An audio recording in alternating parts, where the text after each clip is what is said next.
Both had the odds, stay out of luck. Too much on the line to give it up. You know the mission, we gotta get it on Monday night. Monday night, we going up. Both had the odds, stay out of luck. Too much on the line to give it up. You know the mission, we gotta get it on Monday night.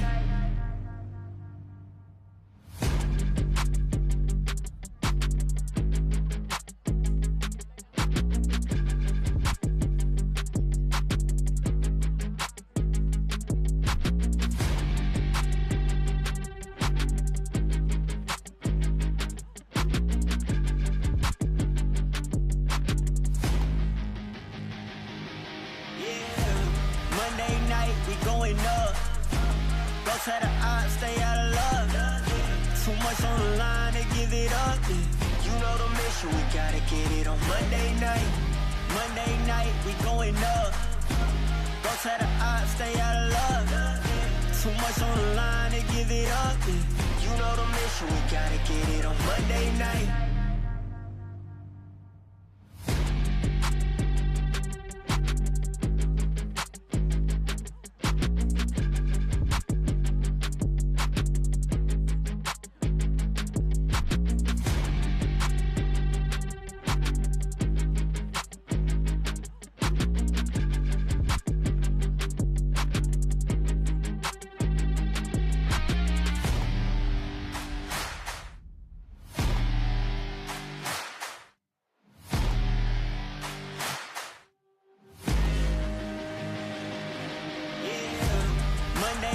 We going up. Both had the odds, stay out of luck. Too much on the line to give it up. You know the mission, we gotta get it on Monday night. Monday night, we going up. Both had the odds, stay out of luck. Too much on the line to give it up. You know the mission, we gotta get it on Monday night.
Nothing was given, I had to work. I got no limits, huh? Short on the 15, back on the first. Either way, I'ma get it, Lord be my witness, Feeling pressure, but never let them deflect you from goals. You just keep your head up, we rose from nothing. Remember, we set them shop and remember, contribute, get here together. Plus they know that we better, they know that we'll never let her. Fire within me, ice in my veins. Fire within me, ice in my veins. If I get cold, I'm about to heat up. Only I stress, I kick my feet up. Fire within me, ice in my veins. Fire within me, ice in my veins. If I get cold, I'm bound to heat up. I hear the noise, but no, they need us. I got that ice in my veins. Yeah, yeah, ice in my veins. Yeah, I got that fire in me. Hey, I got that fire in me. Yeah, yeah, ice in my veins. Yeah, I got that ice in my veins. Yeah, I'm about to heat up. Hey, I'm about to heat up. Fire within me, ice in my veins. Fire within me, ice in my veins. If I get cold, I'm about to heat up. Only I stress, I kick my feet up. Fire within me, ice in my veins. Fire within me, ice in my veins. If I get cold, I'm bound to heat up. I hear the noise, but no, they need us.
Yeah, they don't know what it takes to get this money. Yeah, get it. Determination, yeah. Ambition, yeah. And most of all, you gotta be a soldier. We've been up for 3 days, counting money these ways, yeah. Isn't a hobby, it's a lifestyle. Ain't me telling me the time is right now. Well, it seems that I'm the one they like now. I can control the switch, I just want ownership. You can keep all of them fake friends, I can keep all of the bricks. Diamonds loud like Ringo, make my skin glow. I'm a dog, dingo, line them up, bingo. But you know how it go when you chase thrills. My little boy just died from a fake pill. Couldn't bury the boy, so they had to burn. Had to give mama bread just to pay to earn. Y'all ain't getting no sleep cause you too busy feeding the ego. I ain't getting no sleep cause I'm counting this money with all my amigos. We've been up for 3 days, counting money these ways, yeah. Isn't a hobby, it's a lifestyle. Ain't me telling me the time is right now. Well, it seems that I'm the one they like now. I don't know, same to me. Might be you, maybe me. I don't know, shame to see. My shit real, yours is make-believe. Man, it's kind of offensive the way I'm cooking. Her neck hurting, I'm shining, I'm real good looking. I don't need to talk much, you can see the story. Man, he talking too much, he could be the story. I remember the day that they had us in cages. I thought it was outrageous. Now we get paid for jumping off stages. Look at me, mama, I made it like. We've been up for 3 days, counting money these ways, yeah. Isn't a hobby, it's a lifestyle. Ain't me telling me the time is right now. Well, it seems that I'm the one they like now. I can control the switch, I just want ownership. You can keep all of the fake friends. They don't know what to do with themselves right now. We running this thing, you heard?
pulling the trigger, I'm really about it, nobody winner. Remember me as a big hitter.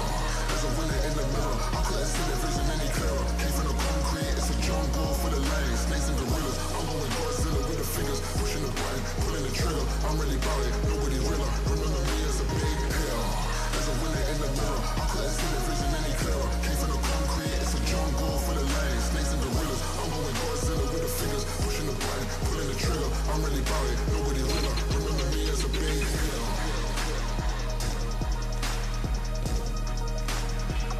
Remember me as a big hitter.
going up.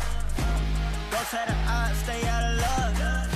Too much on the line to give it up. You know the mission, we gotta get it on Monday night.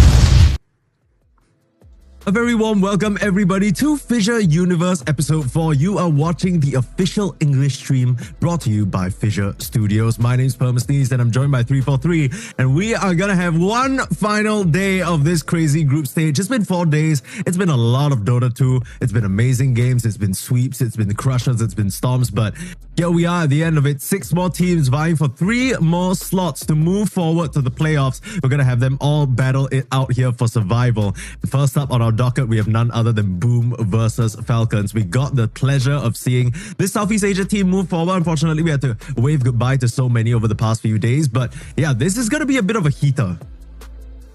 Little heater indeed. Heater like Skeeter. Do you have a favorite maybe in this, Mike? So I feel like Oh, you're putting me on the spot. You're putting me on the spot. I will say, I think Falcons, they've had a bit of a rockier road compared to every other tournament in the previous season, right? They clearly are trying new things, and we'll see just how that has affected their journey as we take a look back at the Swiss stage and how that has broken down. I have a graphic up for you just to see how each of these teams have progressed so far. As you can see, we started out round one with the seeded teams facing off against each other. And if you're unfamiliar with how Swiss stage works, basically each team moves forward playing a team with a similar score from them. So I think we saw Spirit and Tundra, the first ones to qualify, Paravision, Tidebound, and Liquid managing to make it just yesterday as well. And we're going to have 3 final teams, like we said. The remaining teams, Boom Falcons, Gaimin, 1 win, and Aurora BetBoom. I think the eliminations aren't super surprising, but I think in terms of qualified teams, I'm sure that many people didn't really expect Tidebound to do this well. They looked pretty dominant in some of their series. I feel like Tidebound look good when they look good, you know. They're just that kind of team. They don't really care too much about what's going on around them. They're in their own world, befitting of their identity in the region too. They play their own heroes, you know, don't really care about like other metas. They just play to their own pace. You saw his Io Gyro come out from them, the Primal Razor. Like who's playing these heroes right now? Yeah, it's kind of crazy. They clearly have their own style, but it's working out for them and they're catching the competition by surprise. But my gut feeling is that even though Falcons have looked a little bit shakier, Boom are going to have to try and come up with something specific, because I don't know how else they are going to, you know, best Falcons. Falcons are, you know, a lot more experienced together as a unit comparatively to Boom, who, as we'll see in the next graphic that we see the sort of team lineups. There's no surprises here. I mean, if you followed Dota in the past 1.5 years, you know who's on Team Falcons. These guys are so prolific. They each have all their signature heroes. It's been so difficult to draft against them. But it feels like this tournament, they're exploring new things a little bit. ATF has been playing some very non-ATF heroes. Meanwhile, you look at Boom Esports, a couple of new additions, right? You got Jabs in, you got Armel in, and, you know, there are still a little bit of growing pains. Yeah, I mean, this is a old-time veteran roster versus the yet new veteran roster.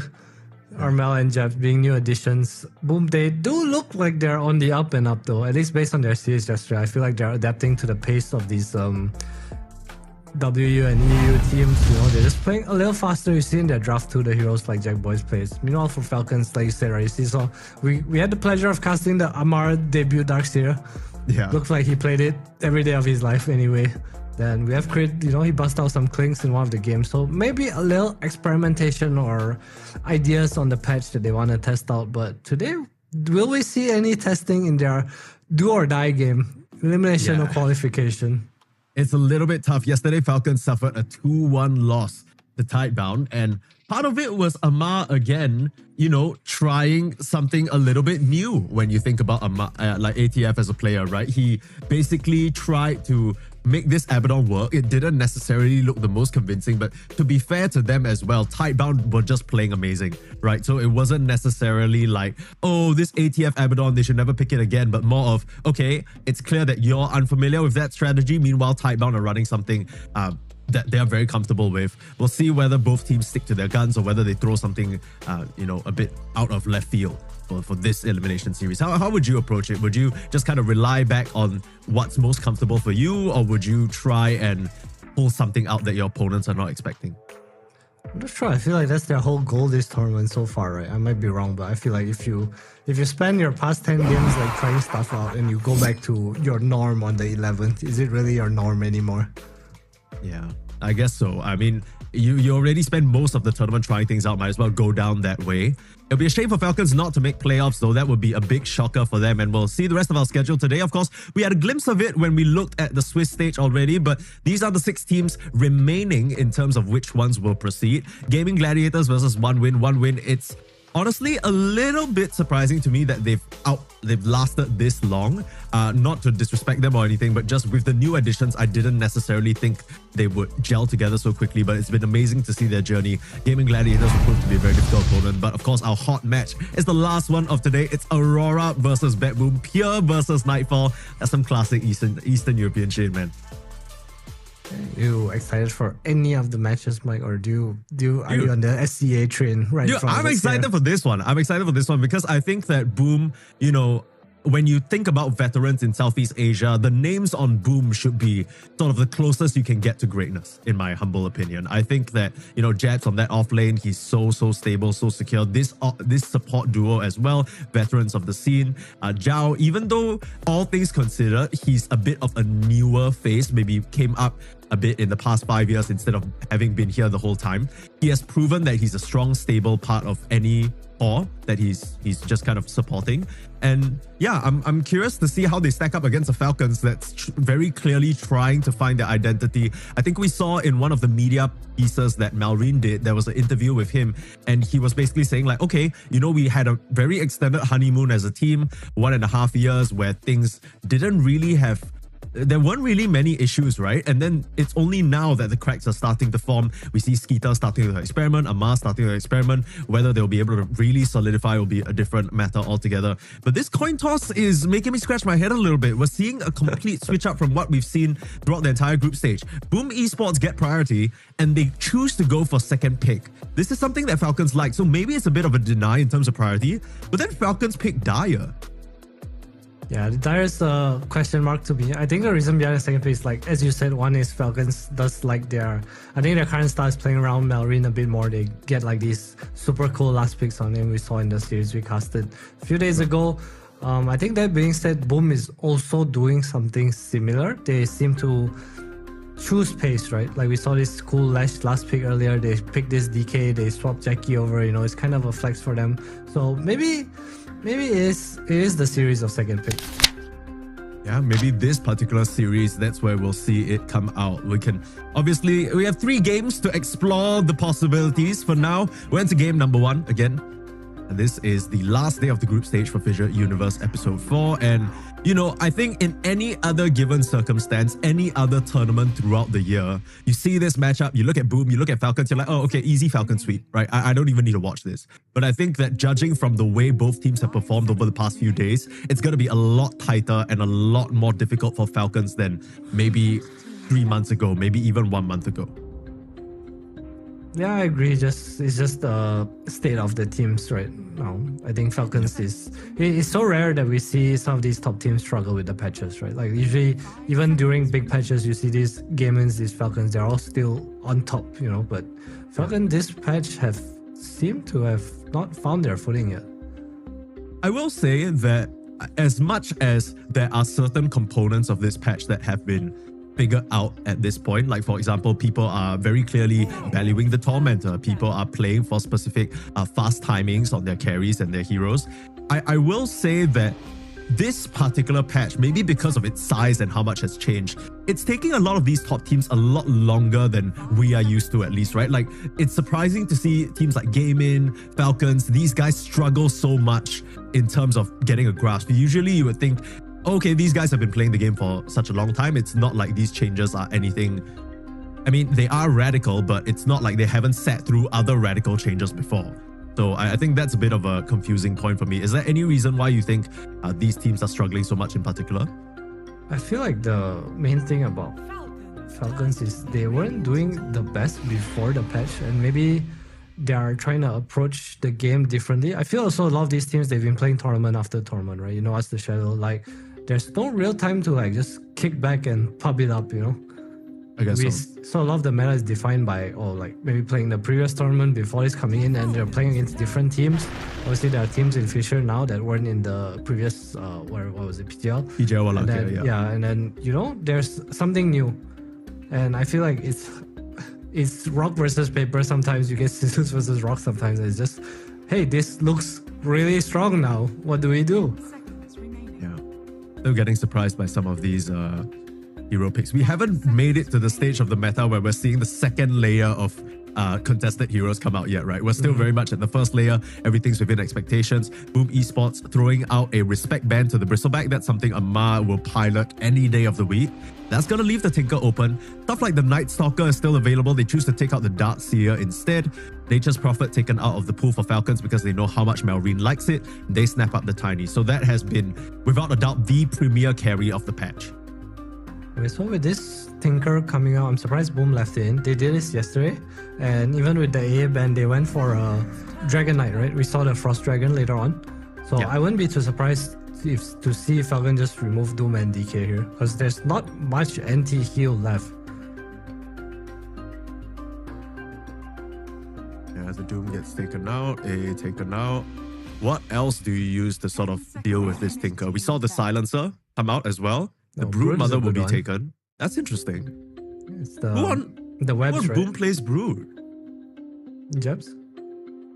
I guess, but I've never been so convinced by Jab's Brood. You know what I mean? I've never watched a game of Jab's Brood and gone like, wow, he's solo carrying this game. It's amazing. I think they're just trying to ban out the anti-heals, right? Like, that's really the whole idea behind it. I guess DK is still in the pool, but maybe easier to deal with than these other two heroes. I'm sure Falcons have a game plan. Go for the PA, so it's not a core tiny anymore, I'm pretty sure. Is it odd to you that they've just revealed this a bit earlier? Because my general consensus is if you have a core pick that could potentially be a flex and you first pick it or second phase it, you want to kind of leave that surprise factor for later on. This basically locks it in, right? You're basically saying that, okay, we know for a fact who our position 1 is now. You haven't really seen the carry to carry matchup yet. Is that not a concern at all for you?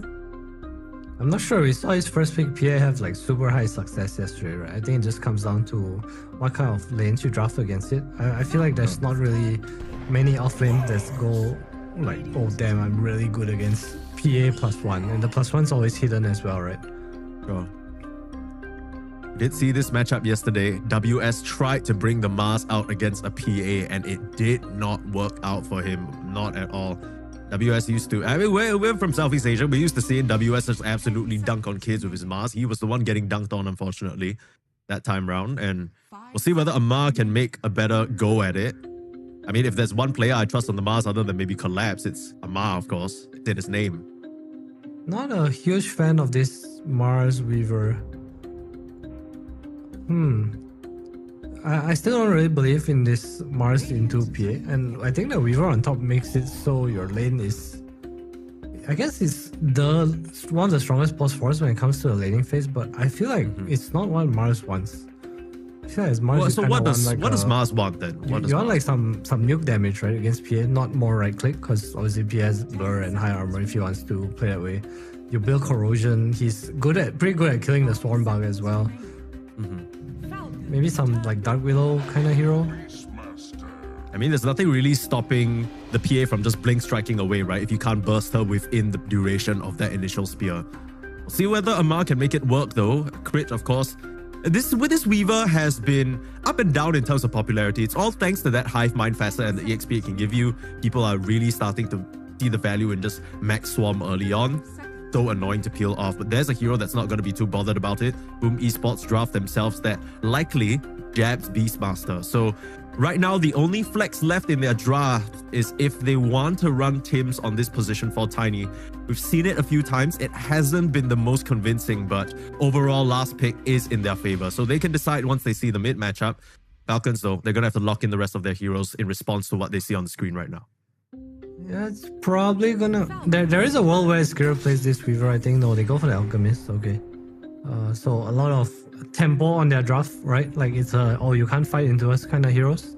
Alch is particularly pretty good against Warlock. One is Alch obviously dispels the Fatal Bonds. Two is the long cooldown ultimates are something that Alch really likes to play against because there's no interaction, you know, at 2 minutes where your wall golems on cooldown and you can't fight. Alch's like, okay, new item, thank you.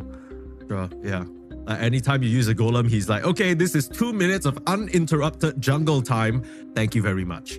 And it's kind of fitting the bill for the Tinker, right? Because you want bodies in front of the Tinker. You want someone who can stand in the front line that you can heal up and just use as a meat shield. The longer the Alch survives, the more Radiance burn damage comes out. I mean, my perspective is that this Alch can ramp up the game very quickly, but does he have a free lane? Because he's up against a Beastmaster, right? Surely this is pretty scary for Mr. Skeeter here. I think the lane's pretty free with the Tinker, but I'm just wondering, like, it looks to me like they have a lot of damage issues right now on Falcons. Like, their whole concept of damage is like, oh, we're gonna use spells kill one hero, but what about the second hero, you know? I don't really see a way to kill the second hero right now. I get what you're saying. Heavy physical damage right now on the side of Boom Esports. But it kind of fits the bill about how they want to play. They really like their tri-core. They're not usually in the position where they're just relying fully on Jackie to 1v9, be late game carry type situation. I remember you're the one who told me this. Jackie's strength lies in if you can set him up for a winning lane, he wins the lane, then he just kind of starts getting active, making space. He's not just going to sit back, chill, AFK farm. He wants to get active, wants to start putting pressure with the team. And with this PA Warlock, they can definitely do that. But now you're up against some pace of their own on Falcons. Just kind of seems like both teams trying to outrun each other in this race right now. Definitely one of those players that does extremely well when he has a good lane. Boom, I'm thinking of this Beastmaster here. Is there a world where they flex this Beast to mid? Because I know Armel played it in a pub yesterday. And that has been like a trend, right? Like people are kind of testing this Beast right now. Well, I think, I guess the question to you would be then, what do you see is the value in this mid Beastmaster? Why do you think people are flexing it to the mid lane? It's just really fast paced, right? Like again, you get to stack the camps to the side. You don't really lose your lane. You just kind of bottle. I think no one said in the interview right now. Mid lane sometimes is just so boring. It's just 10 minutes of like pushing the wave. Yeah, I don't know whether I don't know whether he is that bored with how much winning he's doing. That's true. Cross Paravision qualifying already. Falcons. Try to see what kind of hero they need to fill here. There's a Storm in the pool. I think Storm's pretty okay. Obviously, Boom still have the option of just putting this Tiny as a mid as well. It's not too bad this game. They have a lot of damage to kind of pour in. With the last pick from teams too. Puck ban, that probably means they're going for a Storm. Does Melrine even play Storm? Yeah, Melrine, Storm, Melrine, Ember. I'm sure he can bust it out. It's not necessarily his most notable hero. I don't know whether he is level 30 on the Storm Spirit, but... Oh, Ember's still in the pool too. Yeah. Right. Oh, they go for Timber. Okay. Okay. How do you like this Timber pick? I think it's pretty nice with what they have. They have like a problem draft, right? Like it's like the Timber also solves a lot of their damage issues I was talking about. It gives them this 20-30 minute timing where they're really strong. They can play around someone. There's heals. There's... I like it. I like it. I feel like they have everything covered now with this Timber Saw. But Boom has this opportunity now to pick something that's really good against this. I'm thinking like Armel Storm, Armel Lash looks kind of juicy right now. Yeah, your only burst damage is going to come from the Timber Saw, right? So you're hoping that you can get the kill onto the Lash if it comes out in time before the Warlock Golem comes down. In comes the Tiny, the support. I can see it. I can see the Lash. I mean, Armel loves that Lash, so... I think it's also sort of a block pick for the potential Dragon Knight. Because again, talking about this like anti-heal, right? You have Falc, you have Tinker, and boom, they will go for the Lash. Do you think Falcons expected this though? Surely they must have seen this coming. I mean, a basic glance at Armel's most played heroes or even his recent heroes, you gotta know the Lash is in the repertoire. Yeah, I think they definitely knew. I think the Lash is not as scary this game. Obviously, you have the Warlock Golem behind it, but Falcons have a pretty good draft when it comes to the side lanes. And I think as long as Melrine does okay in his own lane, he's gonna be pretty fine with how the game's going. Yeah, he's a Timbersaw master. Fully expect him to be able to maneuver that one, but we have seen Armel just outplay other mid players with that Lash track. Any draft that you're liking more as we sort of the dust settles on this hero phase, rather selection phase? Leaning towards Boom slightly. I feel like they have easier lanes to play. The game looks simpler to me. I feel like Falcons is strong lanes, you know, but they don't have anything to do if they don't do too well in lanes. Like this, I mean, don't you think they're set up for some pretty free lanes though? Because I'm looking at Falcons. I'm really gonna try and exploit that position for Tiny. It hasn't looked the best. Along with Jabs on Beastmaster, as long as Skeeter and Naking can survive the early stage, I mean, they're going to be fine. And this Beastmaster might be a bit further behind than he wants to be. Yeah, I feel like this Alk is going to have a free lane, but he's nowhere going to pressure Jabs on the offlane. Like, they have their own lane down, you know, it's like a very neutral lane. I think for Amar against the PA, even though with the Weaver, I don't really see that lane as too strong. So I'm not sure. I'm definitely willing to be wrong on this. I don't think this Mars Weaver is a very convincing lane for me into the PA. On top of that, I guess mid is kind of 50-50. I don't think anything's going to happen. Lash is good at killing Timber in the game, but in the lane is kind of whatever. You just kind of spam spells at each other against stick charges. Nothing really going to happen there. Okay, well, we'll see whether Skeeter can get away with this one because this is pretty greedy, right? As long as they can get away with the lanes, they should be fine here. We're getting into game very shortly. So your prediction is Boom gonna take the first game. My prediction is indeed Boom gonna take the first game. Damn, that's some Southeast Asia pride there. You sure the bias not seeping in a little bit, Adam? I can smell it. Nah, that's just you, man. That's That's just me. No, that's rough. That's rough. Okay. Well, we'll see whether the Southeast Asian boys can take a game off Falcons or whether they can even perhaps take the series. I mean, my immediate thought is that, you know, you got Amar on Mars. You got Malrine on Timber. These guys are specialists. It's no secret, right? They've been dominating on these heroes since Lord knows when. I wouldn't be surprised if they're just able to find a way out of this matchup. In fact, unfortunately, you guys are missing some of this juicy all chat happening right now, but we'll get into the game very shortly. Get us in there, Mr. Observer. Yeah, get us in there. We'll get in there, no worries. Game number 1 of Falcons up against Boom. But Amel, I'll fill you guys in, no worries. He said, Amel said, have fun, Malrine. And Malrine says, are you off lane or mid? Good luck. And Amel says, off lane. So just a little bit of poking at each other here. Nothing too crazy, nothing too egregious. As we get into game number 1, Boom Falcons. This is elimination. This is a chance at playoffs.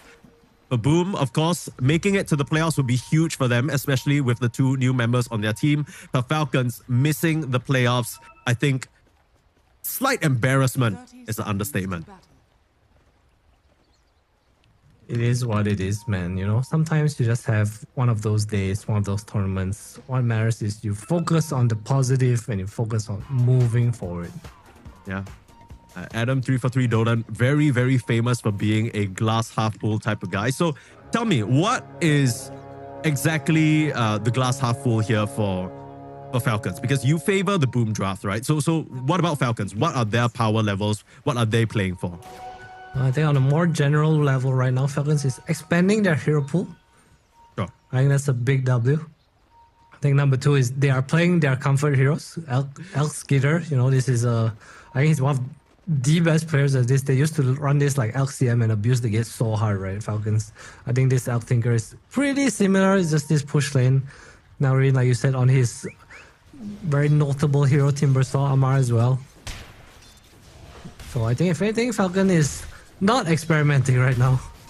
Yeah, it's funny that you're like, one thing that's good is that they're expanding their hero pools, and then you see Malrine on one of the heroes he's played the most, and Amar arguably on his most famous hero, other than the Timber, of course. So funny how Malrine and Amar have such a shared hero pool of very specific heroes either. It's not even like anything mainstream. It's all niche stuff. That was just, it's meant to be, man. Yeah. Pretty all the heroes like overlap somehow. Yeah, a little bit. They got the Razor, they got the, I think Mars, Timber. What else we got? I don't think Amar plays much Monkey King. I know Malrine likes his Primal Beast. Amar, not so much. Okay. Off to the races here. Early doors. I think my eyes are going to be on Amar. You know, apart from the fact that he's kind of usually the main attraction anyway when it comes to laning, he has managed to find his way out of tough matchups with some of his signature picks, right? And yesterday we saw this exact matchup. We saw the PA and the Warlock basically force WS out of lane. It was very difficult for him to stick around. Not much the Mars can really do, but for now, still holding his own. Still sitting pretty healthy. Lane's pushing into him, so gonna get a nice bit of EXP thanks to Crit and his shenanigans.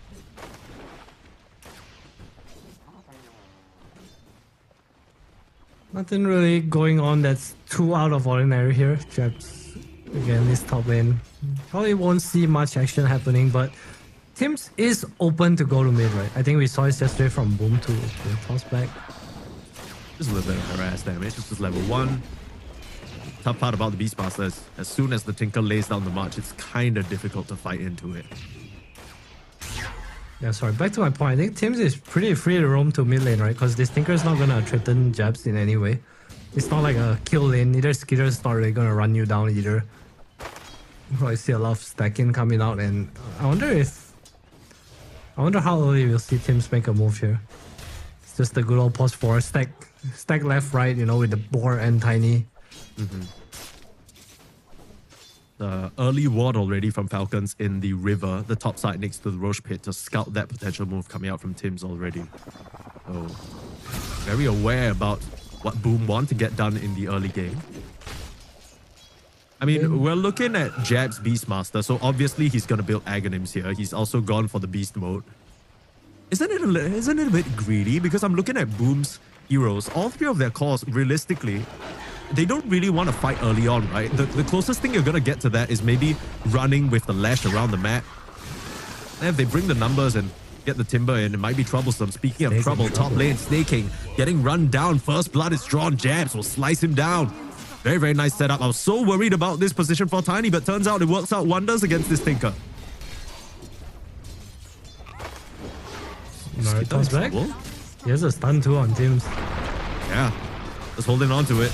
Not gonna allow for the deny. One last chop. Get a double, and Tims, he'll just sacrifice himself. He knows there's no point in him sticking around. Just get that reset. And all this gold and EXP is being lost to the tower. Snaking doing a good job just keeping it in the tiny little acid spray and getting Skeeter's Alchemist some posthumous gold. That's very nice of him. Well, at least he got the gold, no EXP though. Tims will make a move towards the mid lane. Mel gonna get both water runes here thanks to that. Now, how's bot lane? Mars against PA. Losing slightly, not the worst I guess. Definitely doing better than we saw it. Like the train of golems. That's tough. They don't have any inherent dispel as well, at least between these two heroes.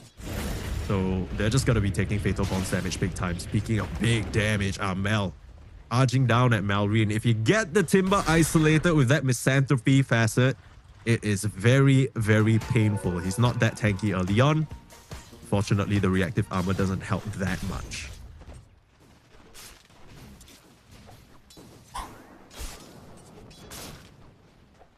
Pretty quiet game so far.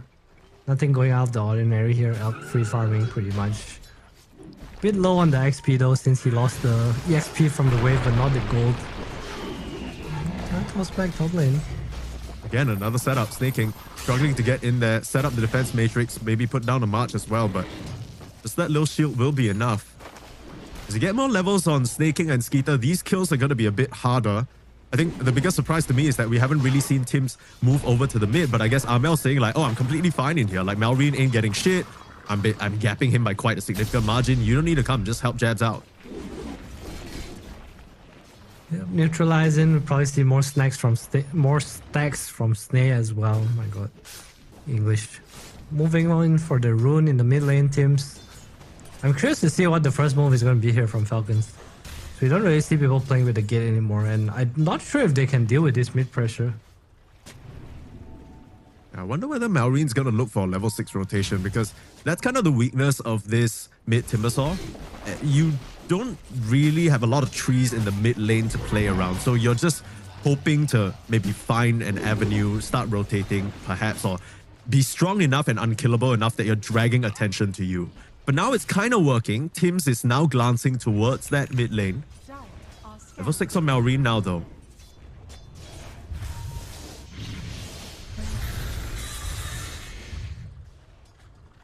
This is such a smart ward from Falcons. They are completely predicting this play from Tims. They know that the Tiny's going to be looking for an angle. Put a sentry preemptively and a ward right outside of his tier 2. Oh, Armel's going to make a move towards the Shrine of Wisdom with his haste rune. That's how it is. Up by water though. Just trying to force out the haste, but with Malrine's presence here, Amar will be able to secure just 1-for-1 on the Wisdom. Steal some stacks. Maybe some swiped away by the Chakram. Yeah. No piddling back and forth, but nothing much in this early game. Both teams content to just farm it up, and I guess I have to ask, with the game state being a bit slower and a bit more farmy, which side just kind of wins out? Which side is happier with that, you think? I think there's no particular team advantage, but if you look at the Mars again, this lane is... How do you come back from this? He is 2.2k net worth compared to Jackie's 3.7. That's 1.5k net worth at 7 minutes. It's not like he's dying or like feeding in the lane or anything, you know, it's just really hard. Curious to see how Falcons gonna make a move to bring him back. Gonna make a move. Oh, they're running up to the top lane. Twin gates from some of the Boom heroes coming through to try and punish Skeeter. They're gonna take advantage of this timing. Just gonna use the Raw for good measure. Not allow Skeeter any chance of escape. Take a look at the collapse. Jackie and Zhao are here as well to try and put pressure onto the tower. They don't have that same amount of tower damage because of that Lash Facet, but they'll make up for it with the numbers. Very, very nice rotation there from Boom. Falcons look like they want to punish top lane a little. Mars TPing in. At least gonna keep the tower alive. I'm not sure if that's worth the rotations though. Yeah, the ward spotting out that Warlock going through the Twin Gates, but unfortunately, the only stun that you have on your team really is either on Skeeter or on Amar, and they're looking towards the mid lane instead, but they just narrowly miss out on Tims, who's just TP'd to the bot to try and set up for something. Both teams trying to make moves and kind of near missing each other a little bit. I guess that is for everyone's benefit. It could get messy for Boom if they run up into some of these Falcons heroes right now, especially Amar, who seems to be ready to fight. He just gets tossed back. Yeah. I wonder why Tims TP bottom. That was like kind of weird, right? Yeah, I'm so confused. Like Maybe they expected some sort of a play being made down on Jack Boys, and they just wanted to preemptively be there for him. Possible. We'll ask Tims about that later on. Trying to make a go onto Armel in the mid lane. A lot of damage coming out from the Timbersaw. The Bug still punching away on this Lash, but he's trying to turn onto Crit. Burning up the Weaver. He will lose his life, but not before he takes down Crit. Ends up being a 1-for-1 trade. Great heads up play. I think he knew he was dead no matter what. Can't really run away from the Timbersaw or just hit the Swarm.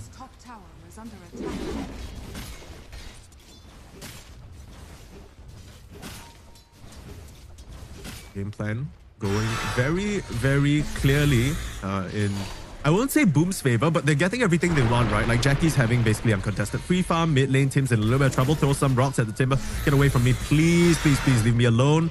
Try to dodge out on the Chakram, nice little last minute stick. He does have to be careful, but Malrine can't just chase him into the trees all willy-nilly. Zhao getting chased out by Crit right now. The combo is there, lightning strikes him down. Malrine a bit too deep, gets baited out by Tims. Some of these early engagements, Boom, they're just getting the better of their opponents right now. Malrine, you don't want to be dying. He's going for the ATOS too, so he's going to be trying to itemize for a little bit of catch with the way Amar's game is going, but I'm not sure if you can actually run into Boom's heroes. Like if ATOS comes out, I'm not sure you want to go in or not. This Warlock Golem is going to be coming online soon. We're going to have this, just a lot of magic damage, right, coming out from both Tiny and Lash. Something I also didn't mention or didn't realize, I want to say, with this Tiny against the Tinker is repositioning abilities actually just take fights out of martial machines, right? Which is what Tinker wants. So these skewers, these tossbacks, it's actually so hard for Snake to like get a efficient martial machine going. We've talked about this Tinker at length. Definitely one of the heroes of the patch, and one of the prerequisites for his success is he needs heroes or a location to set up around. He needs this exact scenario where there's one or two tanky bodies in front of him, can put a couple of marchers down, shield them with impunity, and not really be under any threat at all. For now, it's Falcons pressuring the bot tier 1 tower while all of those moves and Malrine and Amar were just kind of messing around, running into Boom. Skeeter has been farming up pretty well. He's caught up. He's top of the net worth now. They've done a good job making space for him. Has the Sacred Relic and is working towards that Radiance. So an amazing timing right now. Yeah, but I wouldn't say he's like carry ready, you know. I don't know if getting this Radiance, I mean, he's on the right track. Oh, hold up. Sure. Let's see. Nothing happened. Okay. Back to my point. Nothing really happening. He is on the right path, but he needs his team. Unless we see him go into something like a more fighting build, maybe just BKB after tank up for his team, able to frontline. Maybe he'll make space for Malrine and Amar to kind of come back and take fights in his game. But I think other than that, Boom is just super happy with this situation, right? He has this Radiance, but Jabs is like 800 gold away from the Aghanim Scepter. Armel on his way to his own Bloodstone too. And Jack Boy's Battle Fury almost complete. Yeah, I don't know about you, but if I'm Boom, I'm looking at my other homies like I'm any one of the calls on Boom. I'm like, okay, I'm farming up. You're farming up. We're all farming up. We're all eating good right now. This Alchemist item timing, as we can see here from the pop-up, faster by a whole 6 minutes. That's pretty crazy. I mean, I don't really know how many alchemists are getting their radiance only at 18 minutes. So that might be a bit skewed. But yeah, Skeeter, he's not ready to fight, but this is still pretty nice timing. Run into Tim's up here in the top lane, TP out. That's the Atos reveal. Malrine will get himself a kill. Skeeter lines his pockets. Atos come into play. The small play, slowing down the dagger on Tiny is always nice. Anything just kind of drag out the game, right? Yeah, it's close to eggs. What's the rest of our boys doing? I feel like Boom's just happy with the situation of the game now. Like, even if they get these item timings, I don't know if they really want to force anything. Maybe find a fight, just use Warlock Golem. Yeah, find a fight. It's a 4-man smoke. Want to keep this Atos train going. They got one kill, looking for another, rampaging into the triangle, but won't find anyone there. There's no one showing on waves right now, so this move, it's a little bit obvious, but it's coming around the Wisdom Rune timing. Oh, they know. And yeah, Boom will smoke as well. Breaking up. There's a nice avalanche onto 3, but Tim's, he's in a bit of trouble. Golems comes out. Oh, that's a huge fatal bounce. They're going to be toast here. Amel, he's going to start ripping them up, but he needs to find a way into the fight. Being blocked out by the arena walls for now. Jackie trying to chase onto Malrine. The TP out. They still have the damage coming out from the fatal bonds, but it's not enough. Malrine makes it back to base, but they lose 3 members for Tim's. Oh, that hurts. That hurts. That was a really, really nice setup there from Zhao. And the Shrine of Wisdom still goes over to Jabs. He's able to secure that, so they don't even lose the EXP. That was such a weird smoke. I mean, trying to run this 4-man heroes with, I don't know, you don't really have burst, right? I guess if you do get a start on the right hero, maybe expecting more of a pick-off than teamfight, but that was a really nice read from Boom. Predicting the smoke team smoked up. Gets the avalanche torch, breaks the smoke. Sure, he goes down, but who cares? My Wild got 4-man fatal bonds. Armel wasn't even there at the start of the fight, or everyone else would be dead instantly. It's just so weird because Falcons, the way they walked up to that Wisdom Rune, I think as soon as they broke onto that high ground and didn't initially see anyone, they thought, oh, okay, this is free. We're just going to stand around, get the shrine and, you know, stand there and wait for someone to walk up. But they didn't realize that a smoke move was something that Boom had cooking up. And second the Tiny came out, instant stun, instant 4-man fatal bonds. Perfect setup. That's not going to stop Falcons from being able to secure this Tormentor though. Forward, they found Zhao. That's gonna be a dead Warlock.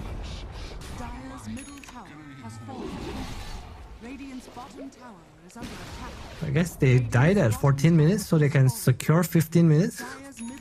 Yeah. Does that make sense? Bright side? It's not too bad of a follow-up from losing that huge fight there. You need a little bit of a morale boost, but for those of you who need a morale boost, you want to make sure to type !F in chat because there's a ton of nice content, ton of updates and information about all the tournaments that Fissure Studios is running throughout the year. Not just Dota, other esports as well. You can, if you're watching on Twitch, you can scroll down to the banner, click that, and that should give you a link to all of Fissure's socials. Be sure to subscribe, follow them there. Speaking of this elk being 3k gold lead ahead, it's still a less than 1k gold lead for Falcons. This is not looking too hot for them. Amara's Tranquil's queued up, man. He knows what kind of game this is. It's a tough game, it is what it is. Boom. Don't have smoke right now. Dagger reveal on the Tiny, Bloodstorm on Armel too, so the double timing. See the lines drawn toward the top side. They have a ward up here. They see what exactly are Boom looking for here? Like, what is this smoke meant to achieve? Just find someone and take a tier 2 or Roche, maybe?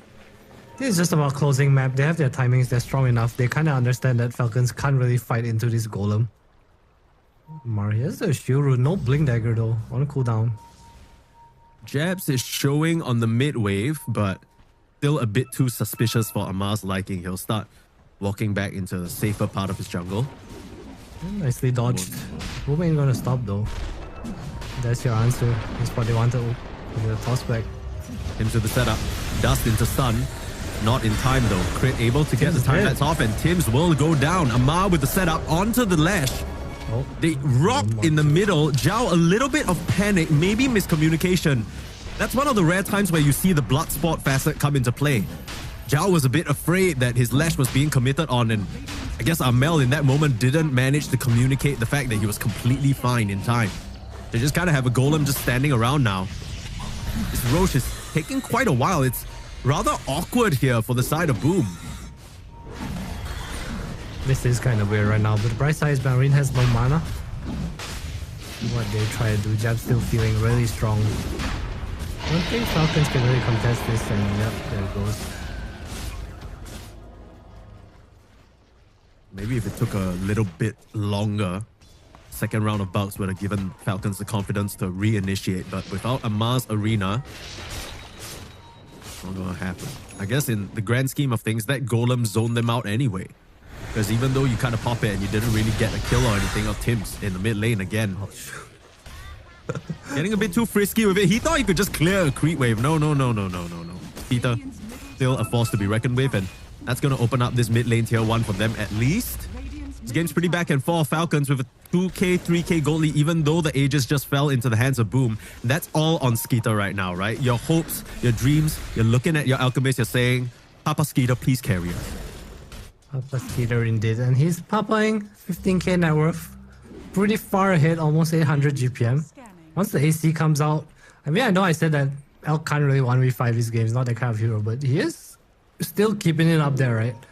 Mm-hmm. Okay. Still pass by. He's hitting these item timings very, very nicely, as we see from these stats coming out. BKB ahead of the curve, definitely a necessary item this game into the Lash, into some of the magic damage coming out from the Tiny and the Beastmaster as well. Maureen going for the Aghanims now too. That's a nice one. There's no like dispel for the Aghanims buff later on. So we're going to be able to frontline, probably not get bursted by this PA especially. They do need bodies. Just a reminder here that you're watching the official stream of FISSURE Studios, the FISSURE Universe Ep.4. One stream happening today because there are only 3 matches, and the rate this is going, the first one might be an upset. The Falcons aren't able to come up with something quickly. Right? Again with the setup, with the bait and the time lapse, they have yet to be able to really punish this Weaver, and they will take down Armel instead. Golem comes out a bit too late, but Jackie's starting to cut into Malrine already. The Timbersaw will just get chopped. Raw comes out, the BKB duration, he manages to get it off, but Jackie focusing down Snaking, focusing down the backline support. And get the kill, looking for more. The blink away from Skeeter. He'll be safe. Amar still trying to set up because the BKBs are out. But is this really what you want, Amar? You're gonna die in your own arena. This is not the battle that you asked for. A spear to buy him some time, but the Golem just beating him up. And Jackie will find a triple kill. It's too easy for this Phantom Assassin here. That's the BKB reveal. Suddenly 2k goal off that. Boom, a very nice fight. After what looked like a little bit of a questionable Golem drop, right? Jabs also didn't roar at the start. He was saving it, figuring that Armel was dead anyway. But really nice turn by Boom. See a quick replay of that, at least the tail end of that. Maybe we'll get a full scale one. That's just a little preview for you guys. Okay, that's a preview. If you type !F and follow on your socials, maybe you'll get a replay. Think about it. But yeah. Okay, we're getting a real replay now. No memes. Crit again. This is the second time where this Tim's Armel duo, where they're trying to chain stun, hasn't really been able to burst Crit down 100 to 0. And as a result, the Atos putting Armel in a very compromising position. Even though he has that Bloodstone heal going, you can see the value of the Spirit Vessel. They managed to take down Armel, and the Golem drop is awkward at first, but suddenly you see Malrine in on the front lines facing off against Jackie. You're like, how the hell did you get there? Raw over the BKB duration just to waste it for Skeeter, while Jackie, excellent target prioritization. He understands that Snaking needs to go. Takes him out of the equation. Very, very well played from the PA, and oh no, have they found Malrine again? The toss to interrupt the Timber Chain. Oh my goodness, that must have been a Raw as well. They are doing a great job exterminating this last pick Timbersaw. It has not looked like a Malrine Timbersaw game. That's also because they picked it blind, right? Like Boom had this Lash up their sleeve, so I think they were looking at it anyway. I think on top of all this, again, I go back to this point about this Mars into PA. Like I feel like it has to be enabled more, right? So if you want to pick Mars into PA, you need magic damage on your post 4. Maybe they had an idea of how to play the lane better, but the thing is, Boom also saves their post 5 pick, right? So regardless of what you pick, the PA will be in most likely an advantageous situation. And the way that Boom has set up that draft. Crit has 2 heads. Really smart stuff. I guess he knows if he doesn't die to this stun toss plus slash stun combo, he's just not gonna die.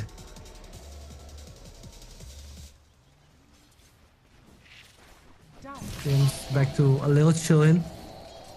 First half almost done. Both teams just kind of trying to push out waves. Aegis ending for Boom. See another stalemate for another 2 or 3 minutes. Teams trying to save up some items for the Roche fight. It's very surprising to me that with the pace that Boom Esports lineup can play at, I haven't really been able to take much towers. I guess that's just the Tinker and the Timber effect. I guess to a lesser extent, this Alchemist as well. They're just always able to keep the waves pushed out. I think it's bad to kind of ball at towers because you're going to give Falcons space to recover. So I like what they're doing. They're taking away network from Falcons instead of just taking the map. If that makes sense at all. Like you see his moves where they take team fights, they're kind of like poking into the jungle a little. I think they're also very happy with this game going longer. This B/PA course, yeah, I think so. I think they are very happy with this game. Yeah, okay, you're gonna have to explain that concept to me here because I'm a pleb.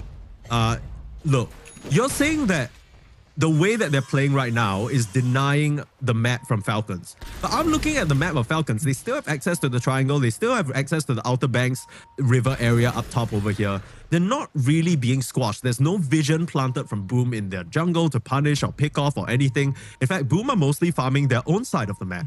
So, you know, isn't this kind of giving Falcons space to recover and get back into this game, or am I misunderstanding something here? Okay, I think maybe I misworded that a little, but I feel like the pace that Falcons heroes farm at are not that fast in comparison to Boom. It's actually so scary for Falcons heroes to like kind of push out the lanes aggressively or just go up on the map. Maybe only this Elk or like Timber pushing with Chakram, but if you compare his Mars ability to like farm and clear camps versus B/PA, like it doesn't even come close, you know? I feel like these heroes, they need to fight and they need to be smart about what they're looking for to kind of come back into the game. Which is why we see this whole, we are ahead of the game, we are going to pull further ahead right now. It just feels easier, you know? When one team fight, one kill is like a tower in 5 to 10 seconds in comparison to like you need to stand there, hit the tower for 20, 30 seconds. The game feels very different. Right. I think, I'm not gonna lie, the way you rephrase that just, it's perfect. I completely understand it now. But I mean, I guess you talk about Falcons looking for an opportunity, looking for a fight, looking ahead. They are probably waiting for that Amar BKB, or maybe not. Smoke up ahead of that. It's that AC completion from Skeeter. You know what? 5 minutes Maori tags. A little slow though, I think. Might not meet each other here. I don't even know whether they realized they passed each other quietly in the night over there. Kind of crazy part about nighttime vision. It's one of those things where in the game you're just like, oh, I guess they're just on not on this part of the map. And then you watch the replay, you're like, holy shit, if I walked like 20 centimeters to the left, my slope would have popped. It's the equivalent of like the CS players watching their own wall bangs, you know? I remember there were like interviews about this. Yeah. Boom. That's kind of... Just gonna Tormentor it up. I guess that's what the smoke was for, like Falcons just angling towards the left side, trying to reveal Marines Agonyms as well. Newly obtained. But Jackie already has a Nullifier queued up, so I think this is quite a natural build up for him. Playing against Tinker, you get to purge off the defense matrix. It's nice to have against the supports to help you kill them as well. Oh wait, no, he changed it to Satanic. Yeah, I was about to say, I clicked on him and I'm like, what the hell are you talking about, Adam? Now he queued up. Tim's also has Yules, so I guess Yules is one way. They caught him again. Pull him in, manages to get the Aghanim's proc off. He's going to reflect quite a bit of that damage. The Yules to deny it. They can even Raw. Hold him in place. Jackie's in. Down goes Malrine again. This Timbersaw just has no game whatsoever. And Snake King, we talked about how tough this Tinker is to set up. They want to fight. They're coming in, but the Golem, the counterplay, they're trying to burst down Armel, but he gets the BKB and Bloodstone off. He's fine. Skeeter is in trouble. Skeeter's getting sliced up, and they'll toss in Zhao. Zhao's like, what the hell am I going to do? I'm a Warlock. Jackie is the one who can finish the job, though, and he's looking for an angle to jump in. Skeeter, the blinks, the stun. It's perfect. It might just buy him enough room. That lightning slowing him down. His chemical rage is going to come to a close, and so will his life. Lopped his head off. Both the Golem and That little guy riding on top. A 2-for-1 special as Falcons lose 3 heroes. I don't know whether they should have fought that. I mean, the golem still wasn't used. Zhao was just waiting for his opportunity. The fight just seemed too simple. Falcon trying to get a pick off onto the PA before he popped BKB, but Jackboy is a bit too fast on his fingers. They also almost get Armel, but unfortunately just BKBs and runs out a little too fast. Just damage issues over damage issues right now. This goal lead, it's piling up, and Boom are getting harder and harder to take down, and especially without Malrine, right? The hero that I said was their damage, it covers all their problems, but where's the damage if he's dead? Yeah, where is the damage? I mean, his Aghanim's damage dispelled by the Yules, his natural damage, he can't even put it out before he dies because the chain control is perfect from Boom. They've caught him out every single day of the week this game.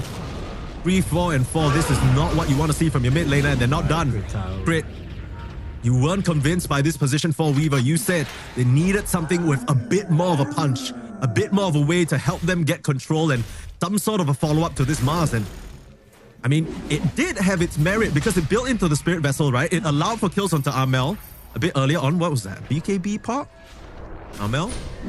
Playing it a bit safe here, but yeah, I mean, back to my point, the Weaver, there were some moments where they were able to take down Armel thanks to that Spirit Vessel soul release, right? But now that he has the BKB, that doesn't even matter. He can just Bloodstone heal for free.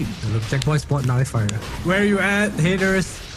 Who is hate? Adam, nobody's hating. Nobody, get it together. Man. It's a great moments. Okay, I'll give it to you. But yeah, I mean, Nullifier makes so much sense this game. It's just simple, right? Against Timber especially. Like, Maori has no BKB, so there's no way of like removing, no way of protecting himself from this. He is their damage. I think Boom realized this as well. It's like, hey guys, Timber dead. I think this goes back to what you were saying about the draft from the very start. And I didn't really see what you were talking about until this point where it's very clear that Boom's gameplay is just so straightforward. They blink forward, they get attached with Aurora, and somebody dies because of Jackboys. Meanwhile, for Falcons to succeed, they need to pull some Cirque du Soleil shit, right? They need to get some sort of crazy acrobatics out from Malrine. He has to get damage in somehow. Acrobatics coming in. Yeah, acrobatics up in the sky, Skeeter. That's not where an alchemist should be, but he's trying to turn around. Snake King will TP in for the backup. Tim's hiding in the glimmer. Nice little blink forward there. Gets the stun out, and Tim's is going to go down. A bit too far forward without the rest of the team's backup. They know that the PA and the Beastmaster just showed bot, and they could take that one. So much awareness to not pop BKB there, actually. Tim's also going a bit too far. Falcons will finally get what feels like a not so bad trade for them. Oh no, jinxed. My bad. Malrine bad, guys. The text speed is fucking Malrine crazy. has an Athos. Not even gonna need to use it for now. Jackboy is feeling strong. Skeeter almost has this Abyssal Dun though.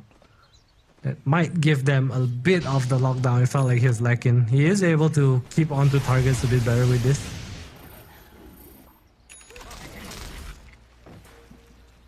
There's the smoke. The Abyssal reveal. Tim's is TPing here. There's the chance Oh, that they get Falcons are the ones Jabs that can instead. get the jump. They're gonna try, but Jabs just beats them to it. Cuts off the backline, immediate blink away. Tim's goes down, but nobody else. He popped the BKB on Amar. That is a little bit awkward. That was timing. It was Dota timing at its finest. Jabs blinks in as soon as Skeeter sees Tim's, right? Otherwise, Jabs probably just feeding there. Yeah. Jabs gotta thank his lucky stars. Yeah, this was supposed to be sort of the big reveal. They'd love to have caught Armel, Jabs, or any one of the cores really, but Tim's again. I mean, he's the only one dying this game, it feels like. 0, 7, and 13. Everybody else on Boom able to preserve themselves for the most part. Amar, very, very, very quiet game from him. Net worth on par with the 0-7 Tiny, unfortunately, but his supports are doing pretty well for themselves. Tinker and Weaver, not the worst heroes to have net worth on as well. I wonder how Falcons is going to pull this back. Still keeping themselves in the game to a certain extent right now. We're still scaling. Skeeter still has room to grow. Maybe hit his boys up with some Aghanims later on too. Dire's top tower is under attack. I think Aghanims is good this game. A Mars? For Weaver, maybe?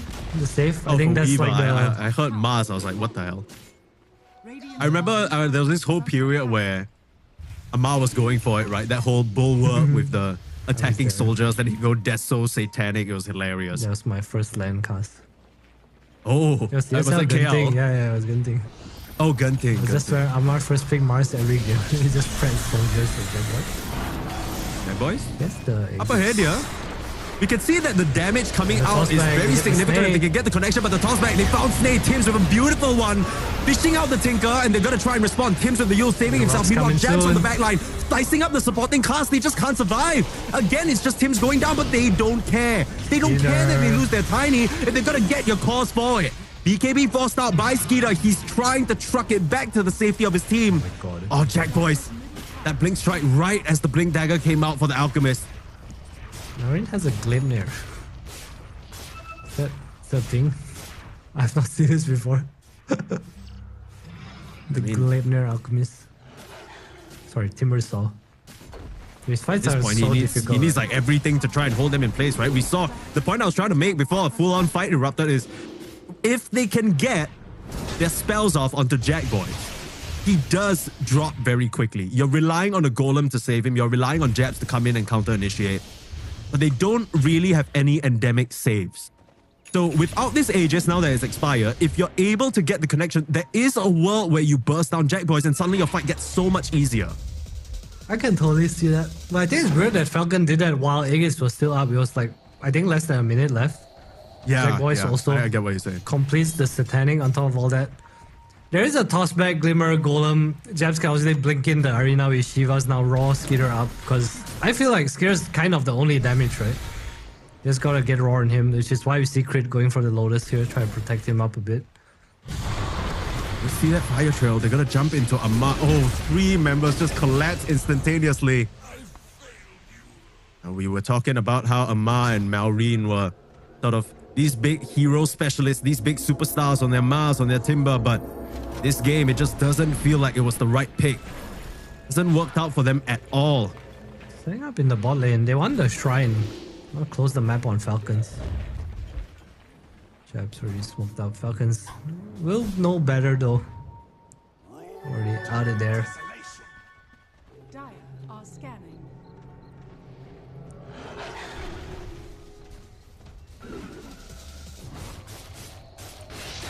Jack boys going for the MKB. I think realizing that he actually can just kill Skeeter and no other hero matters as much. Let's try and take stock of the situation. I know you like being positive. Let's look at Falcons and what kind of the outlook is for them, because now they're facing up against what feels like a final boss late game PA. And that's terrifying. And we're not even talking about Amel, we're not even talking about Jabs yet. Talking about Oh, they Jabs. know crit. They know crit. Should be able to time. Just kidding. Just kidding. Haha, a joke. Haha. No time lapse for you. Imms denies it. I think Malrine needs BKB first and foremost. They'll like help him survive through the fights. I feel like Falcons need to play to a point where Amar is able to get this like Hex or just 2-man spear maybe. I feel like that's their win condition right now because I feel even just killing PA is not a very realistic thing even without the Aegis. Without this MKB on Skeeter. Armel's also doing a lot of damage and he has the Hex now. As you can see from the win probability, Falcons, even though it feels like they're so far behind it, they're not by any stretch of the imagination out of it just yet, but it's getting close. 1 or 2 more Aegis, actually the next Aegis is going to be quite a big deciding factor. It'll allow Boom to start really smashing up onto these high grounds. Get another Tormentor for themselves here. The items and the resources just stacking up. Now Jabs with double the Hawks.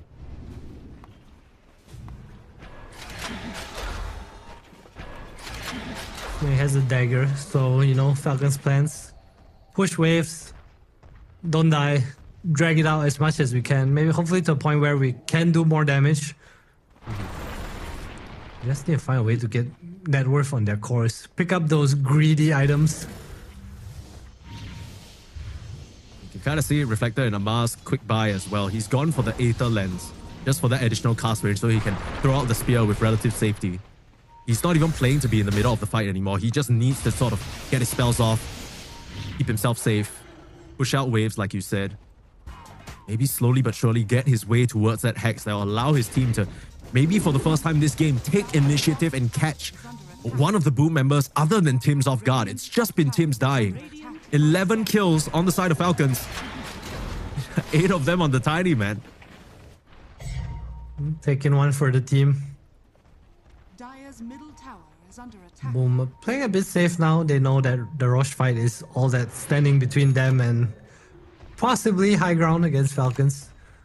Sticking to the bottom too. They know it's a Dire Roshan. Structures are fortified. It's gonna be a close spawn though. 240. Where's my maths bad? Yeah, it's like 39, 40-ish. Yeah. Are scanning.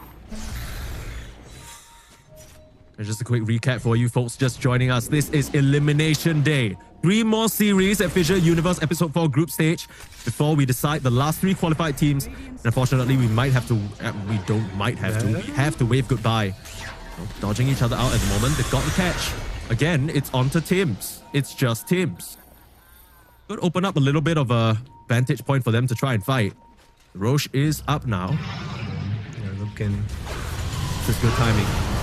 And they go. Immediate blink hex. Maureen is gone. That's not even close. Three-man fatal and you get a bonds. fatal bonds onto 3. That's tough. Crit has to force stuff up to the high ground. They ping out the gem that Maureen dropped, so they're going to be able to claim that one and just head into the pit. Make that one look easy. Falcons, they need to contest this, I think. Arena's still available, but can they? Tim's just hunting. Tims did buy back into this, so he does want to be a bit more careful with his positioning. Amar is going to come in Arena, try and throw Jackie away. Pushing him into the walls for now, but the Roche is not low enough to steal. He's going to just fully commit in. Meanwhile, backline, Tims, he's just taking the pressure. Jabs will steal the Aegis of the Immortal. And Boom are the ones to get that Roche kill. Meanwhile, Tims is still fine. They just don't have the damage. No kill policy, indeed. Amar, he went for a right play, I think. He went in his spirit, like, oh, I need to kill Roche now, but unfortunately it was like maybe 7% HP left. Not enough damage. That boy just jumps on him, jabs too. The replay of that, Maureen dares to show his face on that ward, trying to D-ward, instantly punished. Quick decisive move there from Boom, and the Golem just off the mark onto Snake King. Could have been really scary if the Tinker were to go down there. Not that that would have changed much. Still a very easy Roche take for them, and Boom. That's kind of been the story for this game so far. It was a very quiet early game. Maureen came out with the 23 pick Timber. They were confident about it, but we were saying that they probably were prepared for the Armel Lash, but were they really? It doesn't really seem that way. And this was unfortunate timing from Amar, maybe getting a bit desperate, maybe misjudging the damage that Boom had. Comes in way too early and he just gets chopped down while Tim's making space for the rest of the team. Yeah, meanwhile, we're talking about all this. One Rex has gone down. Check, boys. No Aegis. I guess the only bright side for Falcons is the Aegis on jabs. That being said, he also has the cheese Aghanim shard and refresher. As you can see by our beautiful UI. What's he missing? Just put him in. Get him in there. So you ask the Beastmaster start hitting the towers. The hell? You probably can. He's got more resources than you can fit into your like inventory. Let's see what happens when he gets the 7th icon. Does it go bottom or does it go like big? Radiant are scanning. Yeah. Like how far does it expand down, right? Is it like a sort of reverse triangle type situation? Give him the shard and the gem. Come on, guys, do it for content. Yeah. Hashtag respect Fissure designers. Okay, you can redeem that one in the chat with your points. But yeah, I think it's been an amazing performance from Boom so far. Like I said, that early game, it was very quiet from Falcons. In particular, that Mars and Timber didn't get much done on the map. Felt like a slow but sure drain towards Boom's advantage. And even though Skeeter, at moments, he looked like he was the one who would be able to turn things around for them. It's just one Alchemist. It's just what he just doesn't have enough damage. Now, Falcons will smoke up. Smoke is going to break. Jack Boys immediately dodges away. He coming back though. He coming back. Looking at crit. Crit's gonna get crit. Crit's gonna get killed. They're looking for more. Armel with the raw out. Skeeter, he is gone. Not enough HP in the world's gonna save you from that one. Maureen tossed up to the sky. He probably has the BKB out, but he's gonna try and get a kill onto Tim's first. Golem off the mark, and that means Malrine is going to be able to escape. Feels like that's the first time this game I get to say that line. You're probably right, actually. But no BKB, Elk down, 75 seconds, no buyback. Tinker's like the only last line of defense, but even then, I don't think Boom care too much right now. Hell, at this point, even if Snake King was a mid Tinker, I don't know whether it would change much. Yeah, just way too strong on Boom. Charging forward to the beat of the drums, Jabs leading the squad with his infinite resources. Raw still available, BKB still available, second life, everything in the kitchen sink, Boom. They have it in their back pocket. Still don't have a buyback. You need to try and maybe attempt a 4v5, but how are you going to find this opportunity? The Golem scouting out, going to go into the tree lines, spot out Snake King, force the blink away. Jabs again. He still has that second life. You haven't threatened it yet. No, just parks his Golem in the corner of the X. Just jumping out onto the Timber Saw. Nice arena, keeping Jack Boys at bay for now, but they hold that poor Timber in place, and Malrine doesn't stand a chance. No buyback there. The March of the Machines will at least get Jabs on his first life, but hope starting to fade. If you're a Falcons fan, this shit is looking rough. Nice spear back onto Jabs, but Jabs still has a BKB. Keep in mind, Fella still has a cheese. He's got a little snack ready for this type of a situation, and they don't even need it. Zoning out now. Malrine, no buyback. Falcons has spawned on Skitter. On Mel. Gonna try and jump in Raw just to deny that go, and Jack Boy still jumping on the back lines, holding on to the resources again. They just don't have the firepower. Jabs, he's godlike, and GG is called. Boom. They'll be the ones to take game number 1 against Falcons, and we talked about it in the pre-game, Adam. This is a matchup that 3 months ago, even 1 month ago, you'd look at it, you'd be like, oh, this is gonna be such an easy Falcon sweep. Like, this is the 2-0, right? Surely they just knock Boom out. Another tournament where Southeast Asia doesn't get anything past the group stage. Haha, weak region. But, I mean, at this point, with the way this tournament has worked out, Falcons, something is missing. Something is not clicking the way it used to before, and it's really starting to show. Boom take full advantage of the cracks and push themselves into a game 1 advantage here. Yeah, 1 game away from qualifying for the main tournament. Boom, they look pretty hot. I think a lot of clean moves. I feel like they're very comfortable in the zone and the way they're playing right now. I think Falcon did like a pretty good job of anticipating most of the moves. We saw the wards, right, just to keep track of Tiny and all, but at the end of the day, I felt like Falcon couldn't make moves of their own. The only one we saw was to the 4-man smoke to a Strike of Wisdom that was disastrous. And it felt like it was so hard for them to come together just because of this Mars laning phase, I want to say.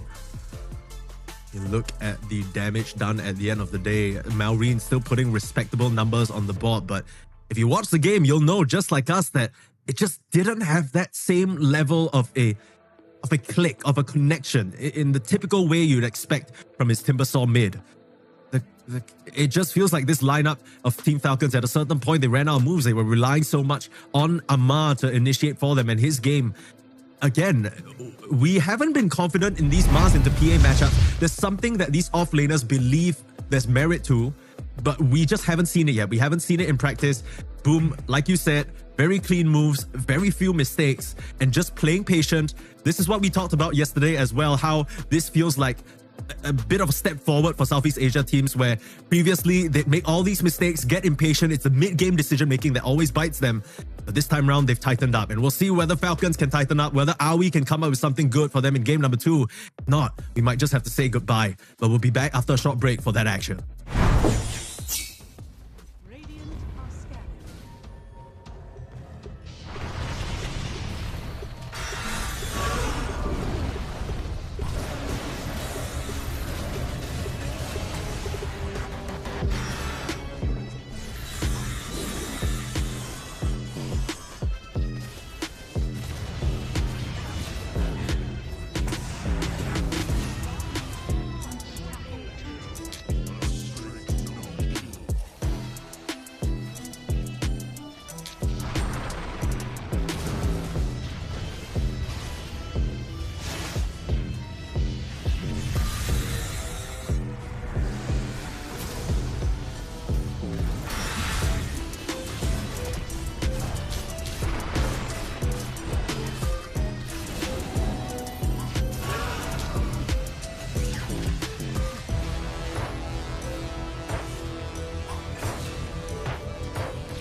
Nothing was given, I had to work.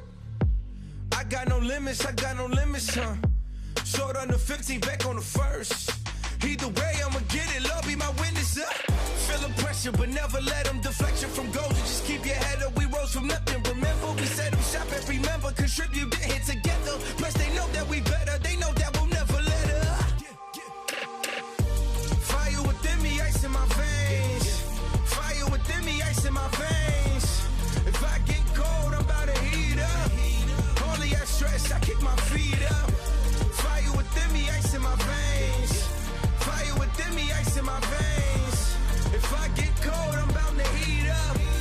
I hear the noise, but no, they need us. I got that ice in my veins. Yeah, ice in my veins. Yeah, I got that fire in me.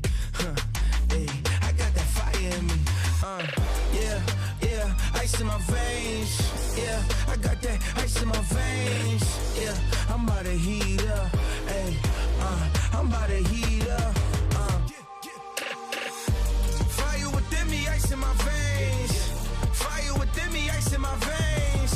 If I get cold, I'm about to heat up. Only I stress, I kick my feet up. Fire within me, ice in my veins. Fire within me, ice in my veins. If I get cold, I'm bound to heat up. I hear the noise, but no, they need us.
A warm welcome back to FISSURE Universe Episode 4. You are watching the official stream brought to you by FISSURE Studios. My name is Permslees and I'm joined by Mr. 343.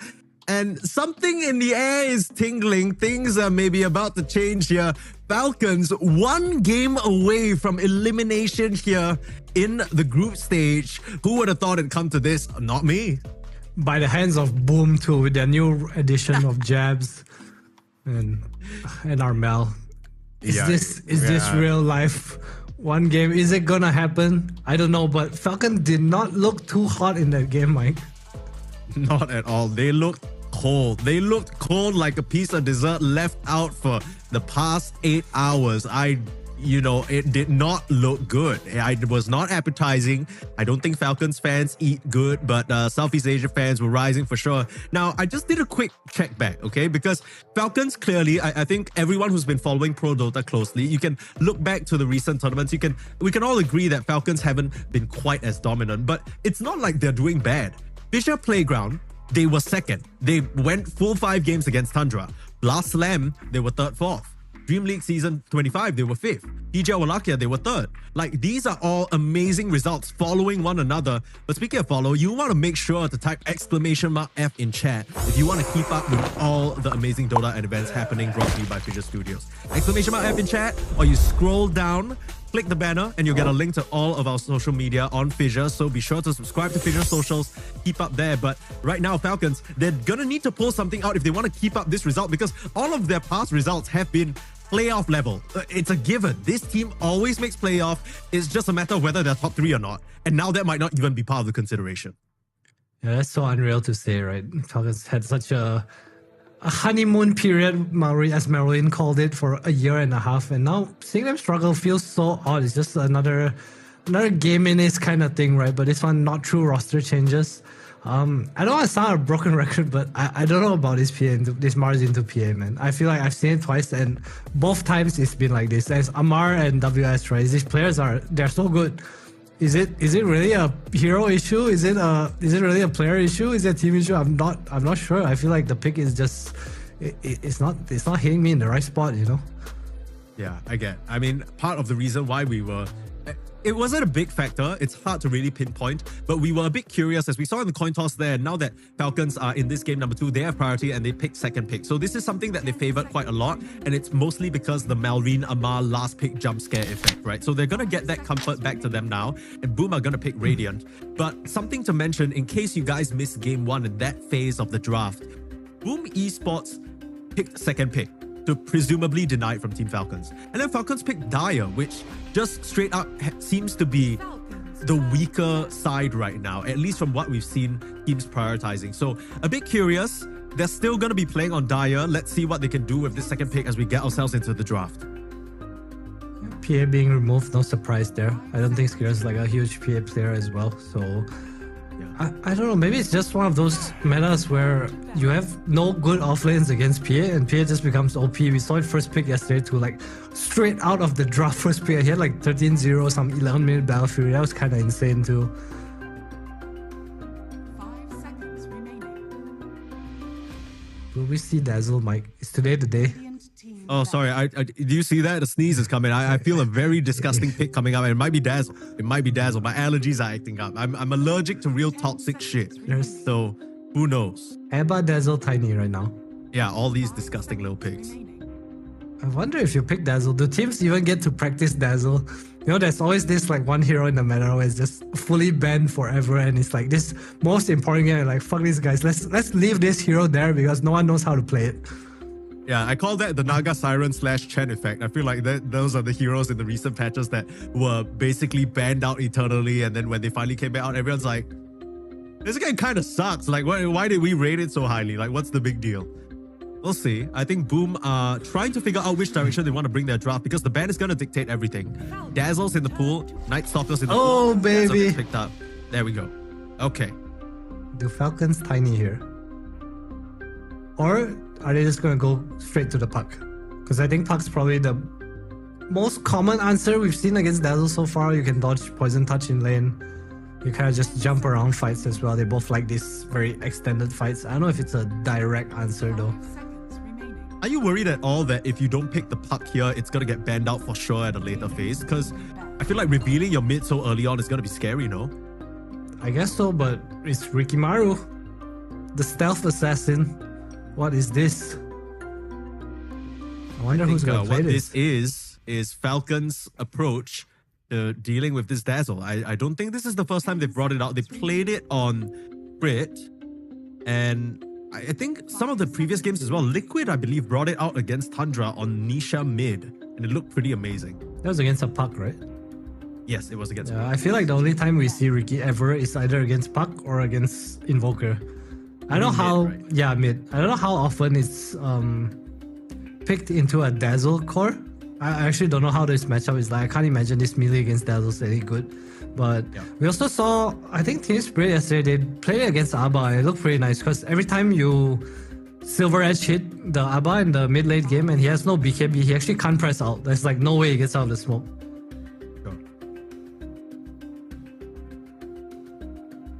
Falcons turn to Team Spirit picked this against Aurora, and that was a bit of a different draft. They had Weaver, Abaddon, OD, so that was basically the first round of the group stage. Misspoke a little bit. It was actually Liquid versus BetBoom yesterday when Liquid brought it out on the mid to counter out the Puck. It still will ban the Puck though. I mean, out of respect, I guess. I think it's smart. It's just it's an easy matchup, right? And I don't think Ricky fares too well against Dazzle mid. I might be totally wrong about this. Never seen it before, but I think it's safe to assume that if there's a Puck in the pool, you don't want to put his Ricky mid. Yeah, I think it makes sense. The idea is that, you know, if he poison touches you, you can always Tricks of the Trade and probably Blink Strike back to safety, I guess. And that means that he's not that easy of a kill. Also, I wonder, I need to sort of confirm this information, but if, I should probably know this, but I haven't really got the chance to practice or see much Dazzle because it's been banned. If you silence the Dazzle main body while he's in auto projection,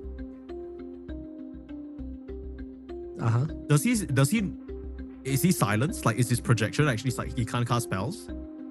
I actually don't know. I doubt it, but I don't know. I feel like that should not be how the interaction works. Otherwise, Silencer would be like the counter, right? I mean, Silencer is pretty good into Dazzle, stats-wise. I think we'll see. The whole idea of this Ricky against Dazzle is probably to like stop the heals coming out and stop the Grave, right? Just by the smoke screen, you can't click on targets. I think that's probably the logic behind it, but you might be right. They go for Bounty Hunter. The age-old Ricky Maru invisible hero counter. Trek, I see you now. Also a little bit of it can play pace with this, right? With Dazzle, you always want a position 4 if it's going to be off lane. That is a bit more of a body. Pace has been the name of Boom Esports' approach so far. They take it like a little slow, you know, to 10-15 minutes and then it's go time. The one thing I don't like about his bounty with the Dazzle though is I feel like Dazzle's weakness as a hero is when you're able to collapse on him. And I think Falcons, even though they have the Murta, with Ricky Murta, you still can kind of run mid, right? Like compared to his bounty Jack hero, I think you are a little stronger. They also have the pick here from Narin, wherever it's gonna be. Sure. I guess they also have the option of putting it on mid for Armel, just to get those levels and the Aghanim Scepter at a faster pace. I'm pretty sure Jabs plays Dazzle too, by the way. Yeah, no, I'm sure Jabs plays Dazzle. I'm just saying that, you know, there's still the flex potential, right? So if they want to pick another off lane once they see the position 1 for Jabs just to get a priority matchup, wouldn't surprise me too much. But a lot of value off laners banned out already. The Beastmaster that he's like so much still in the pool. Although I'm not really sure how value it is into this support duo. I also feel like this... Is this the support duo? No, it right? It has to be, right? No, right? Because Murta is... Murta is the crit hero, right? And so is Ricky. So if the Murta comes out, crit's just gonna be on support on the Murta, sorry. Bro, so this is some... I guess the Ricky is going to follow the Dazzle wherever he goes. Is that the idea? I guess so. 10 seconds. We're playing we'll Ricky see. core into Bounty Dazzle. I don't know, but Falcons has a we're gonna battle you draft right now. Yeah. So you want to hit some early timing, your filthy Aghanims on your filthy Dazzle hero. We can tussle. I'll bring out the Bristleback. This is a hero that's banned out against Amar frequently. still one of the remaining offlane Bristle players to still go that seeing red facet because he just believes in his ability to carry the game that way. Falcons generally build around it pretty well, right? Every time the Amar Bristleback comes out, it almost feels like he assumes the role of the Pulse One. More often than not, you see Skeeter sort of on something like a Dawnbreaker, a Tide Hunter, Abaddon, a secondary carry, if you will. Yeah, Falcons draft looks pretty nice to me so far. Again, I still don't know about his Riki very much against Dazzle, but they picked it into it pretty confidently, right? First pick, so I can't imagine it's too bad. Boom. How will they respond to this though? Like they're probably gonna pick Jackie's hero here. And Medusa, can't touch me draft. Not very pacey though, I wanna say, compared to what I was expecting, because we were talking about the Bounty, Dazzle, and Jakiro, right? Looks fast. And now with the Dusa inside, I guess Falcons don't have a Dusa killer right now. Just slowing down the game, maybe more wave clear, anti-mage ban, nothing too surprising. Isn't the Riki gonna build Diffusal if there's a Dusa in the game? Like, is this not...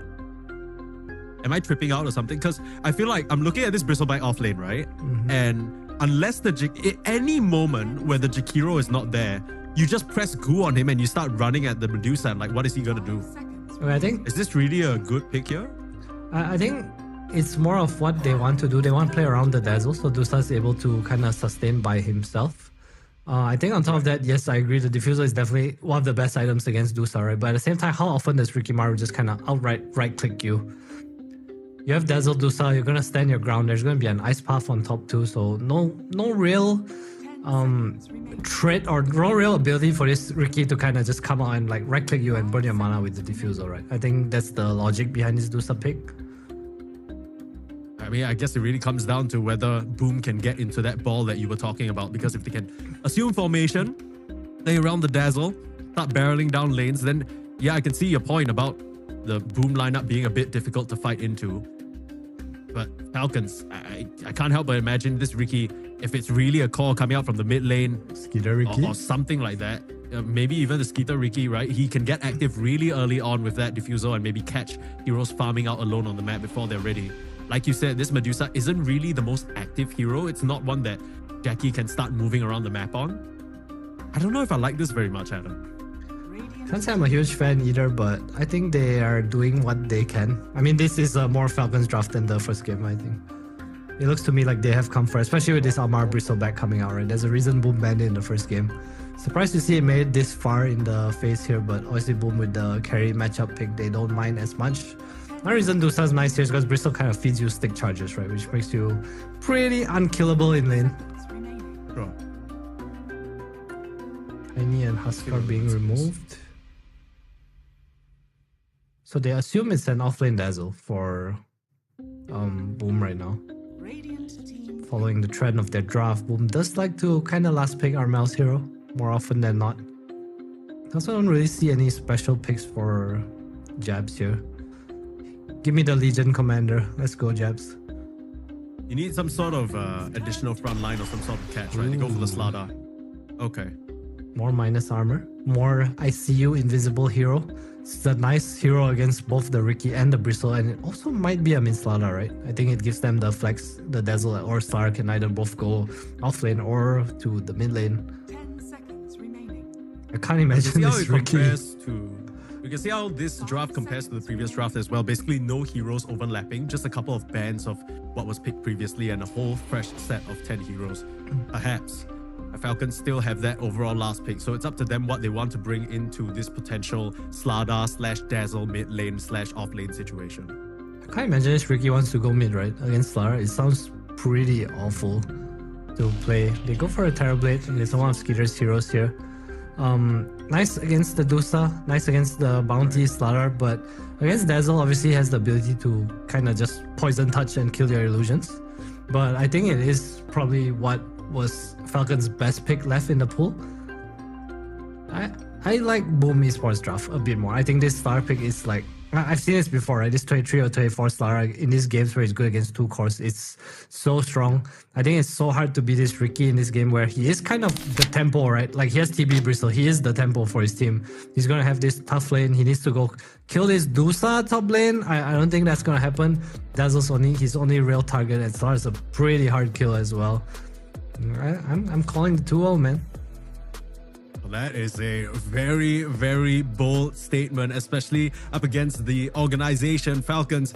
But maybe Boom can do it. With the form that they're playing in, certainly it does feel like they have the wins on their side. This might be the first time in a long, long time we see Falcons knocked out in a group stage of a tournament. Were you here when it happened? We'll find out after this game. Game number 2. Maybe there's a chance of Falcons pushing it at least to a game number 3. I'm sure that's what people want to see as well, because as much as, you know, I'm sure Falcons has their fair share of people just hoping that they lose. You know, that's what happens. It's the Gaimin Gladiators effect, right? But it's the same thing when GG was super successful. Everyone was just, oh, you know, I hate seeing GG win. It's so boring. Falcons, they were dominant for so long, and you can sort of understand the audience sentiment why that would be the case. But I think we're here for exciting Dota. If we get more matches, I'm not going to complain. I do agree with what you're saying, though. This Slada looks devious. We saw it and how well it could work. One of the concerns with Boom Esports is maybe with this Bounty Hunter position 4, they're lacking a bit of the damage. But yeah, once you get that Corrosive Haze out, everyone melts. Everyone melts like butter. It's also just their heroes, right? I think this Amar Bristle is the only reason I would give Falcons any hope of like winning this game through draft. I feel like this Ricky, maybe Melrin's gonna change my mind, you know, maybe he's gonna do fine in lane, but in my head I feel like this Slara against melee hero with no wave clear is so difficult. Yeah, I know what you mean, but it must be a little bit of confidence there from Melrin to pick up this Ricky first pick. You got to expect that this hero, one of the prolific ones, you always see Reddit posts about it, right? You always see Reddit posts like a new player saying like, how the hell do I counter Ricky? I can barely see him. He's just killing me now. Well, maybe we'll see something like that in this game number 2 as we hop right into it. Amel and Melrin just kind of joshing around in the all chat again. Love to see it. Hopefully Falcons aren't in too bad of spirits. They're not out of things just yet, right? They still have a chance, potentially reverse sweep, keep their streak alive, but like you said, Adam, the season has been grueling. It's been back-to-back tournaments. Haven't really had a time to sort of back up, reset, and try and figure out what's truly wrong or what's slowly dragging them down a little bit. Quick look at the facets. Nothing too crazy. I guess the only talking point really is just the seeing red, but that, at this point, if you watch Amar Bristle, that's the only thing he goes for. Not Believer and it's not Rocket. I'm wondering how this top lane will go, because Bounty has a win lace. I think maybe even expecting to kind of mess with the waves here. I don't think this TBCM lane is actually pretty damn strong compared to the Dazzle Bounty, I think. Right. Not sure we can actually fight into this. See how Boom chooses to approach this. Kind of one of the potential downsides of the Dazzle. 3-for-1 rune trade. Melrin able to get the advantage over Tims there. Was not in position. A nice little light lead for them gold-wise early on. Not sure how much that's actually going to affect things in the lane. Look at Tims is stalking him. Jabs is there too. This might actually be a kill. Mr. Maiden in trouble. He can TP out. Talked about the bounty counter. TP. I mean, the TP is not even a bounty counter. It's just that he's level 1 and there's level 1 Shadow Wall. It's a counter for now. Yeah. I mean, the counter to bounty seems to be strong lanes, right? If he's not really able to contest you along with his offlaner, suddenly his offlaner's not getting a lot done. He can't really do much as well. So let's see whether this CMTB can actually put on pressure onto Jabs. I wonder how lanes are gonna go. I can't imagine bottom's gonna be any pressure for either side. Probably see Amar start just cutting waves at some point. Crit is gonna take a lot of damage though. Zhao bullying him a little. Offlane Dazzle. Who's the last person that played this? Saberlight? I think so. It must have slipped through the cracks once or twice more, but can't imagine many teams are too happy leaving that in the pool. Just hit such a disgusting timing. I'm really curious to see this Ricky interaction against the Dazzle. Like, is it actually that good to the point like, oh, you can't grade your teammates? Is it like worth? Is it a counter? Because it's all about the A, right, before this. Yeah, my main thought immediately is just that if you put the Riki in a core role, he gets Diffusal at such a quick pace, especially with 1 or 2 kills early on, that he can just run over the game before you're ready. Because we see a lot of these offlane dazzles, it feels like the only item that makes sense is the Axe Rush, and then you want to get Blink, you want to get BKB just to keep yourself safe. But before you get to that point, you're very susceptible, and apart from the Shallow Grave, there's no save on Boom. Their save involves Stone Gaze, run forward, try and kill whoever's punching their dazzle, right? So it could be a whole sort of duel situation here. But Amel, speaking of duel, getting the better of Malrine in this early stage, no surprises, given that it's a Slada versus melee matchup. Very few of these that the Slada will lose in the mid lane. Malrine doing fine so far. Armel probably gonna get both runes since the wave is just kind of doubling for him. It's just hard to push out, right? As Riki as well. But I think Malrine gets away with like a maybe 40-60 lane phase. I think he'll be pretty happy here. Crit taking a lot of damage. Joust level 2. Uh-oh. Is Zhao just going to auto-attacking down? One last dual breath, Fairy Fire. I can just chase up to the high ground. The auto-attack, not enough. SLTP out from Crit. Wastes quite a bit of time and resources. It doesn't really change the state of this lane. I don't think that Amar really gets pushed out here. He'll be happy to get some solo leveling down here, but Muerta's gonna be kinda under level of you. That's a nice heal. Solo leveling mentioned. Arise. Arise. Oh damn, you got it. Welcome back. You mean the Magnus player, right? Smile. Smile. Jabs is... What's he looking to do here? Just wants to apply pressure. Tim's messing with the creep wave. Looking for a heal bomb. Yeah, they're just trying to find an angle to collapse the creeps on and get a nice little shadow wave. They're doing a good job pushing Skeeter away. With this poison touch, he can't step back up to where Jabs is positioned extremely aggressively. They're doing a great job denying the space at Snake King. You want to be there, a bit of a pickle. Just Lotus and stick on Jabs too. Jabs is one who needs to be careful. Turn around for the poison touch. Oh, big stick, big Lotus as well. And he actually survived. Get the heal damage. He might go down first. First blood drawn by Skeeter. Outduels the Dazzle. Snake King might drop the last bit of damage. He survives it. I'm not gonna lie, that Glacial Guard facet actually made such a big difference in that engagement. Yeah, I wanna ask, is this a normal facet? Because I saw it and I was like, I've not seen this interaction. I feel like people take this facet, but I haven't like seen it do something, you know? I mean, it's mostly just helped CM trade quite a bit in lane because of that additional physical barrier, but it's very, very nice as we saw there. It was the difference maker. I think the only other option with CM Facet is the Arcane Overflow, where you basically try and get spell amped at the cost of insane mana. That's just not feasible, right? Yeah, I guess not. It's hard to use. Team doesn't really benefit from anything as well. I feel like that was such a nice goal, right, by them. I thought Skiro was dead for sure, but I think Jabs kind of messed up the heal. Like the heal bomb didn't hit or something. Yeah, also, I think that he stuck around a bit too long to try and get more auto attacks off, because Tim's was still full HP, right? Tim's could have gotten it done. He didn't need to sort of risk himself there, but really nice little bait play there from Skeeter. In this bot lane. I was saying how he doesn't really get pushed out, but he's going to stand his ground. At least get a trade kill onto Zhao there. Crit will be the one to secure it, and the Medusa is extremely low. 17 one charges available, but doesn't... Oh, well, yeah, okay. Well, low, no more. Anyway. 17 one charges gone. Worth. Yeah. Lane's going pretty nice for Boom, barring the first blood on Skeeter. For Skeeter, sorry. It's gonna pull the waves around. Tim's level 4. Damn, he's actually so high level because of the kill. Snake King needs to be so careful because they're doing a good job for now, using the Terrorblade illusions to make sure the creep equilibrium doesn't get too wacky. But if Snake King steps out of line, one just Shadow Walk stun into Poison Touch, and unless Skeeter can boss up again with that Metamorphosis, it's unlikely that Boom are gonna back off. Armel's level 6 now, looking for the rune, but Malrine has an Invis rune, so Armel maybe not realizing that he's still level 5. Caught him by surprise a little bit there. This is the counter that we talked about. We literally talked about the Riki counter. It is Bounty Hunter, Track, and Corrosive Haze. My goodness. These heroes are not only going to be spotted, they're going to be killed even quicker too. Yeah, you'll probably see a lot of the minus armor build up later on. It's also really nice to have against Bristleback. I think that's something it's quite big interaction as well. It's having all this ability to kill him while he's facing the front.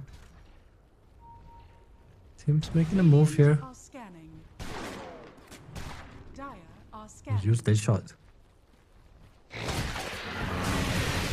a little bit awkward. Amar is full HP though. Tims is here. They want to set up onto the Muerta first. Know she's an easier target to take down. But Amar, that's going to allow him to stack up quite a bit of quills onto poor Tims. Snaking has joined the fray as well. Going to come in, punish the bounty hunter. Up the dust, they might be looking for more because Malrine showed up to the fray. Now slowed up by the blood grenade. He is not moving anywhere. Malrine secures himself the first kill of the game on that Ricky. Gets ever closer to that defusal. That's the timing that I'll be looking out for from Falcons. Nicely done. It's a lot of pressure. Nice TP from Snare and Malrine jabs. No catapult up here. Because TB managed to clear it, so no pressure being able to trade. Malrine's still hunting here though. This could be nice. Again, a lot of wand charges. Gonna pop them up now, and Dab's threatening the TP over to save him. That boys will be okay for now. They're going again. There's a scan from Boom though. Big boys. Needs to hike it out of here. Well, he's making it out for now. I don't know whether the same can be said for Crit. Getting hunted down in the mid lane. They're gonna play around Armel. Get that kill easily. The blood grenade's gonna finish him off. Zhao with the damage over time, and even though they're trying to hunt down the Medusa, she's long gone. Gets through the twin gates up to the safety of a Dazzle's embrace. This mid tower is dead to Armel. Wow. That's kind of crazy. Marine's also level 6 now. Look at him, how he's playing. He's just trying to follow his Medusa. It's not much he can do against this Slardar. If they get the touch on him, it'll be pretty nice. Reflection with the slow, but Jack boys, he knows that the only play they can make is onto him. He's run all the way up to the top lane. Suddenly no hero showing bot. Oh, I wonder where they could be. He's actually gonna go to the triangle now. He literally went from the bottom small camp pool to the gate to top lane to the triangle. He's almost done the full circuit once he goes back to mid lane.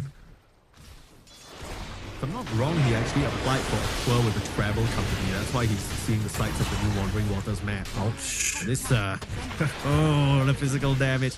He does so much for being a high armor hero. Now, Tims will get traded out in the bot lane. As much as Boom are finding avenues on the map, they are not losing out completely on Falcons. Right? Falcons are still finding some kills, still getting Malrine involved, even though it has been a painful process. He's the bottom net worth core right now on this Ricky. He needs just a little bit more juice to get towards that defusal. Yeah, Falcons doing what they can, just trading, realizing that it's kind of hard to fight into Boom right now. Slowing down the game, chasing Jackie around, enabling Amar. Not too far behind, even though Boom looks like they are clearly the winners of the laning phase. About free bounties to grab. Didn't really do his job there, but we see the triangle of Boom. There are some nice stacks. Makes sense when you're a Medusa, but I wanted to highlight the fact that Falcons, as per usual, have stacked their own triangle to the brim, right? They're preparing that for Amar. That seems to be the name of the game. Just enable Amar. Even this Terrorblade, down the line, we've seen it time and time again when Bristlebacks are picked. You dump so much damage into him only for a Sunder to come out and Amar basically gets a full reset. Falcons, they're going to try and gear up for a game state where they can put Amar in front and have him not worry about a thing, even with this overwhelming physical damage from Boom. Yeah, you're right. And Tims, because of Jackie being in the triangle, Tims gets level 6 now. I wonder if we'll see Boom try to make a move. They might just wait for Amel's dagger, but that was gonna give time for Amar to just do what Bristleback does. There's giant stack. These are very typical stats. In fact, I know that this UI is lovingly coded by the hard-working people at Fissure. But honestly, even if you just reuse the Falcon stats over and over, it would make sense. Crit stacks like 5 to 6 to 7 camps every single game anyway. Right? Like, that's just his MO. You're playing with Bristle. That's your life. Committed. Tims, meanwhile, just gonna continue whole bot. Surprised we didn't see Jackie like kind of walk back down here. I guess he is the only one that can farm the left triangle. So Armel's gonna be moving around the map. Almost dagger.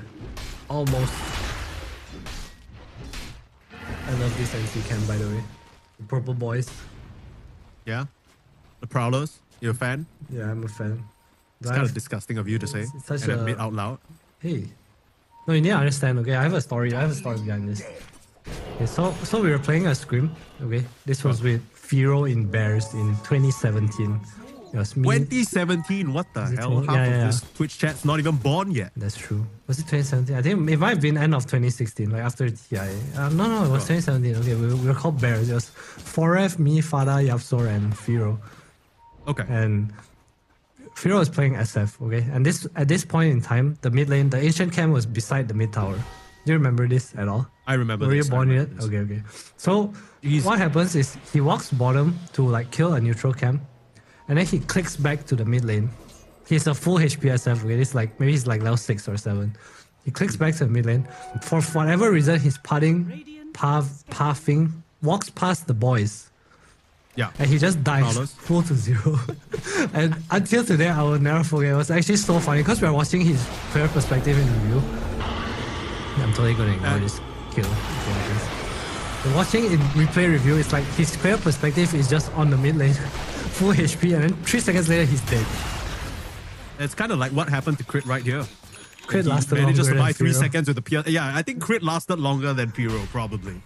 But yeah, Prowlers, I know a lot of people were a bit upset that they're reintroduced, but I don't mind, you know. I think neutral camps need to pack a little bit of a punch. People complaining about how these new polywogs and their upgraded versions are a bit too strong. Well, get over it. The forest fights back, etc. Dire's middle tower is under attack. Forest fights back indeed. Tomorrow with the blade mill complete now. Game pretty slow so far. Melrin on his way to defusal. Scouting out the boom boys. This could be a good goal. Kind of got a nice little angle on Zhao. He's not going to survive this one. Now Mel's in a bit of a prickly position. Has that leg day to get himself out of there. Just be able to bounce back to safety. Snake tried so hard to steal that kill from Melrin. Radiant's middle tower is under attack. He's trying to cut off Mel, but we'll push him away. The big question is whether Boom will make it back in time to set up around the 15-minute Tormentor, because that's been sort of the big story of this patch, right? It's just about which team gets that initial advantage, and then it always feels like, okay, off of that alone, maybe you take a bad fight and the game just starts to snowball. Indeed. I feel like this game, usually at 14, we also see this like smoke to the opponent wisdom, right? Yeah. A Shrine of Wisdom, but this game's been pretty chill so far. I guess it's a bit harder with their heroes. I think Boom also understand that they just want pick off to track. Yeah. Teams Just playing it slow. That kind of seems to be the Boom, the new Boom route of, you know, gameplay. He's to the front line, will get caught out. Yeah, he's used nice silence. Him still surviving somehow. Beautiful setup. On the 3, they get attached on all of them. Oh, Crit, he's going to come forward to pierce the veil. Look for the last hit, Tims. Oh, he didn't need to throw that shuriken out there, I'll tell you that much, but sacrifices his life for another track kill. That's Zhao with a double. Beautiful setup there from Boom. They should be able to weasel their way over to the Tormentor now with both supports down. as my Southeast Asian friends would say in my pubs. That's a deserve to die move. Don't know whether Falcons, this is what they want. They'll set up around Mel here, keeping him in place. This Slaughter doesn't really have the most HP left, and Melrin and Amar will get the jump. Heater's gonna come in as well. Boom, getting a bit too comfortable, thinking that they killed off the supports. They get a free Tormentor. Absolutely not. Falcons, don't let that go unpunished, and they're gonna be the ones to walk and grab that for themselves instead. It's a beautiful setup by them, just knowing that Boom will head towards the Tormentor. Amar hiding in the trees. Arena as well. Defusal reveal. Is under attack. They will get rewarded for their efforts.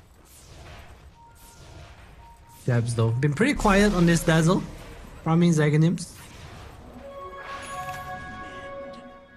He's got it now. As well, those classic moments where you keep looking back up and you're off laner, you're like, you look at Armel, you look at Jabs. They're trying to set up in the mid lane. Is there a follow-up stun? A bit too deep on Skeeter. An auto projection is just going to do some additional damage, force him back to the base perhaps.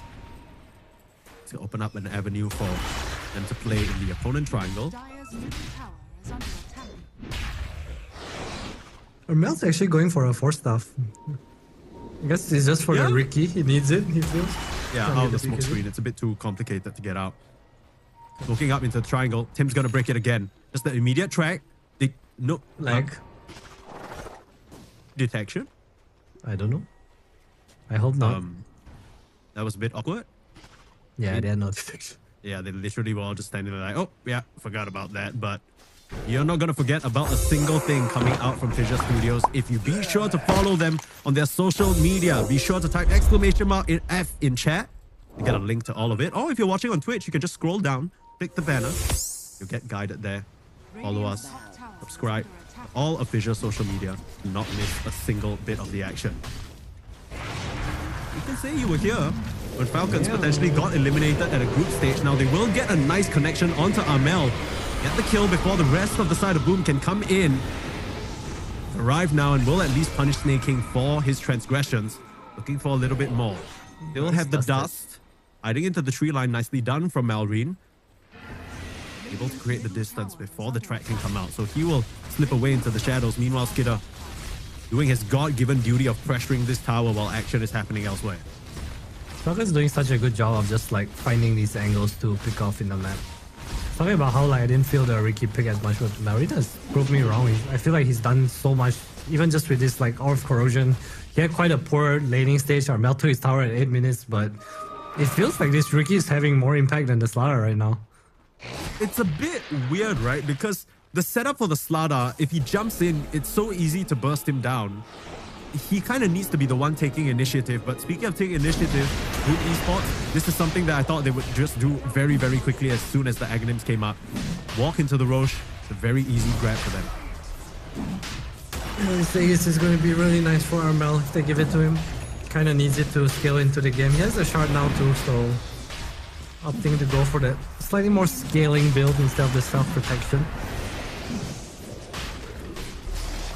I can argue to say this build from Amel is perhaps the most selfless build you can go for. I feel like some other core Slardars, they want to get a bit more armor for themselves, get that armlet, maybe even buy a Midas just to ensure their own scaling. He's going 4-staff, he's full utility, he understands his role this game. Falcons still want to try and fight though. Move up.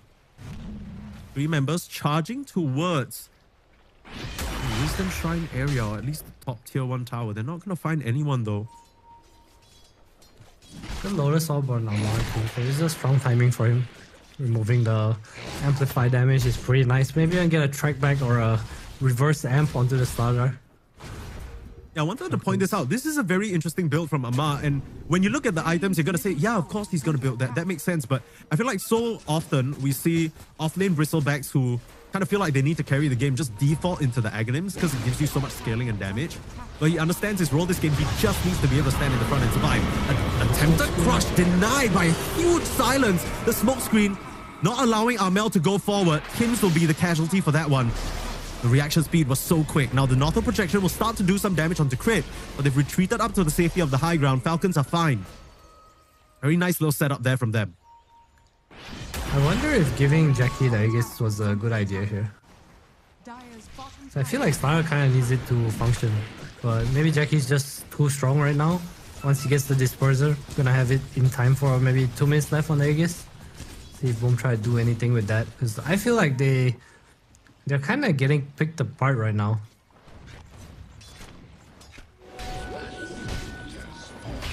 Malrine on this Ricky. Again, such a good job. We also see the shard come out, right? He bought it immediately after defusal, so no more saves from Dazzle.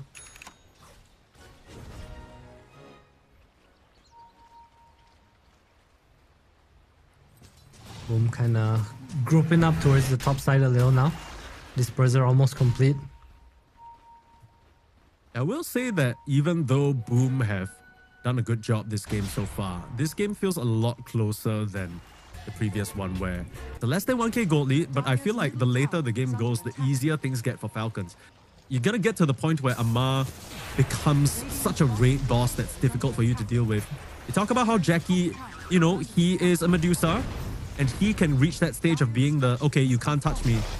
But I wonder whether he's gonna reach the point of doing enough damage to threaten Amar. Maybe he doesn't need to, maybe just burn all his mana. Yeah, that's true. That's the logic behind the build here. Good old Thompson diffusal gyro special. More towers being traded. Both teams a little hard to set up into each other. Falcon, we see they only can really find the holes of pockets to get pickoffs in. If Boom don't run there, well, Is under attack. team fights kind of non-existent for both sides. Also, how often do you see this? There's 20 minutes and there's 4 shards on Falcons right now. Tower is under attack. Radiant's bottom tower is under attack. A lot of work to do if they want to force out the game 3 for now. Still not much interaction with this Medusa. Maybe this is why they gave her the Aegis. They were intending to go onto the high ground. He comes in, making a Malrine jump forward. The Aethos to hold him in place, but not in time. Trying to channel the freezing field. This is such an awkward attempt from Falcons. What are you trying to do here? Malrine is just going to bait his teammates in a little bit. He burns up. 2 heroes already down. The Medusa's coming back in the second life. You pop the meta already, but the projection's still protecting her. 4 staff away. They're safe. Nothing happened. They barely lose a thing. That was the whole point of using the Aegis. There was basically like 1 minute left. That was such an awkward setup there. Again, fellas, you are watching the official stream. FISSURE Universe Ep.4 brought to you by FISSURE Studios, and you might just be watching, I won't say history being made, but something we haven't seen in a long, long time. Falcons losing their grip a little bit on what they need to do to win this game.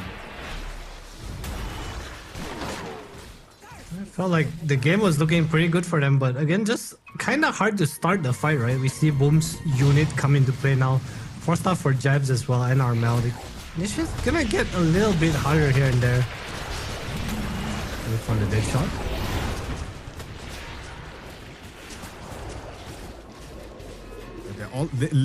They're all tracked up. Like, how do you even take a fight? And one of the things we didn't mention about this Falcons draft is, again, they're kind of lacking catch, right? Last game, it was so much down to Amar on his Mars to set up an arena and get Malrine in a position, get Skeeter in a position. Sure, the Alchemist was able to step up in some cases and get an early stun or Abyssal off, but they just didn't have the lockdown to bring down these heroes. You're seeing that come into effect now.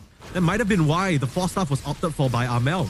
All you need is a bit more mobility, a bit more save, and you just slide out of trouble. Falcons, they have no way of keeping you any further than maybe an Aethos or a Frostbite. That's it. Falcons gonna smoke up here. No meta though for Skeeter. They're just feeling like they need to get back some of their map. It's pretty obvious though. Jack Boys was pushing out the mid lane with his illusions. Skeeter's gonna have to show now. Who's gonna run into who? Teams. It's caught out. That's been the story of this series. Tim's the first one to drop, but Falcons, they don't feel fully confident about continuing to initiate. They'll regroup, back up, maintain vision control of this area and start setting up here. Boom, without their bounty hunter, they have no reason to really contest. They'll just give up this space. Can I just complain a little about how annoyed I am by Tim's item build? I feel like if anyone should have a 4 staff, it is him. Right? He's the one going in first. Like, don't you want to turn around? Like, what's this mech for? Maybe just the Greaves to shrug off the Aethos eventually. Or maybe the Frostbite. He's definitely getting a 4 staff, man. Or Ghost Scepter, I can see that too. I mean, no one else is getting Greaves. Maybe he just thinks, okay, I'm Aura bought this game. Because Jabs wants to build a bit greedier items, right? Jabs has the 4 star for himself. I feel you, but he did. He walking in, you know? You feel me? No, I feel Gotta you. survive. But I think that's his job this game. Don't you think?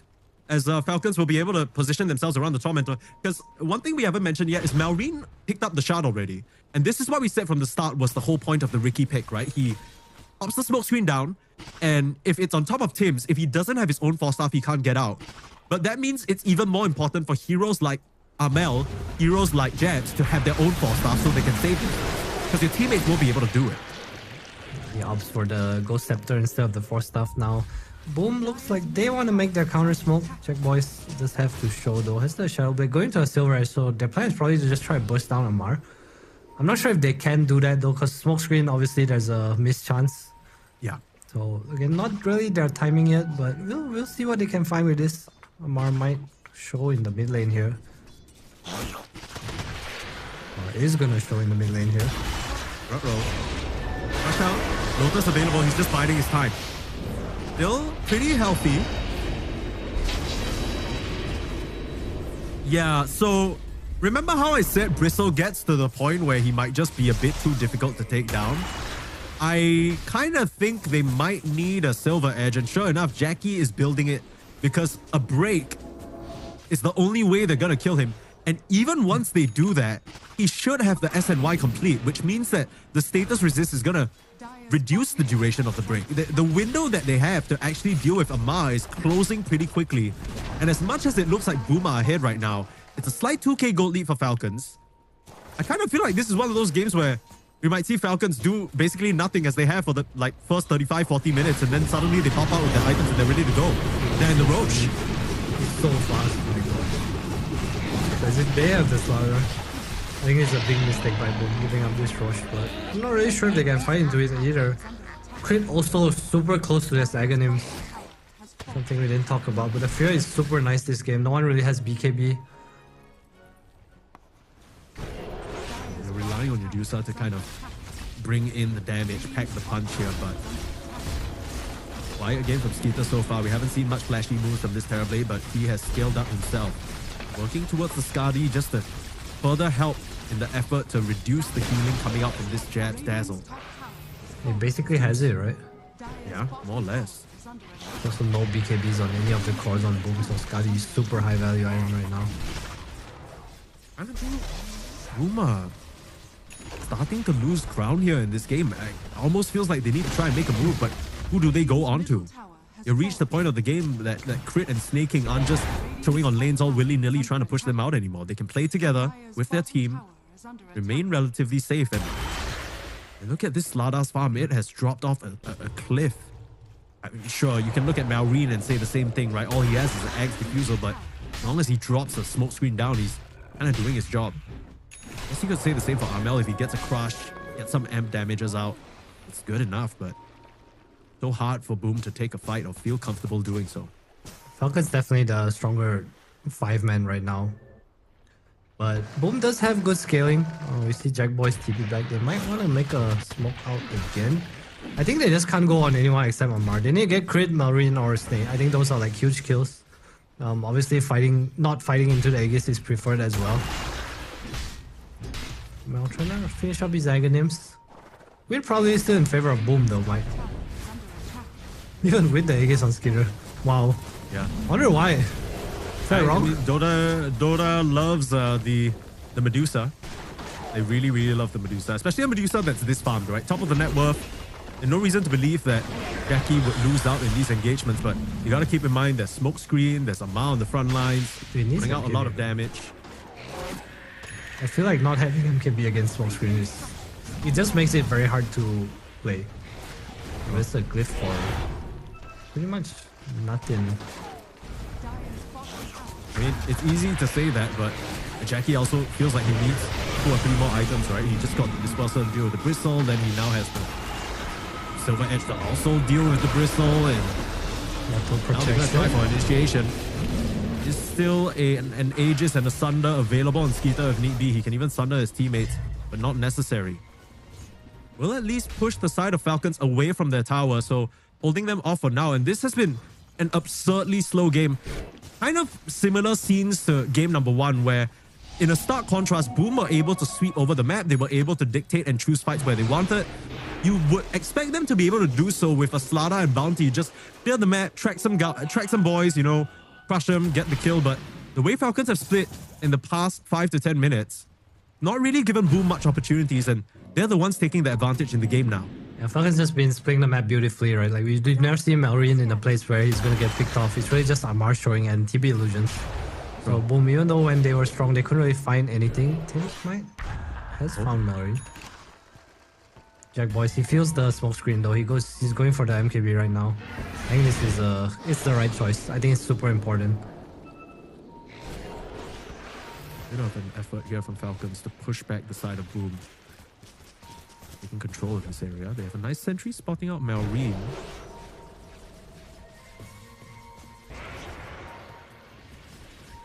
And Roche isn't up for a bit while longer, but Falcons I'm gonna start pushing the meta into the bot lane. Need Jack Boy showing, the rest of Boom Up around him. This is what their draft was meant to do anyway. Play around that Dusa, but on to Skeeter. 46 more seconds on the Aegis. He's happy to frontline for his team. The Aghanims reveal there from the Muerta. They found Jabs. His real body was just right there. No one's gonna save him from that. And now Jack Boys, his disperser runs out. Need to use the Stone Gaze. Push them back. He's being held in place. Another dead shot luring him away to a very inconvenient location. The Medusa is left all alone and will go down. Falcons, they are not gonna go down without a fight. It took time for them to get to this stage, but they're here now, right in front of your base. Amar feeling confident to charge down Armel. The jump in from Malry looking to finish the job. He will slice down that fish. Serve up some sashimi. Falcons pick up their prey. That looks so simple, and that's kind of the weaknesses of the Dazzle, right? You know exactly where his real body is. If you have that Aegis on Skeeter, you can just charge on forward. Who's gonna kill you? Who's gonna kill you indeed?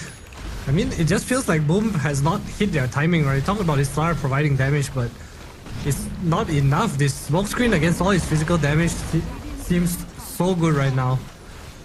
Feels like Marine, as soon as he drops the smoke, there's just no way that Boom kill anyone. This is closer to the Falcons form that we expect, just playing not 3 tanky heroes, but Amar and Skeeter count as tanky enough. Charging forward with impunity, take out 2 sets of rags, get on out of there. 14k gold lead in the blink of an eye, and again, this is probably why we weren't very convinced by this Medusa. Jackie had a very free game, farmed up a storm, was basically uncontested for most of it, but once you get down to the later parts of it, do you do enough damage? Do you have enough items? Seems like the answer's no for now. He needs this MKB. He needs Armel to scale more, some like BKB AC. I was going to talk about these eggs on Armel. I'm not a huge fan because I feel like they can't really stand their ground. I know conceptually they can, right? Stone Gaze, there's Dazzle, but if the smoke screen is there, you're kind of in a losing battle. And that's so weird to say, right? It's a first pick Ricky. Like, how is this smoke screen so impactful? Chris been hitting some nice dead shots too. Falcons though. Dazzle hasn't really been having the same level of impact, I must say. Jab spent most of that early game just farming up the eggs, and sure, they were able to push down some towers, but as it comes to it, just a very easy target for them to take down. To start mounting the defense here, last lane of rags. Falcons staving off potential elimination on to Who's helping her? Who can help her? There isn't even a grave to come out. He can't be saved. Armel is gone. You find the Dazzle in the tree. This is done. It's GG. Just like that. What the hell just happened? I mean, Armel, he's gonna go into the fountain. We see this a lot from his bristle. But Falcons coming back in that game number 2. It's one of those weird games where even though the gold lead and the win probability and the net worth didn't really betray it, it felt like Falcons were losing out so much on the map, but in very typical Falcons fashion, they were just playing for specific timing. They needed to get to a certain point, and once they hit it, they knew that their draft was going to be on top. This is why they prioritized that second pick so much. The last pick, Terrorblade, it never necessarily showed its strength, but all the little ghost push, all those little efforts to dissuade Boom from being able to make moves on the map, I'm sure Boom felt it, and that's got to be a frustrating way to lose. Yeah, it just felt so... I don't know, they had like timings, but it just felt so hard to come together, right? Like Star had his dagger, but they couldn't play towards the Dazzle. Jazz was just kind of farming for the first 10-15 minutes of the game. Amar took a stack for free. There was like no contestation for a Wisdom Rune. The first real fight we saw was the Tormentor, where Boom came out ahead, but it was a really nice play from Melrine and Amar to just kind of protect the area, come back on top after that, and it just felt like there was no real playmaking power from the 4-man of Boom. It's a bit strange because for the first half of that game, the 4-man of Boom did not include Jabs, right? Jabs was just farming it up. And this sort of is the common criticism when you talk about Jabs, even during his time on Aurora, is that he's a very greedy offlane, and sometimes that works out for you. But in a moment like this, all that net worth didn't really feel like it amounted to much, right? He would still get singled out, still get picked off. And maybe that's why Falcons value the Ricky so highly to the point where they're going to first pick it for Malrine. It was just conceptually good against the Dazzle, right? Like we saw no grave saves this game, like actually 0, and that's all the smoke screen from the Ricky. So props to Falcons, you know, we talked about them trying out heroes. This first pick Ricky is apparently some goated pick against this Dazzle. Yeah, And this is why we see them value the second pick so much as well. You kind of give your opponents a little false sense of security. Oh, okay, we're gonna let the dazzle through. Let's see you play it. And clearly not good enough. That smoke screen completely ruined their day. And Falcons, they're gonna force things to a game 3. We'll have that ready for you after a short break, so don't go anywhere. You don't want to miss this.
going up.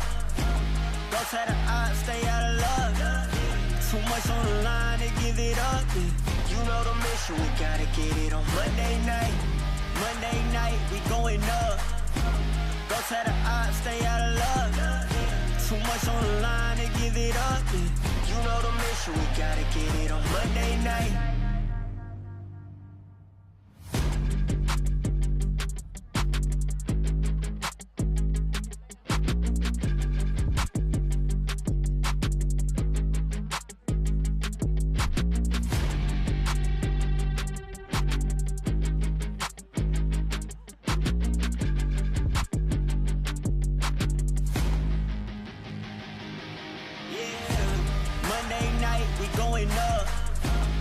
Try to stay out of luck. Too much on the line to give it up. You know the mission, we gotta get it on Monday night. Monday night, we going up. Don't try to stay out of luck.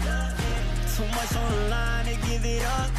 You know the mission, we gotta get it on Monday night.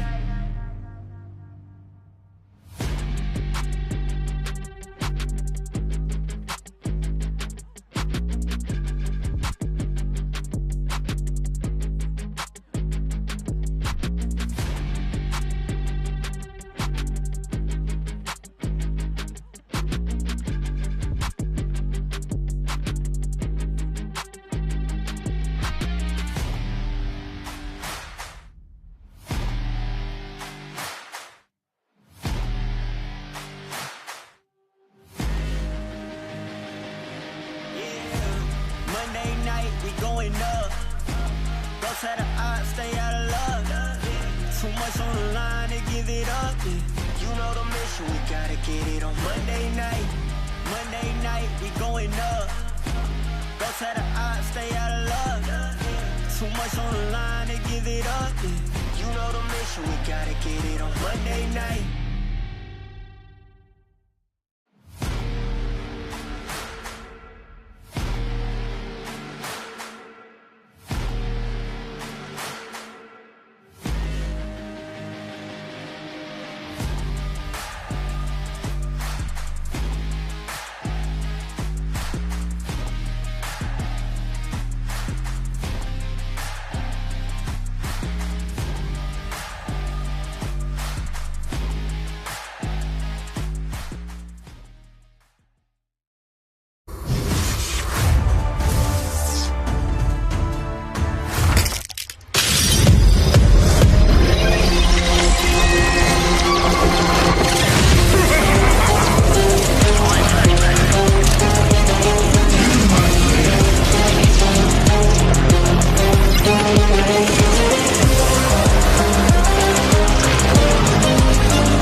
Welcome back to FISSURE Universe Episode 4. We are in the last day of the group stage, and this is the official stream brought to you by FISSURE Studios. My name is BetBoom, and I'm joined by 343. And, you know, we could have been witnessing something we haven't seen in a long time, okay? We could have been witnessing a 2-0 from Boom to eliminate Falcons in a group stage of a tournament. But that's not to be. Falcons, they're not going to let that happen, at least not yet. They're at least going to put up a fight. And that last game, it was a quiet one, but they punched back hard. That strategy with the Medusa, it didn't really work out for the side of Boom. Yeah, early games have been a bit slower from both teams, right? But there is a trend that's starting to set in, right? And it is that second pick is king. Yeah. So coin toss in the fate. Will SEM Boom Esports with the second pick? Advantage to them so far.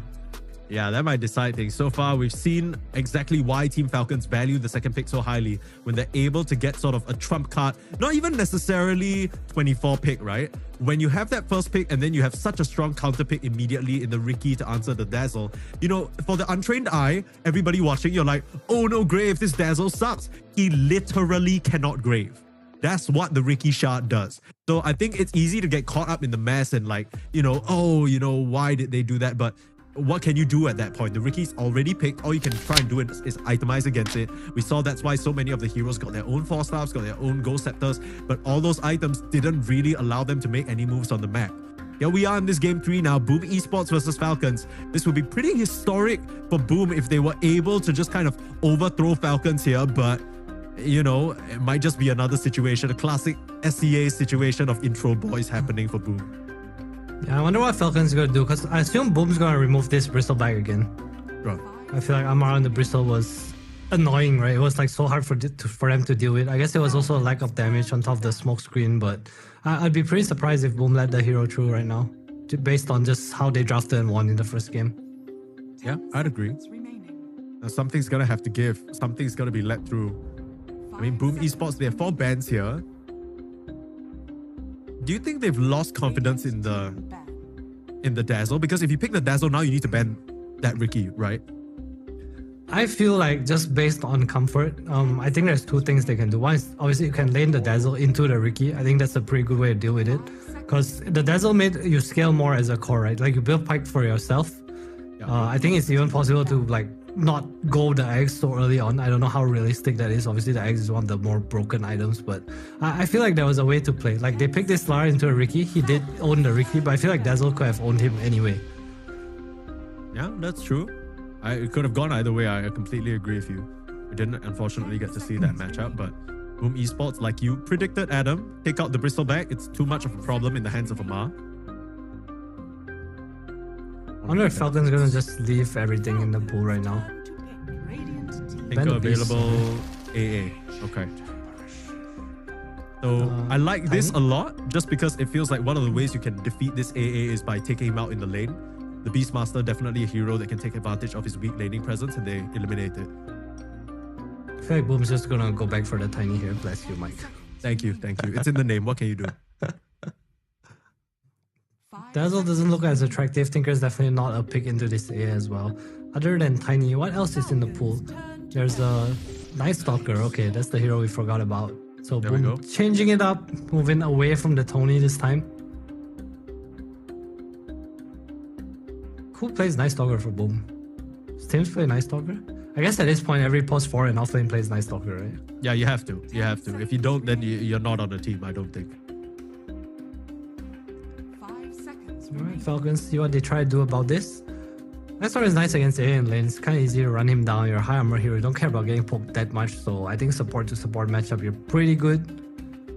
You kind of need to pair the AA up with a reliable stun to get the cold feet activation, just because Hunter in the Night is such a strong boost to the move speed. You're likely going to break it anyway on cold feet unless you have any follow-up. So I like this matchup. There's also the reality that this Night Stalker goes position 3, right? And then he just eats this AA for like dessert every single day. Maybe. I mean, it depends on the carry matchup as well. Falcon's Skier does like to play the slightly stronger carries, I want to say, or slightly more like unable to lose his lane. I also think there's a world where I'm looking at Ember Spirit now, because every time AA is in the pool, I feel like the Ember goes up in priority for the AA team. I wonder if Boom's wary of this hero right now. It's not really a Marine signature, but I just feel like AA stops a lot of his counters in a way, right? Like the Huskar, the Monkey King. You know, kind of denies the lash pick from Boom as well. Malrine has played the Ember quite a bit as of late, so it's not something he's unfamiliar with. Again, like you said, not one of his Grandmaster heroes, but I'm sure he's confident in it. I wonder whether they want to sort of wait for his pick a bit later on, though. All you really see is the Night Stalker now. And I think one of the scary parts about Night Stalker position 4 is he can make that rotation to the mid lane very early on and just ruin you. A is not really the best at responding to that. You're talking about the 9-class gank, right? The level 2 I'm talking go about mid the with 9-class fear. That was crazy. I don't know how they pulled that one off. That was insane. All part of the plan. Well, that's what you get when you stop people from watching your pubs. You get to debut your own technology by yourself. True. You gotta watch. You gotta do your homework. You gotta watch the pro games, man. You gotta take notes. Not you're gonna be left behind. Right, Boom. What they looking at here? There's a Jakiro. There's a Warlock. There's a Silencer. Yeah. They ban still. Out I guess with this AA picking Tinker now is just like a non-discussion, right? Like that's not gonna happen. I feel like it's so pointless to pick Tinker into AA. Just too much of a counter, I think. And most you'll secure lane. Like if you want that kind of hero, you might as well go for Warlock. It's probably better, right? It's less interaction. Falcons turn I know they like the Jakiro. They go for the Muerta, so taking away from Falcons, but also showing that this Night Stalker is, I would say 80% the post tree. Yeah, we have seen this Muerta position 5, but it feels very team specific. Like I remember it was Tundra who was playing it on Whitemon by a lot. That's just something that it really depends on whether your post 5 is comfortable with it or not. I mean, I think Zhao definitely plays this hero as well, right? So I think it's not unlikely that Boom is kind of baiting this Skeeter pick here from Falcons. A Skeeter pick baited. Maybe. It still could be a Malrine Tiny. Still could be a Crit Crit plays Tiny. it too, right? Yeah. I think that's a good pick from Falcons. The price is still in the pool. I feel like this AA Tiny is just something we see all the time, right? It's somehow this hero pairing always makes it through together. 10 seconds remaining. Radiant team pick. And What the hell? Okay. Is the game just over now? Are we done? Are we done? You're just Ricky here. Reverse but then- Uno. Yeah, but then you have a... I don't know. Doesn't really feel that compelling of a draft. It doesn't, but let's see what Boom do here. I think Silencer looks a bit better now because of the Dazzle, but you also don't have a lot of burst damage. You already have Silencers. You kind of want more pour, more nuke, you know? What will they go for? Boom. I'm looking at Lifesteal. I think Lifesteal is pretty nice here. Good matchup against the Tiny. You have the Infest save against the AA. I'm sure you can just pick it out right here though. Yeah. While we wait for these teams to get further along in the draft, just a reminder to everybody watching about what has transpired so far. We are knee-deep into our group stage at this point, and now it's the final 6 teams today battling for 3 slots only for the playoffs. We've already locked in the other teams. They're all just waiting, watching these matches with bated breath. They get a nice day off. But for these guys, they need to battle it out. And Boom have really put Falcons to the test. At least in that game number 1. That game number 1 looked very convincing. And then game number 2, it just felt like a little bit of an outdraft. Boom will go back for the gyrocopter. Yeah. Oh my god, Yeah, your why? reaction says it all. Your reaction says it all. I get it. Okay, look, you're Mr. Positive, you're Mr. Bright Side. Tell me about why they would go for this gyrocopter. What's the idea here? They want to play so fast because there's nothing that can match up in this tiny aim anymore, which I totally disagree.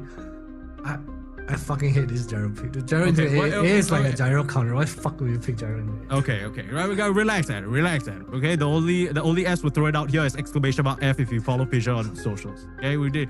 Hey, calm down. Gyro can't possibly get you that, man. I mean, surely there's some merit to what Boom are trying to cook up here. They will pick the Ricky, like you said. So, I mean, let's try and play on their side here. Let's give them the bit of a benefit of the doubt. They want to play fast with this gyro. Is that sort of the only intention of the pick? Yeah, but you can't just play fast because you have this like cheat lane, right? Like look at their heroes. Night Stalker has cooldown. You're also playing into AA Dazzle. Like imagine grouping up and hitting towers, tiny blink stun toss with AA Blast on top. You're kind of just dead, right? Sure. I just really don't believe in this hero right now. I think there's so many barriers. They could pick Lifesteal, they could have like force some Ursa or something. Pick TA for God's sake. I don't know. Why the hell are you picking Gyrocopter? Okay. Caveat, I guess the idea is that if you're playing this Dazzle in the off lane, or you're playing this Dazzle in the mid lane, he's gonna take a while to get to that Aghanim Scepter, right? We saw earlier on Jabs as well, he needed some time. He couldn't really get involved super early on. This Sand King still doesn't really tell us anything because, for all we know, this could be a Dazzle position 4, this could be a crit, tiny position 4, it could be a Malrine Sand King, a Mars Sand King, we're not sure. But what this does give them is a nice bit of tower defense, a good bit of initiation and catch, and a brilliant hero to play around with the AA. 5 seconds remaining. Try to figure out their roles right now. I guess it is just something to like keep it open. Team back. I feel if anything, it makes more sense for the Dazzle to go mid and Sand King be offlane here. You just kind of pull the wave stack. I feel it does sound very Falconish. The Ember ban is a big tell because if Dazzle's mid, you don't care Ember, right? So it's probably a Malrine Sand King mid right now. Yeah. 10 seconds. The bans always tell a story, man. Always. Or maybe Falcon's just baiting. If we ban Ember, they think the Sand King's mid, guys. Is Ember really that good into Sand King? Don't you just Sandstorm, Clear Wave, and then chill? You are right. But Corrosion is nice. I think it also gives space to Boom and what they have. It's also this Dazzle AA heroes, like they don't deal with Ember, you know? Ember just kind of bullies you. Tiny as well as a support, you kind of get bullied. Sure. Okay. So it's more like the Ember, you know, lane-wise, he's not going to completely dominate the Sand King, but later on in the game, in these skirmishes, he can run around and play fast. I guess it fits into what you were saying Boom Esports wants to do anyway. Well, I might be totally wrong. It might just be banned for the mid-Tiny. Maybe they're just going to do some Sand King Dazzle offlane here. Well, we'll see what Falcons cook up. Banning the carries, so thinking that the Tiny is definitely not Skeeter's hero. Try to see what Skeeter might play here. I can see DK. I think DK looks pretty nice with their heroes. I can see a Swen as well. You want a natural MKB buyer, I think, if anything, against this smoke screen. Going down the list of heroes here, what else is there? Are we just assuming that this Tiny is not going to be the position 1? Based on Boom's bans, I'm just kind of going through like what carries are left. Sure. Okay. I feel like this tiny carry does look good. I think the tiny mid looks fine too. Yeah. Just Falcons, what they want to do here. I don't think there's anything wrong with this Tiny going to carry, right? A Tiny. It's a good matchup. It's good against their heroes on Boom. Maybe they're just worried that this Night Stalker Muerta lane will be a bit too oppressive for the AA, and then you slowly erode the Tiny through the bot lane by killing the AA, push out the Tiny. But that's just every carry, right? Like, Tiny is like one of the better heroes at like just dealing with all this nonsense anyway. So I think Falcons will probably go for the Tiny in the safe lane anyway. I think they're gonna last pick a crit hero here, do Sand King off lane and Dazzle mid just based on this puck ban. They're banning mid heroes from Boom. Are they assuming that this is going to be a support Ricky? And then a position 5 Muerta? Yeah, I think so. I think it makes more sense to not core the Ricky's game. It's not really much to bully, but who knows honestly. Jabs could play a Ricky for all we know. There's the crit hero. Brambo's really nice. Previous draft that a lot of stolen picks here. Kind of a switch of the hands, right? This at least game 2 and game 3 has been quite dictated by this Dazzle. Last game, Jabs wasn't really able to get much mileage on it just because of the shard from the Ricky. We'll see whether Boom Esports can do onto Falcons the same fate. But this last pick, Dark Willow really gives them a lot that I like. Like the control, the follow-up that they're missing, some even more magic damage. Alright, so what do we know here? It's a pause 4 Willow, pause 5A, pause 1 Tiny, right? So it's between the Dazzle and the Sand King. And I guess it makes more sense for Sand King to go in the offlane now, just because you have the Willow. Little stacker boy, you know, strong lane. Bro. Nice catch for Ricky too. I think that's something like people don't think about. Like you just trick of the trade, he drops a Bramble there, you come out, you're just kind of stuck. Yeah, so far, when it comes to Dazzle picks, it's mostly been Malrine playing it. I think the Sand King is shared between them. But yeah, there's still some flexibility there. I don't think you want a Dazzle Dark Willow lane. That could be a little bit awkward. Yeah, it sounds bad. Ooh. Okay. If Boom Esports are gonna go out, they're gonna go out playing the style that they always have. It's Armel. You want to pick up the pace. You want to play fast. You put him on the Kotl. He's gonna try and put on pressure. You know, into Malrine, it's just gonna be a farm lane, but then he's gonna start rotating. He's gonna start pressuring out. And it is a little bit of a switch up here. So Malrine is gonna be bringing that Sand King to the mid lane, and it's a Amar crit off lane Dazzle Dark Willow combination. The double range against the Gyro. A lot of kill potential, by the way, between these two heroes. So much damage.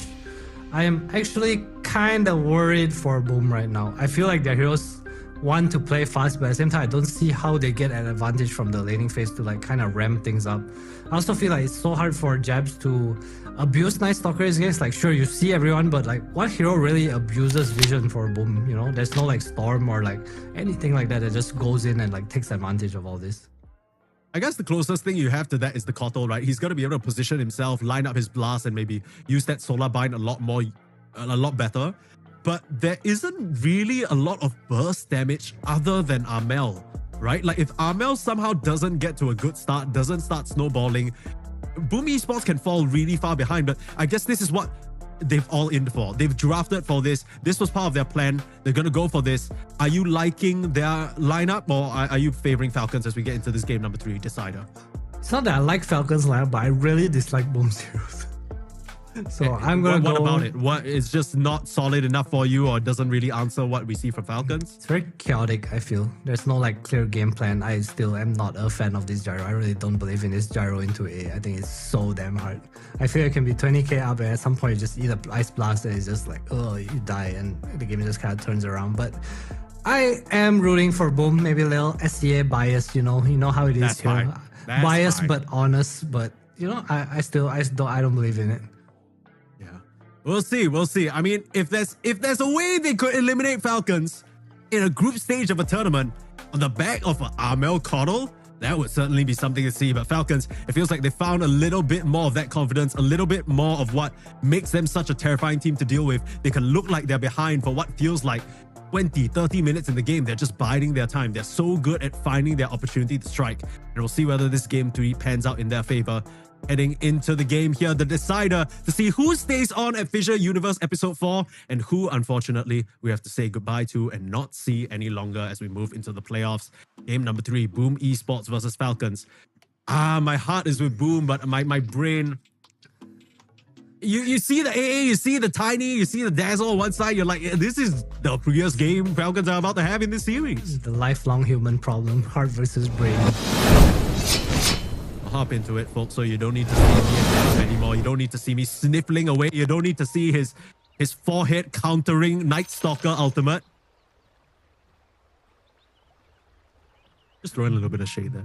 Yeah, I'm the solar bind. I can't even deny it. I can't even hate people that say it. It's just facts. Adam's forehead casting supernova. It's just facts. Sunray. I kind of like real life Venom. My nose is just always dribbling. It's kind of rough. Just venomous skill. Just walk around. If people are literally like, oh, no sneezes. Yeah, I'm not trying to blow up people's eardrums. You know what I mean? Like, can you imagine you're just chilling, watching a bit of Dota, trying to figure out who's going to move on in FISSURE Universe Episode 4 playoffs.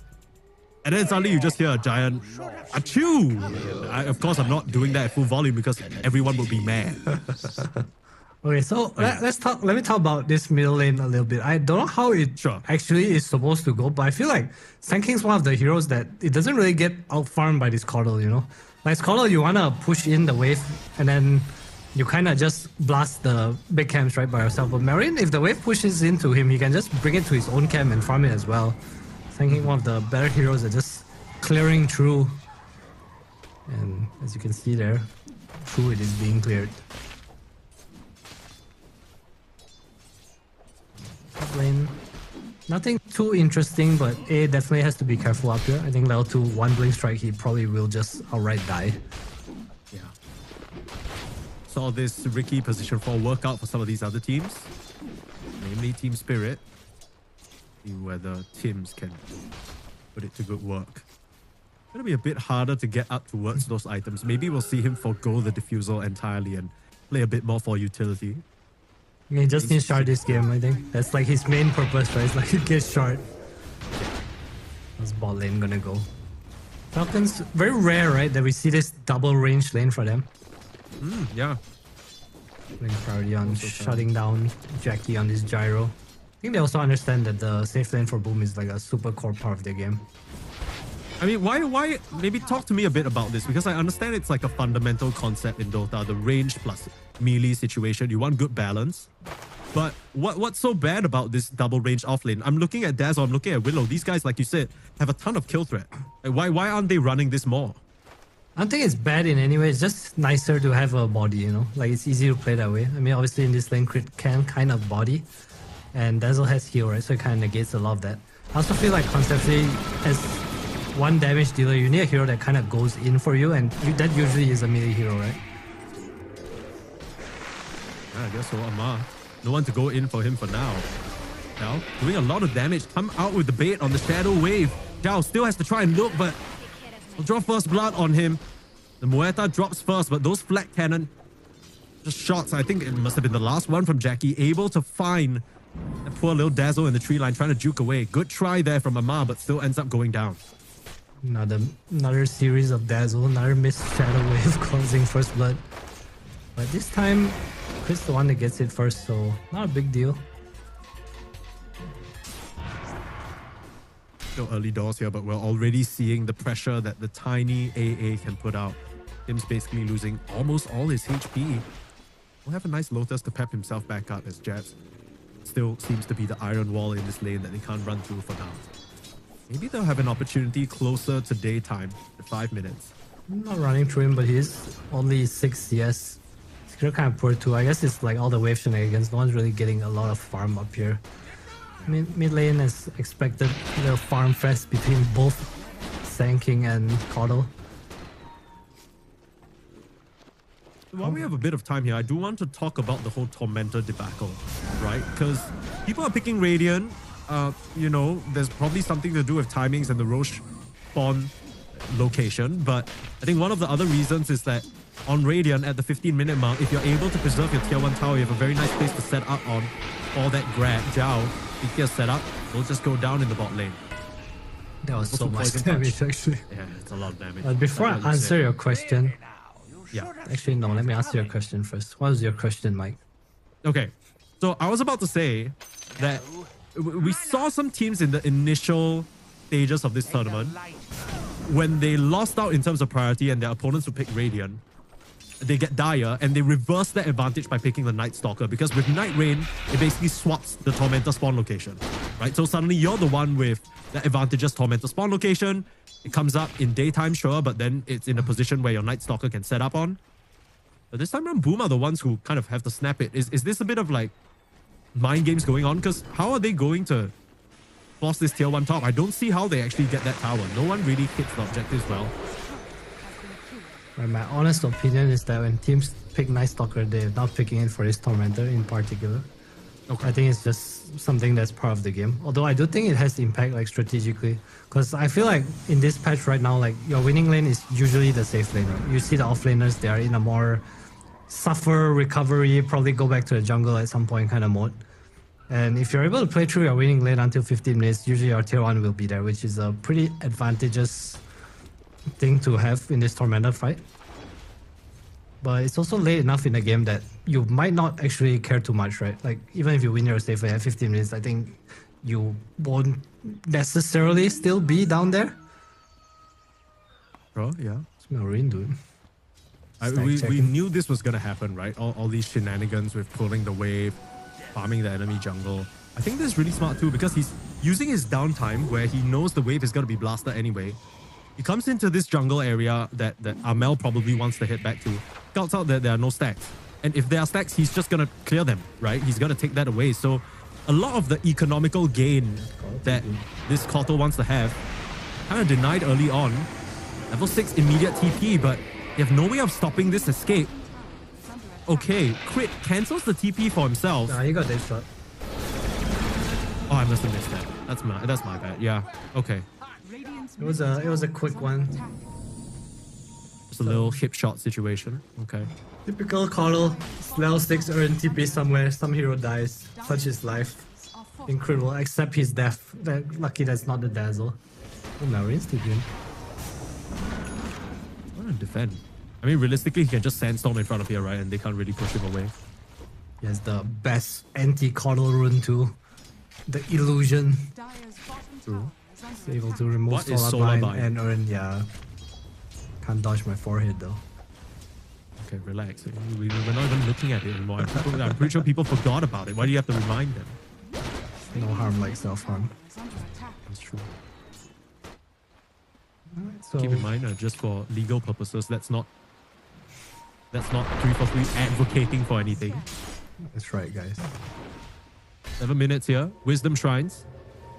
Sims is in position, which means the AA can't step up all willy-nilly. Jab just kind of losing out big time in this top lane here. I thought this Night Stalker was going to be a bit more of a factor, but kind of being pushed back. He's not really doing the best in terms of CS. Still far away from the level 6, so even if they try and set up a move here, it might not work out, but if they bring the numbers, could just be enough. Burst down Skeeter, who's in a very compromising position. Nice rotation, but that's basically 5 members of Boom coming up here. Yeah, numbers were brought, Mike. You called it. It's a big kill on Skitter, but I will say he is this kind of him, right? Like he knows he needs to pressure down here. He is in the advantageous lane. Maybe he could have avoided death, but Boom, really fast to react. Amar is joining this. What's happening What's he here? doing up here? I guess Malreen's been sitting in this lane, so he doesn't really have anywhere to go. This kind of lane swap, Marine able to abuse the bottom lane and the camps a bit more than the desert. I think this kind of makes sense. Amar also Yeah. positioning a bit more towards the top side instead, in case Boom get any ideas. I like this actually. Yeah, Pretty and unorthodox Dazzle is display. a very good stack farmer with that Poison Bloom facet. He can just completely milk the jungle while everybody else on Falcons is getting their levels right. They're giving space to Snaking, get that level 6. Once they get all of that up, they can tempt for a play. I mean, one Burrow Strike from Malreen, you get the Ice Blast on top of that. That's a dead hero on Boom. It's indeed a dead hero on Boom. Look at his tanking dagger. He's just dead here. Hey, he has to basically pop Dark Attention if he wants to escape, but he doesn't even bother. He's going to go down. Jabs. Taking a tumble in the top lane. Nice little setup there from Amar. Giving their supports levels. I think this is really nice by Falcons actually. This is like the most efficient way for them to play the map. Because they want this Willow and AA6, right? It's like a big part of their damage along with the Sand King dagger. I'm pretty impressed by this. There's some AY effect, I want to say. And this is no secret for Falcons, right? It's one of the big things that made them such a strong team, even in the previous game, was the fact that they're so good at splitting the map and getting EXP gold. More often than not, you see Crit and Snaking just having a lot more gold than the opponent supports, and just how efficiently they use the different locations on the map. It's always been something that they've been great at, and coming out here when they need it most. Elimination game. And I know. Yeah, everyone's looking at this, they're saying, okay, you know, that game 1, bit of a fluke.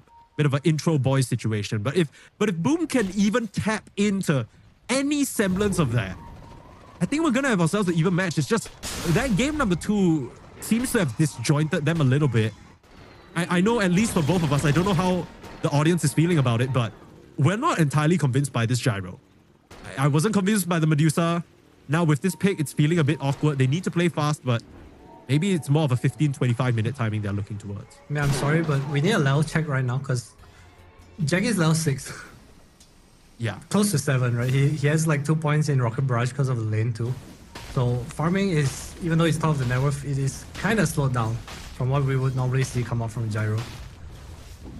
Also, I think Falcon's been doing a really good job of just dodging this Coddle, right? Like, Armel's had this vessel for a good maybe 1 or 2 minutes now, and there's just no one really to find. Nice little Ricky escape. Battling out in the mid lane a little bit. The blast going to do quite a significant amount of damage to Snaking, but they were trying to focus down on Ma. A split priority there. Falcons able to walk away, and I gotta say, I feel like as long as I can keep saying that, as long as I can keep saying that Falcons walk away, I think Falcons are happy. We'll set up in the top lane. Jams was looking for an angle. He'll be the one aggressed upon. He's in way too deep. There's so much magic damage and too many members of Falcons. They swoop in and take out the Night Stalker. Now, the setup there onto Amar. They see his real body, but do they have the damage? The Graveyard himself, he's fine. The blast comes through. It's not going to be enough. And they still can't take down Amar. The lingering damage will finally do him in, but it comes at such a huge cost. 3 members of Boom going down there. The perfect setup from Falcons. Yeah, both surprised dying. Malreen's dagger reveal. And now, as Boom, you know, with the heroes they got, like, I don't want to count them out. It's 11 minutes in, but I feel like their draft is meant to be doing something and running people over at this point. You know, you have this poor Night Stalker, you have Call with Vessel. If you're losing fights now, like, what really is your timing? Don't mean to be a downer, but it's looking kind of grim to me right now for Boom Esports. Still early. Mr. Gary Onko wouldn't be too pleased to hear you say that, although I'm sure he would agree. He knows what's up. It's a little bit tough. You pick the Coddle, you ain't got any pace to you. You ask for a level check. I'll tell you what right now. Malreen is level 11. He's 2 levels higher than anybody else in the game right now. Just had a completely free time on this Sand King. I don't know whether this Coddle strategy is going to bear them any fruit. They're still trying to set up here. Look for some sort of play with Dark Ascension, but again, look at Falcons. They just keep it in advance. They know this is coming. I'm not sure whether they spotted Malreen, but look at how hesitant they are. They know that a counteract, blink stun, it could just ruin their whole day. No Vessel charges on Coddle as well. So it's gonna hunt.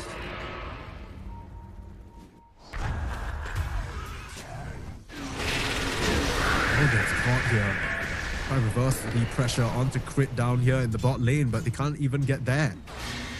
They're trying to chase down on the Dark Willow. No one coming to save him. They will at least find something for Jack boys. It's your mid for the +4 though. Yeah, Not sure if you want that trade. Is under attack. I guess the upside for Boom is that Armel has a Vessel charge now because he used both right before his death. So maybe they'll make use of it somehow. But Falcons are more than happy to just trade map. Boom though, look like they aren't. They're setting up here. Tim's just keeping out of where he thinks it might be a sentry. Has fallen. Body blocking up Snake. I'm sure Snake knows that someone's on him. Yeah, that's the ping. Is under attack. Like, what's up?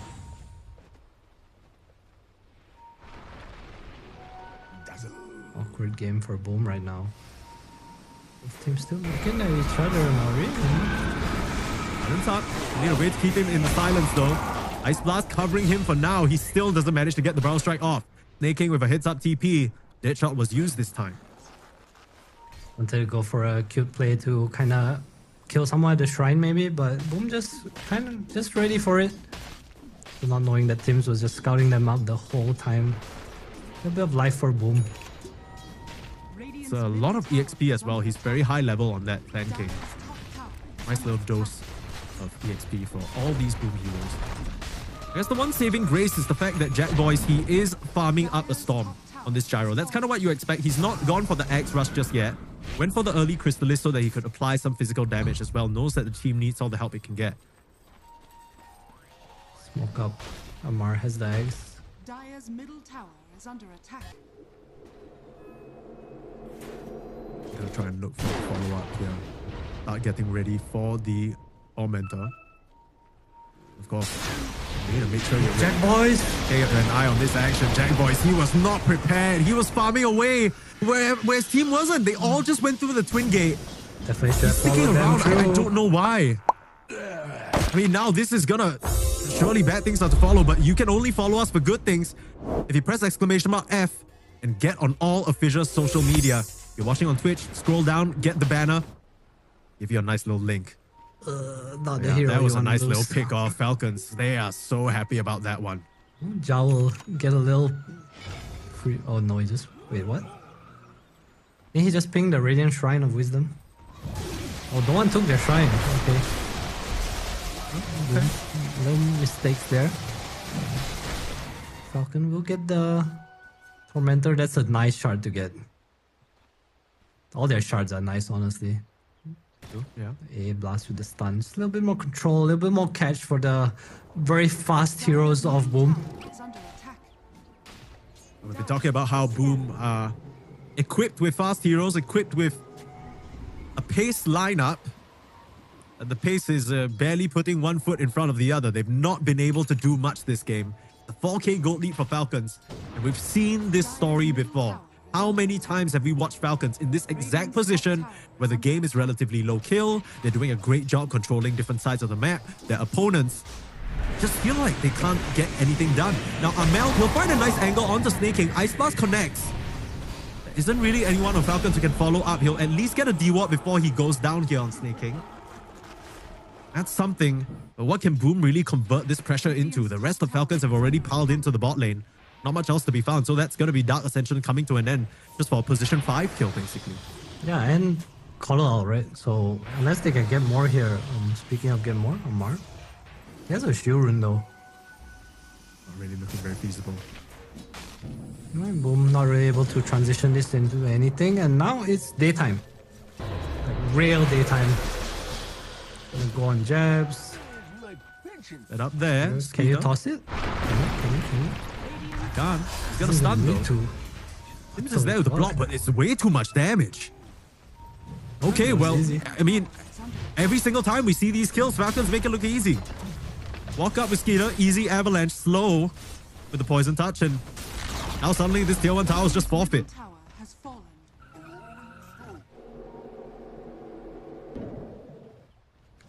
Game. Now, why do they hurt our heart like this, Adam? Yesterday, we were watching Boom. They looked great against Wildcard 2-0. Okay, nice. We can send a Southeast Asian team forward.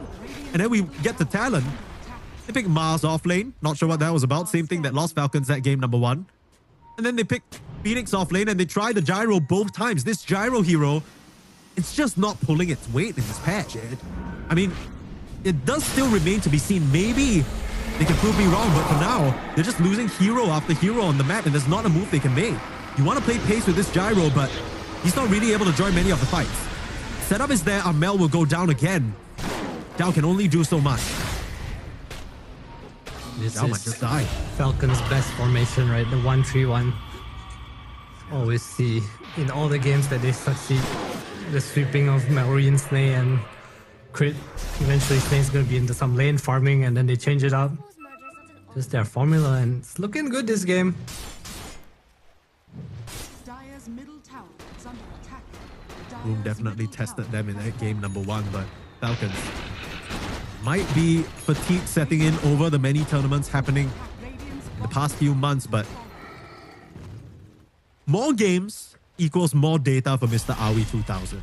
You just give that man enough time, he's gonna crack something. So I can't help but feel like all these experiences, regardless of whether Falcons look like they're against the ropes or not, just gonna be more points of learning for Falcons to really get to that solidified point in their meta, in how they want to play. They might be able to reach a similar consistency as we're used to seeing from them. For now, still a little bit shaky. That's how they found themselves in this situation so far, but Boom kind of losing traction after that game number 1 success. There's just no real damage being poured in right now. I mean, obviously, Jack Boys can get to this point where he is Omega strong, but what about the rest of the heroes? What about his scaling on his Coddle? This Night Stalker, he's close to BKB, had a tough laning phase. I think he's doing pretty okay, but is it really enough? I mean, it's BKB, by the way. Forcing the pop there. Not really ideal. 9-second used, but hangs on to his life. Yeah, small wins, we take those. Both teams, 20 minutes soon. Amar's been pretty quiet on the Dazzle too. Has the dagger now, going for BKB Pike next. Pretty chill game for Falcons, honestly. I feel like their game's very simple, right? Like even this Tiny with Shadow Blade, she's off the map farming. Like you're kind of scared of this AA Blast coming in with this Tiny. What was I doing? Radiant's Boom. top They wanna tower hunt. is under attack. It's nighttime. So if there's any time for them to strike, this is what they will be waiting for, in tandem with the BKB timing from the Night Stalker.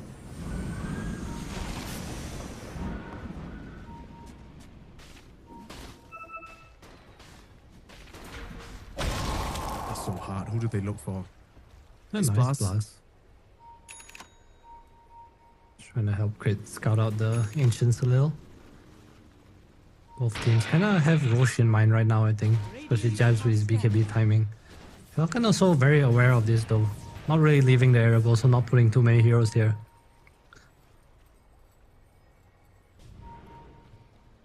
Ward that spots out Crit.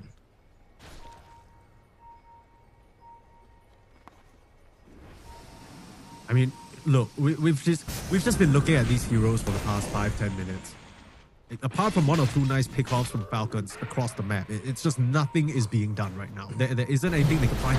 Mar would be such a juicy target, but they narrowly miss out. Malrine could be bigger, but pops the BKB, gets a double barrel strike. That's a good setup. He's winding up the Epi, but there's the BKB from Jabs. Ready to duel in. There isn't really much follow-up they can throw into this Sand King anymore, though. He's a bit too far away. Teams will find the real Amar body. It's not that hard to locate, but the question is, how do you kill it? Just walks back to safety. The whole time, Skeeter is just pushing the bot lane. It's not even bothered to come, and that's Dark's Ascension used. Is under attack. Coddle out as well. Boom, they're not gonna get anything from this. All they get is the Marine BKB pop. Some ancient stacks, I guess. 1 stack. For your Coddle.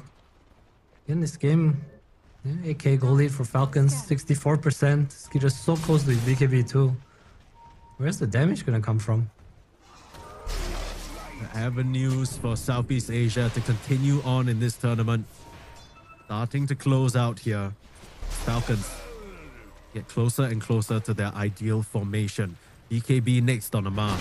It's gonna make him even tougher to take down. And this Ricky, maybe we needed to see it in the position 4, because for now, Tim's, he's not really able to get much done. And that's not even his fault, just because the rest of the team has been so static. They haven't really made moves around the map. You're relying on your Koto and your Night Stalker to maybe have had a bit of a better lane and start dominating there. Bring Jackie in, start controlling things. They haven't found any opportunity at all. This feels like there's no opportunity to find other than that kill on Snake that they had to Night Stalker out, Coral out for. Snake got the decoy. It's like, okay, cool. Here we are. The only good news for Boom is that its net worth lead isn't really growing, which means the game is kind of slowed down. Maureen has been setting up a bit more than farming. As you can see, Armel's kind of ticking past him in the net worth ever so slightly. But again, you're a Coral against Sand King. I'm not sure. Is this really good enough for you? I think Jabs is the one that the net worth matters on the most, I think. As classic Falcons, right? You look at maybe Maureen starting to lose out in terms of the net worth. Look at the Dazzle's farm. Ma's been scaling up. It remains to be seen later on in the fights whether he'll have the same amount of trouble, because Jabs, in his game, last game as the Dazzle, he managed to get quite a fair few bit of items as well. But when that smoke screen came out, nothing really mattered. I think the difference is that this time around, Boom don't quite have the same amount of jump and burst pressure. Can they find Snake King? By some time with the Essence Ring, just walked into the wrong part of the woods. But again, that's another Dark Ascension used and might not go down. Turn around, the Ice Blast, is he living? He's... Oh man, that's got to Snake King. He's having a laugh. He's having a good time, he knows. This Night Stalker is having a horrendous time. His voice line's gonna come out, but I believe he might be talking about his own nightmares. Maybe being dropped out of another tournament. Falcons setting up on next. They saw Tim saw crit in the Invis rune. He's just going for red though. Boom. I don't know if you wanna be here, Boom. Trying to roach? What are they doing? There's a full-on epi onto Tims. He's resisting a lot of the damage, and just the pure physical is gonna force Maureen back. My goodness, his HP disintegrated. Not sure what that was about, but a bit more wary. That's a defensive BKB pop. Just ate a Coral Blast together with the Dagon and some flat cannon hits. Tim's also getting out of there thanks to a glimmer from Zhao. Looks like he took no damage actually. Yeah, right? Like he was standing there, I was like, okay, at some point his HP starts disappearing. That's BKB TP, I think. Oh, I thought wrong. He does not have a TP. The rocket on him. He's dead. Is he dead? Oh my goodness. Okay, well, here comes the grave. Gonna buy him sometime. Can they keep the chase going on? Tims is on him. Barrel strike off the mark. A bit awkward, but Tims is a support Ricky, and he doesn't have the damage. Now it's Jack Boy's turn to have the BKB and run. Tims is under so much trouble, but he's gonna be able to pop a Lotus. Full-on escape now for Boom. They've chased a bit too far, and Tims will pay the price for it. This time his HP disappears. The Falcons able to punish. Skeeter survives. There was so much heal from the grave. My god, he was 800 HP after the grave ended. Dude, they had 5 heroes on the Tiny, and I don't know, I guess that's just the story of the game right now, right? That's how far Boom is behind. Lack of physical damage. There's a fight without the Night Stalker, without Dark Ascension too, so Square just able to walk away and kind of drag everything out as much as he can. Look at that fight recap a bit earlier as well. Close to 5k damage being done by Falcons while, you know, Boom, they were chasing that Tiny for a hot minute. They just don't have the firepower to take him down. Just do it. That's the problem with this hero, right? Insurmountable facet. You got 3k HP. The only real stat item that you have is maybe a Harpoon BKB. That's about it. But this hero is so naturally tanky. It's borderline impossible to bring him down.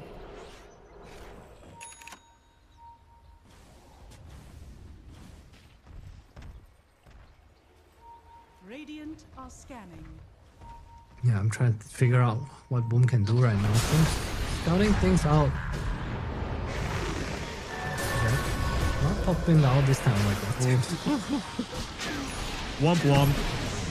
Sound of each one of the hits. It's just destroyed it. Don't have that smoke screen to stop Peter. We'll come through. Just turn around, pop the BKB. There's a grave on him. There's going to be a fat heal on top of this Tiny as well. Is that a bit too fast? Yeah. Yeah, a bit too late. A bit too late. This time around, he doesn't get bailed out. No smoke screen, no problem. Peter slipping up just a little bit here, and that might lead to more. Dark Ascension means that Aurora, not Aurora, sorry, got confused a bit by the tag. Hold that thought, Master's gonna commit back in with the BKB. They double pop it, they're onto Jackie. This Gyro is in big trouble, and he just gets destroyed. Dazzle hurts. My god, Amar, he is such a menace. Gonna get taken down here slowly but surely. Maybe he's overcommitted, but perhaps that's worth it? I'm not too sure. Now Crit has to try and TP out, but again, the dead shot there. I'm not going to miss it this time. Yao isn't going to miss it either. Spirit Vessels continue to take. Get a couple of nice kills. They trade out 2 cores for it. But that tiny Dazzle kill, those are huge. Boom are not ready to lose just yet. Yeah, looks good. Unfortunately, they do lose the gyro, and I still think it's a super hard gyro game, but Armel's been doing better than I expected. His Dagon really paying off. Just so much burst damage every fight. Really able to force the BKBs as well. It's also because of the way that the fights start, right? Like, it's really just Falcons running in on some hero that's not the Coddle, and then Armel has this like good old time dragging it out, a lot of blasts coming out, a lot of just Dagons, Vessels, a lot of damage being pumped out. Falcons might need to start shifting gears and looking for this Coddle, because if he gets 1 or 2 rounds blasts off on the Dagon, he's upgrading that bad boy. We'll see a replay of this again. And see the commitment there. Amar makes the call. Blink BKB. He's like, let's blow up this gyro. He's way in over his head. And Amar might have been right, but look at Armel on the bottom of your screen. Gabs is taking the attention, a huge little blast away, and now Amar's in a really bad spot. Even though it's just Armel and the 2 supports, they have enough to take him down, jump onto Crit as well, who tries to TP out, but Zhao says no. Nice little setup there. Snake King's a bit too low to come back into the fight. Malrine doesn't have much else as well, so give it up. Yeah, I mean, all that really just starts because Skeeter, overestimating himself a little bit on the front lines, ends up dying before he can grave TP out. Suddenly, boom, some signs of life here.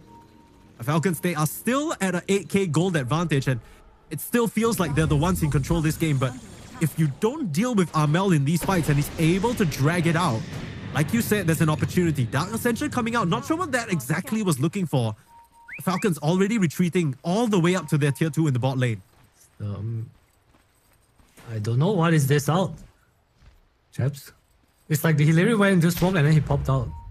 Is that not weird? I think that's so weird. Yeah, a bit strange. They still will find Amar though. This is a Dazzle with a BKB. Gabs forced to pop his own. Just holding on to it. Amar, my goodness, the discipline on this guy. Still turn around at the very last moment. Malrine gonna get that barrel strike in. Tim saved by the Glimmer for now. The smoke screen coming out. Catching Malrine off and forcing the BKB pop. And Falcons, they are really playing to the margins here. I swear I thought that Dazzle was dead, but he pops it at the very last minute. And to say the same about Tim's, both just living on like a sliver of health. When these fights, they look way more even than I thought they will. I feel like this game is just kind of simple, like stun equals die, but no follow-up, I guess. Look at Amar, he had BKB this entire time. I thought for sure he'll pop it to dodge the damage from the blast. He's still under the smoke screen, and Tims narrowly misses out on that kill. That's a last minute boost from the Shadow Wave. Malrine tries to set up, but very quickly realizes with Jack Boys on the front line, he can't face up against them. He backs up. This might be a little irrelevant, but I think something we did talk about is like how fast these heroes are, right? It's like this Night Stalker call gyro. Every time Malrine stuns and epis, it feels like they're already kind of out of vicinity once you start finishing up the charge. Yeah, they can move quick. They really need to start chaining these stuns. Maybe a Bramble follow-up, maybe an avalanche over their heads. This Malrine alone is not going to cut it, even with his Shivas, and they spot him out. They know there's no BKB. Nice terrorize from Crit. Keeping 2 away and will finish off Tims, allowing Malrine to turn around, burrow, explode. Not the projection from a mile away, coming in to help as well. That's when we thought they had found a nice catch. It's now Boom on the run, and he's gonna try and cut them off. Look for a target, avalanche off the mark, TP's out, and they'll even poke at him with a Dagon, but Jack Boys, he's caught by a Bramble. Does crown onto Armel. They'd love to take down the Coddle, but maybe they'll settle for the person on the front lines first. Jack Boys popping the BKB and TPing out. No way to stop that. And boom, they gotta thank their lucky stars they managed to escape there. What killed Tims? I didn't catch that. Was it a Dazzle heal? I think the Dazzle just came out of the projection and just started beating his ass up. I'll be real with you. It was like in the middle of like 10 creeps is what it looked like, and the heal came out and Tims just melted. What looked like a pretty free Malrine kill is now turning into Roshan for Falcons. Yo-oh. That's all they need. It was a beautiful terrorize from Crit as well. So ready for that setup. So much damage from this. I want to say supporting cast, but Crit and Mar have been doing so much this game. Snake as well with the Ice Blast.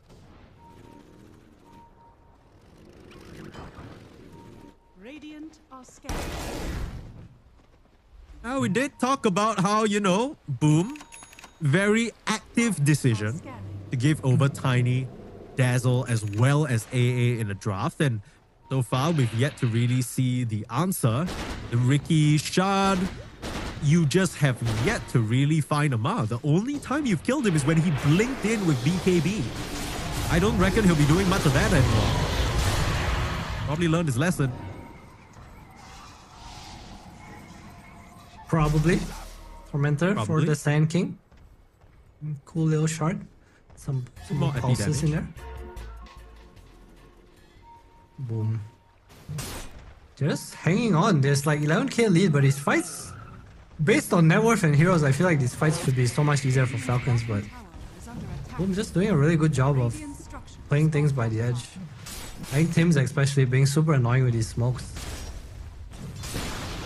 And you can't count on Falcons as well, right? As long as they can stay in this formation. Isn't really a viable target for Boom to take down. Seeing the problems and probably the reason why Amel built up this Dagon, they are lacking in terms of the burst damage to cut through these tanky heroes. Revenant Brutes now done for Tiny. And scaling very well on Skitter. I just feel like Falcons need one fight, but it feels like Boom needs, what, 2-3 fights maybe? They are getting to that point though. I think they're not like super weak by any means. Jebs is scaling in. Eventually they will get to their items, but Falcon ain't having it. At that Aegis, I want to put it to work.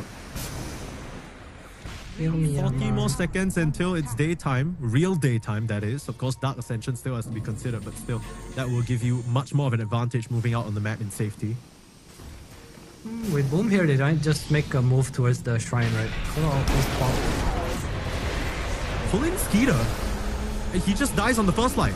The knockup projection is going to start doing a little bit of work, but it's a bit too far away from the main Dazzle. The pump out last few auto attacks onto the heroes of Boom, but just like that, Falcons have to retreat.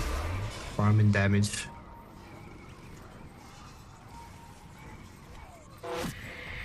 See how fast Skitter dies though. Yeah, you kind of need a blink this game. Like, just go in. Might be wrong. See what he chooses to do. Going for the MKB. Smoke screen, super annoying. Nothing new. Yeah. He has a glimmer queued up. On Skeeter. Yeah. Radiant scanning. Just glimmer yourself every time you get solar binded. Is that the play? I feel like guess I so. want someone to get a Lotus for him. I guess the idea, it comes back to this Ricky Shard, right? It really messes with your itemization because if you don't have it for yourself, your allies can't put it on you if the smoke screen's already out. And I guess you have to preemptively Lotus every single time you're about to go in. It sounds pretty doable, right? Because he is hitting towers, so he just lows before he reaches the tower. Just buy out the glimmer though. See what Falcon choose to do here. Snake, very small. Away from his team. No Scepter to buy the time. And TP out. Too much magic damage to look for more. They found the real body on the mark. Can they do much else here though? Tims is gonna evaporate. Have a buyback available. He'll come back into the fight. They found the real Amar and they'll kill him. Oh no, Boom. Starting to come back in this game just a little bit. These moves from Falcons in the past 5 minutes have not really worked out for them. Radiant's top tower is under attack. You got to keep in mind as well that was an Aegis Tiny that was sieging the tier 2. He just gets pulled in, evaporated, and now he's found again.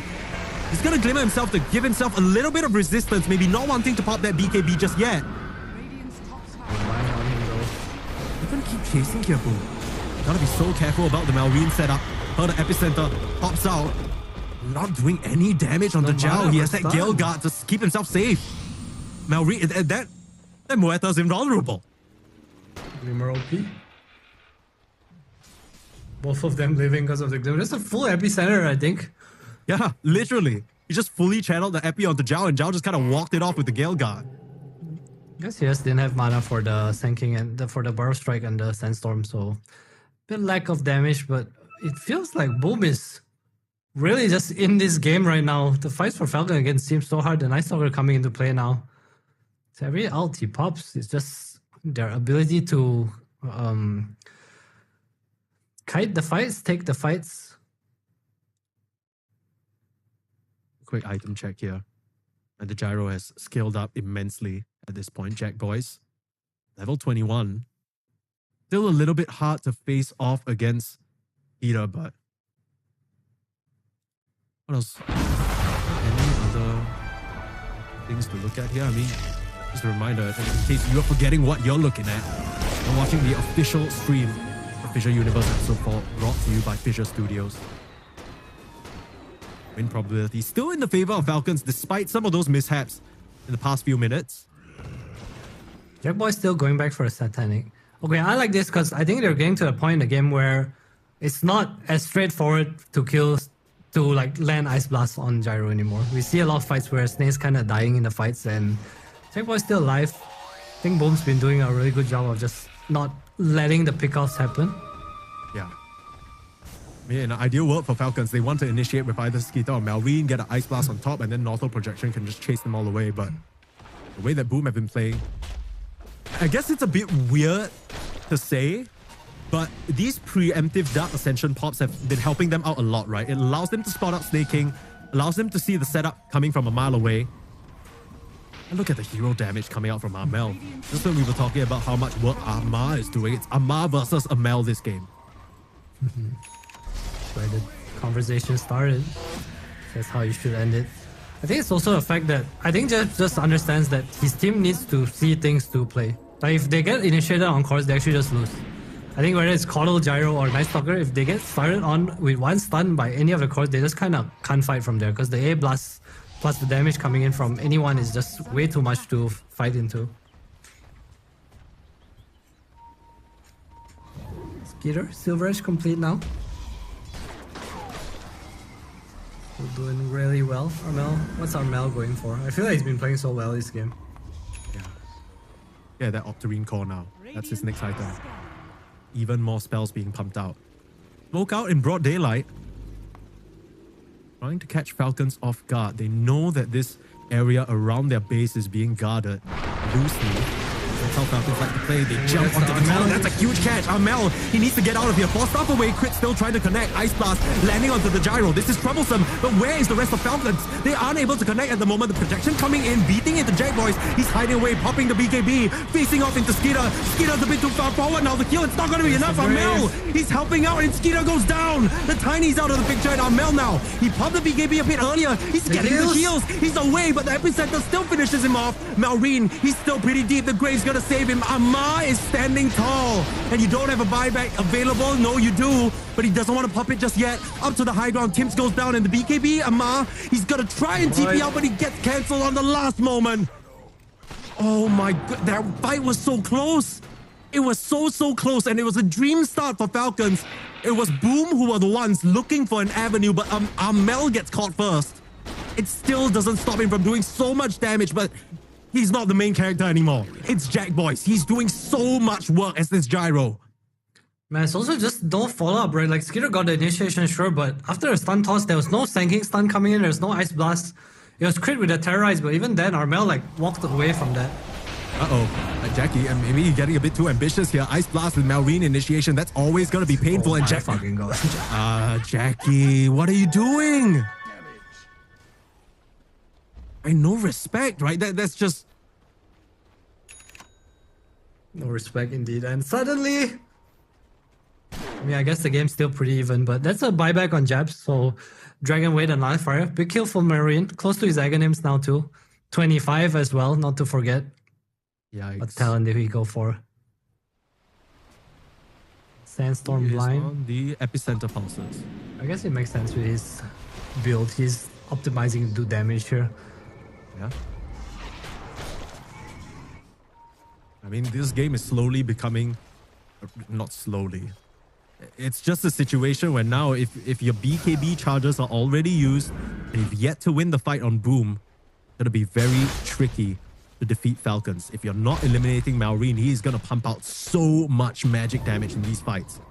I'm not even sure whether the gyro can stand up against it, especially with the help of the AA amplifying all of it. You also see Scare's damage, right? Like the previous fight against Jack Boys, it was so much. It was kind of crazy. It was like 1v5ing. Everyone just had to run away from him. But these Glimmers, the 4 staffs, it's a bane in his existence for sure. Zhao might be in trouble here. Nope. He is pretty close to that Aghanims though. Once he gets those dead shots, the fear is gonna be really huge. He already has level 20, so he has 2 of those charges. If you kind of just push the Tiny or get the Sand King out of position, it could be very valuable. Both teams just kind of chilling for the Roche spawn. Boom are gonna be required to make a move out because Falcon has all the map control right now.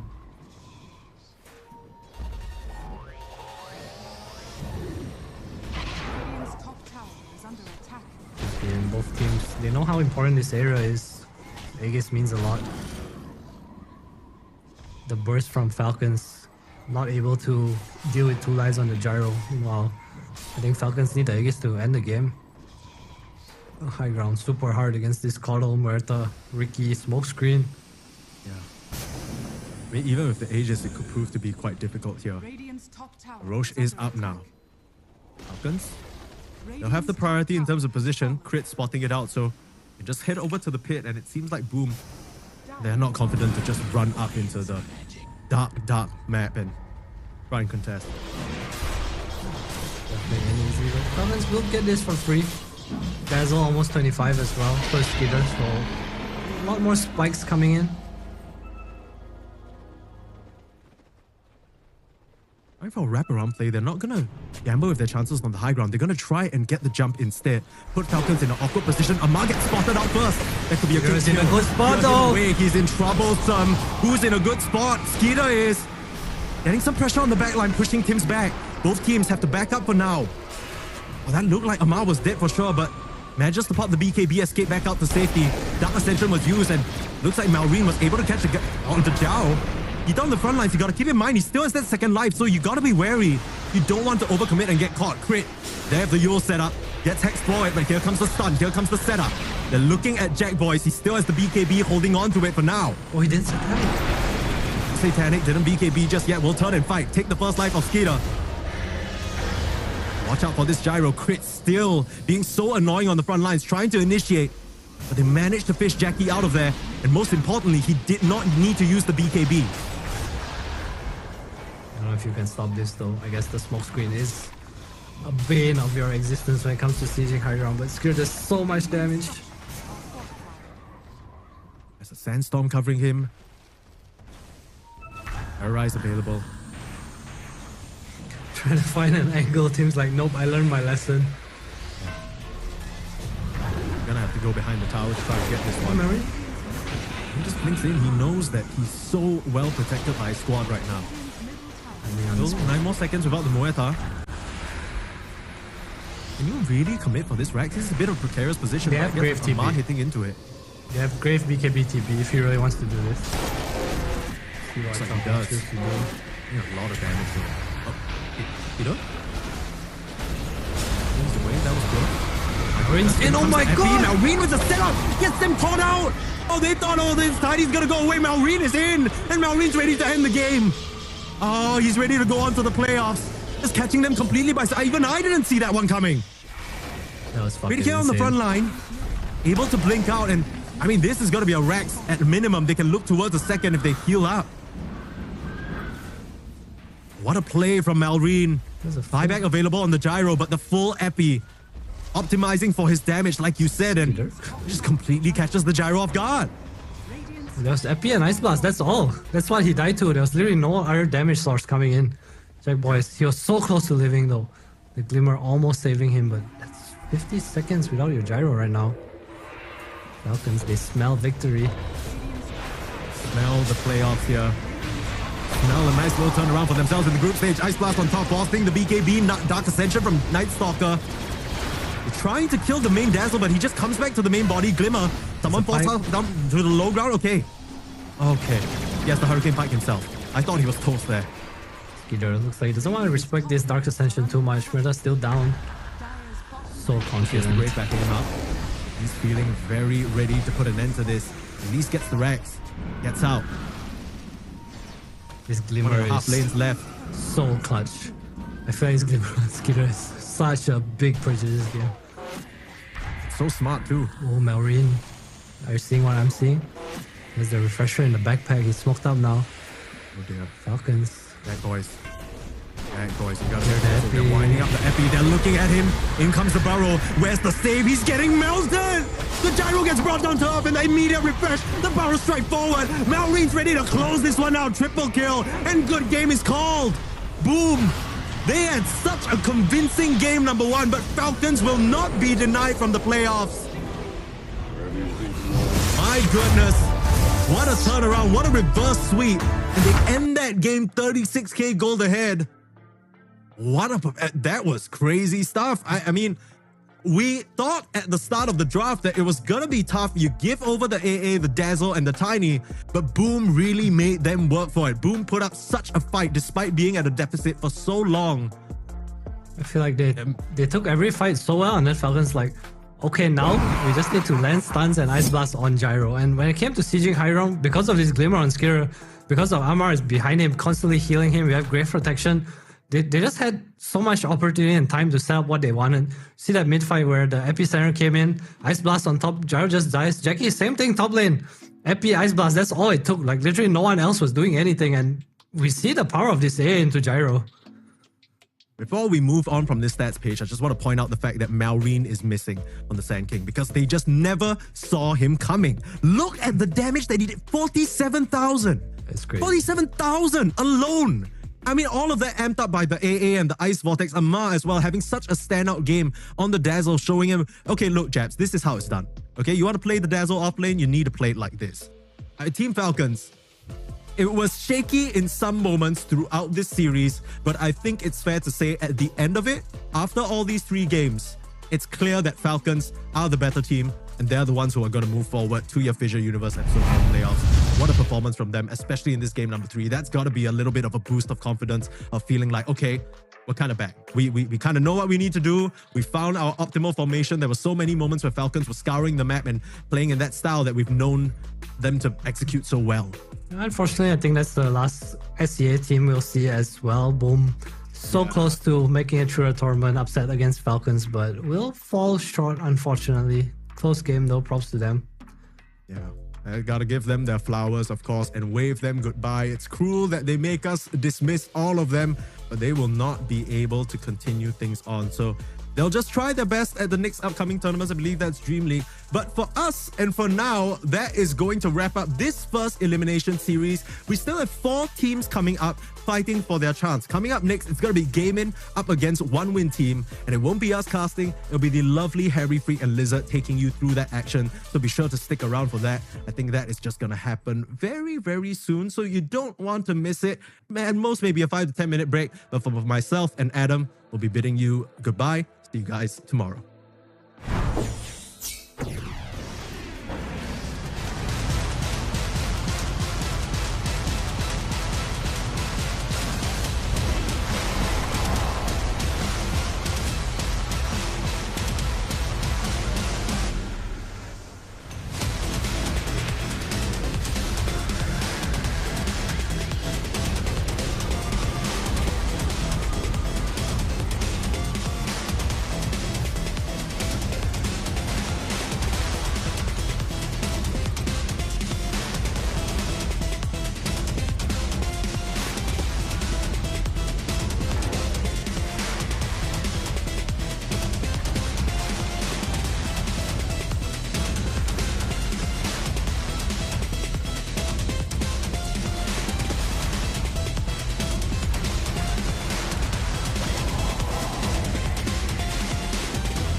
take to get his money.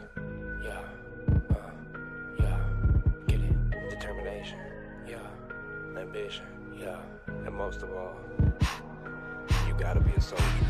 We've been up for 3 days, counting money these ways, yeah.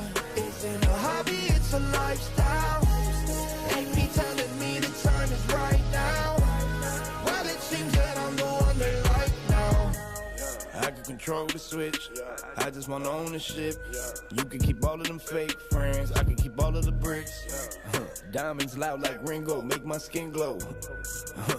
I'm a dog, dingo, line them up, bingo. But you know how it go when you chase thrills. My little boy just died from a fake pill. Couldn't bury the boy, so they had to burn. Had to give mama bread just to pay the earn. Y'all ain't getting no sleep cause you too busy feeding the ego. I ain't getting no sleep cause I'm counting this money with all my amigos. We've been up for 3 days, counting money these ways, yeah. Isn't a hobby, it's a lifestyle. Ain't me telling me the time is right now. Well, it seems that I'm the one they like now. I don't know, same to me. Might be you, maybe me. I don't know, shame to see. My shit real, yours is make believe. Man, it's kind of offensive the way I'm cooking. Her neck hurting, I'm shining, I'm real good looking. I don't need to talk much, you can see the story. Man, he talking too much, he could be the story. I remember the day that they had us in cages. I thought it was outrageous. Now we get paid for jumping off stages. Look at me, mama, I made it like. We've been up for 3 days, counting money these ways, yeah. Isn't a hobby, it's a lifestyle. Ain't me telling me the time is right now. Well, it seems that I'm the one they like now. I can control the switch, I just want ownership. You can keep all of them fake friends. They don't know what to do with themselves right now. We running this thing, you heard?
And we are back with the second series of the day here at the FISSURE Universe episode 4 with Harry and Lizard. And we're going to be watching Gaimin Gladiators versus 1W.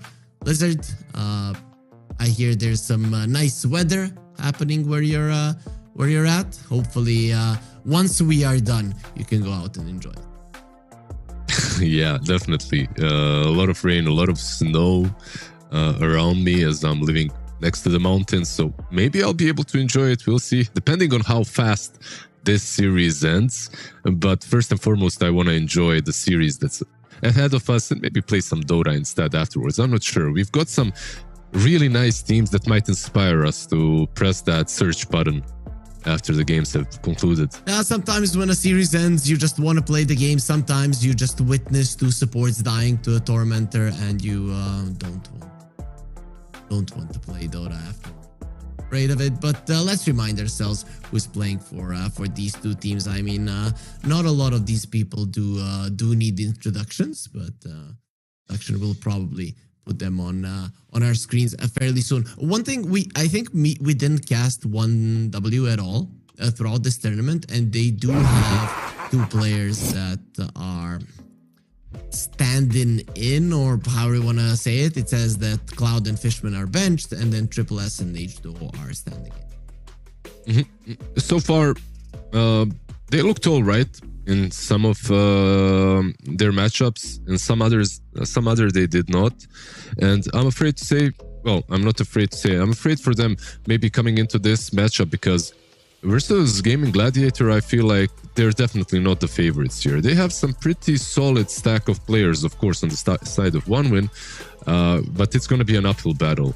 Out of all the series that they've played so far, they lost 0-2 to Falcons. They won one game versus Aurora, and then their wins, these Ws, were versus teams that are already out, right? So they won versus M80 and they won versus Nightpoles, which usually makes me feel that they might be the next one going out. Hopefully for them that does not happen, but they have a very strong opponent on the other side, perhaps not in the best form, but Gaimin are looking like a team that should be able to easily win versus OneWin. I'm not sure though what happened with Nightpoles, right? They started off 2-0 versus Parivision. They almost 2-0'd Tundra, and then they lost, and probably after that loss, it was just a morale problem for them, so they got pushed out.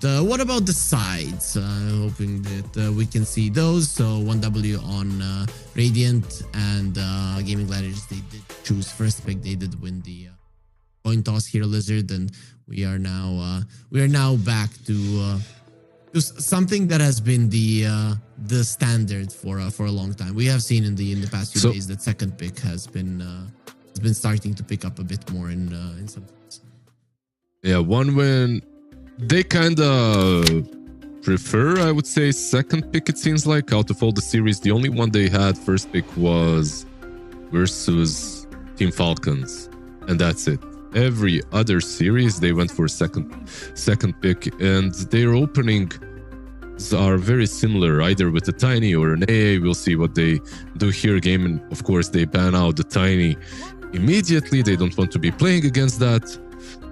Maybe an AA is also an option, but one thing that you know that Gaimin like to play is that Venomancer, right? So we'll see if maybe Tofu will be playing it again, because they did lose that one game against Spirit with it, right? And sometimes that can shake up your confidence in a strat that's similar to the Veno strat, because it's something a little bit different, right? Yeah, generally, I would say that it's hard to shake the confidence of GG, but considering that they were the best team in the world like two years ago, and then they've been slowly declining since then, they probably might have some confidence issues. You never know. I still would like to see the Vano, not gonna lie. 1W definitely see them as a weaker team than Spirit, and considering that it didn't work versus Spirit doesn't mean that it won't work here. I feel like this Prophet might be kinda, to some extent, figured out, but the hero is still Omega strong, so it doesn't really matter. It's like you can figure him out all you want. If he is in a really good spot, it won't really matter too much. And they pick it up. They pick up the Prophet on one side, on the other the PA. There's still a lot of good heroes left in the pool that are usually contested early on. Your Jakiros, your Weavers, your Ancient Apparitions, Silencers, all still left. When we say a hero is figured out, we hear that quite a lot. What does it actually mean? Have people found heroes good versus it, or have they adjusted the game style? Everything. It all comes together. It takes time, but it all comes together. Like when you see a Prophet being played by some pub star carry mode, you don't really know what exactly he'll be doing when the hero just became popular, right? Right now, you know pretty much everything. You know how to deal with the Ironwood treants if they hit level 25. You know where he's going to be farming.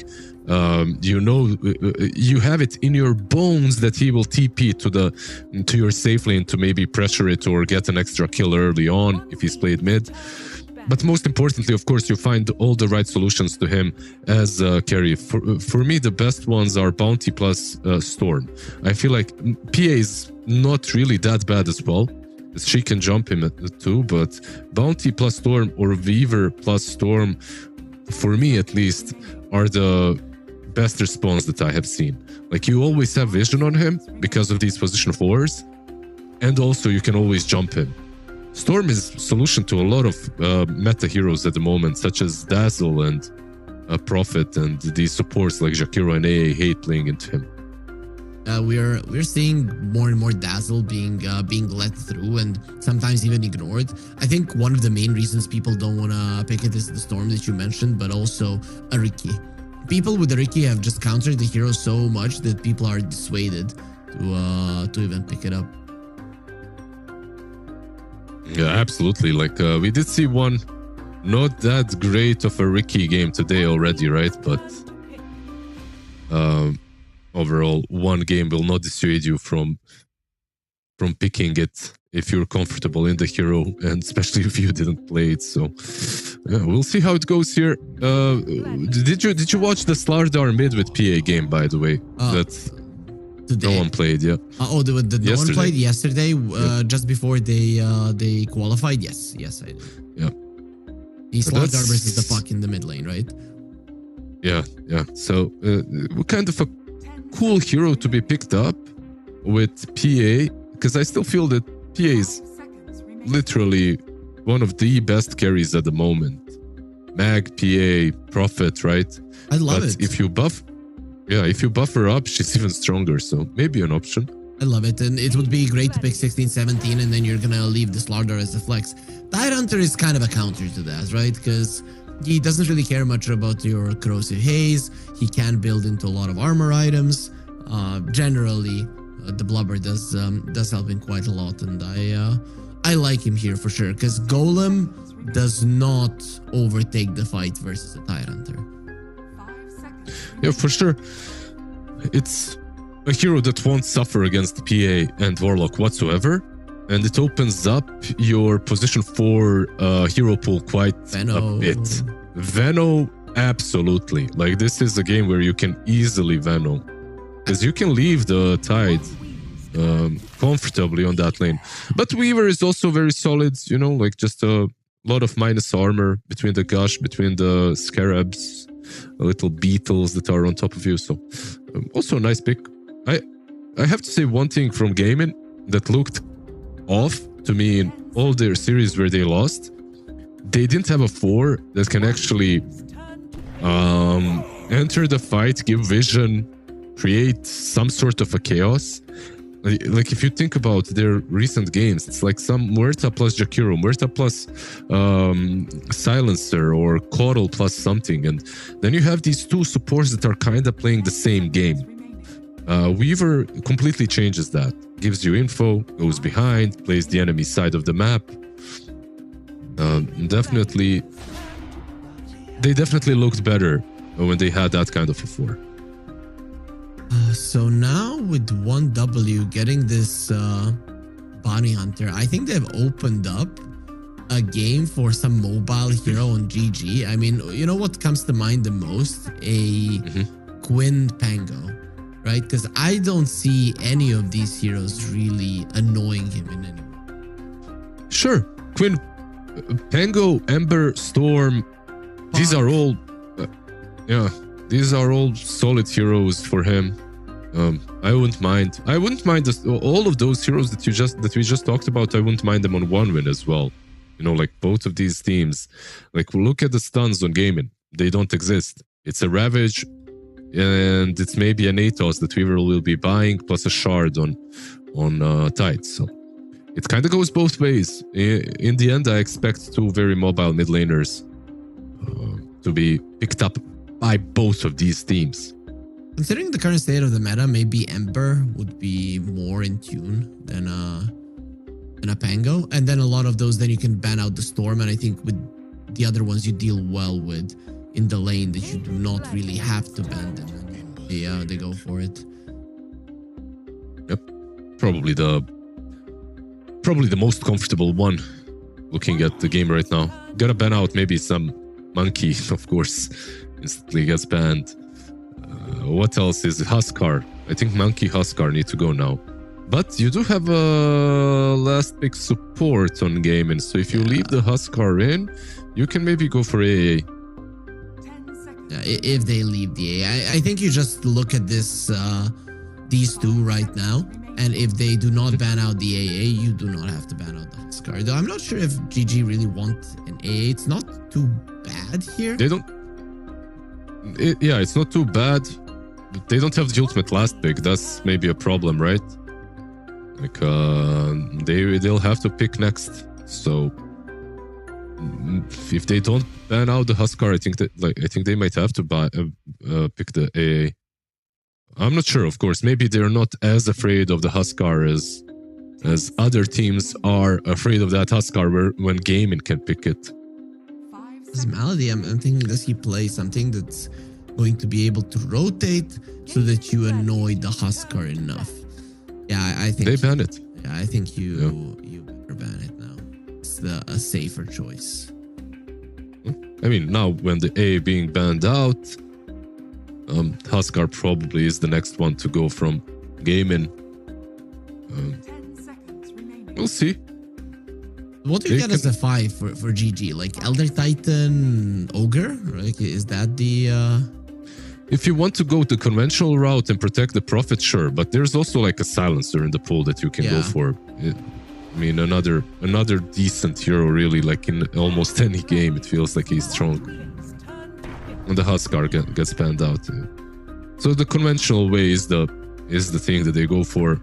ET is really strong here. Like this lane, Bounty and Mars, you have to keep that spear to get him away from yourself.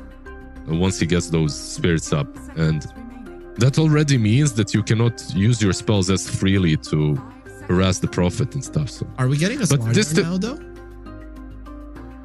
We could, from the safe lane. I still think Storm is an amazing pick here. True. Ember is mid, but who cares? You have Bounty, Storm. Who cares? Who cares? Send to Dagestan for 6 months and forget. 2 years. 2 years. They go for a DK. I don't know if I like this. I see a big problem for 1W to finish people off. That is my my big concern here, right? Okay, I jump in, I stun the Ember. Who kills him? I think that Munkushi is gonna have to do some heavy lifting with the PA coming into early fights, and Munkushi is a greedy player. I know he can do it, obviously. He's a good player, but he generally is pretty greedy and doesn't like to get involved early. I'm not the biggest fan of the last big DK. I'm pretty much the same. I feel like there were some better options. Maybe they resorted to full comfort zone instead. DK is okay here. You get another stun. You didn't really have a lot of them before, but I feel like Storm would have been amazing. Unless you're afraid of Quinn owning you mid lane. Looking at these heroes, there's not a single catch.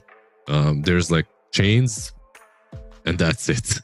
Like a free Storm game with a Bounty Hunter, and you'd be playing a mobility hero into a Prophet. So from that mid lane, you'd be able to jump him. In any case, that's not what we got. We got a DK. I'm a great DK hater regardless of the game. Like on the mid lane right now, I feel like that hero is very stable, but very stably loses games as well. The win rate on DK is like around 30% out of like a ton of games. So it's not like some bad data we're working with. The hero just isn't working in 90% of the games that we've been casting together. That is how it goes. I think you have too many heroes that you hate on Lizard. Every single game we hear, even though I am a ex-hero hater, you need to reduce the list a bit more. There's or maybe I hate DK and that's it. What else do I hate? I don't know. Then we're getting to see DK way too much if you ask me. We've got our 2 drafts. You're a DK hater. I'm not a DK lover, definitely. So I'm not sure how well it's gonna work out. I'm definitely leaning GG here, and they are coming in as the favorites, but you never know. Bounty Hunter lineups can very easily get out of control, and Sweden Strong has always been this very unpredictable player, which really does suit when you like a bounty. Yeah, absolutely. You win a couple of team fights with bounty, suddenly you roll out of control, especially when you have a PA. If she gets a good lane and starts rotating, making some plays with track, absolutely I can see it working out for one win. I would say this is still a 60-40 game for GG if they play it well enough. There is one thing though, I like super late game. Do you feel like PA still takes over? Like some fatal bonds, PA, they don't really have a lot of dispels to work with. Yeah, sure. I guess you can, but the thing is that you have to consistently scale with the PA, and I'm not sure that a Nature's Prophet will allow for them to be close to each other. As Malady will be taking a lot of damage with the God's Rebuke, and the Blood Grenade does look like he will be taken down. It will be Triple S getting the kill, but of course he will be paying with his life. Quinn gets it. So in terms of who got those kills, GG are going to be happier, but of course 1W, they get a first blood. Yeah, not too bad as well for Malady. Not sure why he didn't retrieve the spirit, by the way. He was stunned, but you can still send the spirit back over the spirit himself. After he got all the stacks, maybe. Could have gotten that armor a bit quicker and the movement speed, but in any case, this is fine for GG. Getting the kill on Quinn. Not too bad on the other side though, right? Like Mars starting off with the bracer instantly in the lane. Yep, definitely not bad. What about the okay, we're gonna be moving towards top. So 2 melee heroes versus an Elder Titan and a Nature's Prophet. How much is the Mars going to suffer there? It depends on how well Bounty does with his creep skipping shenanigans. I really feel that you already have to resort to that. Like, you're not winning this lane properly, right? Unless they make some massive mistakes on the other side. Elder Titan should be very happy with this lane. At least you have the spear to push him away. Kind of dodge. And the bonk. Yeah, the bonk helps as well. But overall, you use those spells aggressively to secure a creep or something, you're going to be in trouble. Speaking of trouble, Chira is already kind of low. And he has only 2 CS. He got 5 denies. And finally, there's the third one. But in terms of CS, has been missing quite a lot of them. We've been looking at the mid lane, and underneath the tower, he missed quite a decent amount of the last hits. And maybe a little bit of pressure being applied there by Quinn. Probably the main reason why he missed all these last hits. Chira is still a very comfortable player on Dragon Knight, so a bit surprising for now, but I'm sure he'll bounce back. This matchup isn't that terrible for either Ember or DK, I have to say, though. There was a moment where I don't know if they benched him or he was just taking a little bit of a break when Squadix played a couple of tournaments with 1W, and before then Chira was underperforming a bit, but then when he came back, he is now, I'd say, back to his old self. So 1W is slowly but surely getting back to their top form, which was the form that got them to a lot of lands and big tournaments. I love the fact that we have a lot of teams with players that aren't like all 5 players, not a single one is like a top tier 1 player that's known everywhere, and they're still doing well, you know? Like I feel like that's been the change in Dota ever since Spirit won TI. Teams, organizations are more willing to experiment a little bit and bring in some... Give a chance. Exactly. Give a chance to a player that still hasn't made a name for himself, at least not in a competitive environment. Bot lane, we might see some kills here. Ace is in trouble. He has 16 one charges, so he won't be dying. Tofu, however, is going to be in a lot more trouble, but he gets the Shukuchi off just in time to survive. There's just a lot of one charges in this lane, so we are always going to get baited into thinking that somebody will be going down. Absolutely, but also got to be careful, especially with Tofu and this a Weaver who's still level 2, right? Like you're even level 3, he still goes for 2 levels of the Swarm. So you don't really have a lot of Ace. One more dagger, and there it is. Gets the kill. Ace getting a bit ahead of himself this time around. He didn't have a big wand, and because of that, he will be paying with his life. Mars is actually farming really well on the top lane, and there is the lane is pushing towards him as well. So another wave, or at least it's in a good position for him. So he's going to be getting a solid amount of CS from the next wave as well. Nicely done. Sweden Strong had a good performance on his bounty, allowing this to happen. Creep skipping a lot, just not playing the lane at all. Not committing versus Malady. I think that's like most important thing that happened here.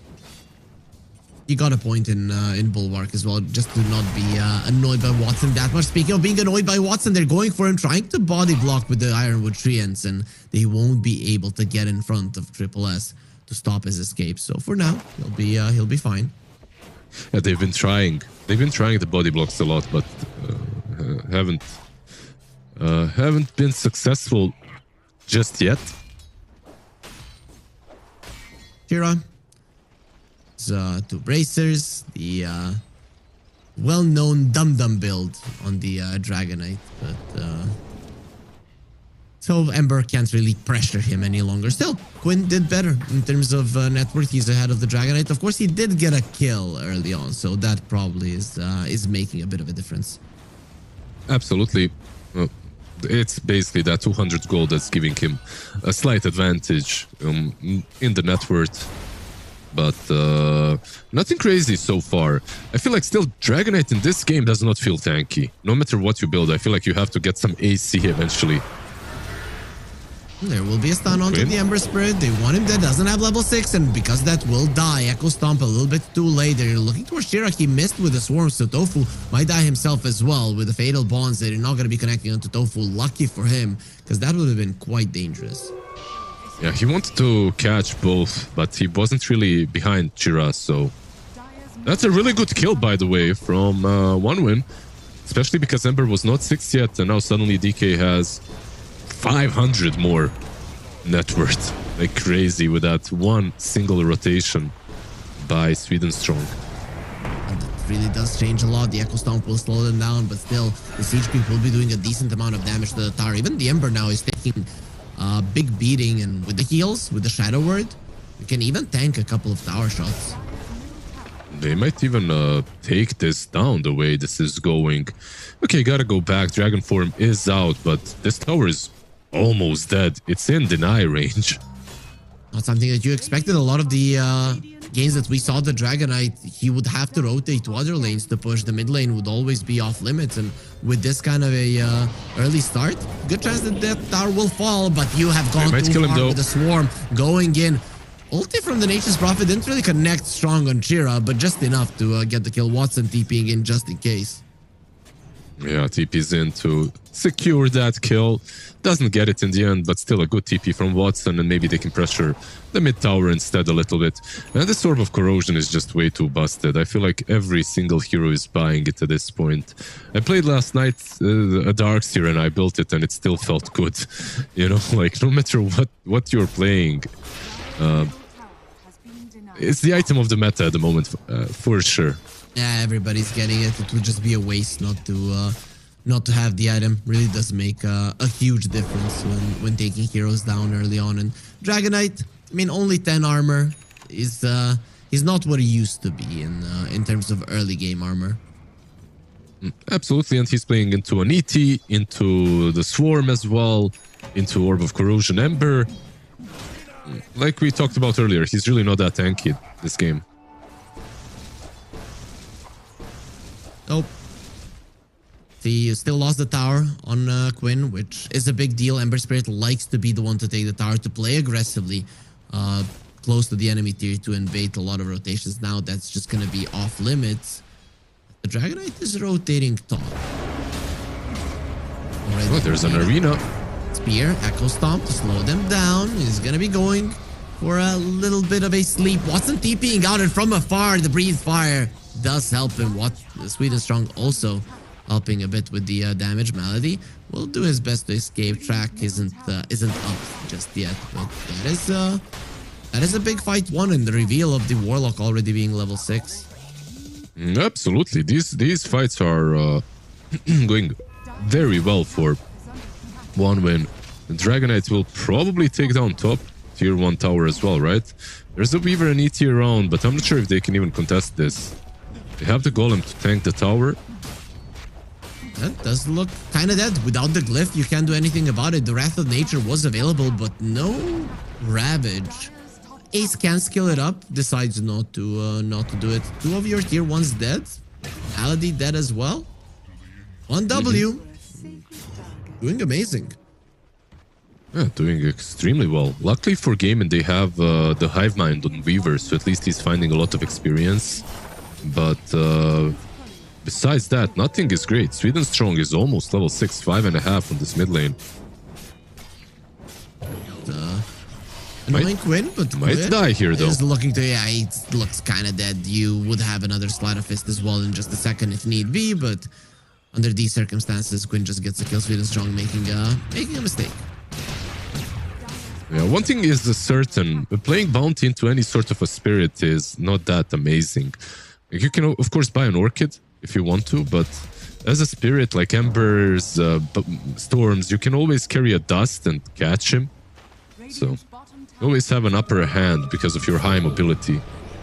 They want Munkushi, but gonna be looking towards till the end. First, Quinn taking a decent amount of damage there, but with the Methodical, you don't want to continue fighting Ace. He has his Ravage, and we'll be using it right now, connecting onto the 2 heroes as Munkushi jumps to the other side. Lost a lot of armor. Now he's gonna be slapped. A beautiful Echo Stomp. The Blood Grades are flying out, but through the arena, Munkushi tries to escape. Just one smack from Malady. He was waiting for him while he was running away. Watson versus Chira. They need to kill him faster. Watson will be losing his life, and Malady continues to smack everybody down. Echo Stomp on 3, and then a very well-deserved double kill. Melody, perfect stomp, and also just that smack. He waited for the PA to leave the arena and just one smack is all that it took. Keep in mind that they fought without the Golem, and they also fought without Track being up yet. Not that it would help because they didn't get any kills, but nicely done by GG to actually capitalize on Bounty, still not getting 6. That kill on the mid lane kind of hurt him. They caught him again. He's very close to his level 6. The thing is that he's losing so much armor at the moment. And they will, where's the vision? Sentry is getting to be played. Sweden Strong does look like he will be surviving. GG, not getting this kill. Yeah, maybe a bit deep. Tidehunter is a beast though with Vlad just sitting up front. There's a Golem though. This isn't... And Track. And Track, yeah. For Tofu, but still, we saw in that previous fight that 1W can have damage issues, and this was kind of the point that we were discussing in the draft. They have to be really careful that they're jumping the right target that will die from 100 to 0 at the start. And they have to bring all their heroes. Yep. With those heroes and with Fatal Bonds, they can take down targets, but they have to really commit. Or else, like you said, the damage isn't really there. I mean, a PA does have the Ripper's Lash. I like that because it's definitely going to help in terms of bringing a singular hero down inside of a fight. If you really commit onto a hero, it's going to make a difference. I'm kind of surprised that we're not seeing more of the Ripper's Lash. Well, Quinn is hunting down the Warlock, but I'm not sure if this is a kill. Probably isn't, I should say. Do you know what I hate about Ripper's Lash? I hate the fact, I'm a hater, I have to admit, that it has the same sound like Bloodthorn. Yes, exactly the same. And it kind of messes with me because we work a lot off of the sounds as well in Dota. Well, hopefully they'll change it, right? They started off with very limited amount of icons for facets. Now a lot of them have an icon of their own. They're working towards it. You still need to record the sound. Yeah, Gaimin is finding someone to record some beatboxing for this Ripper's Lash. Strong. Let's see if he can steal this. Watson is in a good position. Sweden is thinking still about stealing the shrine, and he might just get it. Might get it, yeah. Watson moved away. He's afraid. Watson is actually afraid here. Radiant's middle tower is under Well, I can't. Sweden got it. Even if you die now, which he won't, it would have been worth it. Meanwhile, there is a smoke on the other side. Ace in a very aggressive position with 2 of his heroes in the vicinity. They didn't read this fight properly, but they're going in, yeah. He will drop the golem. Doesn't change the fact that he goes down. The Ravage being used just to make sure that the arena does absolutely nothing. Multi from the Nature's Prophet doing a decent amount of damage. Hero dropping low. He cuts the tree immediately, but that doesn't mean that he's going to live. GG. They're being relentless here in these chases, and really no reason to stop, because who's gonna kill them? Where's the damage? You might need to use the glyph so that this tower starts doing something, but even with that, it wouldn't have been enough, so they will save it for now. Yeah, Queen TP's back. Has a remnant probably to rejoin if he wants to. Like a very nice fight coming out from GG. An amazing one, and of course, if everybody wants to see more fights like that, exclamation mark F in the chat to get a link to all our socials. The highlights, the extra content, all of it will be there. And of course, Twitch and YouTube, the most important ones, because that's where we are at. That is where the action is happening right now. You know what I like the most about that last fight? Like, Ember can go in and out, and meanwhile, Tidehunter just stands there in the arena and goes after them. So you can't really kill an Ember because you don't have the control, and you can't kill the Tide because you don't have the damage. So you're kind of hitting the Ember, but you can't finish him off. So you have to run in the end. Which is why I like these spirits way more than a Dragon Knight mid right now. With the DK, once you commit, you're in. You're in for life. And Chira in that last fight, yeah, he dies again because you can't really blink out once you've committed. You want to say that DK is a manly hero, which doesn't absolutely work out for absolutely. Yeah, absolutely manly, but doesn't work, yeah. In the last patch, you pop these 2 bracers on this big boy. You get the damage from the bracers as well, more of it. And you're extremely tanky too. This patch, I feel like there's something fundamentally wrong with this build. We'll see if people find different ways to use it. I still don't know why everybody's insisting on picking it over and over again when it's just not working. And even as the last pick, sure, if a hero is being first pick and has 40% win rate, I'm fine with that. But if a hero is constantly being picked up, was in the 18th pick, on the final pick, 24, and it's not working, then there is something, has to be something wrong with either the hero or how you're playing it. Yeah, we have seen, I believe yesterday, Pure, I think, played it, or who was it? No, it wasn't Pure. One of the players went full greed on the mid lane. GPK, and I really like that. I feel like that's still maybe an option. But of course, if you're greedy, you're not probably making a lot of plays on the map, so... We'll see if the hero does do better as we're moving through this tournament, and maybe some future ones as well. And Chira did have a great start. I mean, he took down the mid lane tower fast, the top one as well. Now Atos on him, Echo Stomp as well, sleeping on the job, and here comes Quinn with an AD rune. They're gonna be bringing 4 heroes. You were too far out on Chira. Sweden Strong dies. Was solo Tidehunter without the Ravage being used. Shard coming into play. Yeah, nice shard. He has an Atos, by the way, Maledich, so... his shard is... I would rate it just as good as the Weaver's shard, so I'm not saying they had luck or didn't have it when they got it. It's alright. Repositioning tool is always nice. S gets the spear off while the Ember is coming in. It'll look cool. There will be a golem being dropped in the heal as well, but with the swarm, S will take down, and it's just gonna be till the end dead as well. Now Munkushi, he hasn't been joining this fight. He has been farming, being greedy. And this time around, he will be joining his teammates in the afterlife. Now this is a 10k advantage, 18 minutes in 11k now even. They have a bounty, they have tracks, but they need to start committing some serious numbers to these fights. Bring out everyone and trade your team for a couple of track kills, because it ain't working this way. For now, at least, it isn't working for 1 win. That was so close. By the way, You're right? Is he gonna live, Lizard? Come on, give me a prediction. is under attack. No. No, it's not fair. It got too easy. Poor guy.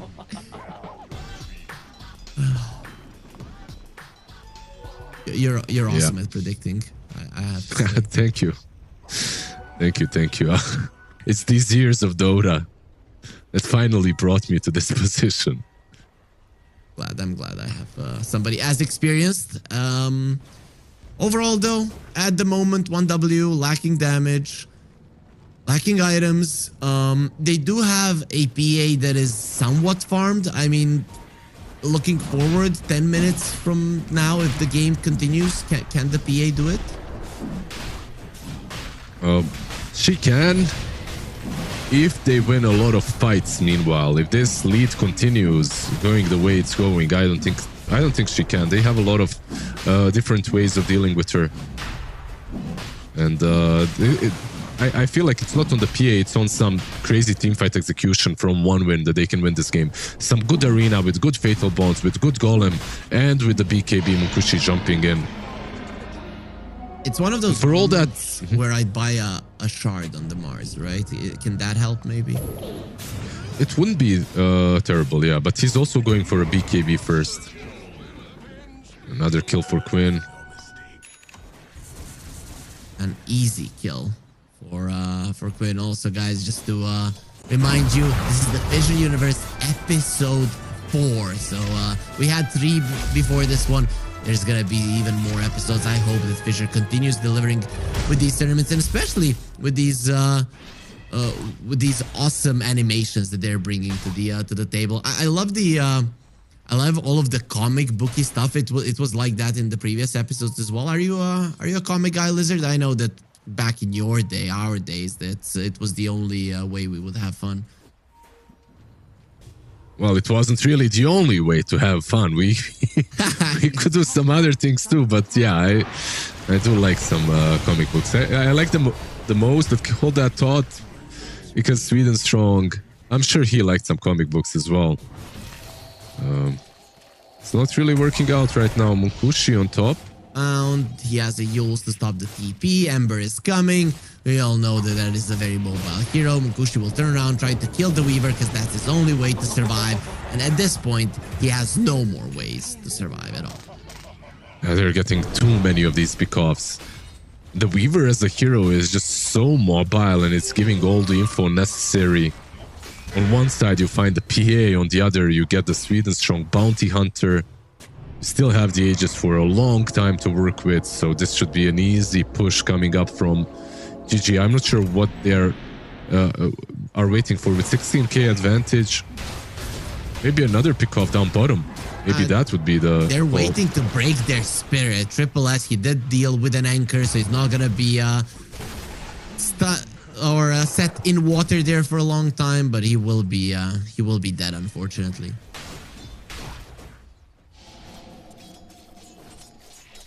And the Gleipnir being picked up by Elder Titan. I'm not sure if Weaver is getting anything new. The Yules is already more than good enough for that extra disable that we have just witnessed on the top lane. Or we haven't seen it, but the effect was there. He couldn't TP out. I like this. They're just diving. Play. Yeah, why not? You are not that great at sieging towers, but you're very good at running around the map and getting pickoffs. So why just not continue to do it, even in the enemy base? Yeah, these kind of fights benefit them even more, right? Like hectic fights, you want to be creating chaos and havoc with Ember. You want to be jumping the backlines, because if you go on Warlock, he can't use his spells perfectly. He can't use the Golem Fatal Bonds. Instead, he needs to like use it defensively if he even wants to use them. And this is at least one side, but it might be a secondary one as well. They did get a BKB on PA though. This could be a fight. Now or never. BKB on PA, BKB on DK. If you don't win a fight now, you will just call GG. Let's see what they can do. Ravage is available, so is the Aghanim Scepter on the Tide, but the Aegis for another minute and a half. Yeah. They are smoking. And coming out. Keep in mind, like you said, the Aegis still up for a minute and a half, minute 20. Can't really get the Prophet first. Yeah, they're being hesitant about going in. So GG are like, you don't want to fight? Well, you know what? We do. So they are going to be moving towards bottom. Yeah, because Watson, he TP'd back and he purchased himself a Black King bar. So now you have that to work with as well. Jira has been found. He has the BKB baiting in. Golem dropped. Tofu time lapse will be fine. Jira now finally pops his BKB till the end. Gone. He did use his ulti, so really not that big of a deal. Jira is slowly losing that armor. He's not removing the swarm and surrounded by 5 heroes. You're gonna die in a second. Now the chase is on. So without the DK, without the golem, what are you to do on 1W? Yeah, not really a lot that you can do. Munkushi, he does have his BKB. Still fresh, still 9 seconds. Maybe it can be returned after the game, you know, unused. Radiant's middle tower is under attack. Sell it on eBay. Radiant structures are Oh, falling. it'll be nice. At least Sweden kills Maladic's career. I'm just gonna say Maladis. It's easier as the tower bottom will die Arena? here completely off the mark. There will be a Ravage. Watson is dropping low. He doesn't have the Aegis any longer. Will be leaving that arena. Munkushi still good going kill. for him, and he does get him.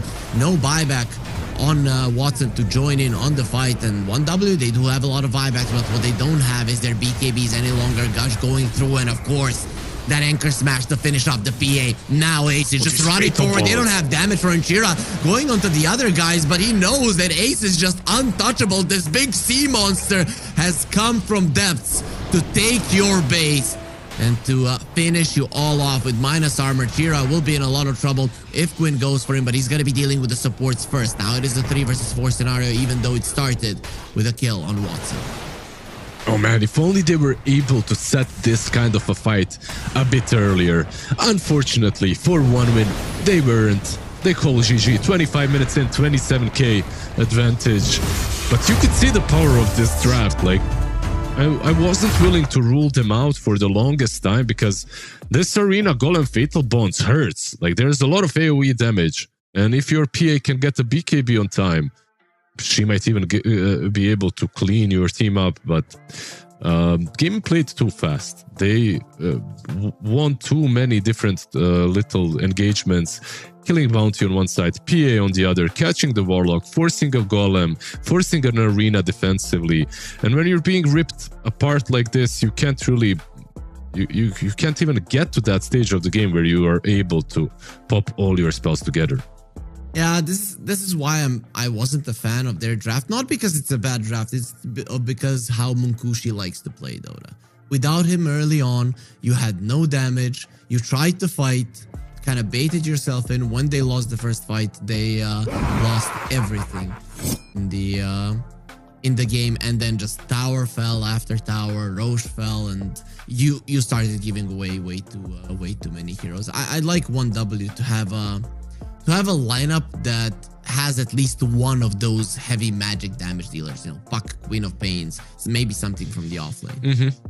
No, absolutely. During the draft, both of us kind of wanted these Spirit-esque heroes coming from the mid lane for them as well. Instead, they went with the DK, and I feel like it's too one-dimensional. Like, you just don't have as many angles to play this game like you would have if you had something a bit more hectic coming from that mid lane. And unfortunately, that in the end, that Dragonite in the end did not work for 1 win. Maybe next game, we'll see. It's definitely still an uphill battle. This kind of a strategy for them did not work. Versus Gaimin, playing this way is always difficult. I feel like you actually have to play the game a bit faster, a little bit chaotic like they are. Well, 1W, they lost their first series. They lost their second series in the tournament. Then they won 2 in a row versus teams that some people would say maybe weren't that strong, but they did show a lot of progress in this tournament. Is that progress going to be enough to beat the Gaimin Gladiators? Now, when they're 1 game down, we'll find out after the break. Radiant's bottom tower is under attack.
had to be. It's been a minute since I seen the enemy. Cause they all dead.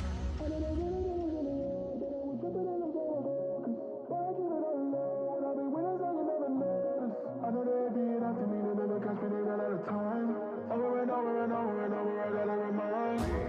There's a winner in the middle, I couldn't see the vision that they clear. Came from the concrete, it's a jungle full of lies. Thanks to gorillas, I go with Godzilla with the fingers, pushing the button, pulling the trigger. I'm really body, nobody realer. Remember me as a big hill. There's a winner in the middle, I couldn't see the vision any clearer. Came from the concrete, it's a jungle full of lions. Snakes and gorillas, I'm going Godzilla with the fingers, pushing the button, pulling the trigger. I'm really about it, nobody realer. Remember me as a big hill.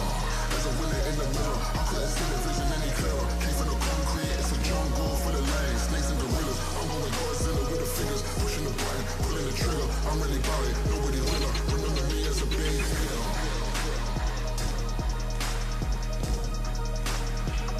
Remember me as a big hill.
going up.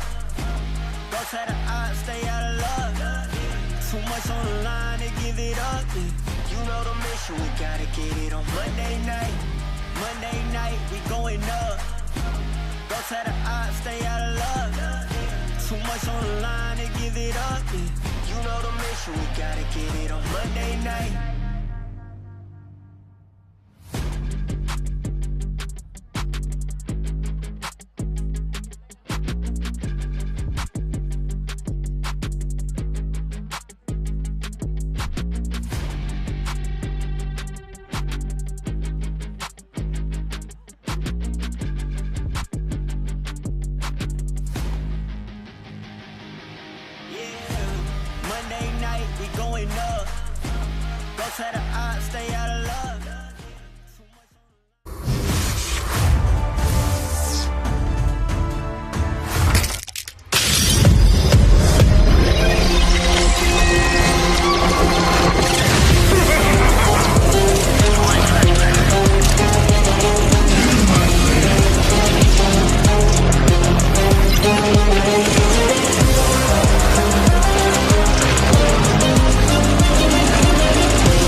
Welcome back, everybody, to the second series of the day here at the FISSURE Universe Episode 4. GG versus 1W. GG are one game up here with Harry and Lizard.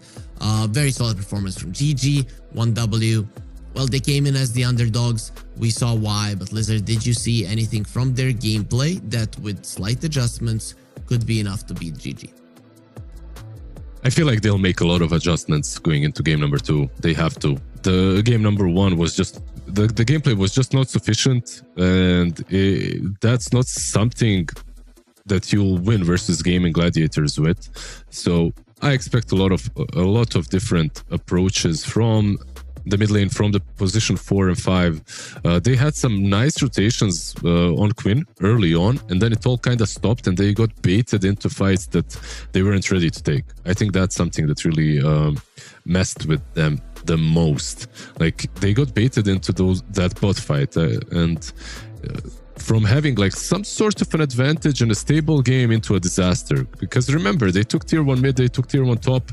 It wasn't that bad, and then it all falls apart. So just one thing that I want to see from them is to wait for their timings to be able to actually take these fights properly. They didn't have level 6 on Bounty, they didn't have ulti on Warlock, and they still took those fights. I'm not sure why. I think maybe they were too encouraged by the previous couple of team fights that they won. Yeah, I think that was the case as well, and that is why I liked when GG were crushing this game. They still went for split push pick off, because that is what their lineup is good at. A lot of the teams, when they start winning too much, then they're like, oh, we can win a team fight no matter what. Dota is the type of game where you really should play to the strengths of your lineup, because if you don't, it is going to be a problem. Yeah, for sure. Let's see what the drafts will be. Let's see what the bans will be. Anything different? Profit is the difference, right? Like, they don't have the first phase anyway on Gaimin. They respect the Prophet that much that they're gonna get rid of it. Of course, on one win, they're very comfortable with Nature's Prophet, so it gets banned out. Tiny as well, another hero that they love opening their drafts with, like not even playing, they just first phase this hero all the time.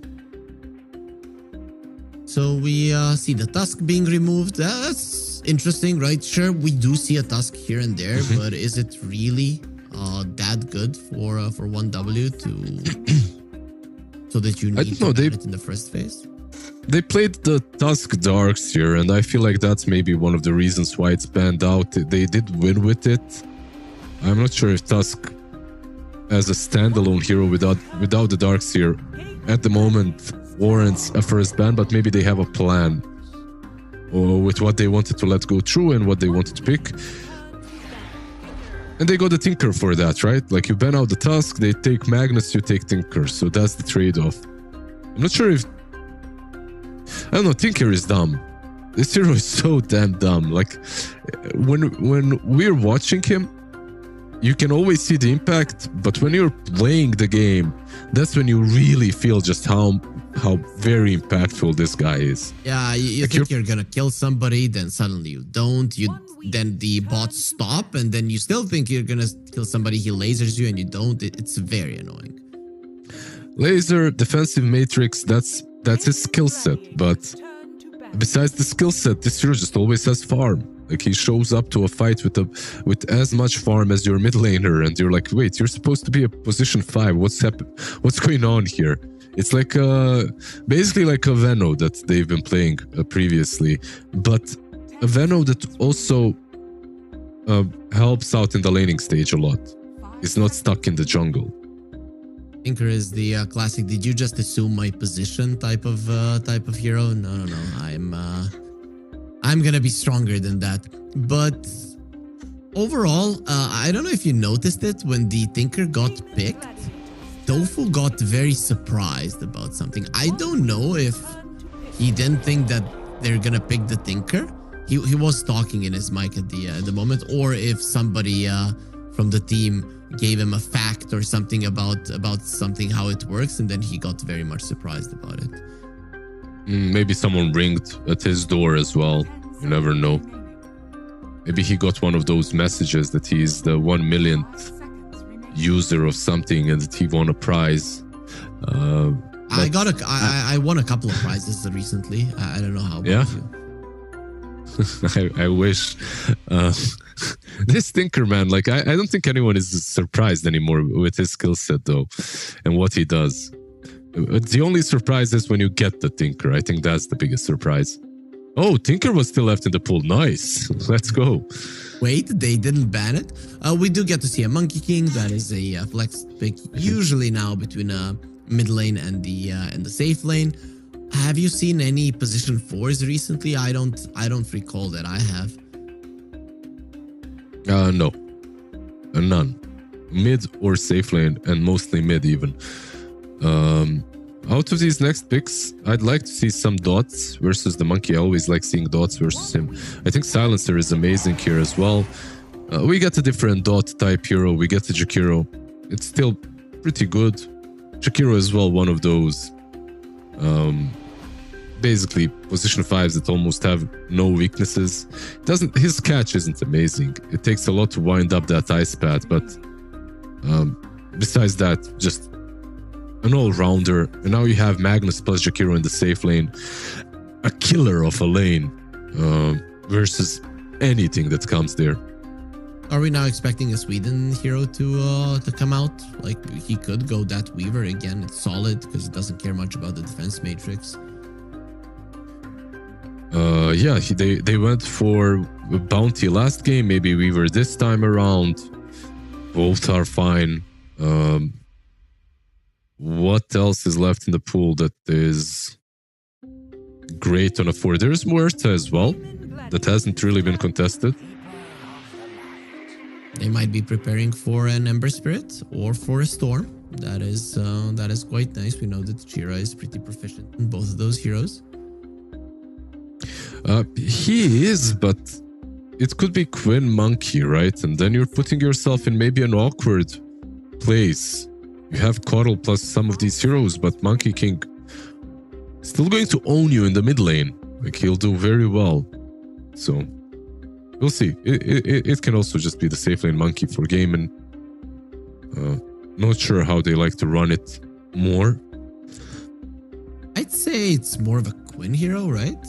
I think he spams it a lot, and then Watson, I know he does play it. I mean, there's no doubt about that. But I think it will come down to who the offlaner is and who the mid laner is. GG have a last pick, so right now they're gonna pick their double offlane. What hero right now is great into Magnus even? Like, has a carry to carry matchup. What do you go for? Is there okay? I guess you have that enrage to work against the mag, but he just outfarms anything. I feel like every single... we've seen a lot of Svens being picked up. I was going to say maybe Gyro is an option. We've seen a lot of Svens picked up and it didn't look that amazing. Oh my god, Night Stalker is still left in the pool. Damn. Oh my god, Dazzle is still left in the pool. Dazzle is left in the pool. Damn. So they got Tinker, Night Stalker, Dazzle, and the Monkey King on top. They got like 4 beastly heroes. On the other side, you got Mag and Jakiro, which are great. Coddle, he's alright, but you need to fit him in the right combination, right? Like some Bristleback, Ember. But now if you believe that Gaimin are flexible enough, if you pick that Ember that you talked about, they could just dazzle mid. You crush him, but I'm not sure why they didn't go Storm last game. It was like even better of a Storm game. This time around, it's still very good, but there are some things that you have to worry about, like the Night Stalker is Rippling Fear. And even in the mid lane, I guess the static slide helps you, but Storm Spirit generally likes to get close, and Monkey King can annoy you in that lane. You're not going to crush him like other melee heroes as a Storm. Yeah, Monkey King fits kind of a Dragonite area for me when it comes to mid lane strength. Just a hero that does well versus most things. I'd still ban out the puck if I'm 1W, right? There is a chance that GG can pick up a puck if they want to. Oh, they banned the PA. They aren't expecting a 1 mag. That's interesting. Monkushi does play a Magnus. Triple S plays a mean Magnus though, right? So maybe that's the reason. I'm still leaning more towards a one Magnus. Yeah, I definitely like the one mag more. But maybe this matchup of Monkey into one mag is good for Monkey if Monkey is one. I'm not sure because both teams are banning out. There you go. Like Mars was my idea. Just give him Mars again, and I feel like it would have done well. Like you have a lot of control. It's good versus Monkey if Monkey is one. You have the Spear versus the Night Stalker. The arena isn't that bad as well. It's not a bad laner with Coddle. Not gonna be picked, of course. Tide is banned out as well. What's left in the pool? There's like a Centaur or something. Doom, yeah. Beast is banned. Darkseer not that great in this game, but it's banned anyways. I'm not sure. Sand King is left, right? That is a good one actually, right? With the Sand King Coddle, it would be shoving in the waves. So if it's a Monkey King, it would lane pretty well. I'd like a Sand King. Yeah, an absolute old school combo as well, right? Like the Sand King Coddle.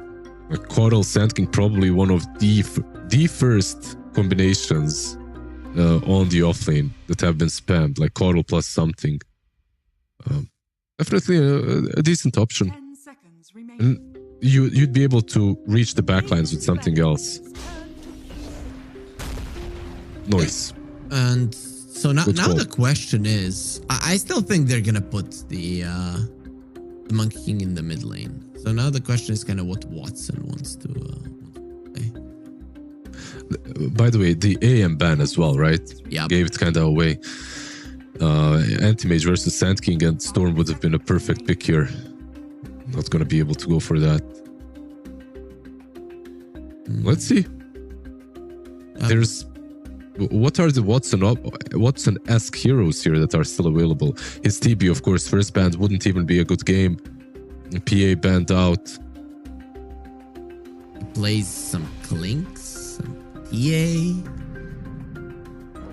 Okay, they're gonna go with it's just Monkey safe. Monkey, yeah. I think when I started looking at the heroes, I think they probably didn't have anything else to give him that would have been better than the Monkey King. But this does put an Ember Spirit versus a Storm. Generally, Ember is good versus other heroes in this game. I mean, as a hero you don't like playing versus it, as a Coddle you don't like playing versus it. But the Storm is very annoying for you, especially with follow-up stuns. Yeah, and they have a lot of them. They have a lot of follow-up stuns. They have a lot of magic burst, a lot of magic damage.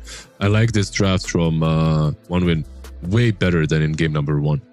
Yeah, I love it as well. And also what I love is that we are getting these amazing tournaments and amazing content from Fissure. And of course, if you guys want to get in on that content, follow us on our social media. !F in the chat will give you a link with the connection to 5 of our social media channels. And then you can easily navigate through that one and follow us, follow the amazing content. And of course, follow the tournament here and on Twitch and on YouTube. I don't know where you're watching at the moment, but hi to all of the viewers at home. Game 2 Lizard, better or worse chances for 1W? Well, definitely better. I feel like their combos are great. They're again on their full comfort zone. Look, Gaimin, they have a mean draft once again, of course, and they have some really broken heroes. But on the other side, you have all the solutions. So it all comes down to the execution from OneWin. This game is absolutely in their hands, and I don't think that they have any sort of a drafting deficit going in. Yeah, well, now let's see if they're going to be doing well. I also like it because Mungushi, greedy, he has so many people to create space for him to get kills, despite him not being a part of those fights. And we'll see if this time around he will be allowed to exercise that greed without sacrificing his team way too much. We should be getting ourselves into the game soon. Both of the teams are smoked up. Hopefully we continue with the trend of this game or this series giving us level 1 fight. So let's go. Yeah, both teams smoking up. Usually in this patch, it means they just want to ward because you can't really ward the map, especially with Night Stalker. I mean, with the shockwave, blood grenade, stuns, I think they wanted to kill Malady, and they got it. Kushi with the first blood. Maybe Chiro would have been better, but still nice. It's okay. They warded mid Kappa. Not really the best. Not the best exchange from Gaimin. And especially not because it's the Magnus getting the first blood, right? Like, no, a great start for Mukushi. Does he need it? I mean, generally, is his lane gonna be okay? Because we haven't really talked about the Night Stalker and the Dazzle lane all that much. That should be quite solid, right? Yeah, I was hyping him up a little bit. Like, it's okay to get it on Magnus, but it's not like a Storm. If Storm gets the first blood, it's a completely different game. But the lane on top, yeah. I'm not sure. I feel like Dazzle and Night Stalker are dangerous, but you're playing into Mag and Jakiro. These two heroes are also very, very strong. I want to wait and see how it goes. Sure. I get it. Though 1W, they might have given... they got the first blood, and they also got 3 runes, if I see correctly. Yeah, they did. So, as good as it gets, pretty much, when it comes to starting the game. Absolutely, and bot lane is going to push in as well. Watson might try to alleviate that a little bit by pulling the creeps, but actually even misses the creep because of that. So overall, a really good start for 1 win. Looks amazing. You pull that lane. Speaking of good starts, is the Storm going to have a good start to the game here versus the Ember? It should. It should be kind of even. Like, you can have a decent start, of course, on Storm, specifically because of Static Slide now, but in general, I've seen this matchup go one way or the other in so many different games. I still remember in one of my past teams, my carry and mid laner, they were getting into an argument which hero was better, and then they played like 10 Ember versus Storm games, and the Storm came out on top like 7 times. But since then, I think that Ember Spirit's matchup got a little bit harder, but still it's a skill-based matchup. Malady is very aggressive, and that's going to be his 2nd death of the game. Yeah, that play could be done versus some other heroes, but Coddle and Sand King are kind of too fast. Like, Coddle without boots is rocking 335 with the Windlace, of course, so you can't really escape.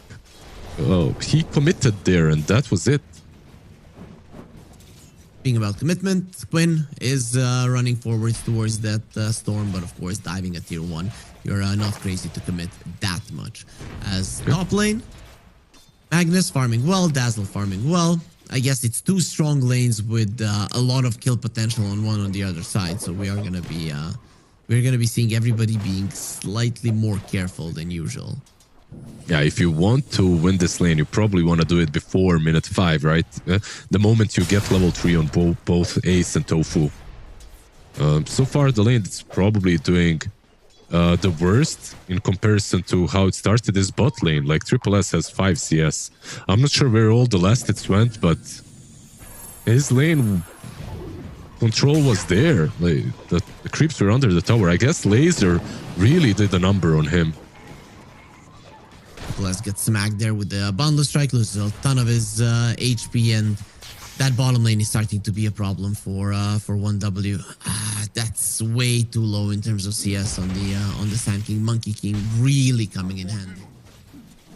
Yeah, and keep in mind that this Monkey King is flying out, or Courier is running to him, not flying. A Corrosion, right? Like, Orb of Corrosion is getting there, and that's when the lane becomes even harder. So a couple of mistakes. They did kill Melodish once or twice and might get him again. That might be 3 times, as you mentioned, but he uses the Healing Lotus, and that might just save his life. Watson, Boundless Strike onto both of the enemy heroes. Doesn't even need the Jingu stacks. I think he's happy with the amount of farm that he has been getting. Yeah, that was a cool bait coming from Maladich. It looked pretty bad, and then it looked amazing at the moment. At one moment, but Watson doesn't get the kill. And if you're Sand King, at least you can rely on some stacks coming from Sweden Strong later on. Well, he's already starting those stacks, but of course you do need some levels to farm them. We'll see if it's going to be enough to come back into it. But in terms of lanes, GG have crushed them. The only lane that is kind of even is the top lane, but despite 2 kills on 1W, one of them being a first blood, GG are the ones that are currently ahead. Not by much, but if it continues with this trajectory, it will turn into a lot. Yeah, absolutely. Still continuing to deny bot. Like, this hard camp is usually blocked against Sand King and Coddle because they abuse it. They push in the lane and they abuse it. But till the end, he's tanky enough. 10 stick charges, Lotus, he's not gonna die here. Daytime is coming though, so that top lane should start to feel a little bit weaker for GG. But as Night Stalker weakens, I guess Dazzle gets stronger. So I'm not 100% certain that my sentence will hold true. All he needs is a body up front. That's the thing with Dazzle, right? Like, when daylight comes, he just needs this Night Stalker to be like bodyguarding him. He doesn't have to do a lot in terms of damage, as long as he's the one soaking all the damage from the Jakiro. Ace should be fine. I like you slow because then you cannot run away fast so that they can attack you more while I do all the work damage-wise. They are going on Ace. They're gonna try. Doesn't have the grave. We're not gonna see him take the grave early like Saberlight did yesterday till the end. Ice Path being used, Tofu, he would like for it to be nighttime now because then maybe he would be able to run them down. But they are the ones running down right now because nobody is afraid of a vampire during the day. So it will be Munkushi getting a double kill and 1W. A lot of pressure alleviated, especially from that top lane. I have to say, they caught Tofu with his pants down. Like, daylight came and he was still kind of standing on the side, too far away from Dazzle. Very nicely read by Munkushi until the end. Pouncing on the Dazzle, like, immediately seeing that Night Stalker is a bit out of position. About the Night Stalker, he's thinking about what to do right now. It will just go towards the top lane. It's not time for stacking. It's not time for runes. You cannot refill the bottle. Very hard to decide what to do. Yeah, he's only level 3, right? So not a lot that you can do at this point. But that's not where the strength of this hero lies. Eventually, he just becomes a menace. 1W will get pushed back. They use the Burrow Strike, but this is because Quinn is rotating. He wants that Wisdom Shrine. The Storm is in the vicinity, going on to Watson immediately, but he will be disarmed. So he cannot really, or blinded. Let's put it that way. Ice Path from afar. Quinn coming forward. Double attack onto Chira, who will use the zip. And the Blood Grenade will not kill him very far. Just enough HP to keep Chira alive. Maybe wasn't even needed. He survived on 88 HP. Some of these teams are really not. Watson is very deep. All right. Chirp. Yeah. A bit unnecessary, but fine. I can understand why he wanted to try it. A win for GG is that they got both of the Wisdom Shrines, right? And it's a pretty big win. Yeah, that is where they're gonna be feeling good about it. Yeah, absolutely. Not really about the kills.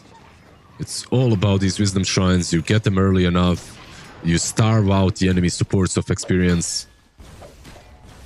Luckily for one win, like, their supports aren't the hardest ones to get XP with even on their own.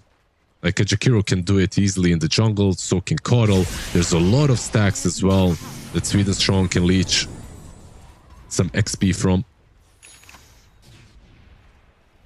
And Quinn gets the second power rune. It's going to be an arcane one. Nice taking that away from the Storm, but also having that on an Ember Spirit with a maxed out Sleight of Fist is going to be a huge deal. If he gets level 8 and the point in Searing Chains, I think Quinn is going to be wanting to utilize this aggressively. For sure. Has to be very careful because this is a recall Coddle and top lane Tofu. Munkushi is scary. He is more than 1,000 gold ahead of anybody else on the map, and his damage output at this point is not something that anybody can deal with. I mean, Mask of Madness power treads minute 9, and he has a Ogre Axe on top of that. He's having a blast of a game. I'd like to see some ancient stacks, and of course, till the end instantly goes and does exactly that. What's so beautiful about Mag carry is that he can farm those. Speaking of farming ancients, Quinn did steal some of them. RP being used onto the Dazzle, but he did use his projection. Oh, grave still though. Doesn't have the grave. Yeah. I thought for a second he's gonna be buying some of the time there, but still just loses his life. I feel like a lot of players do not skill grave. They even go 404, like we've mentioned this earlier with Dazzle. It just buffs up your farming speed quite a lot, but then you don't really have any other uses besides the damage and the farming speed. You don't have that save. Is this a problem for GG? I mean, the current state of the game? It kind of is. I feel like it's on them to make a difference now. Ice Path on the two heroes. They're trying to go for Quinn, who will be using a Remnant, but they're ready with enough mana still. Tofu getting in onto the Storm Spirit, getting him low. You will not be diving a tier 1 10 minutes in as a support. It's too dangerous. Swedenstrong coming over, wants to deny the room, manages to do it at the cost of his own life. So I don't think that's worth it. Very nice rotation from Watson. Yeah, probably wasn't that worth it. And the nighttime is here. This is where Night Stalker becomes useful once again.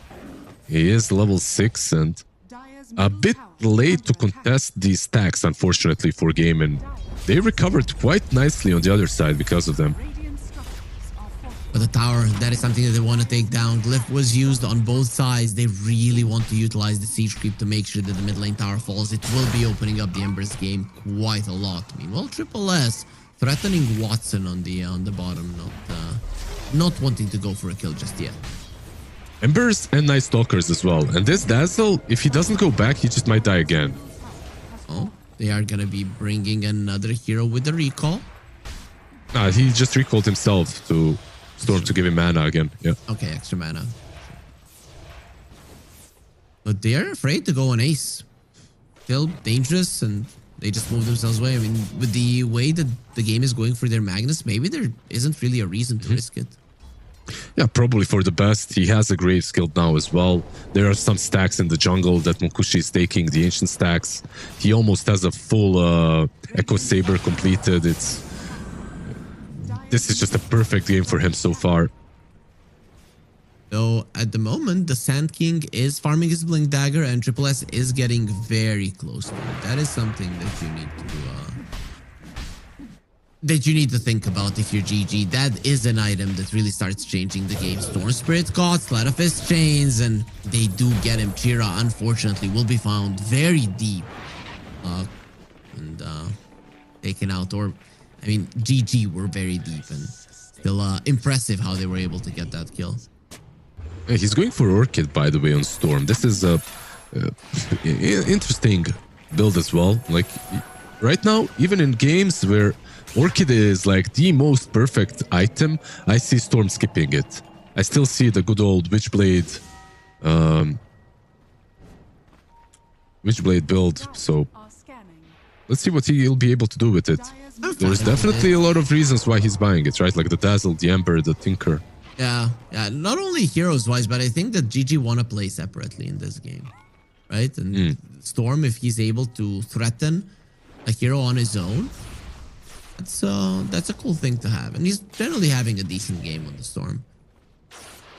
Yeah, the one guy that really likes Orchid on Storm is Snare. I think he's always a big believer.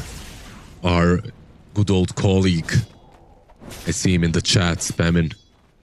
But we'll see how much this Orchid will be able to do.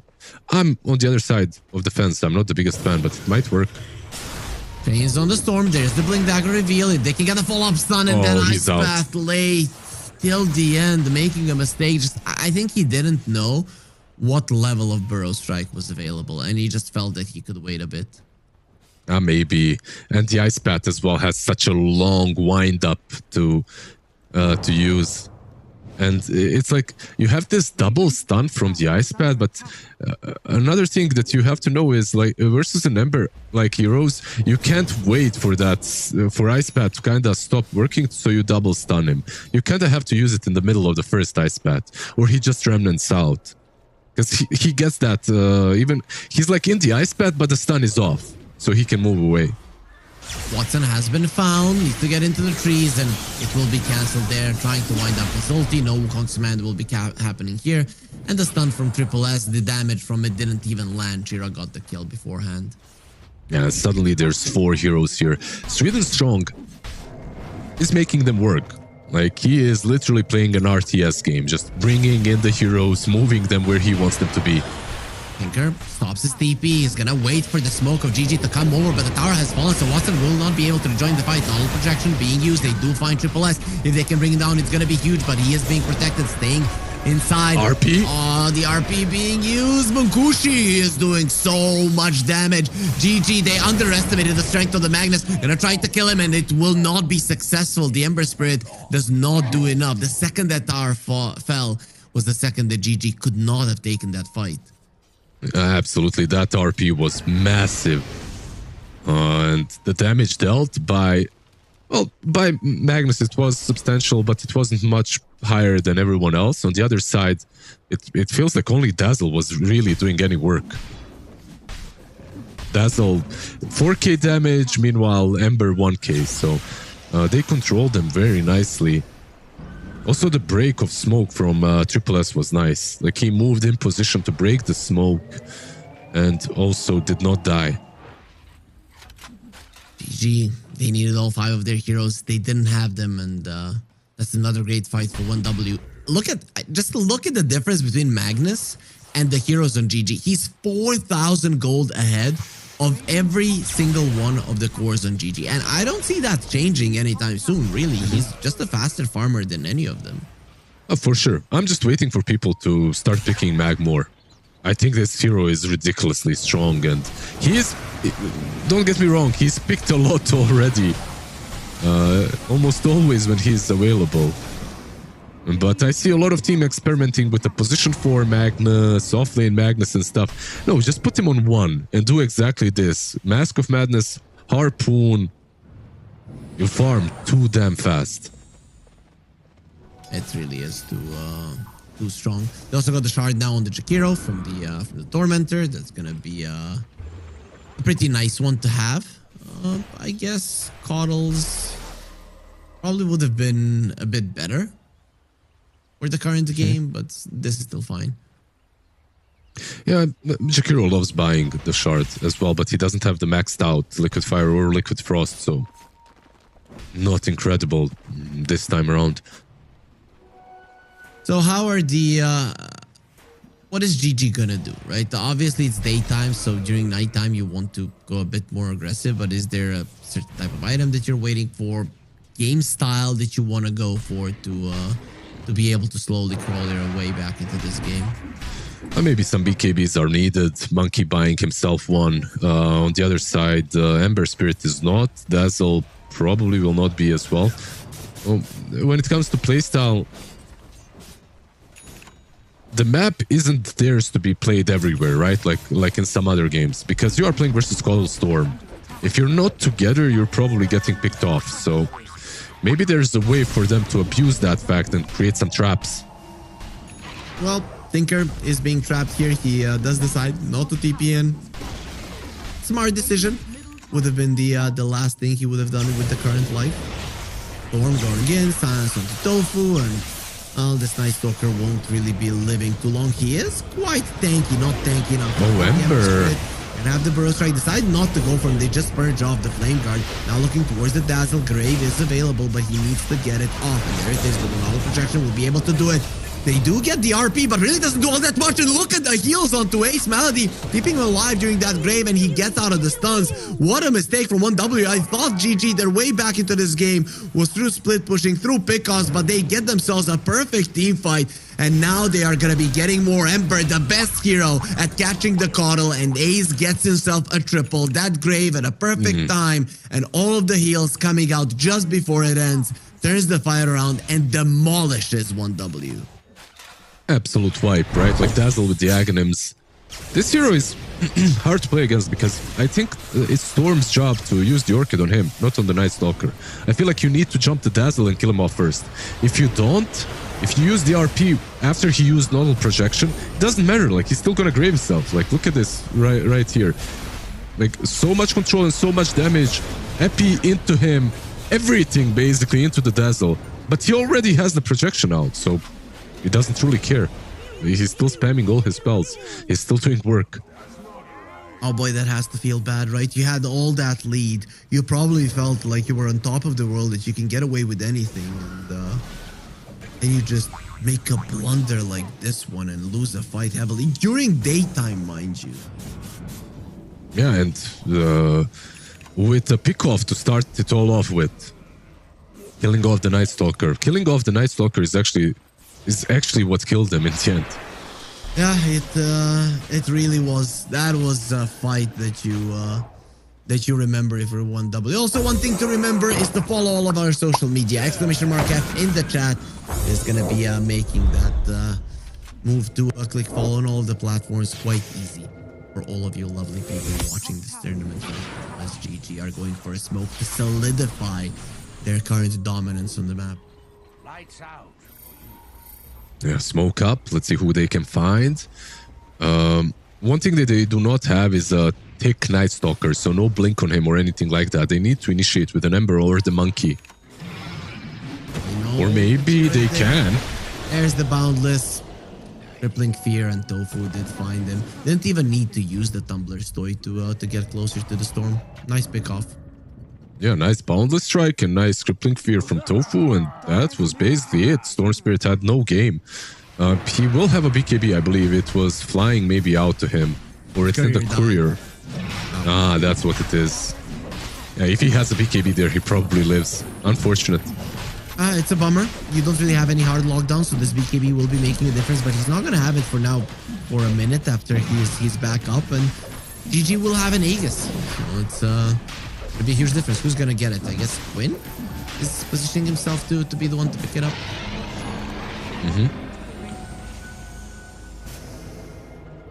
Both of them, I feel like, make valid targets for Aegis, right? The Monkey and the Ember. The Monkey has a BKB, so maybe one of the reasons why he's not the one that gets it. A bit harder to take down as well. Is Ace going to buy a shard on the Dazzle? Is that the next item that you're looking for? I think it's a good shard game. I think BKB as well would be massive on him. Because I don't worry about... He went for a blink, so he can reposition himself nicely. I don't worry about him being RP'd. I worry about him being Orchided. Because that RP still has a wind-up, and you can use Nodal Projection. You can actually use it most of the time by the time Mag is on top of you, so... Okay, so rather get something that's gonna help you versus the Orchid, like a Lotus Orb, maybe a BKB.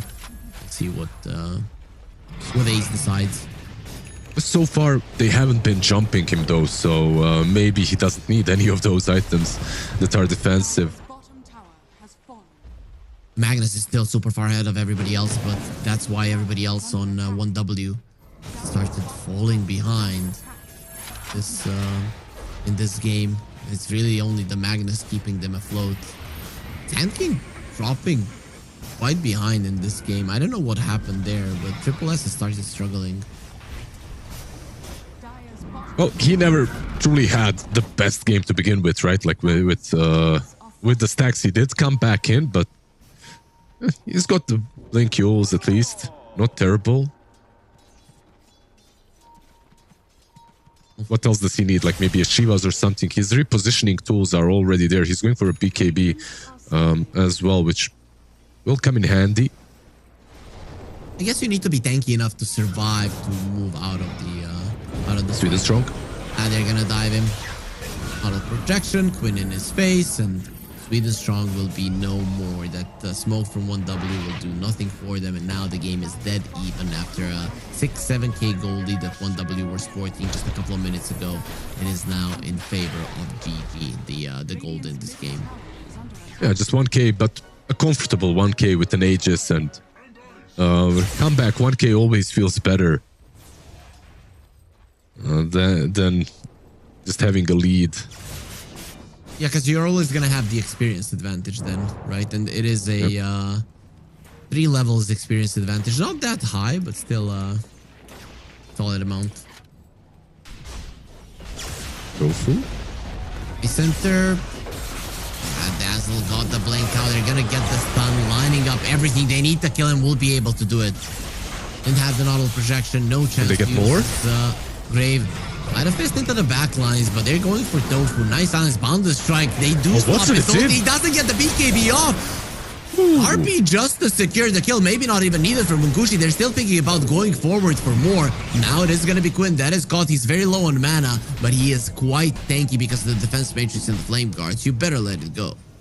Yeah, if they caught Ember and killed him, sure, that's kind of fine. He has Aegis, but Watson went way too deep and just gave them another target. Like you said, without the BKB, he's a sitting duck, and they just tear him apart. Like, very, very unfortunate for Gaimin, because now it's kind of back to... I mean, the game is even. Honestly, I feel like this mag is still just a massive problem for Gaimin that they have to find solutions to. He's going to have a BKB as well now. But keep in mind, this fight was basically without the Dazzle or the Night Stalker, and they still dealt so much damage to one win side. Ace didn't have ulti, that was the problem. Like, he got orchided, but his ulti was on cooldown as well. If he had gotten the ulti off, we would have been seeing a turnaround potentially once again. I'm very surprised. Yesterday it was Pure, with the Monkey not pressing his BKB. Now Watson.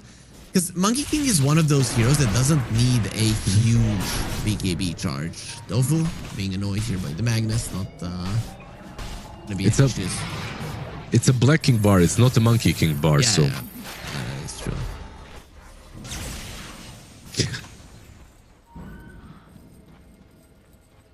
He now has a Mjolnir. Monkey is going to be doing massive amounts of damage with the Wukong's command. Have we even seen a single Wukong's in this game? I don't remember.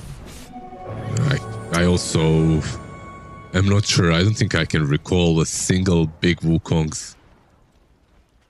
Okay. Yeah, he usually just died, right? Like, he's 1-3-5. And these fights have been too quick and hectic for him to even use the Wukong's.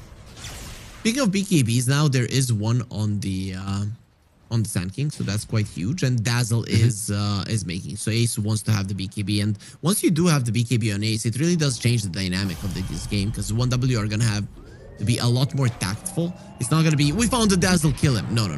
We found the Dazzle, we forced his BKB back, and then maybe you can go again. Pretty much. You have to... the fights become so much more difficult once he has it. And it's not only the BKB on Dazzle. Night Stalker has a blink, and he might use it now. They're going for this Jakiro. Finish him off first. DPs are going in onto the Emperor. They go with the epicenter silence from Tofu. They tried to kill him, but there was no Grave. RP onto the two of them. Grave is down. The Monkey King. He needs the heals. He needs them now. And Watson will be getting all of his HP back. Munkushi is staying inside of the Wukong's command, and he doesn't care. Maybe he should start carrying Blinding Light to keep Watson away, who is still healthy and ready to fight. Ace there to back him up. 1W, they only lose the Jakiro. I don't know how they did it, and now with the smoke, they want more. Yeah, this was a massive fight from them. I think, like, the silence from Night Stalker was just a tiny little bit too late, and they managed to initiate properly, kill off the Ember. And then it's only the Monkey and the Dazzle actually doing any work. Oh, they got nice blink from Ace. They could have got an Ace, I think, but they got the ingredient. They wanted the Monkey King. Without the BKB on him, he is not the hardest one to kill. But if you don't go for... You kind of have to go for both if you want Monkey, right? Because you have to control the Dazzle in order to control Monkey. You saw what happened in that last fight. They didn't kill the Dazzle, and because of that, Monkey just was able to heal up completely through the grave. It's kind of dumb. He healed from 0 to 100. Usually we're talking about kill him from 100 to 0. Well, heal him from a 0 to 100 is something that has been happening in this game quite a lot. When there's a Tinker and a Dazzle on your side, it's really not something to be surprised about. Every time I click on Munkushi, there's another item coming his way. This time around, 4,000 gold. I just want to wait and see what he even buys. Ageless or Revenant's Brooch, right? Those are the two options, I think. Yeah, he's going for Silver Edge. I was thinking Silver or AC, but yeah, your calls are also pretty good. He can still get something later. He can go for Satanic as well. We'll see. We'll see how this works out. Is there anything particular you're breaking, or you just want to have the added mobility and the damage coming out of it? I feel like Silver Edge is just too strong of an item at the moment. The break is of course nice, but in general this item is really good on all these melee cores that are strength as well, or universal.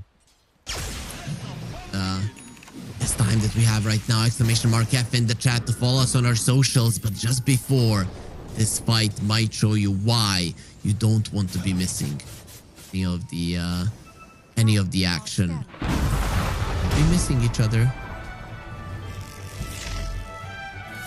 Oh, Munkushi's in a good position. Yeah, he's gonna be going in, and the RP onto the two heroes. One of them on the Dazzle. That's gonna be two heroes gone. Watson on the low ground. He's dying to the magical damage, but not dead just yet. Jumps to the side. Will Watson really be able to live through this one? No, it will not be allowed. GG caught with their pants down, coming to a high ground. Despite having a Night Stalker, they're the ones that are lacking vision. Yeah, just perfect positioning by Munkushi. Goes in, catches the main targets. There's just, I feel like GG, they have a lineup that can deal with this, but they're not positioning themselves most of the time respectfully for the Sanking and Mag. Like, you're playing versus these heroes that just love when you're clumped up together, and they usually move clumped up through this game.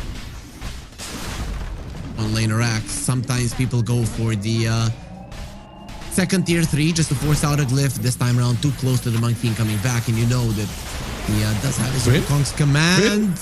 Win? Went out of the base. For some reason. Ooh. Yeah, this is, now with the Quinn dead, this is free Rosh. He's dead for 50. Like, if Ember was alive, they could maybe contest this, but now it's way worse. They lost the side and the Aegis, and it's a game where you're playing into a storm. One of the best Aegis carriers there are. Does he get it, or do you maybe give it to Munkushi to push? I'd give it to Storm.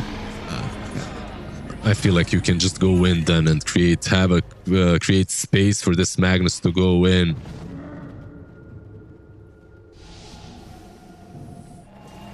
It's 16k gold lead, 1W. They don't want to be pushed out of this tournament so easily. GG after a perfect performance, an easy game 1. Now very close to losing the second map and being just one game away from being pushed out of the tournament. And you know, people are expecting more of them than what is being expected from 1W. The pressure will be immense for GG in the third game if it does happen. No, for sure. Some different bans will be warranted, but let's just get this game out of the way first, because they're still not out. 17k advantage is massive, 91% probability. I've seen worse comebacks, but I think 1 win are in full control of this game, so it's on them to win it or lose it. Jakiro has a bloody Aghanim's. On top of all their other teamfight items, there's an Axe on position 5 Jakiro. Kira is leading the charge towards this tier 2. We do want to deal with the tier 2s with the outer towers. Silence on the Dazzle. With the defense matrix, it's just not worth it trying anything on him. Can they actually defend this tier 2 tower? It's not an easy objective to defend right now, but it looks like they want to. They want to be waiting in their base, Ice Path off the mark, and they are doing a solid job at pushing 1W away. Not even any chip damage was done, really. Are they just going to move towards bottom now? Like, what's the play here? Because they already put the ward up. It's kind of sad that you plant a ward and then you just lose it after. If the idea is to Gaimin even go there.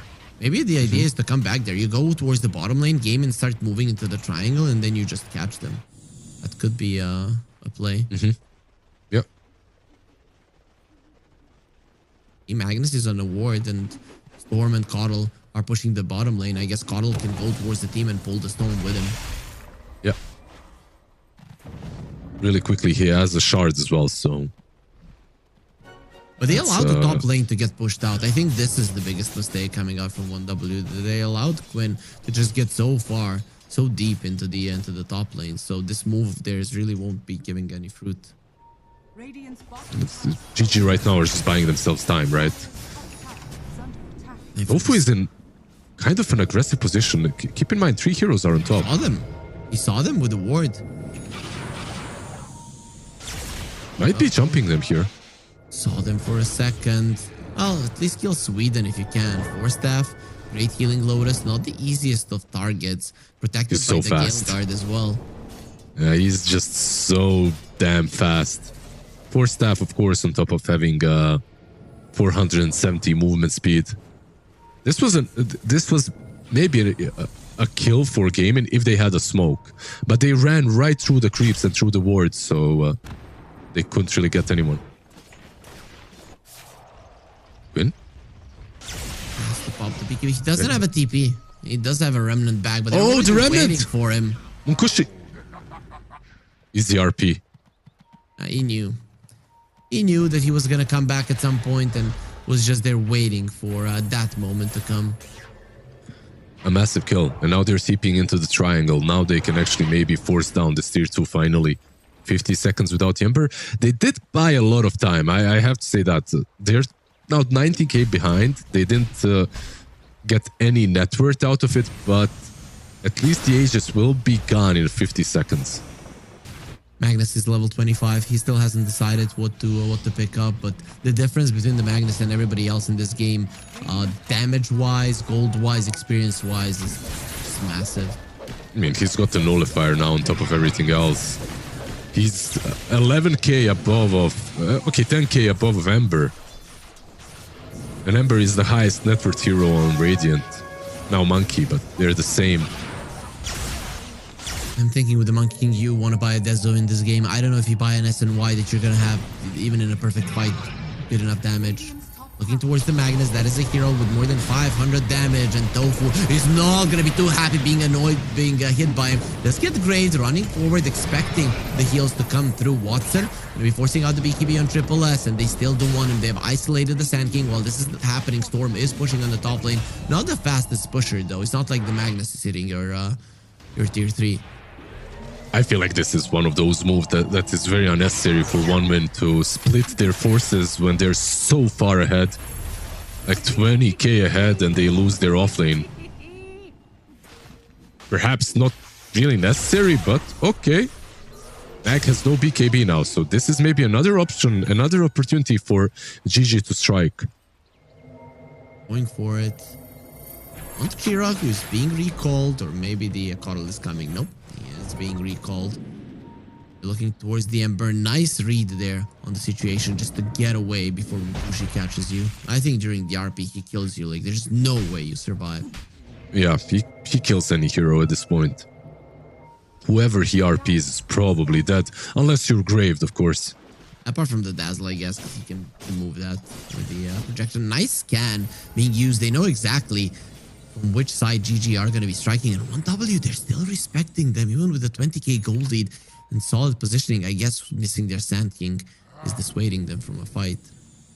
Missing their Sand King, and they also don't see the gold lead, right? Like, not like us. They can sort of feel it, but you can see just how much respect they're giving towards GG in this game. GG don't do anything with the smoke. This was their attempt to come back into the game, maybe win a fight and take the gem off of the Storm, who now has a Hex. Aghanim Scepter will be the next item. Speaking of Ags, the Sand King is halfway towards his as well.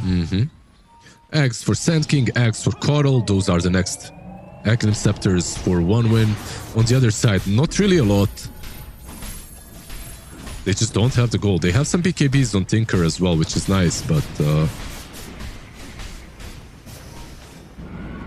Nice dodge on the harpoon there. Quinn doesn't want to get caught. 1W, they're moving towards the bottom lane. There is a smoke on the Sand King. Really sure why the rest of the team, I guess they broke it on the Ember. They just want to fix the lanes. I'm actually kind of surprised that they still have a tier 2 standing with this state of the game, with this sort of an advantage on one win. And you can see that even though they have a great advantage, they're unable to get these pickoffs, comfortably at least. Gaimin are doing a good job at avoiding them, split pushing, but for how long? I think 1W are giving too much respect. They see Quinn. Oh, he pings out the storm. He knows that something is up.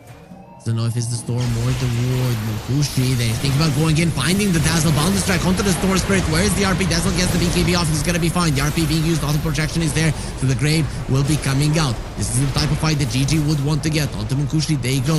No RP at the moment. Storm has used half of his mana, but he still has half more to work with. Jakiro, the first one to lose his life. Ace claims him. Now the chase onto the other support. Sweden Strong, nice 4-staff. Ogre Steel Total. Oh, they caught Chira. It will be okay. Chira has been caught.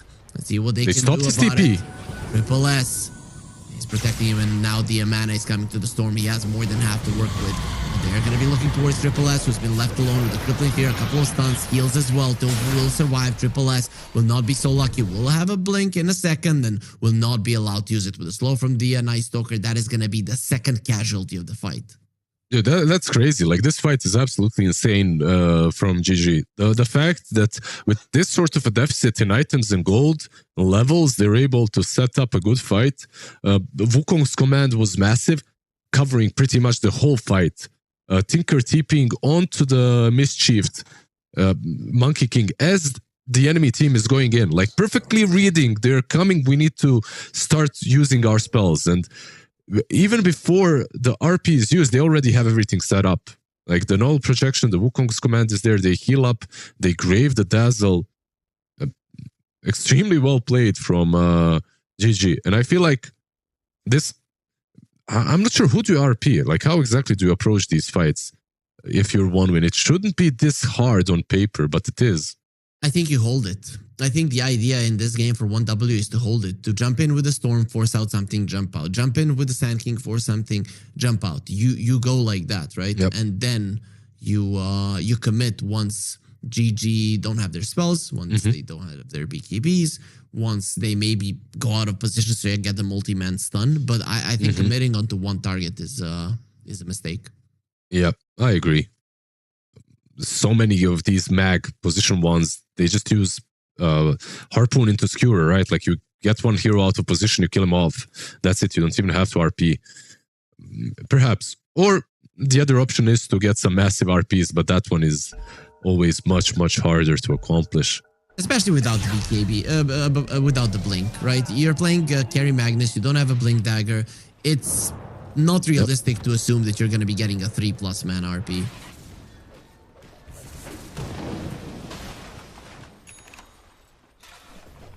Has been known to happen though. Aeon disc on the Dazzle. Now it has become even tougher. So yeah, you do have the Nullifier, but every single time he's at least going to be getting the BKB off or the Nodal Protection. And there's absolutely nothing that you can do about it. I mean, sure, yeah. It's crazy that we're talking about them being unable to do stuff when they're 20k still ahead. This is a crazy game, and I still feel like Gaimin Gladiators, they're one bad team fight away from losing this game, you know? Even though 1-win are struggling to execute that one team fight. Struggling, it's not easy. Their lineup is not easy to play. And now it is nighttime, so for the next 3.5 minutes, GG are going to be trying to play aggressively, and that is a huge deal because the third Roche is coming. So that's going to be Refresher Cheese, and 1W, I'm not sure if they would want to fight around the area, and it is going to be controlled by GG. Well, I think they have to, right? Like, Sand King is up, he will be recalled. They just need to set up good vision. It's massively important. Oh, Dazzle. So they don't know about the nullifier. Will be purging it out, but he got the BKB on Boundless Strike. Watson going in, uses the Wukong's command. They're looking towards the Magnus, who will get an RP off, but inside of the Wukong's command, you cannot fight now. The Magnus is being chased down. If he gets taken out, that is 30,000 gold being taken away. Quinn cannot do it on his own. Triple S will be keeping the rest of GG away. Malady also being protected there by his own BKB. Boundless Strike forward. They want the Jakiro, the secondary Ice Path, keeping them at bay. Let's see for how long. Nice force tap for Sweden Strong. And somehow everybody, all 10 heroes, still alive. Tofu says, I don't agree with how this fight ended, but 1W. They will not allow a single one of them to die. I mean, that's basically the power of gold right there. You know, like everyone has that one extra item, one extra survivability, because it was a perfect bait from Dazzle with the Aeon disc, and it still does not work. They just have too much in their hands at the moment. And without Wukong's command, this is very dangerous. Yeah, they're going without Wukong's, without their BKBs, without the Aeon disc as well. Hex onto the Ember Spirit. The Defense Matrix will be keeping him alive. Storm losing a lot of his mana. This is dangerous. This time around, Jakiro in trouble, and he does get taken out. Watson finishing him off. And auto projection will be ending fairly soon. They need to move back, but... Are they losing Roche? Like... Seem to be. Maybe Storm will jump it. I mean, they're losing Rush. They're actually giving it away.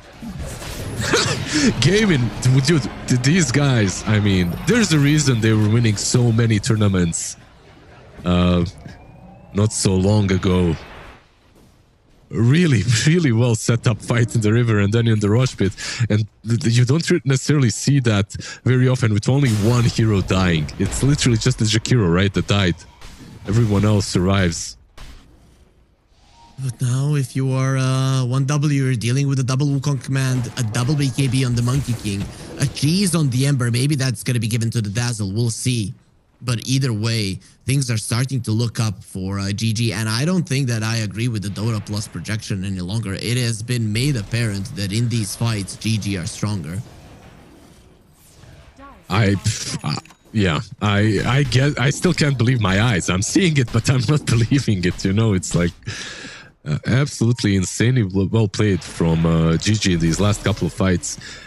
And there are some items that truly make a difference. Up to this point, it was purely skill from them. But this Basher into Abyssal on Monkey actually is massive. And of course, the Aeon Disc on Dazzle that already served its purpose was really good. Aghanim Scepter on the Sand King, though, could change things, right? Because now the Sand King does do a insane amount of damage. Enough for GG to be afraid and start moving away from him, and that will give opportunities for the Storm Spirit.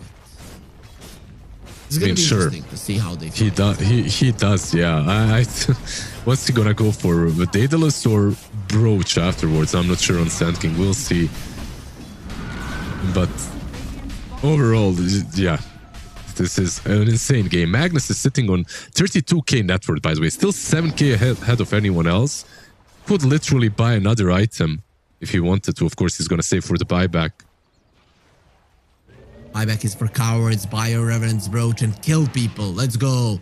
I don't know. I feel like this Magnus, despite having 550 damage, is kind of lacking, right? If he had the Brooch earlier or a Daedalus, I think he would have been killing more heroes. Maybe, yeah. I'm not sure. The Grave is the biggest problem for him so far. What's the interaction between Will-O-Wisp and Nodal Projection, I wonder? Because I feel like it shouldn't pull the projection in, but it might. It's another one of these things that can come in handy. I feel like it should, right? You know, because nothing is targeting that spell. Something has to work versus it. Yeah, we'll see. It would be cool if it would, but I feel like it doesn't, just because it's like an ethereal unit. It can't be touched, controlled in any way from the other side. Monkey's 25. And you do have a double Wukong's command if you want to. There's the Daedalus on the Magnus. He is going to be packing a punch now. 630 damage on him. So he has a lot of damage, but keep in mind, no movement speed, and you're playing versus a giant Wukong's command in the next fight with a basher on the monkey. Actually, an abyssal. If you don't finish him off, he'll finish you off for sure. These last fights, he was able to survive and move back, but not any longer. Yeah, absolutely not any longer. It won't be as easy. Watson is the powerhouse for sure. He wants to get an MKB. That's going to be his damage item. That's the last auto tower of the game. And 1W, they still have a Rax advantage, but I think at this point, it doesn't matter at all. If it was a side lane, maybe it would be better. But the mid lane, it's just too close to wherever you're going to be playing, and you're always going to be able to shove it in. They're unchained on the other side. This is 13k deficit now, and they're moving on the map, which also might be not that great if they feel too courageous. But yeah, Gaimin, they found their way back in this game, and it was a very tight path that they had to tread.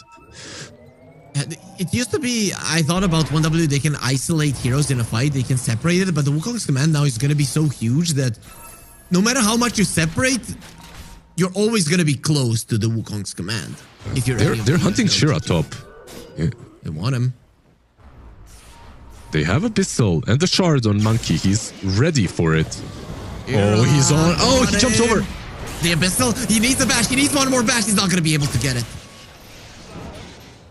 I think Croker as well helped out, stunning some heroes. Oh, mid lane, Quinn. He's going for the Jakiro. As the Ghost Scepter is going to protect him a little bit longer, he gets his spells off and dies immediately at the after. Does have a buyback. Pretty much everybody does. Monkey King is the only one that is kind of lacking in the gold. Sand King should have his soon. What's the problem with One Win, right? I'm seeing this, but I still can't figure out like how they're unable to counterplay all of these team fights. Like Gaimin are playing well, of course, but there's always something missing on the other side. This Jakiro death as well. Of course, it happens because Storm is manaless. You can't go there. No BKB Storm. Unkushi might find a kill here. There's the pick off Grave, not allowing it. And let's see how much they're going to be healing Tofu. He has the Yules. He'll be surviving a bit longer. Can he blink away? Not really. Will-O-Wisp keeping it in place. Now the end disco ace will be popped. He has the Grave in 2 seconds. BKB is expiring. Protection being used. There's the Hex onto the Storm. Epicenter being used. Grave, he doesn't get it all. He underestimated the damage, and there it is. Triple S with his Aghanim Scepter making a difference, but the Magnus is gone. And without the Magnus, what are you gonna do? You thought we got the Dazzle. This fight is going well. It went catastrophic because the Monkey King now is stronger than your Magnus. That's why it was. It's lag. It's lag. That's why he didn't manage. No, like you said, Sand King absolutely surprising him there with the amount of damage, bursting the Dazzle before the Grave. He always tries to keep his options open until the last moment this time around, killing him off. But it doesn't matter because this Wukong's command is now a big issue. I'm not even sure that replacing Boots with Daedalus is that good on Mag. Like, you just don't have the mobility anymore. You're always going to be stuck in the arena. Like, they do have a Force Staff on Jakiro and on Coddle, but I don't think that's enough. Like, it's too big. I'm thinking about if, let's say I'm this Magnus, I might sell an item for a blink and just make sure that if an opening like this is presented to my team and they're killing the Dazzle or another hero, that I just blink RP whomever and we kill him. Let's say Malady.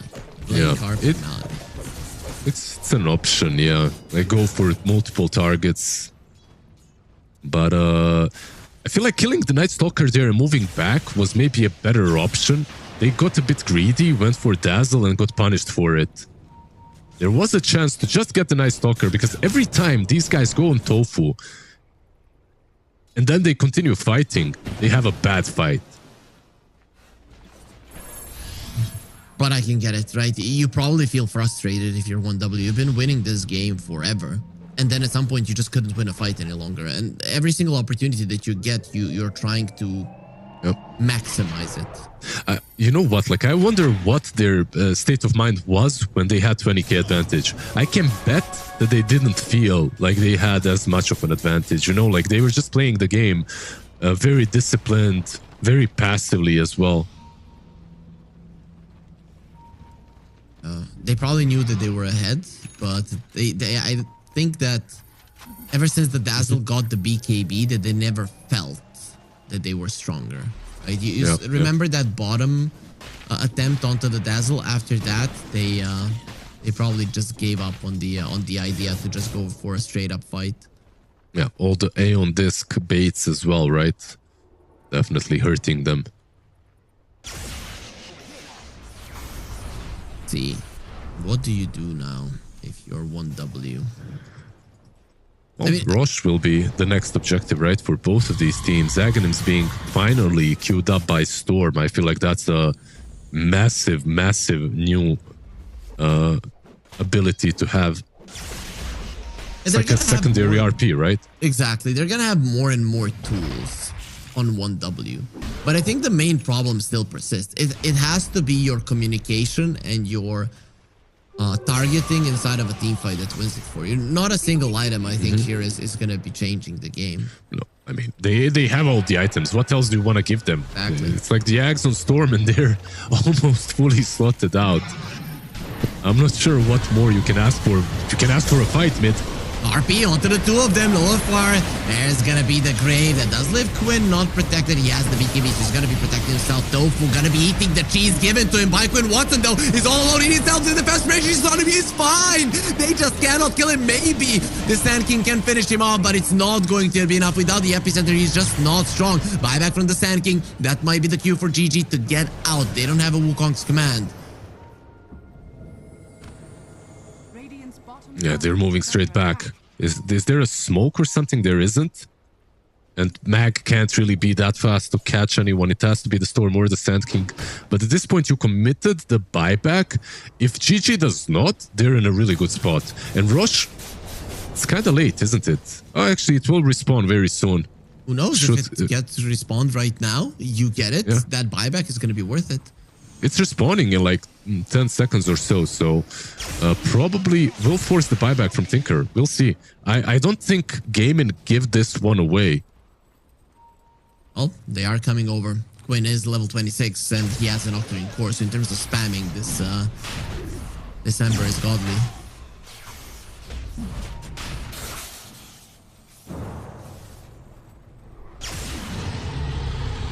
Roche roars. Says, GG helped me. W. They're being very careful about this. They will have their Jakiro back, but he needs time to come over. Side. Scouts what's going on. Sends the Remnant. And it is going to be Aegis, but the Refresher was used. Boundless Strike. Onto them. They want to Storm dead. We will be getting him. Nkushi, he needs help right now. No vision. GG. 54 minutes in the game. They have the Abyssal. They need one more bash. Will not be getting it. So the Storm zips away super far. But Quinn says, I am not done. Triple S would be a perfect RBKB TP out. You have to do it. He does. Yeah, they can. Away. He does. And I feel like he missed Sweden Strong as well. He doesn't get the Coddle. Coddle TP's out too. All things considered, not that bad for one win. I mean, at least they got the Aegis and they got away.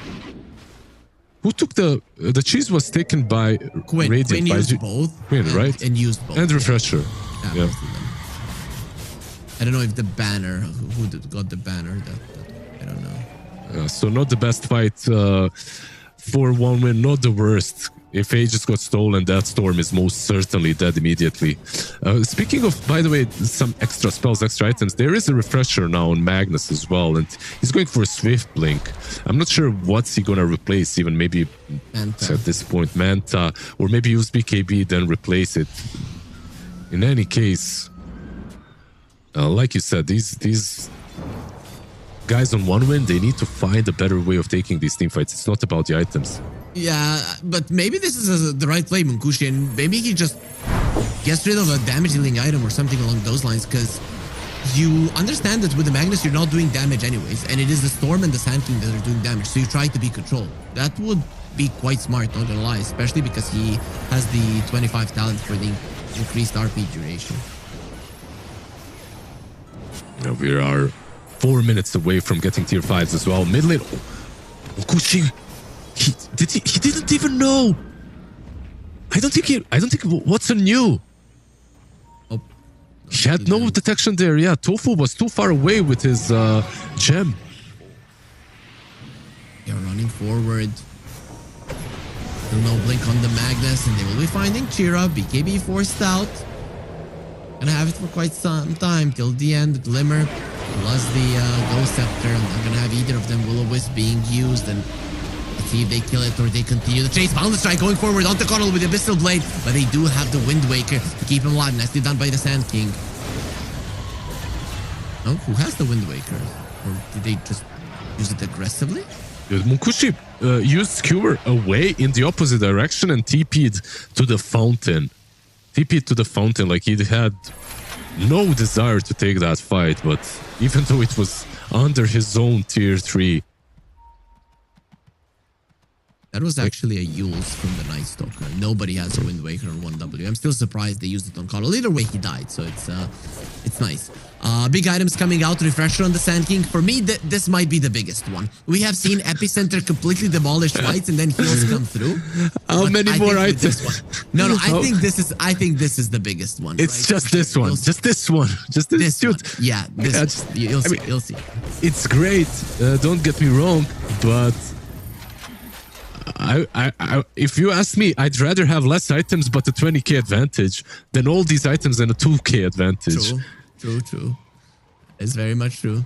It's a rough position they're in right now because the other team also has found all their activating abilities and items. Like you have the BKB, of course, on Night Stalker. He had the last fight. Hex on the Dazzle is massive. Butterfly and the Abyssal on Monkey. An item that you talked about right now for Sand King is great, the Refresher, but wait until Monkey gets it. Once Monkey gets the Refresher, I feel like this game is, as long as he's graved, almost impossible to win for one win. It's true. You always have to kill people twice. Now also greater healing Lotus on the Night Stalker. Even more heals coming through. Tensions are high here, Lizard. And the 1W, they still have that one lane of Rags that they've taken over and half an hour ago, and it really hasn't mattered at all in this game. I truly was not a believer in a 60-minute game after such a dominant start from one win. Yesterday, you and me had a 63-minute game where there was no tier 5 items because there was constant fighting. With the current state, with the current positioning of the teams, I would assume that we get to see them now. It looks like they're waiting, yeah, for the tier 5s. It definitely seemed that way. Anyone has a smoke? I'm checking the ones on Radiant. Nope. On the Dire, they also do not. Oh, actually, they do have 2 smokes on Shakiro. Actually, 2 smokes is kind of a significant advantage right now for one win. They can set up the fights easier and put down some good vision. Yeah, it's a big deal for sure. 2 minutes until GG have any chances of moving around the map undetected. Speaking about wards, any big ones that you see? No, not really, just defensive ones protecting themselves at the moment. Both teams playing around their own cliffs. That's it. Like Radiant around these stairs, but they do smoke up. There's a blink on Mag. Let's see what he can do. Tofu just finds him. They'll get the Hex. Hex on one side, Hex on the other. They want to kill Tofu. Found the Dazzle. RP can be used now onto 2 heroes. Bounce Strike going in. Dazzle Large Troll. There's the second RP as well. And the Dazzle is gone. They can't even get the Wukong's command off. Munkushi changing his build completely. And this is what they needed, a blink on the Magnus to change this game. A game that they have been winning for a very long time. And I've cursed it, Lizard. Those tier 5 items don't seem too close right now, even though the teams can farm them. Yeah, they have buybacks, but this one will not be enough. They need to use the one on Ember. They need the buyback on Monkey and Ember, and that might shove one win away, but I'm not so sure. Going for it, they did get rid of the trees, so engaging with the Monkey is just way too hard. That's the second lane of Rags that will be going down. half an hour difference between them taking the first and this set. And straight down Fort Bottom. They still have a tier 2. Of course, they can go in. And gotta get a hex stop. Defense Matrix gonna be protecting him for the time being. Those stuns really not gonna be lasting too long now when they see the Monkey King buyback. They want to go back. Will-O-Wisp, Watson, that was so close to one of his trees being cut down. Till the end, at least they'll get him, but that is a consolation prize for the amount of buybacks that they used. Maybe a Cuddle as well? We'll be finding more. Sweden Strong Force that doesn't get to the low ground, but he has the Oversteel Totem to do so. Off the mark with the Sleight of Fist. Is Sweden Strong really out? He is very speedy. We'll have a Force Staff in a second. He's out. He gets himself out with the recall onto the Storm. Sweden Strong very, very happy right now.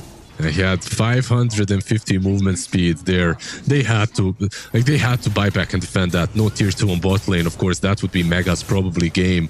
But every time, it's the usual suspect Jakiro, by the way, that dies, and that's it. Like, everyone else manages to get out on the one-win side. 18k again, 17 now, but you get the gist. We have the same advantage once again on one win. Let's see the tier 5s. For the Storm, I think Magnus, yeah, he's gonna get the Fallen Sky as well. I was thinking between the Fallen Sky and the Spider Legs. Tofu. Stygian. Dezo for Tofu. Rude. 30 slow resistance, base attack time. Okay, so Tofu wants to attack. He's level 25, so he's no joke in terms of right clicks. Yeah, he does not have the right talent, though. He has the cooldown instead of the 100 attack speed, so not as strong as some other Night Stalkers on level 25, but still, you can see that Ace is definitely thinking what to go for here. I think they're just always thinking about the secondary, the stats, right? Look at that. Yeah. Audacious Book of the Dead, 100 attack speed and plus 80 magic attack damage from the Sand King. Dude, inside of that epicenter, people are just going to melt. Absolutely. There's so many cool items as well. Ace still thinking, by the way. Yeah, he goes for Stygian as well, with also Audacious. They have 3 Desos on their side. Okay. Not really what I expected, but sure. The Book of the Dead on the Keeper of Light with the cast range is insane, and he actually didn't take the Chakra Magic Strong Dispels. I'm baffled. Absolutely, yeah. What? Same. He's this is one of his comfort heroes. He really plays a lot of Coddle, and I'm also very surprised. Yeah, I mean, look at the range of the Chakra Magic right now. You can literally purge somebody from afar. 7-second cooldown. Either way, Roche gonna be targeted this time around. They're not coming in time. Arc Ascension being used. GG, they're in a good position to fight despite the Aegis being on the Storm. Aegis Refresher Cheese, all of it on the Storm Spirit. Shira feels a bit too strong right now. There are 2 banners in the pit, by the way. Not 1, but 2 that are still left. They don't even have the slots, I feel like. Sand King can pick them up. Refresher on the Monkey King, you wanted to see it. There's also Refresher on the Ember. Big items coming out. Yeah, they just couldn't engage here. If you're a game and you just aren't working with enough info, plus you don't have buybacks, so this time around they didn't want to test it or risk it in the pit. Shira is risking it a bit here with losing the majority of his mana. Does have a Coddle. There's the Refresher from the Storm. Pops the BKB just before he got hexed. That was dangerous. Ember going in the back lines. Nice Tofu giving vision, but he's not dying. Tofu, he has the BKB. Onto the Storm. They go Abyssal Blade. They want the Magnus. That he's not the one with the tree still go down. Shira next to the menu doesn't have the mana to escape. He has the Aegis. And actually he's out of the Wukong's dies on purpose just to be able to help his team, but he is going to be surrounded by enemies. There's the Hex. They're going to have the Fallout Bashes and the damage. He's gone. 1W. They just threw their amazing lead. What the hell happened, man? They had a 20k again and now it's back to 5. I cannot believe this. What the amazing initiation, by the way. Ace was nowhere to be found. You couldn't get to top of this Dazzle. He was sitting in his base. And that break, once again, like this Magnus, he has a blink, but he cannot use the blink and RP ever almost, it feels like.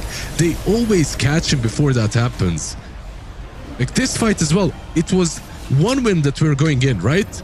But they get caught, they get clipped, and they can't use their spells properly the way they imagined. Tofu, of course, jumping from behind, being a nuisance and giving all the info to Gaimin. It used to be GG that were lacking on buybacks, and imagine they went for that fight knowing that if they lose it, the game is over. But they did not hesitate, and now they are finally going to be taking a lane of racks for themselves. One3 said they still don't have those buybacks. It is way too dangerous to get caught. You know, whatever happens, we are having like one of the best games. Maybe not the cleanest, but still one of the best games recently. And we've been getting a lot of these, Lizard. I feel like you and me have been blessed throughout the FISSURE Universe episode 4 as Tofu. He's stealing the Shrine of Wisdom. Level 30 is coming up shortly for some of these heroes. Monkey King, I think, will be the first one to get it. Maybe the Ember. And I really have to praise Tofu and Quinn for that previous fight. The way that they're setting up, the way that they're coming from sides, scouting where the enemies are at, and making sure that this Magnus cannot find the right RP. They're doing God's work. Yeah, there's so many little things that are happening as well in this game, like Tofu maxing out the stats on the talent tree. I think we have a Magic Lamp as well on Quinn, by the way. We talked about a lot of the other tier 5s, but this Magic Lamp is massive on Ember, especially when you're playing versus the RP, right? Still though, smoked up, 1 win. This is not the hardest game to win if they get the proper initiation. There aren't any buybacks on the other side. Not for another minute. They need that minute to pass. GG. Maybe they're going to be a little bit more careful now. Quinn, he trusts that he's going to be able to react. And his buyback is in 30 seconds. I think even if he dies, his team can buy that much. Yeah, for sure. This is on them because there's only one way that 1 win takes an objective, right? That's going bottom. So you can just stand behind these mega creeps, behind the last remaining Graxes, I mean, and wait. And that's exactly what they're doing. Potential mega creeps from 1W if they do get these Raxes, but I don't think that at this point mega creeps are even going to win you the game. You need to win those fights. You need to force out the buybacks and then kill them again. That is how this game will end, one way or the other. If they could find Ace somehow, if they could eliminate him through the Aeon disc, that would be probably the best initiation by 1 win, but that's such a hard task, especially with the Monkey King having refresher. Like, you might be able to fight regardless. Oh, Storm! He's caught! He's dead! Why? What? He tried the Fallen Sky. And he fell on his face.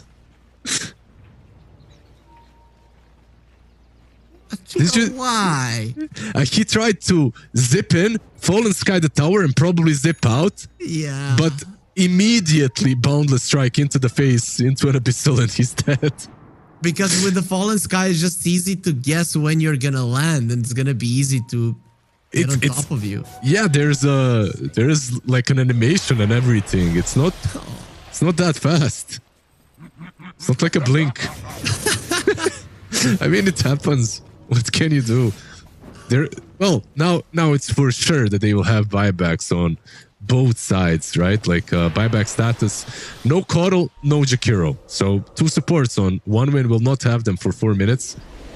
I mean, that's still a win condition for GG if they can kill them off.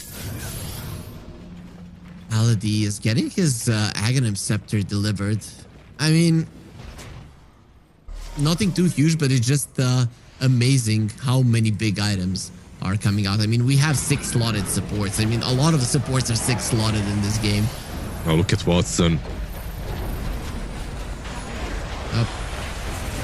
That's DG and Deso now coming in handy for sure.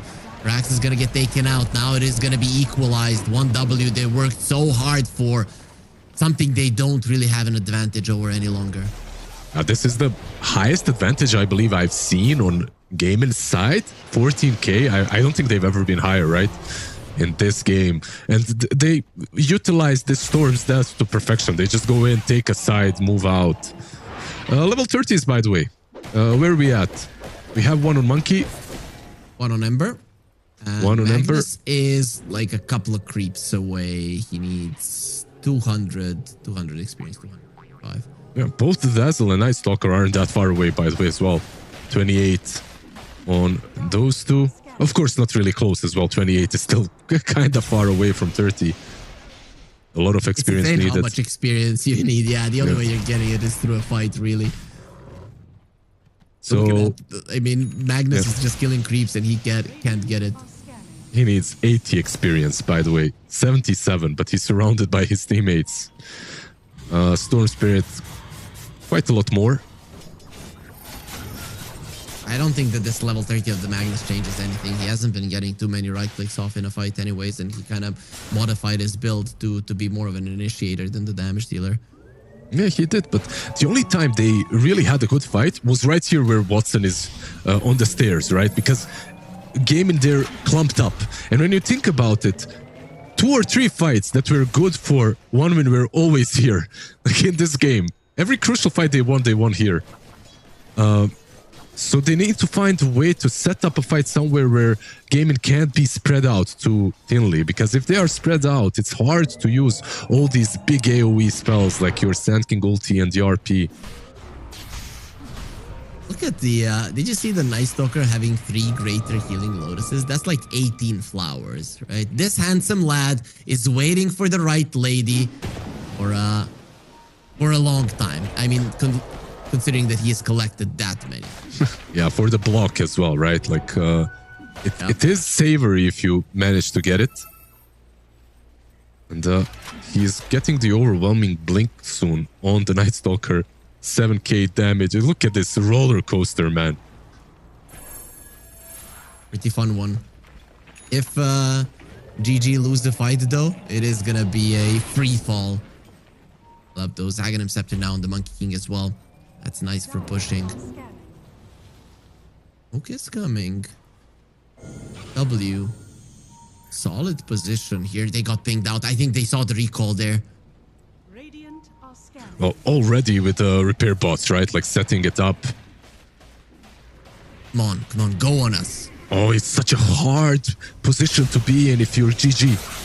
He gets jumped. He did have the defense matrix, and now he's being protected. Also on the other side, Magnus has been found. He needs to skewer away. With the Boundless Strike, Watson is following. He uses the refreshers to skewer twice, and the Ember doesn't want to let him go. They do bring down Ace as well as this Thinker, but the buybacks are coming out. You're at our outpost, not your own. Look at Tofu with his right clicks. The Storm will be going nowhere. The 2 supports and 1 W. They do not have their buybacks. Jakiro, actually, now they do. Jakiro will have his in 15 seconds as well. They should have all the buybacks. Yeah, but they forced out 2 from Ace and Maladic.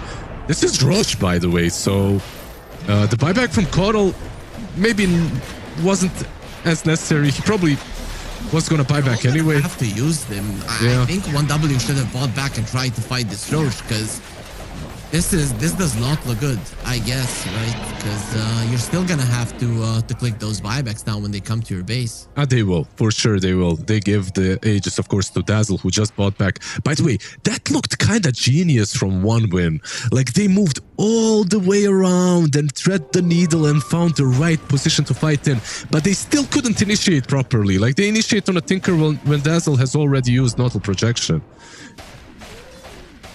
There is a chance to change up those items now. Yeah, there is. If Tofu wants. Doesn't look like he wants to. This would be... I've never been in this position in this patch, by the way, where I can recraft. I'd be so pissed if I had this hammer. Yeah, it looks annoying. I want it to move. Buyback from Jakiro.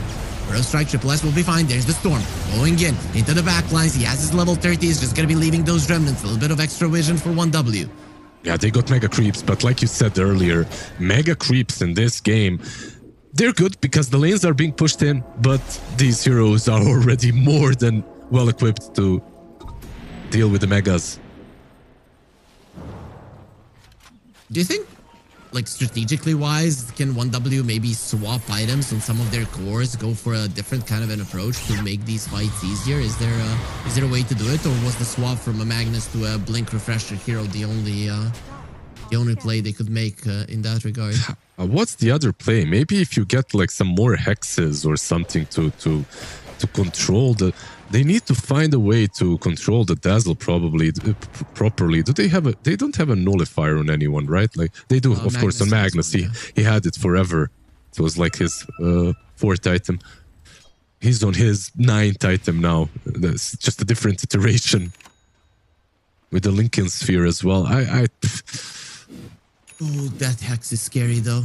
It is a 13-second cooldown hex. I mean, this is an Ember Spirit with an Octarine and with the Feverish Magic Lamp. So he's just going to be hexing them over and over again. Yeah, he's got one. I believe Coral. Yeah, Coral just purchased one as well. No buyback on Sweden Strong, of course. He used it. He does have a hex Night now. Stalker damage. 380 damage basically per hit from him. He recrafted his Deso. Now it is an evolved Deso, so that is 40 more damage. Okay, so are we waiting for his level 30 here? You know, get 100 plus 100 Hunter in the night attack speed would be really sweet for the Night Stalker. He does have a block, by the way. Basher. Yeah, it paid off. But who's gonna eat it?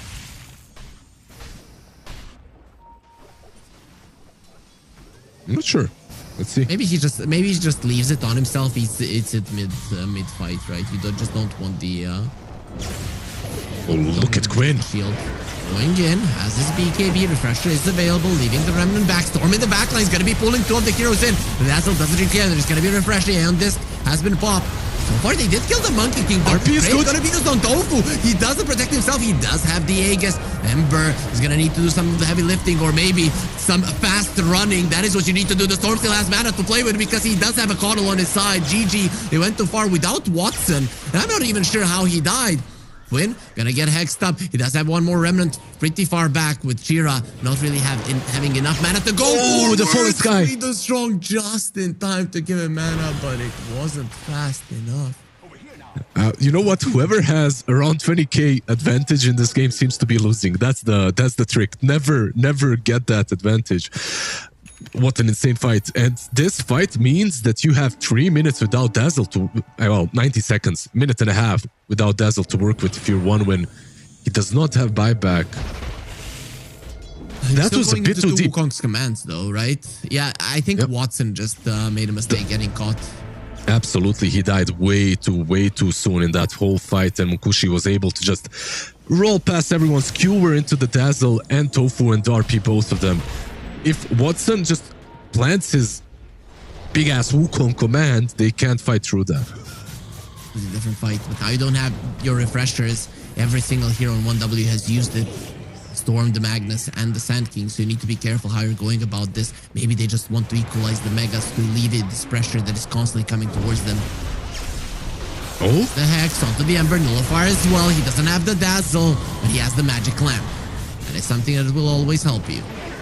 Yeah, the Magic Lamp saving the day right there. Of course he knew. He knew what's gonna happen. He was counting on it. Do you just let them take the Megas? Yeah, do you just let them have these Megas? You poke and prod and you wait for the monkey? Tofu does not. You don't have to give it to them. Triple S going in. They're looking towards Tofu. He doesn't have a buyback. That's a huge kill if you can get it, and they do. Now you're going to have a 4 versus 5 no matter what. Lincoln's broken. Magnus, he's being protected there by the Will-O-Wisp, but with the Monkey being back, they have to bail. Mega creeps in their base on the bottom lane. Will be enough to dissuade them from continuing this push. Mukushi's still here. RP. Go with the RP. Magic Lamp. It's available, but Watson this time around, he's not playing around. Skewer, they get out of the Wukong's man. He still has one more to play with. Grave will be used onto Hexed Up Quinn, and he has the defense matrix as well. Hex, Bound to Strike, Abyssal. Goodbye, Magnus. That was the second BKB. Can they get more? Watson, and they want to go for more. Quinn, he's so fast. He doesn't have a lot of mana to work with, but he still has his spell. Storm into the back, from Magnus. creating some space. Magnus is buying back. How does he rejoin? Who does he TP to? Bound strike onto the Storm with the bash. He's gone. Quinn, he gets a double, and now the chase is on. Storm doesn't have a buyback. This is an opportunity for GG to finally end this 80-minute game, this marathon that they've been running to go into the playoffs of the FISSURE Universe Episode 4. Dude, absolutely incredible. They forced out the buyback from the Magnus. There's your win condition, right? No buyback on Storm, no buyback on the Jakiro for 2 extra minutes.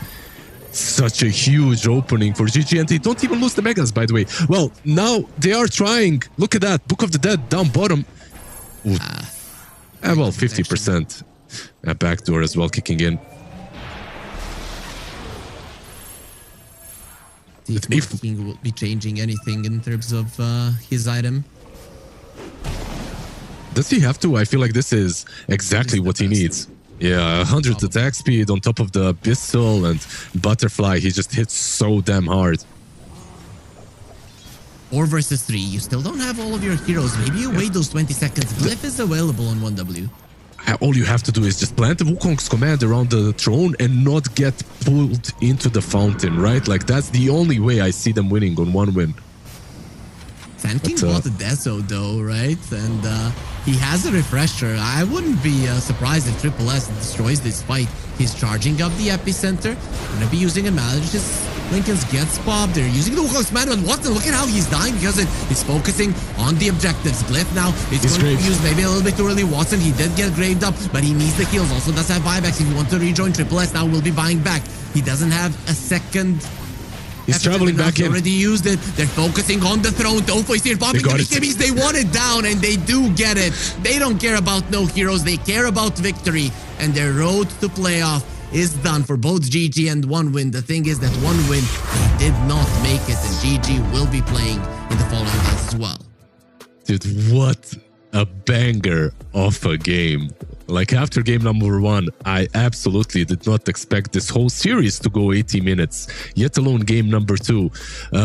This last fight was kind of cool from Watson. He uses his shard to get on the other side of the throne, and he also got grave before that. He still dies, of course. They still managed to kill him off, but the buyback, buying the travels, he had like 6, 7, 8k gold saved. I don't even know how much, but he had enough to buy the travels and go back into the fight, finishing off the throne.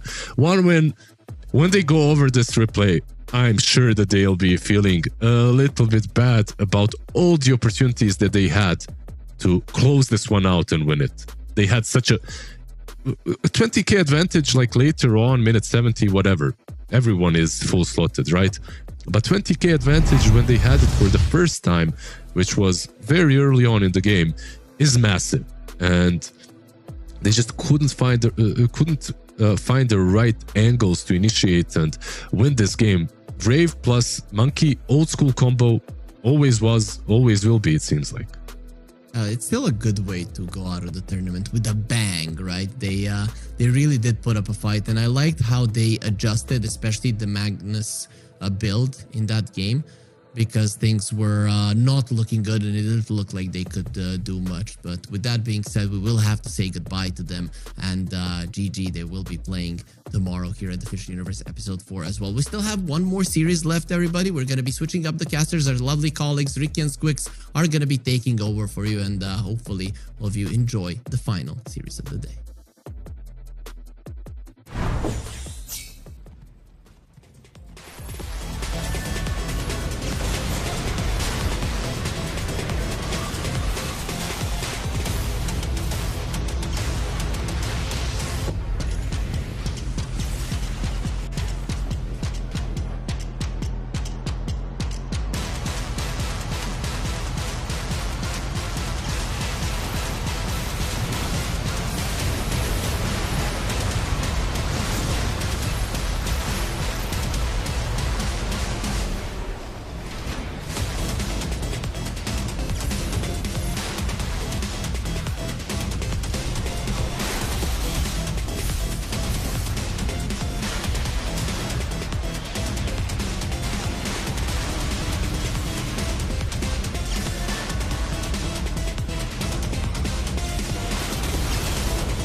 ambition, yeah, and most of all, you gotta be a soldier. We've been up for 3 days, counting money these ways, yeah. Isn't a hobby, it's a lifestyle. Ain't me telling me the time is right now. Well, it seems that I'm the one they like now. I can control the switch, I just want ownership.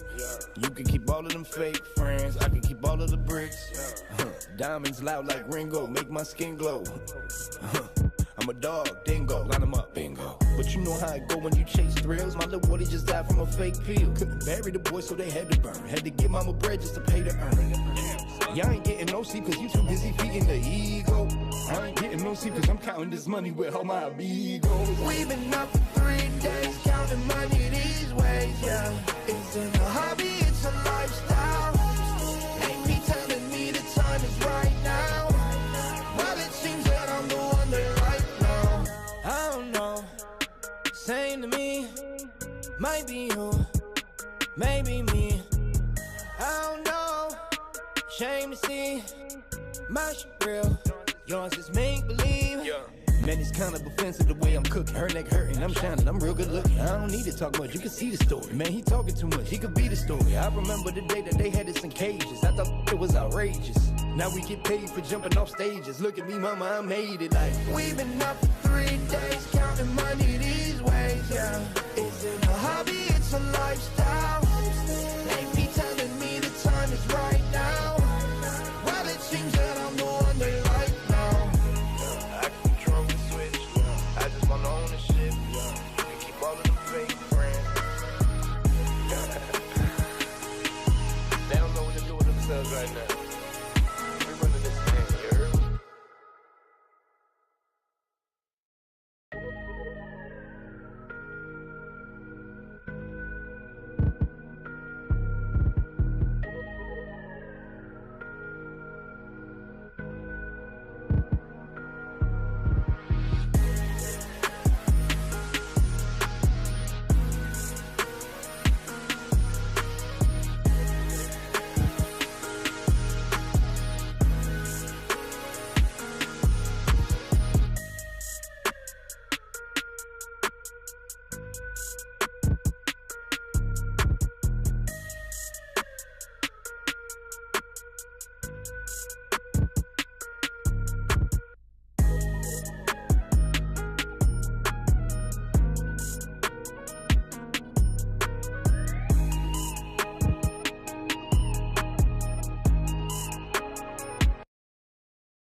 vision any clearer. Came from the concrete, it's a jungle full of lions, snakes and gorillas. I'm going Godzilla with the figures, pushing the button, pulling the trigger. I'm really about it, nobody realer. Remember me as a big hitter. There's a winner in the mirror. I couldn't see the vision any clearer. Came from the concrete, it's a jungle full of lions, snakes and gorillas. I'm going Godzilla with the figures, pushing the button, pulling the trigger. I'm really about it, nobody realer. Remember me as a big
we going up.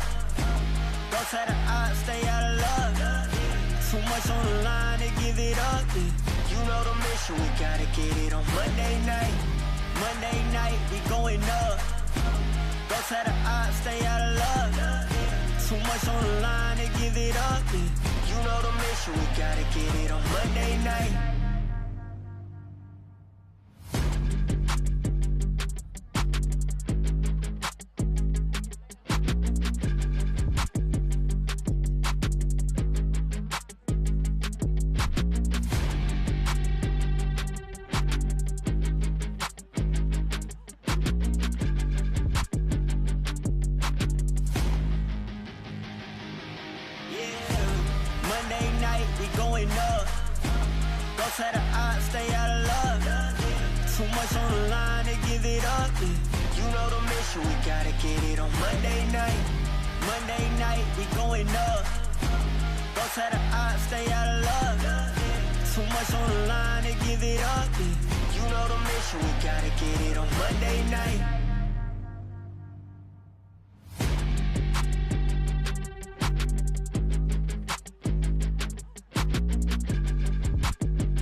Nothing was given, I had to work. I got no limits, huh? Short on the 15, back on the first. Either way, I'ma get it, Lord be my witness. Feeling pressure, but never let them deflect you from goals. You just keep your head up, we rose from nothing. Remember, we set them shop and remember, contribute, get here together. Plus, they know that we better, they know that we'll never let her. Fire within me, ice in my veins. Fire within me, ice in my veins. If I get cold, I'm about to heat up. All of that stress, I kick my feet up. Fire within me, ice in my veins. Fire within me, ice in my veins. If I get cold, I'm bound to heat up. I hear the noise, but no, they need us. I got that ice in my veins. Yeah, yeah, ice in my veins. Yeah, I got that fire in me. Hey, I got that fire in me. Yeah, yeah, ice in my veins. Yeah, I got that ice in my veins. Yeah, I'm about to heat up. Hey, I'm about to heat up. Fire within me, ice in my veins.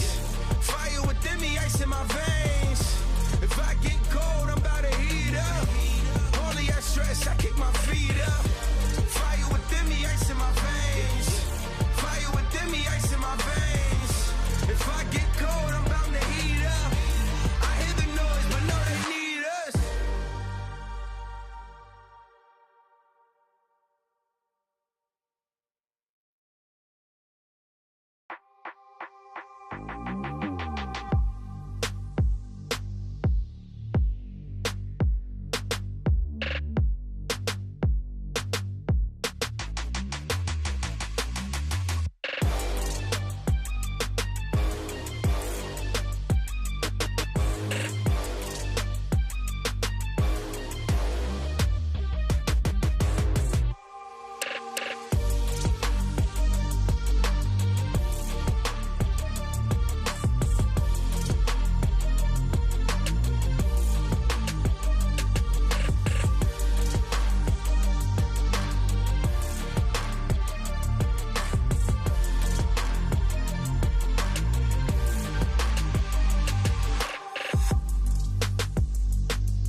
take to get his money. Yeah, get it. Determination, yeah. Ambition, yeah. And most of all, you gotta be a soldier. We've been up for 3 days, counting money these ways, yeah. Isn't a hobby, it's a lifestyle. AP telling me the time is right now. Well, it seems that I'm the one they like now. I can control the switch, I just want ownership. You can keep all of them fake friends, I can keep all of the bricks. Diamonds loud like Ringo, make my skin glow. I'm a dog, dingo, line 'em up, bingo. But you know how it go when you chase thrills. My little boy just died from a fake pill. Couldn't bury the boy, so they had to burn. Had to give mama bread just to pay to earn. Y'all ain't getting no sleep cause you too busy feeding the ego. I ain't getting no sleep cause I'm counting this money with all my amigos. We've been up for 3 days, counting money these ways, yeah. Isn't a hobby, it's a lifestyle. Ain't me telling me the time is right now. Well, it seems that I'm the one they like now. I don't know, same to me. Might be you, maybe me. I don't know, shame to see. My shit real, yours is make believe. Man, it's kind of offensive the way I'm cooking. Her neck hurting, I'm shining, I'm real good looking. I don't need to talk much, you can see the story. Man, he talking too much, he could be the story. I remember the day that they had us in cages. I thought it was outrageous. Now we get paid for jumping off stages. Look at me, mama, I made it like. We've been up for 3 days, counting money these ways, yeah. Isn't a hobby, it's a lifestyle. Ain't me telling me the time is right now. Well, it seems that I'm the one they like now. I can control the switch, I just want ownership. You can keep all of them fake friends.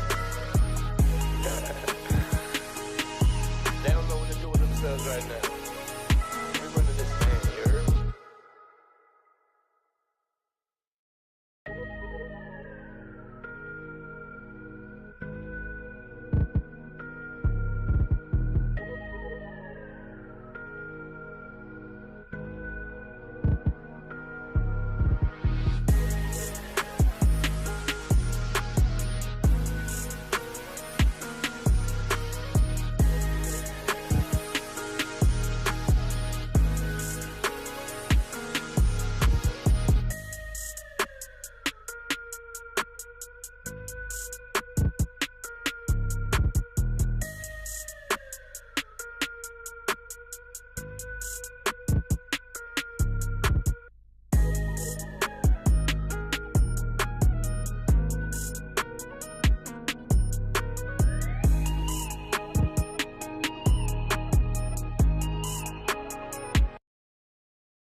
Big hitter, there's a winner in the mirror. I couldn't see the vision any clearer. Came from the concrete, it's a jungle full of lions, snakes and gorillas. I'm going Godzilla with the figures, pushing the button, pulling the trigger. I'm really about it, nobody realer. Remember me as a big hitter. There's a winner in the mirror. I couldn't see the vision any clearer. Came from the concrete, it's a jungle full of lions, snakes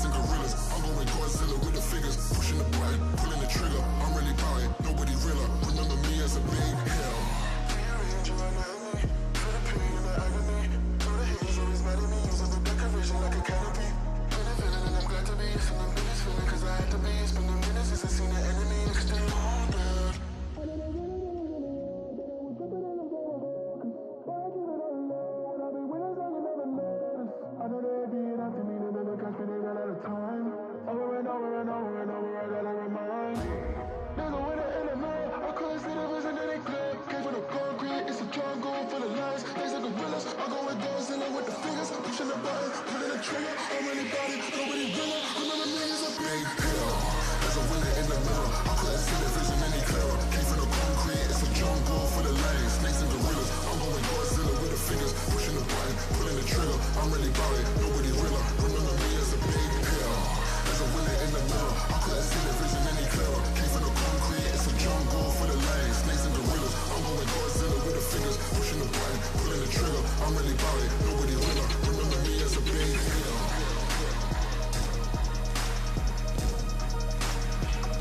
Remember me as a big hitter.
going up.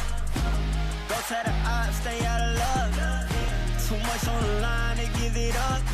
You know the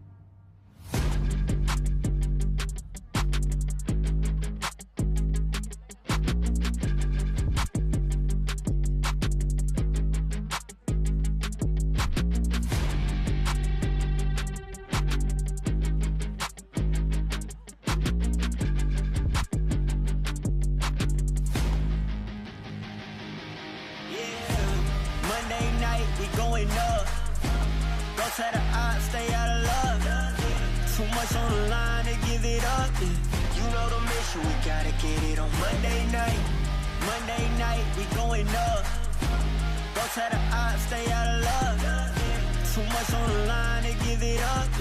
You know the mission, we gotta get it on Monday night.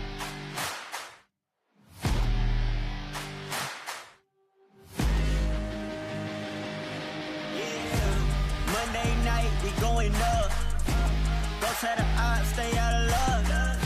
Too much on the line to give it up. You know the mission, we gotta get it on Monday night.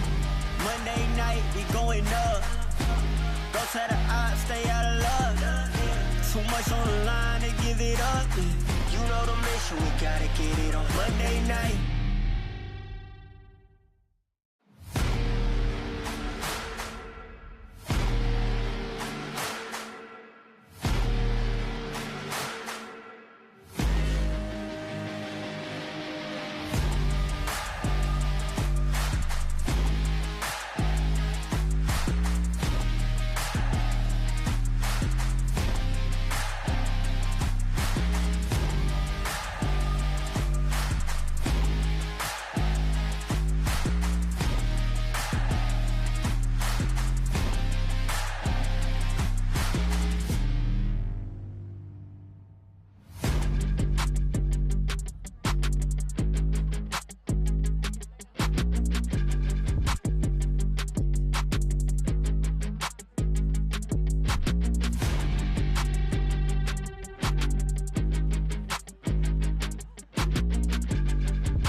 It is the final showdown here for FISSURE Universe Episode 4. We've got BetBoom versus Aurora, an Eastern European showdown. Very excited to see how this is going to go down.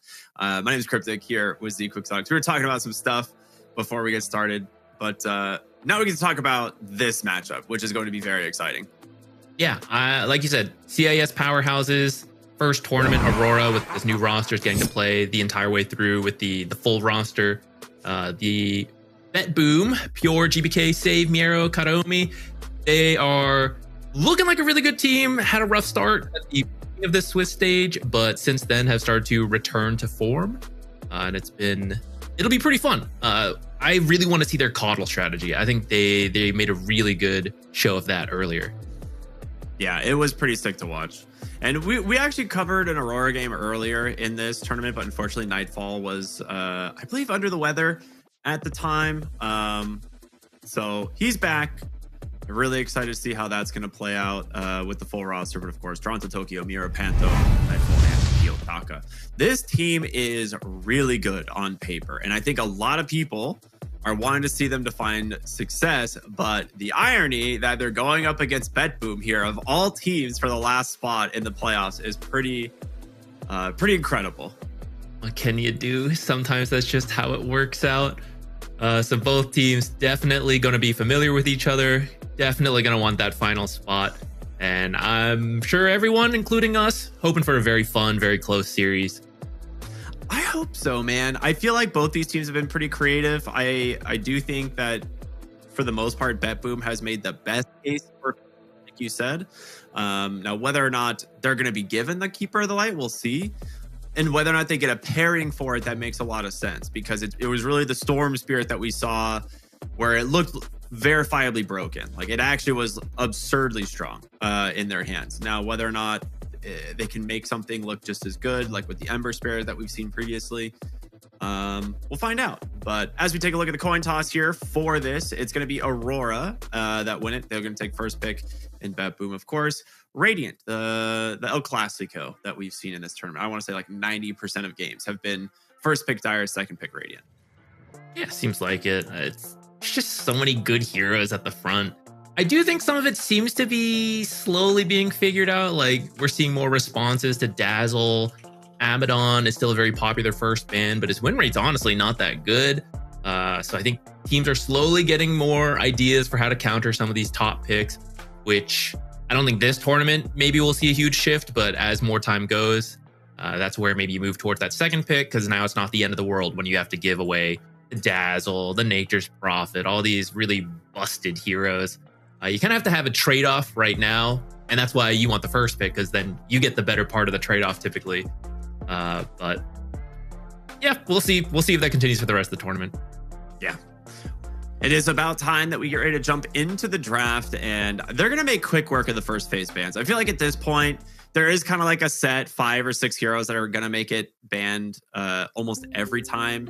It's really just been like that Dazzle, Tinker, Night Stalker, Magnus that we see a lot. That being said, our last series had Night Stalker, Magnus, Dazzle, and Tinker in it. So I don't know what happened in that draft, but when I tuned in, I was like, I'm like, how did all 4 of these heroes make it past phase 1, let alone into the game in general?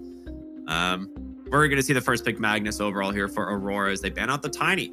This hero, honestly, I'm totally fine with people starting to respect ban the Tiny. It has seemed way too good. Its win rate is absurd for how many games it has played. Yeah, and it's just very flexible as well. Carry and mid were the main ones coming in, especially carry. But then a lot of teams have been moving into the 4 position to be kind of sneaky, especially with Darkseer, just like an old classic combo. And it's been working well enough from the games we saw. So like you said, just such a versatile pick that you can just grab right away. I think it makes sense to start banning it out. And it means we get to see things like Magnus, which is also a very versatile pick that you can stick everywhere. So picking your poisons, what you want to play against. Yeah, he's still the only hero with 100% contest rate. The Magnus. Tiny is the most picked of the tournament so far, and Tiny's like closing in on like a 58% win rate. So numbers are pretty good considering he's almost always picked first phase and like over a long series of games. Like those numbers are very impressive for a hero. We're gonna see Muerta as the response here from BetBoom. A pretty safe pick, but that means we're not seeing the Dazzle, or I'm sorry, the Coddle, most likely. Sad. Because it is, you know, usually safe. Or me. Well, I guess. Yeah, it's usually safe. So unlucky. Yeah, we've only really seen the position 4 Coddles right now. You have to be able to leave your lane partner alone to go stack, to go give mana to mid. And with the way the safe lane got changed, the ancient camp behind the tower instead of the medium and small, it's just a lot harder to leave your carry alone that early into the game. So 4 Coddle seems better. I'm sure some teams would be willing to explore it maybe as time goes on, but for right now, I think it's all been position 4 Coddle anytime we've seen him picked up. Recall's just too good, man. Why put him mid? You know, when he just gives Boots of Travel 2 to any ally. Like, that's kind of sick. Let's jump into the next phase of bans. We're going to see the Monkey King and the Beastmaster removed from Aurora. Actually, very strong lane heroes. So not super surprised. And a Chen ban, which is a little bit surprising because I think we've only seen like 1 or 2 Chens so far, and I don't think they've looked very good. And a Leshrac pick. We're way off the script here. I don't know what they're doing. They're not reading the same thing I am. Hey, yeah, I mean, this is the cool thing when you have 2 teams that know each other well, right? Sometimes you get into the more very specific, I know, he knows that I know that he's going to do this. And so we get some of these different heroes, which should be fun. I mean, Leshrac was looking good at the start of the patch. I think he got hit with a nerf that he dropped a little bit, but in the right games, he still looks pretty good. Jakiro, that one's not too crazy. it does seem like Aurora is going, well, I mean, I know we're 2 picks in, but there's potential for a fast lineup, which I think Chen would have been perfect for as well. Maybe there's some info BetBoom knows that Aurora likes to play a certain way around Magnus, perhaps, or at least they're the most worried about that style of play for what they're looking to draft. Jakiro, if you do want to play fast, could still be great. A lot of good combos with the Magnus, whatever position he ends up being, the AoE, RP, skewer, all of that, comboed with all the AoE stuns and damage from Jakiro. It's a really nice combo there. Yeah, I don't think we've actually seen Aurora play Chen at all, which is the surprising thing. But maybe like the Beastmaster ban lends them to being worried that they were going to go for a Chen. I'm not really sure. But as of now, we're going to see the Weaver come out. So probably the 4 position running Hive Mind. That's been kind of the staple for it. We don't really see it flexed outside of that. So we're going to see the support duo of the Weaver Jakiro. Relatively strong supports. Weaver's kind of hit or miss in certain lanes. We're just going to rip the Mars into the Silencer. Okay, so big team fight currently as a response on the side of BetBoom. Global, we've actually had kind of a love-hate relationship with Global Silence on this stream, I feel like, over the last couple of days, where sometimes it looks really good in the game and you're like, okay, they don't have this like instant burst damage where like Global Silence becomes useless. RP is not this ability where it's like it goes off and the hero's just dead. It's not like the Avatos combo from a Tiny where it's like, oh, you're globaling after Avatos and the hero's already dead. So it's possible that we see a little bit more value out of the Silencer pick here. And then, of course, Mars, very stable. I think so. I feel the global, like you say, the issue is when it's super instant and super dead, like the Tiny Avatos combo. RP is usually a more combo-oriented ability. You got a RP, Skewer, Ice Path, Meteor, Tornado, like everything coming in, right? So you could interrupt that combo with the global, and that would be, more value to it, I think. So yeah, I like the idea. It should be good in the lane too. It's annoying for Weaver to deal with. Not that Weaver won't also kind of be able to do what he wants, right click and all that, but you want someone strong to fight back versus the Weaver, especially because Weaver's pretty low health. So when you bring a lot of the damage that Silencer does in the lane, you can you make that Weaver be extra careful in the laning stage instead of just free reign harass with Shikuji. Yeah, I like that. I'm a little bit curious to see how this Leshrac Invoker matchup is going to go, because I think on paper, to me, like it feels pretty good for the Invoker. Really good damage scaling. Leshrac does typically just rely on spells to secure range creeps, so he shouldn't really struggle too much with that. But going up against EMP makes it a little bit more difficult to get your spells off to secure range creeps. They do go ahead and actually ban out the Ember Spirit, which is a kind of a cool idea because this could be Carry Muerta for Pure and a support Leshrac. So we've seen this actually. These are heroes that get flexed a lot. I think Leshrac as a support is still very good with Misanthropy. So I would like to see it because now you'd be dodging the rough matchup in the mid lane. You can maybe go with a new hero. Something like Puck doesn't seem that bad. The wild part would be bringing the Coddle back. Everyone caught off guard. Leshrac would really make use of the mana. I don't think he's as good at the reduced cooldowns as some combos like Storm and Ember, but I mean, it'd be kind of cool. I feel like we're just going to see the 4 Muerta. It seems plenty useful this game with just the calling and the dead shot like usual, but especially with Mars. Maybe we've got some cool stuff coming up here. I'm down, dude. I want to see it. Yeah, I'm excited to see this Invoker at least. We haven't seen as much since they kind of like changed his facets around again. This Leshrac Invoker matchup we've seen before, but I don't know if it's different now because of the way it's changed. We've had this right-click Invoker for a very long time, but the recent changes seems like it shifted him back towards that spell casting, which we knew in the past, but how that compares to modern Dota, I'm excited to see. Into Silencer might be a little annoying. And then the Abaddon picked here at the very end. I like this idea. I think for a long time, this Abaddon was being picked really early in that first phase because he was considered so good. We were saying earlier, right? It's like, oh, Abaddon's available, grab him. But then people kind of had to figure it out, and he actually didn't have that good of a win rate. But now you're saving it towards the end and you actually see, yeah, this is actually a really good Abaddon game. There's a lot of uncontrollable damage. When I pop my ult, I'm going to heal up to full. The silence might be a little annoying, but you can pick up any number of dispels on this Abaddon and then still be able to ult when you need to. Or just let it activate naturally. Yeah, right. It'll just go off on its own eventually, even if you're silenced. Yeah, I like it. The question is, do you want to bring in like a break mechanic? PA is already banned, so like the natural one there is gone. You could look for a Silver Edge builder, but the biggest Silver Edge builder who's like good against Abaddon is the Tiny, and he's already banned. So they have some options. I kind of like just doing Carry Muerta, to be honest, and then picking another hero. The downside is that she really struggles to like hard lockdown, and that's something that the Magnus is going to bring. Like, she'd be good into the Abaddon matchup overall, but as soon as she gets RP'd, the fight becomes really difficult. So I'm wondering if they want to risk that or not.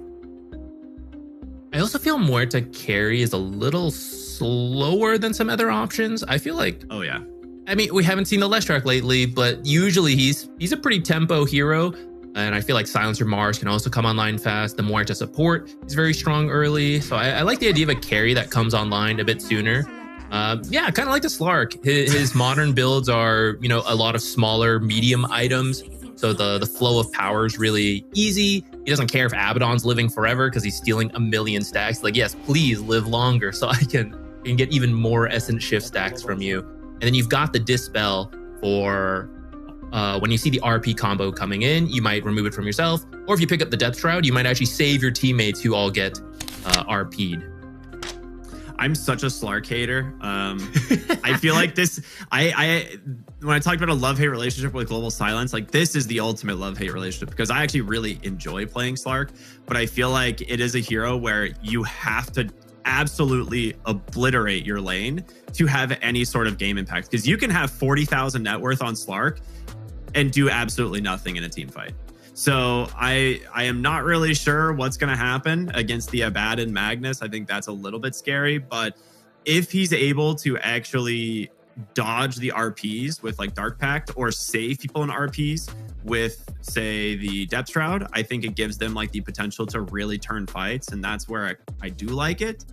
I don't think it's going to win the lane, though. I'm pretty sure it's going to get crushed in this lane, but we will see. Offlane Magnus, you just max the Shockwave typically, like especially with internal empowerment. You just put like you just keep like 1 value point, max your Shockwave.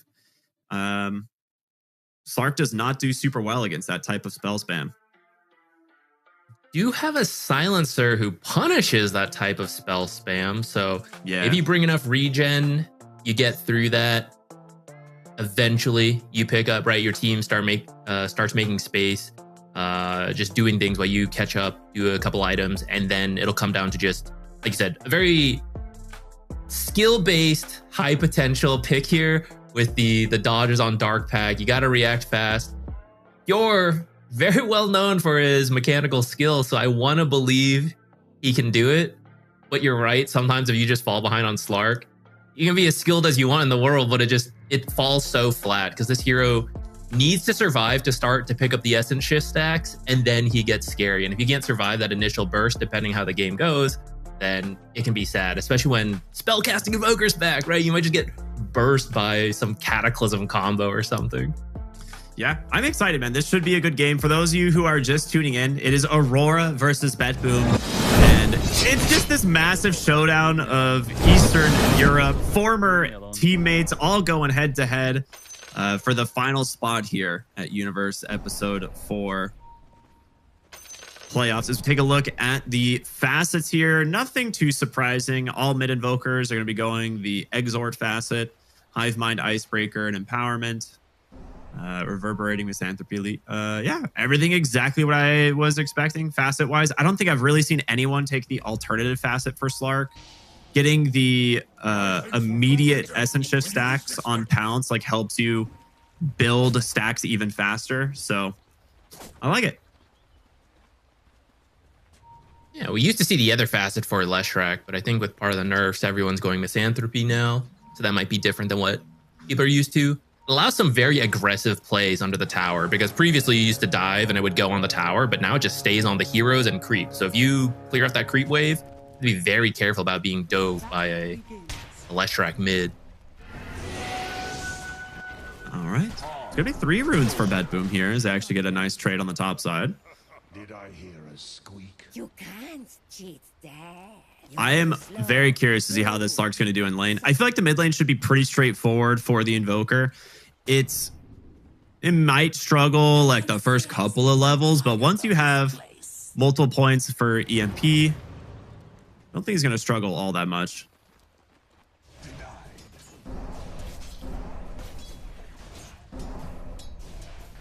The other thing that like kind of hurt the Invoker's mid laning was the fact that he became intelligence again, which nerfed his attack growth rate, because it used to be by far the highest in the game. Now it's still very high, but not in the broken category. Yeah, it's at least enough to take him out of just being another right-clicking hero. Yeah. Now you get to actually build things like Aghanim Scepter and throw your spells, which is always exciting and fun to watch. Top lane's got a lot of bulky people here. I don't expect to see a kill here unless someone gets knocked out of position with a Deadshot Spearback combo. Otherwise, I feel like everyone here, Save is maybe the most likely to die because his hero is just the squishiest. And it's like just gonna be like solo to farms Jakiro, right? Like, Yeah. It's not like the Abaddon's gonna walk up to try and get her. It's like Jakiro might just hit level 2 and kill He you. like puts the shield on him and is like, that's my contribution. Go to the rest. Yeah.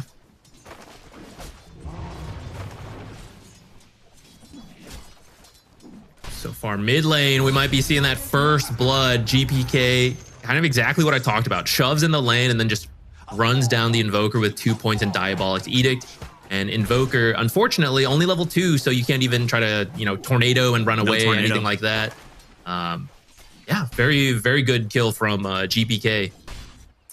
This is the downside of those couple early levels on the Invoker. It'll get easier for him in the lane, but because it's Exort Invoker, you always start with Exort 1, you go for Quasit 2 to get Cold Snap and Forge Spirit, and then you go back for Wex, so you don't have your actual like control abilities early on. You don't get the heals from Cold Snap anymore like you used to, right? Like that was a part of the facet that was changed. I think that's right. There was like an essay of Invoker changes. I love Invoker, where everything ended up. I had to try and read up as much as I could on it. I still don't remember it like 100%, but I'm pretty sure it's the Quas facet that actually gives you the healing off of Cold Snap now. Whereas it used to just be an innate part of his spell kit. And that's what made Invoker so good at trading in the mid lane. Maybe that's what they're pausing to check too. They're like, didn't I used to heal off of... You're right. You need the Scholar of Korix facet for the yes. And I think anyone who remembers the names of those is a huge nerd. Couldn't be me.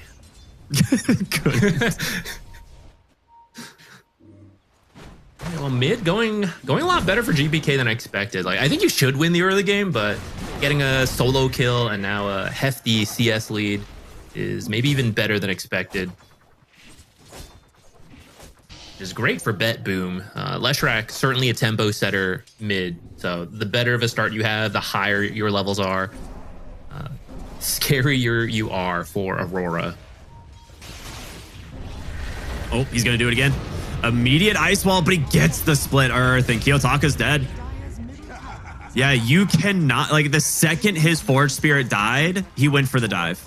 And he's just, you could see the little grin on his face there after the tip. He's like, yeah, I know, guys, I'm good. I know what I did. Oh, that's a sick pounce. Get some damage in. He did have to give up some CS in the mid lane, but I think that's what caught Invoker off guard. He's like, oh, he's going to go back for the creeps that are going under his tower, not dive me. Sunstrike actually off the mark top side, and Panto ends up bleeding out. Does he get into the tower? Six health left. Yeah, if that Sunstrike connects, that's maybe some of the recovery for the Invoker. Oh, Pure. A little deep here. Definitely got skewered into the tower. That was a like moment where you get skewered into the tower and you're like, oops. Like, my bad, guys. He's watching really that good fight placement, top Magnus. happen. Oops.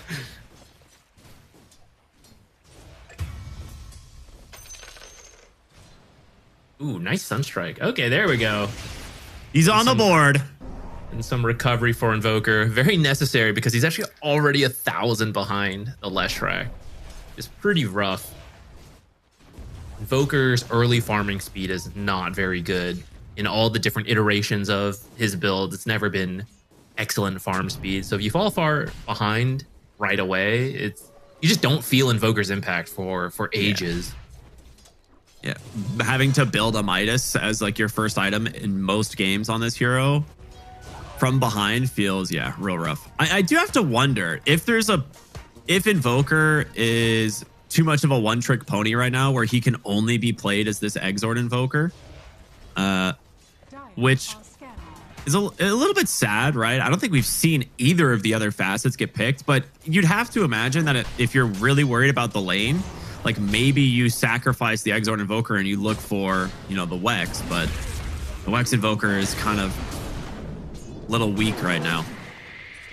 It's hard to balance like 9 different spells and 3 different facets and everything. I agree. I hope to see it buffed to the point where you pick Invoker, but it could be maybe 3 different styles of Invoker, right? The old Quas Wex, Exort spell casting for damage. Who knows? Or getting kind of low, but I think he should be okay as he's under the tower. Yeah, Mira actually walked into the tower there, took a lot of damage. Toronto, Tokyo. Okay, Shockwave and 1 won't be able to see. Well, Pure is salving up, but he won't actually see him, just right out of vision. GPK with an Invis Rune here. Top lane, great body blocks from Panto. A Sunstrike's going to come out, connects onto Miro, brings him pretty low, but the silence will prevent any more spells from the Jakiro.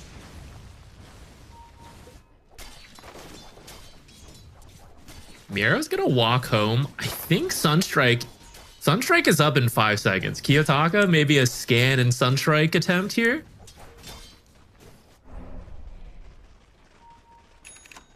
Nah. All right, he's not confident on where it is.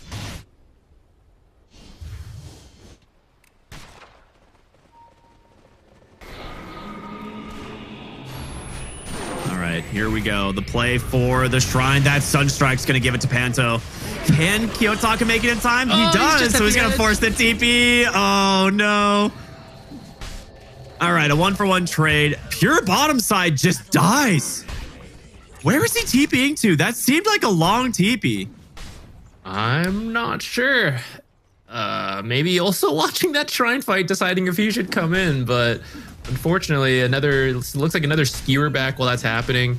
Silencer had left. Good on Aurora to recognize that Slark was vulnerable at that time, and is going to get a kill and a lot of tower pressure. I don't think... Actually, you might take this because they all rotated out, right? No one can even come here.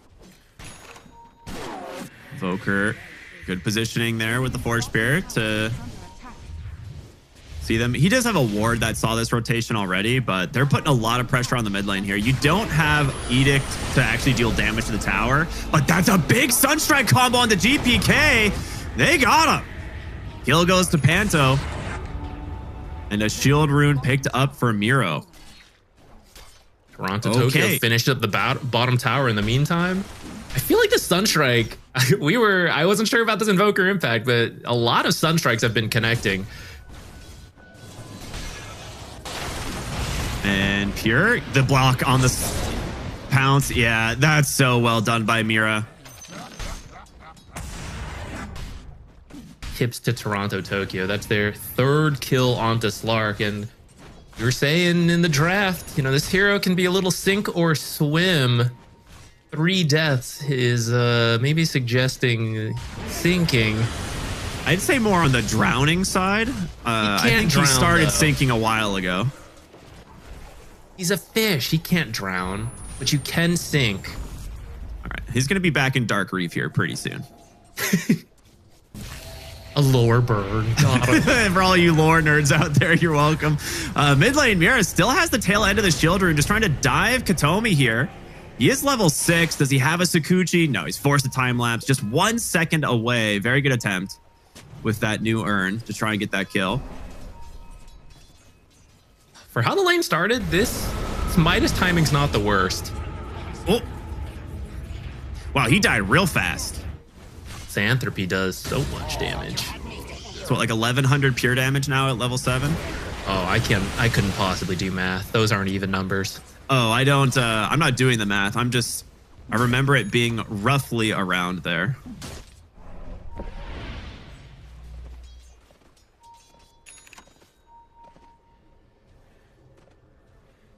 Ten-minute power rune here. Both teams coming to the mid lane. Scan's gonna come out. Weaver, you should have learned your lesson, but he gets the rune. Never mind.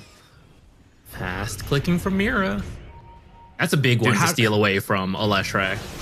How does he click the rune without clicking the hero and like breaking Sakuchi? That to me is the wild thing. When you're a 2-time TI winner, you can do anything. Never question Mira again. My bad. Katomi again getting bullied out by the Weaver here. Now that was his last earn charge. Will be forced to just play with them. Does have a time lapse and a arcane rune running, so he's going to be pretty difficult to deal with. Gets an obs, pulls 3 or 4 heroes and walks away. We refer to that as space maid. I gotta say the start of the game was really good for BetBoom, but I feel like Aurora is making the plays to get back into it, getting kills they really shouldn't. Like 1 or 2 deaths in the lane, I understand, but 3 kills on Slark is at least 1 too many. And then Leshrac with the start he had dying, pretty painful. I mean, I guess 1 death is pretty understandable, but it really gives Aurora a game. In fact, they're 2k up, you know, and with how the lane started, that did not seem like how it was gonna go. Whoa. Huge community drop. Congratulations. Hexapentachrome. You just got yourself a Jug Arcana? Hoggies? That's a sick one. Positive commenter. We love that. So I initially thought this Magnus was going to go for a max shockwave build against the Slark because it is one of those things that, you know, you can just give yourself the distance in the lane and still put a lot of harassment out. But he actually wins the lane with max empower. And now he has a Blink Dagger at 12 minutes. So we could just be seeing some very quick rotations coming out. I think just a smoke into the mid lane trying to use this Blink RP and catching the Leshrac would be ideal. But we'll see what they can do. It just denied a regen rune at the 12-minute spawn. Another huge one for Leshrac. I feel like there's another timeline where Leshrac is 7k right now, net worth. You know, he just got ahead, never fell behind, got all these power runes. Aurora doing a great job to limit that impact. Been playing the power runes very well. They're one for a smoke. Yeah, they're under a ward. But their smoke is close to expiring, and it looks like BetBoom's coming over as well, so they're gonna get seen. Miro. And everything off the mark. And now Mira's in a really rough spot. He's gonna have to... Oh, that is not the time lapse you want. Spears back down towards the tower. The arena's gonna lock him in place. All right. A slow, painful death here for the Weaver. I mean, obviously, I'm surprised they didn't go for the Lesh, but it was really good positioning from him in the lane. Like, he was not giving them an RP option. Yeah, it was a difficult one.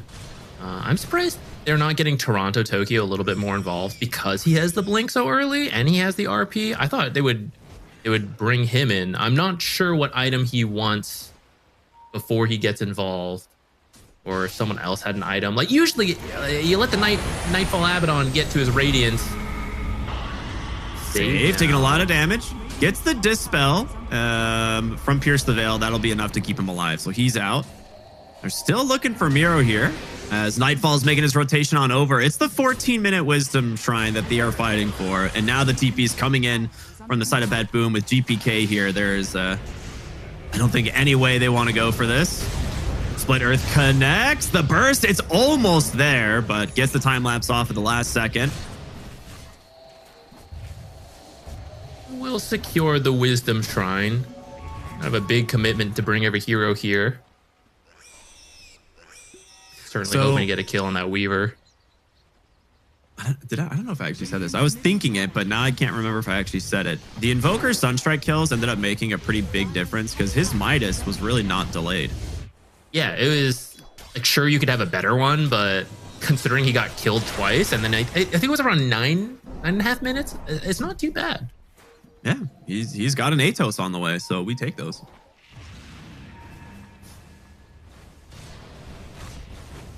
Really looks like Aurora wants to focus down this tower. They'll finally get it. Well, backdoor protection gives them a few more seconds, which gives us a few seconds to remind you all to be following Fissure here and everywhere that you can. You can type !F in chat. About to type !F in chat here for Pure. Your question mark? Yeah, that might be more necessary. He's going to go for the Shadow Dance TP. He's fine.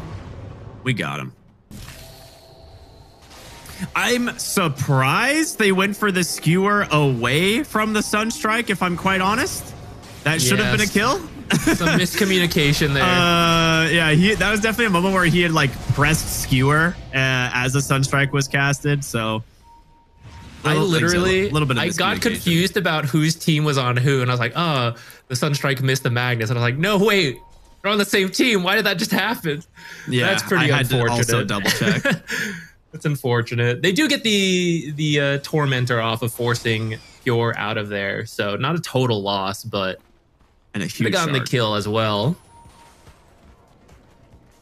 Like both of these supports on Aurora have some of the best shards in Dota, so it's incredibly value. Whereas on BetBoom, obviously, and silencers would be much better, but if you end up getting like the Muerta shard from Tormentor, it feels like a complete waste. She is 3-1-1 right now. I don't know how many of those are in the ultimate, but another Shadow Dance. I mean, he's just getting no space right now. They're doing a really good job at pressuring him. Mid lane, TPing. It's going to be the Abaddon, not the hero you really want to commit on. Nightfall suddenly level 11 with the Radiance completed. They're ready to He's start having a moving great around game. him. RP is up in 20 seconds. Oh, well, I think you're going to lose Panto, so maybe you got to wait for the Jakiro here. Oh, big arena bottom. There they go. Both supports dead right away. Maybe the arena wasn't necessary, but they get it. Secure your kills. They can turn this into maybe a push for this tier 1 tower bottom. Nightfall might be considering making his way down there to prevent it. I think it's fine to grab that Weaver. Honestly, I don't think Weaver should die with it. I think he just let Panto go. So if you're going to be given a second kill, you have to commit the arena to actually secure it, because otherwise that time lapse is going to get him out.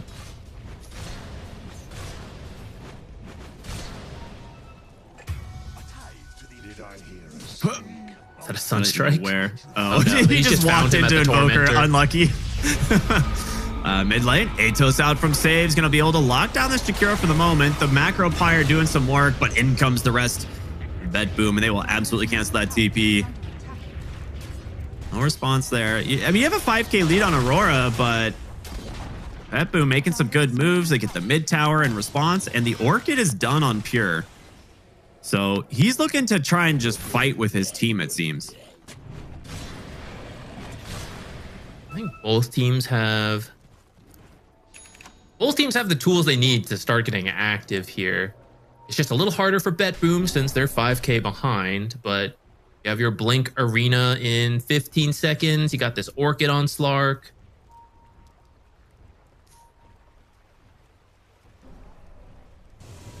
Let's see if anyone's going to come top, but Aurora seems to know this is where BetBoom's at. What items are they waiting for? Weaver's Yules is pretty close. And BKB is almost done on Toronto, Tokyo. So that'll be their power spike to start getting active.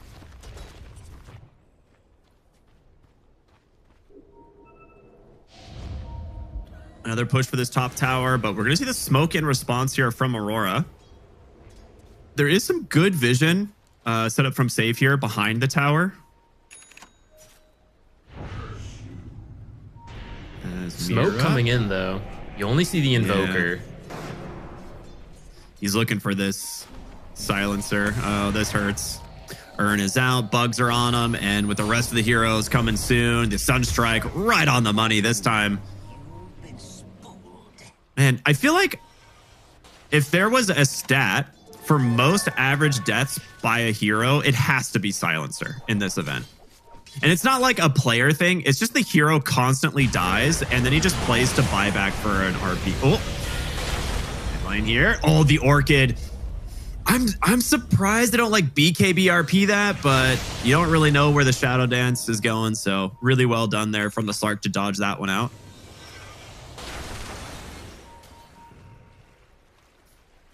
Arrow completely avoiding this. They did a fast TP on the Invoker bottom to see if they could catch a second kill after the silencer, but Miero was well aware of the risks, very careful in the back.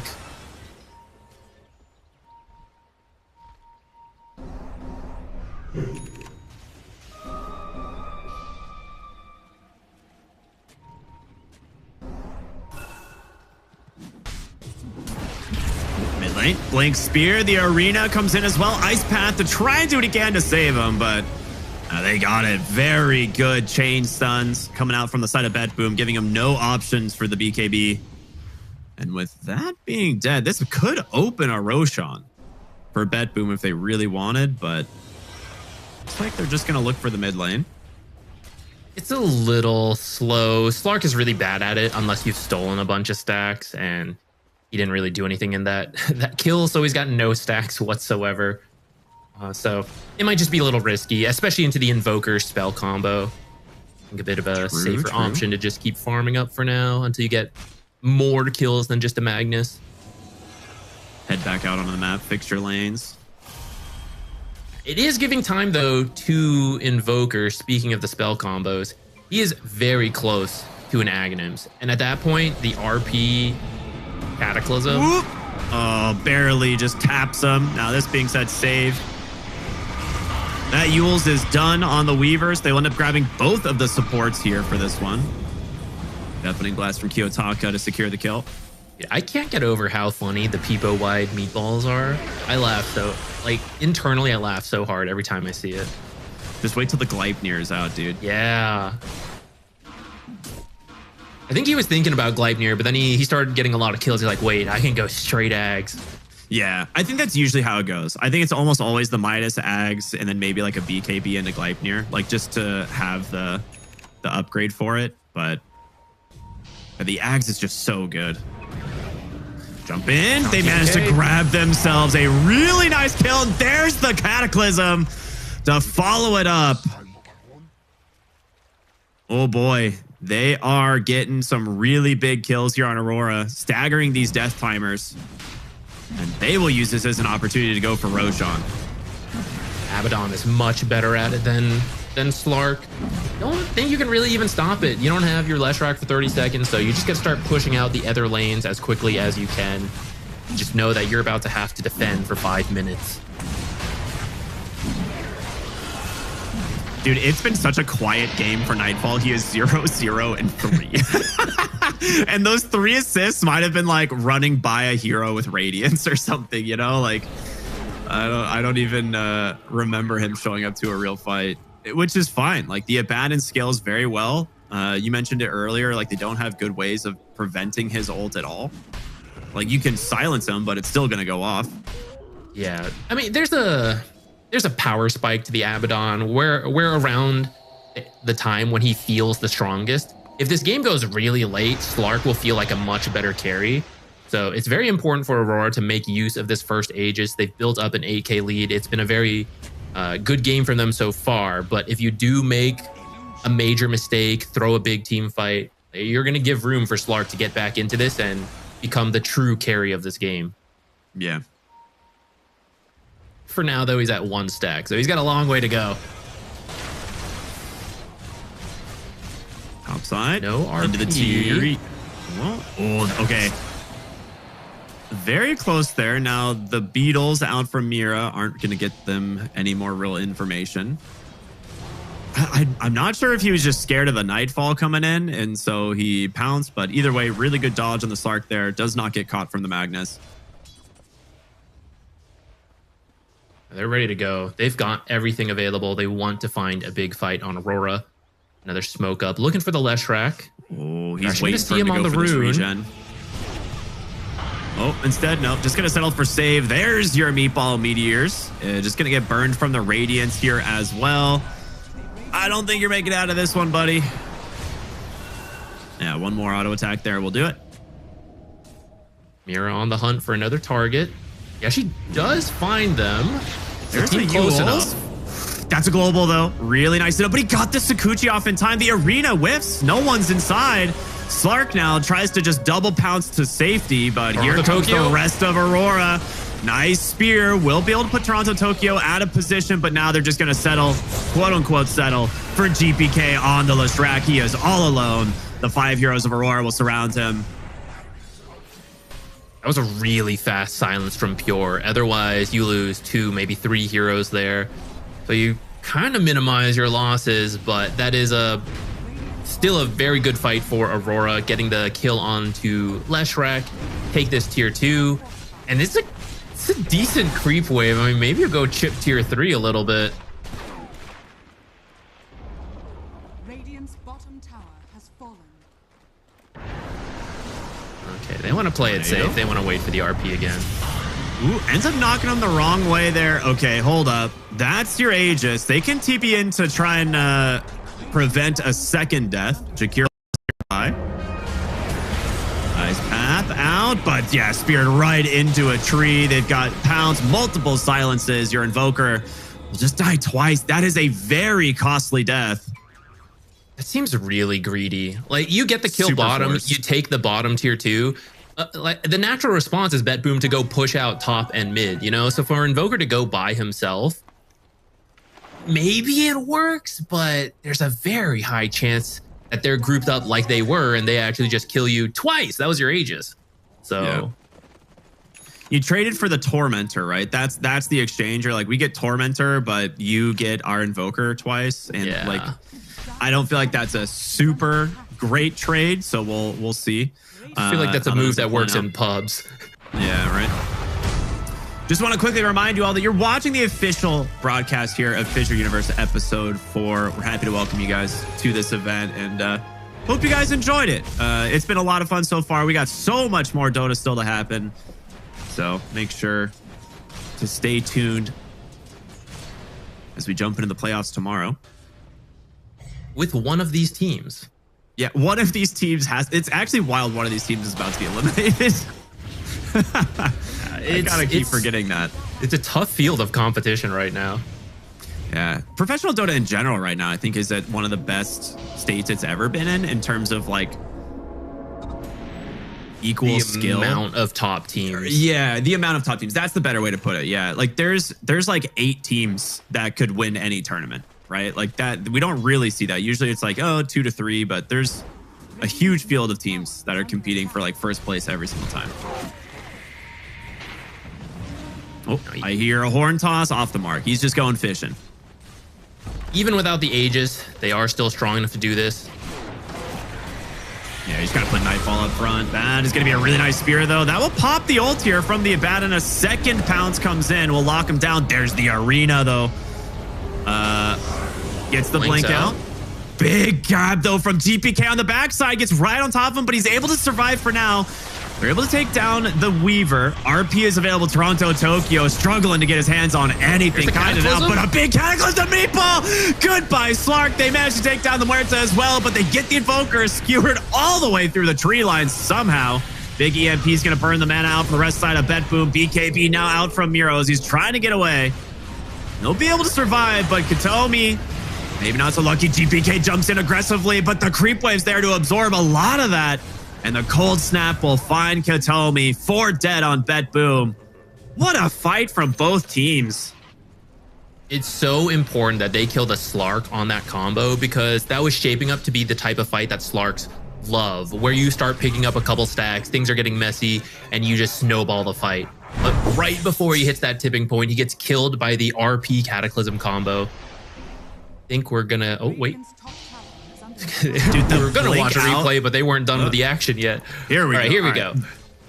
This blink out from Nightfall is pretty sick, right? Being able to blink under the Abaddon. I think his blink is getting delivered right now, right? That's why I was so confused. It gets delivered. He gets the blink out, but look at the positioning from GPK. Yeah, he wanted to go in. He did a lot of damage, just not quite enough on his own to finish things off. And then Toronto Tokyo, right before he dies, gets that RP onto Save and Pure, and the follow-up combo from Invoker just deletes him. I can't believe the spear knocked him so far back dude. through all those How? trees. Otherwise, maybe they kill him, but now that's so far for Leshrac to get to, which in the end, he does commit back in, but there's so many creeps, it absorbs enough Diabolic Edict that he can't actually finish the kill. Yeah, this was a very, very cool fight from both teams. So close. It could have gone either way, but Aurora, just that gold lead, that's really the difference there. Like, if Abaddon doesn't have Blink, he doesn't get out of that arena, and he probably just dies to Slark. So, pretty cool stuff.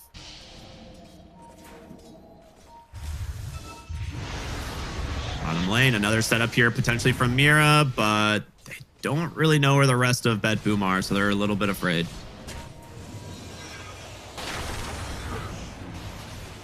I have a gem on Toronto, Tokyo now, so they know how much of a lead they have. I mean, maybe not the exact amount, but they know they're strong. They're looking to close out the vision from the opponents, start trapping them in their base. And you just need one big fight at this point, right? Maybe you wait for the second Aegis, get a big fight in front of their base, and you'll destroy it. Like, these three cores are so quick at taking buildings. Then you even have Liquid Fire from Jakiro. Weaver's not bad at taking towers. You are one team fight away from probably losing at least 2 barracks in one go.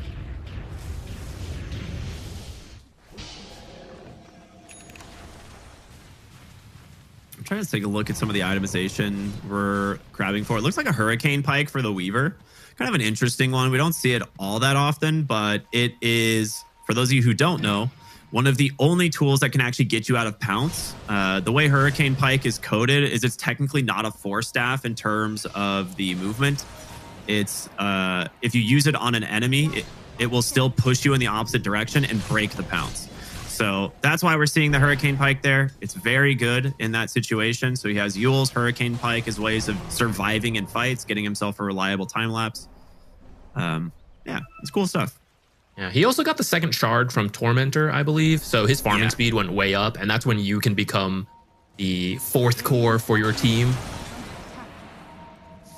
This smoke wraparound.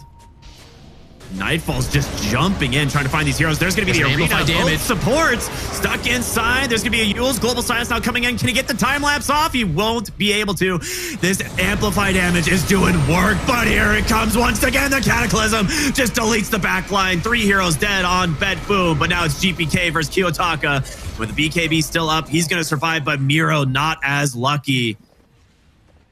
It is unreal how much damage this RP Kata combo is doing.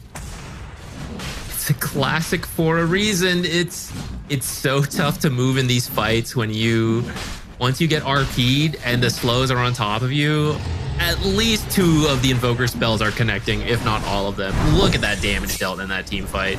Let's see one more time. Leshrac even had an amplified damage, but he had to use it to blink. He had to blink away from Toronto, Tokyo first. So he can't get in the middle of this fight with that rune going until the very end, where it's just a little bit too late. And in fact, he's running into the Cataclysm combo, which we see so many kills happening at the same time. It just deleted the Muerta and Slark instantly, and the Silencer got caught on the back line by the Meatball Deafening Blast, so he just burned. So it's, in general, incredible spellcasting from Kiyotaka to not, like, it's kind of a meme, like, oh, he's cataclysming, RP targets, but every single Meatball Deafening Blast has been on the points as well. Yeah, and this is why the Slark pick was so dicey, and we're like, it could work, there's pros to it, but it is very scary when you fall behind to enter these fights. And you can just be deleted so quickly. You want a long fight as a Slark. You want to steal Essence Shift. You want your ultimate to heal you up throughout the fight, and you win that war of attrition. But just getting instantly deleted in all these critical fights so far.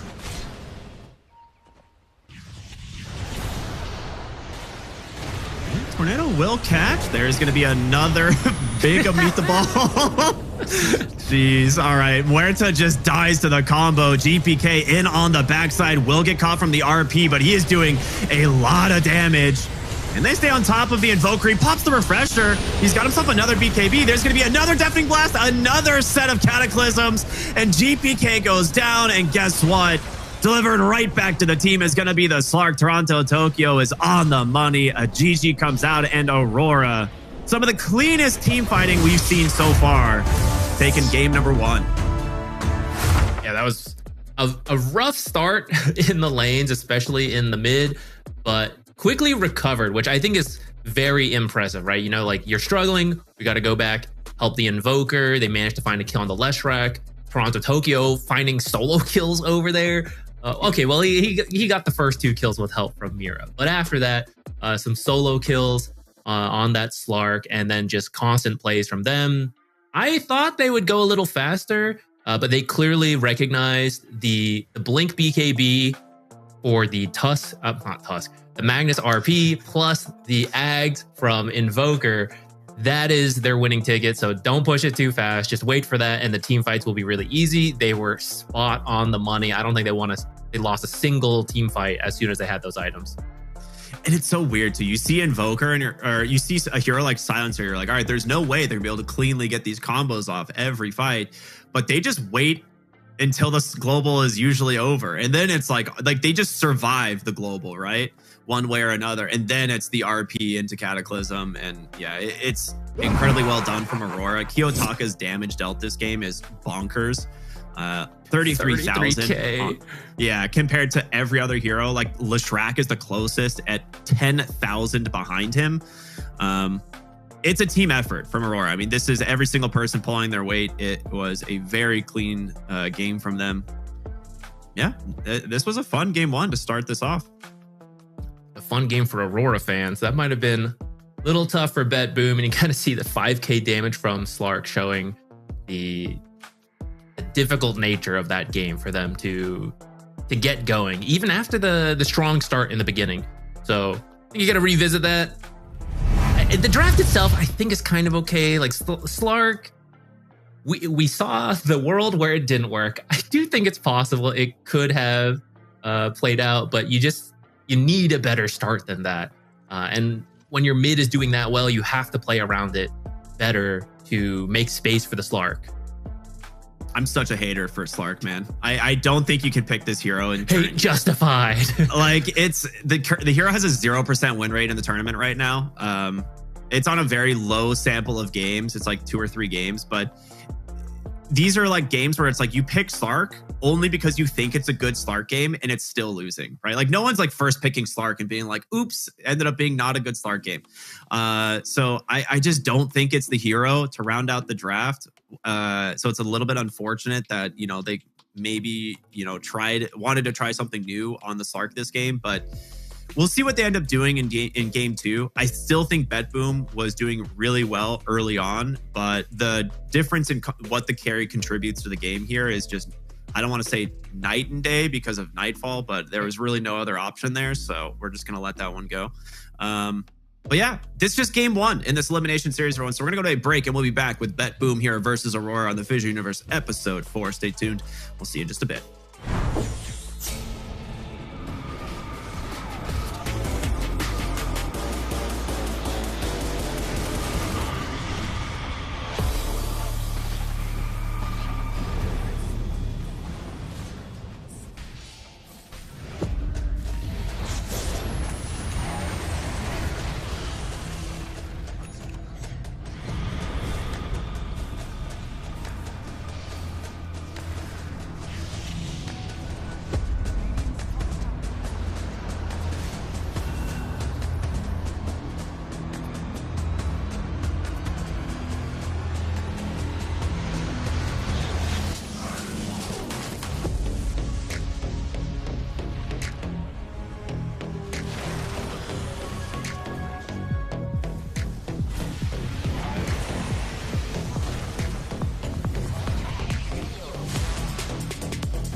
couldn't see the vision any clearer. Came from the concrete, it's a jungle full of lions, snakes and gorillas. I'm going Godzilla with the figures, pushing the button, pulling the trigger. I'm really about it, nobody realer. Remember me as a big hitter.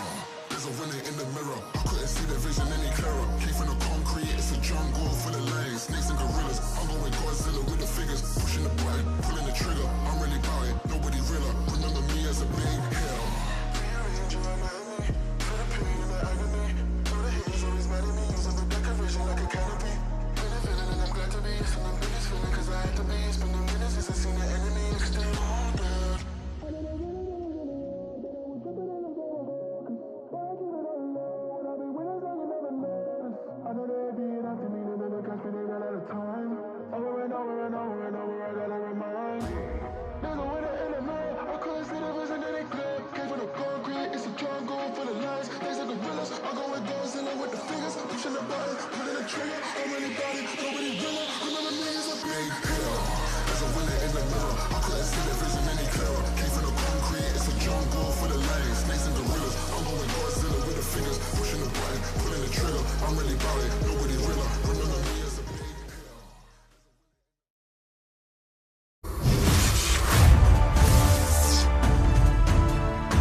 Welcome back, everybody, here to the FISSURE Universe Episode 4. It's the final game of this group stage, and it is BetBoom versus Aurora.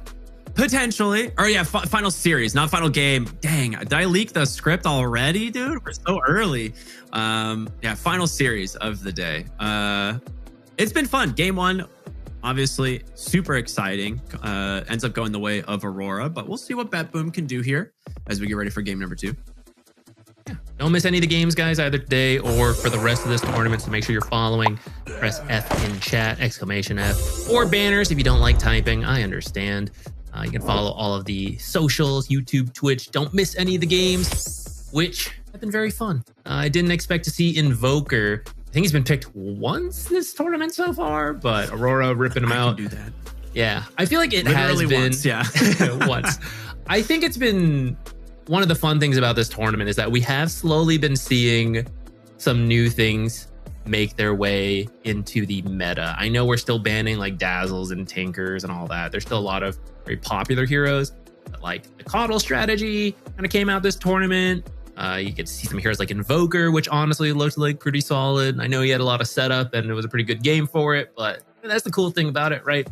I know the big patch, it takes time. And I feel like that's where we're at. Like the creative stuff is starting to come out. Some of it working, some of it not working. Like Jungle Veno, I still kind of believe in it, but I think it's got a losing win rate. But I love seeing it at least come out. Yeah, it's one of those things that's always like fun to watch, to see teams do things that aren't really standard, right? And in you know your typical MOBAs, but yeah, I still thought we have the option of the Keeper of the Light, you know, potentially being a reveal here for BetBoom. They have been probably the most impressive team to actually pull that strategy out. Yeah, I think game 2, we'll see what happens with the coin toss. I think this time it's going to be like Aurora won it last time, so I'm pretty sure it's going to go to BetBoom, which means they will take first pick, almost guaranteed. Yeah, okay, so they're going to go first pick on BetBoom, second pick Radiant for Aurora once again. And taking their time on their first set of bans here, actually maybe deciding to do something a little bit different. Aurora's ready. That was All right. fast. Yeah. The PA ban, that's one that's been slipping up a little bit more, I think. Just feels weird to say, but I guess she's been this way for a bit. One of the more stable carries.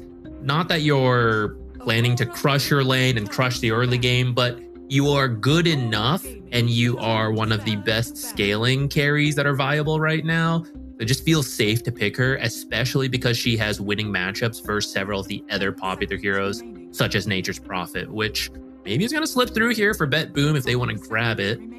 There's actually some other uncommon bans like the Enigma here. So several of the really strong heroes are slipping through. We're going to see a trade-off here. Nature's, Tiny, Ancient Apparition, AA. There's a lot. I wouldn't be surprised if they ban the Tiny. Yeah, okay. I feel like this hero should be a priority ban now. I don't think there's any reason to let it in, especially if you want to go for the Nature's Prophet, because Tiny will clap the Nature's Prophet even in the late game. Like, Nature's does a lot of damage, but all it takes is one Avatos and Nature's Prophet is dead. So I really actually like this adaptation. Maybe you see the Ancient Apparition here from Aurora, or you know, they'll pick up something like a Terrorblade. Go Beastmaster. Okay. You have your options on what to build. You need something to deal with the Ironwood Treant. That's just how it is. So if you do end up going the Helm of the Overlord build on Beastmaster, you could deal with it that way. But the Aghanims build has been a little bit more popular, especially because Beastmaster became kind of a flexible hero. He's not just an offlaner anymore. Some teams are exploring it in the mid, even the carry. I'd say those are still rare, maybe 15% of Beastmaster games. So it is very likely to just go to the off lane, but you know, we'll see. If it is in the mid lane, I think like mid versus Nature's, you have the axes to cut the trees, so you're never worried about getting trapped. And you can't instantly kill the Treant, but you also have the boars to help you out in the lane. So I think the matchup's okay. We've actually seen the Beastmaster and Nature's Prophet multiple times for that, right? You can never actually sprout a Beastmaster. He immediately chops the trees, walks away. That being said, we've traditionally seen the Beastmaster paired with the Ancient Apparition multiple times. Would have been good. Because Roar into Ice Blast is a guaranteed kill, unless you have some form of a save on your team, which we're not really seeing in the current meta. We're not seeing things well, it's a Dazzle, really like, but... yeah, I mean, besides Dazzle, right? But we're not really seeing things like the Shadow Demon, even things like Outworld OD. I don't remember what the second word in his name is at the moment. He destroys the Outhouse Destroyer. Yeah, he's currently only like a niche pick, right? So yeah, Terrorblade would have been another pick that does well versus Nature's. So BetBoom covering their bases a little bit to try to make sure Nature's has a decent game, which he can move around. We've seen him go to the different roles. I think I like mid or carry the most, though, when we do see this hero. Okay, Tusk. We actually saw Tusk quite a bit yesterday from Mira, and he owned on this hero. So I actually like this a lot. Now, it was paired with Darkseer in both of those games, so it's a little bit of a different take here. Well, it could still be. It ended up being a Beastmaster. Oh wait, actually, I think it was the Terrorblade the second time. But either way, this is a solid hero. Cool, yeah, he's really good at it. Yeah, and I like that he can get to the Natures, because one of the ways Natures can escape is just to sprout himself and TP out in the early game. And Tusk, if you snowballed ahead of time, you can get to him, and you can even Ice Shards for the vision to then get to him. You also have the punch. So Natures, he likes to keep his distance away from you and just right click a lot. And Beastmaster is not going to mind blink roaring the Natures. You have a Tusk support who will get a blink and can now join you as well via blink, snowball, whatever. Natures does not have mobility to get away from the Ice Shards. You can try to sprout yourself out, which is cool but difficult in the heat of the moment. So I like the idea. Crystal Maiden, good versus the Beastmaster if this does end up being off-lane Beastmaster.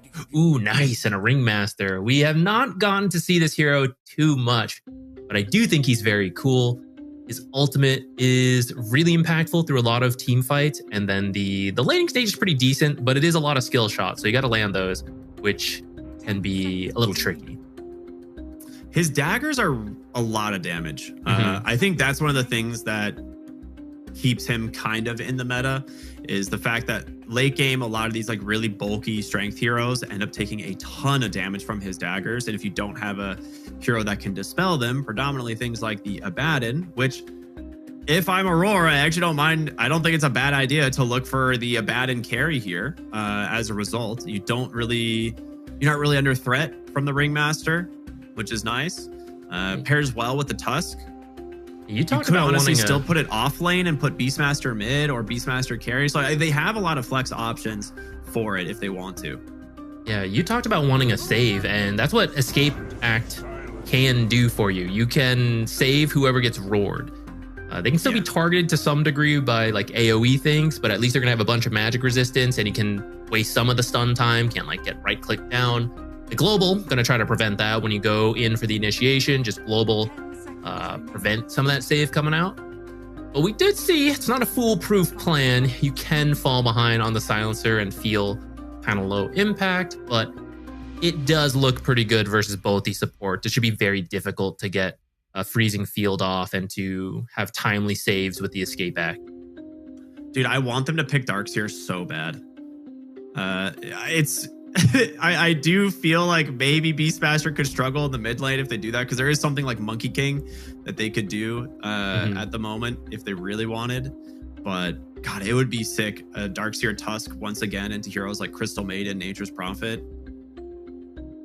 It would be a little rough, but I don't think we're going to. BB team's turn. Gyro, okay. Very straightforward carry. Yeah, kind of a preemptive protection pick as well to keep your Beastmaster options open, since carry gyros what we're seeing here. So now it is mid or off lane for that Beastmaster, and it should be fine. A lot of the like counter picks to the gyro are already banned out. Maybe Dragon Knight if they want to go that route. Yeah, Bristle's another one. It's a little annoying into Silencer. There's a part of me that actually hopes this is off lane Bristleback going Snot Rocket. It's much easier to build things like Lotus in that case to deal with the silence and still be very impactful early on. But I wish they had some initiation. I feel like we've seen this from some other teams where you get the natures and then you don't actually have anyone to easily set up the teleportation. Snot Rocket kind of allows that for the slows, at least in the early to mid game. As the game goes on, you really want someone who can just jump, kill the silencer, for example, or set him up to be killed by the natures TPing in. Whatever this last pick ends up being, I really want it to be just a classic initiation stun for BetBoom. Dude, the fact that Aurora have BetBoom here is kind of awesome for them, because the Beastmaster is still flexible, so you have to consider whether or not you're banning a mid or an off lane here from BetBoom. So in terms of what you're hoping to pick for your mid lane, like you said, you kind of need some form of an initiator. Having last pick on Aurora pretty much guarantees you the lane matchup, and I feel like that's going to be very difficult for them to handle, because who's your playmaker at that point, right? Like Natures needs to farm his Mjolnir. Bristleback, if it's Snot Rocket, needs someone to play around him, right? For damage. Yeah, so they're thinking a mid, take out the Puck. I agree, they really would not have a lot of catch for someone as mobile as Puck. In that same world, someone like Ember or Storm. They don't have great times versus NP though, but they would have very good mid to late games where you can easily find the natures and it's like Frostbite, and that's easy enough to deal with as time goes on, if it's the only thing you have to address. Yeah, I think at this point I'm really leaning towards the Aghanim Scepter Beastmaster anyway. It's like nice to take Nature's Prophet's Treants, but I think just having the extra damage to throw in is probably the way to go. Did you ban out the Dragon Knight? In terms of initiators, damage dealers, that's a pretty good one that BetBoom could have gone for, especially since Corrosive Dragon is more minus armor. There goes the Pango. We've actually seen this exact trio of cores multiple times, actually. The Nature's Prophet, Bristleback Pango, or the Nature's Prophet, Bristleback Dragon Knight, because all three of them bring a lot of physical damage with multiple sources of minus armor. You get rid of the Storm Spirit, and it will be the Monkey King. Okay, so this does kind of force your Beastmaster into that offlane role. And the question is, will they respect it and just put Beastmaster mid anyway, or are they going to pick a new mid hero? Yeah, because you could. I think the Bristleback off lane seems kind of locked in at this point, and then you just swap around the Natures and the Monkey depending on what you see for this last pick. It's not the straightforward initiation I was hoping for, but it is something. The Boundless Strike, hunting through trees. You also have Wheel of Wonder, which I kind of brushed over before, just because it's a little unreliable. But if they're jumping into Roar and you can like line up the Wheel of Wonder, it does set up Wukong's, could set up the teleport from Nature's. So maybe that's just something, you know, I'm not used to. Ringmaster is very new to the pro scene. I am excited for it. And Wheel of Wonder did seem strong in the fights we did see of this hero. We're actually running back the Invoker. Okay. I mean, that's going to be a little bit of a difficult matchup for GPK in mid now. Since Exort Invoker will just have a lot more right-click damage and harass. You're not going to have like EMP or anything that you're looking to like burn any mana. So, all right.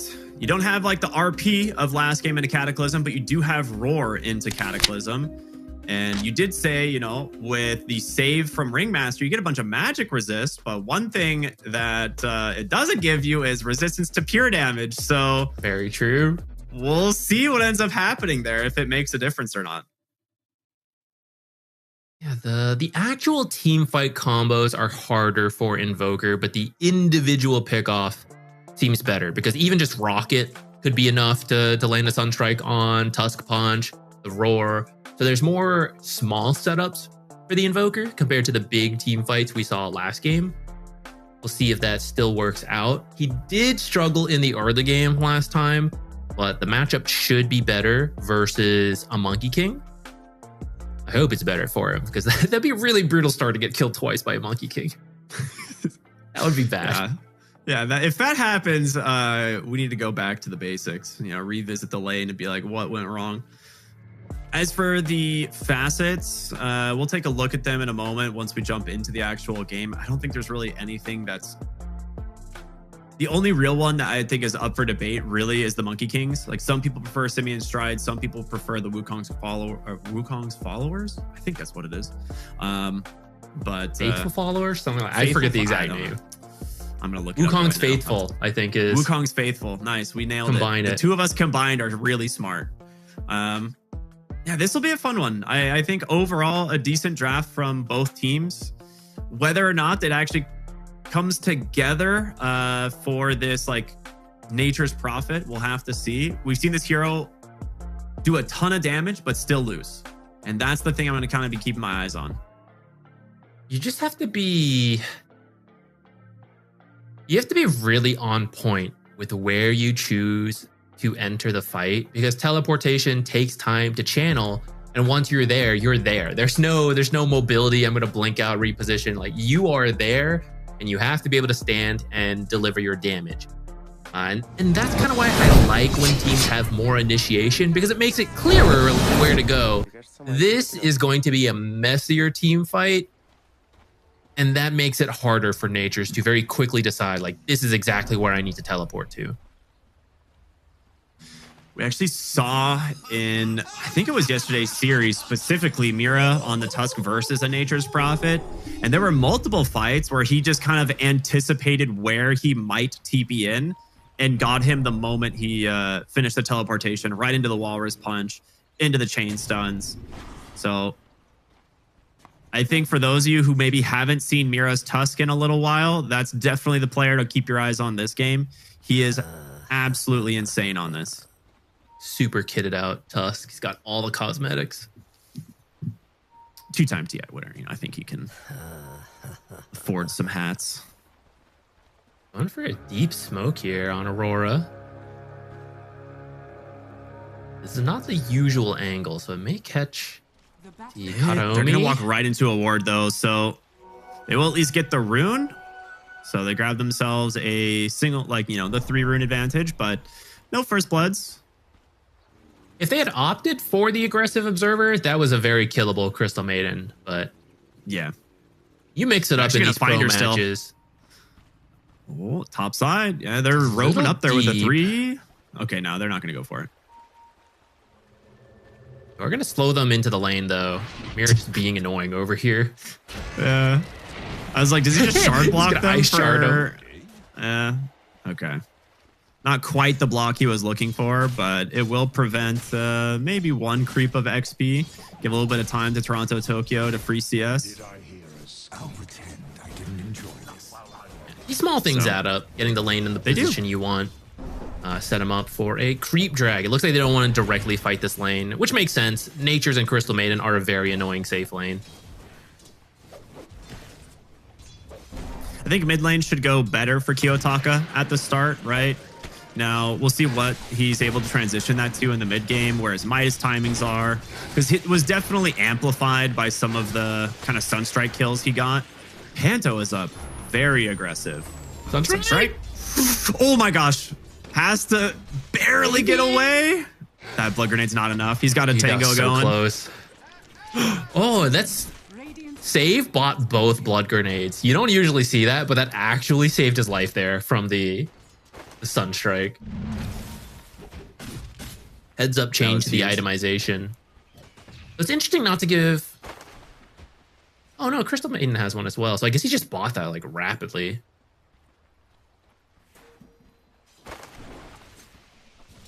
Yeah, I was going to say, oh, save might die now. Taken down. This blood grenade health. Second time staying alive. Last time they did struggle in the lanes, Kiyotaka especially, but then they came back through small plays and small Sunstrike kills. That should actually be easier this game with the heroes on his team, especially as people get to level 6.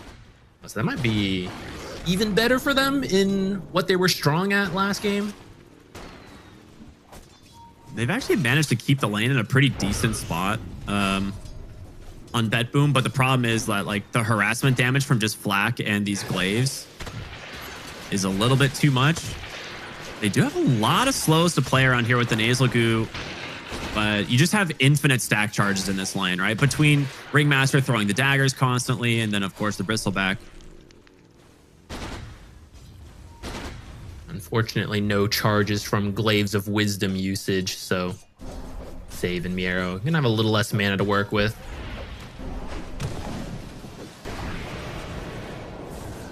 Okay.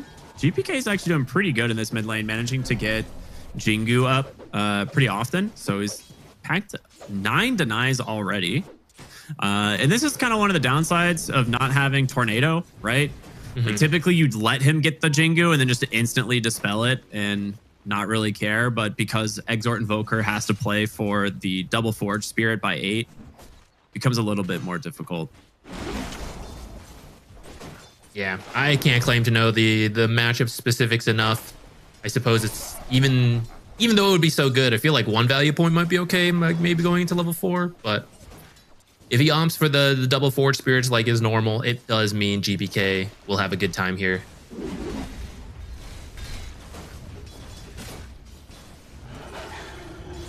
All right, overall, this offlane Beastmaster had a decent start from like the shenanigans Mira was causing, but has started to kind of fall behind in CS here a little bit. Night falls in pretty deep. There's going to be a lot of damage coming out from these two. The blood grenade connects, but can they actually get him to safety? No, that is going to be first blood into the hands of the Bristleback. Panto curse out with the glaive, still throwing the damage here into this Bristle, but he doesn't get it to tame. The beast fears him away. Can you Sunstrike this though? Beastmaster, he's alive. Mira's got Pure here, I think. He has Snowball mana if he needs it, but the kill ends up going to Toronto Tokyo. Lets him get it with the board. Nicely done. You did throw out the Sunstrike somewhere. I missed where it was. I guess it was maybe used in that top fight.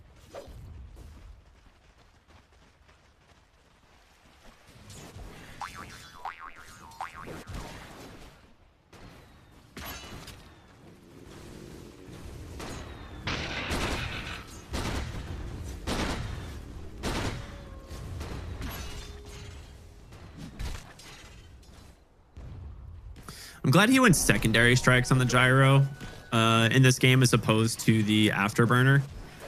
Like when you're playing against Bristleback in general, you're You're just going to get nasal gooed, so you don't actually get to close the gap on him. Mid lane, looking for Kiyotaka. The fear comes out. They've got vision. GPK able to help finish the kill thanks to save, and now looking to finish off Mira. Shard block to make a little bit of space, but a little bit of ring around the rosy does not mind.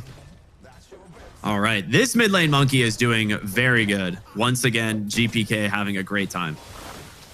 It's interesting how much the matchup shifts just because you can't get Tornado early, which he actually did end up getting a point in Wex, but maybe a little too late. Monkey now off to an absolutely fantastic start. But funny enough, this happened last game too, and then he still managed to recover. Ooh, pure topside. Should get bailed out here from Katomi. Sunstrike on the mark, though, as he dies in the mid lane. So Kiyotaka maybe had his attention elsewhere. Meanwhile, Katomi gets the solo kill return. Mir's having a great time. Once again, giving the kill to Toronto Tokyo. What a nice guy. Best support player ever. So generous. Another kill. Tame the Beast is wild. That is so much damage early. Okay, he's gone a 3-0-2 build. Pretty normal. You can kind of choose to max Impalement Arts first. That gives you a little bit more lane pressure. But Tame the Beast gives you more farming and immediate kill threat because it's all the burst happening at once, as opposed to Impalement Arts, which is very slow and can't stack. And he's been on point with landing them so far. They're going to TP Panto back into the bottom side here. Maybe put some pressure onto this Bristleback. They need to get in range with these missiles and these rocket barrages, but is it enough? 4 goose stacks coming out. Big boundless strike from GPK is going to do it. Sunstrike off the mark, and now GPK with the full cleanup. Now to 4-0-2 on this mid monkey. Top side, another fight breaking out. It is complete aggression here from both teams. No one wants to stop the bloodbath.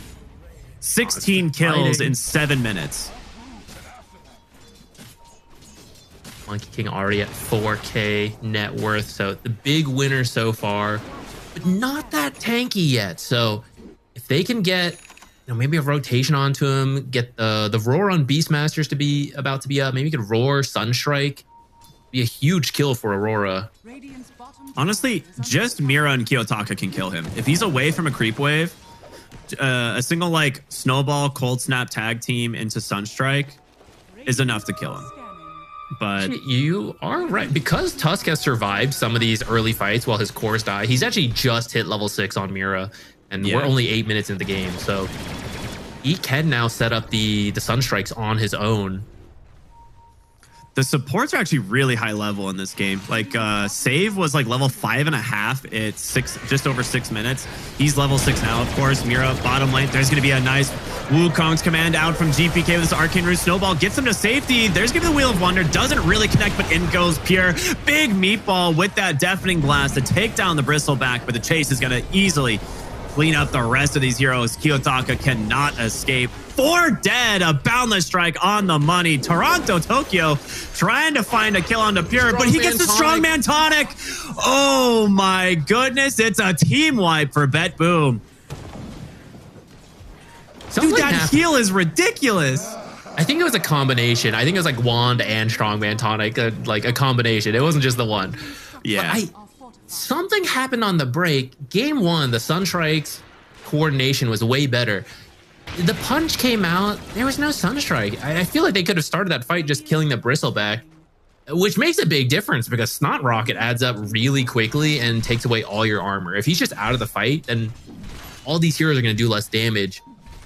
But it's just not quite. And that's not the only instance. There's been multiple small fights around where I feel like they're just a little bit off compared to what they were last game. And it's getting them. They're now 8-14. Suddenly a 4K lead for BetBoom. Like, this really got out of hand so quickly. Instant D-ward, right, from Katomi. They're just constantly playing aggressive in the enemy jungle. That takes that entire area of the map away from Aurora. Like, no one can safely walk in there now. Yeah, it's so tough versus a Monkey King. Other heroes maybe can play with that dark, but you've got to know where this Monkey King is going. And where do they have? I don't think they've placed one yet. I think they must have one somewhere. Yeah, Panto's got one, but we'll see when he feels he has space to place that safely. All right, well, thanks to this illusion rune, they'll have plenty of time to tank up this tower, finish off the mid. Midas is done on the Invoker, so it's about a minute slower than what we saw last game.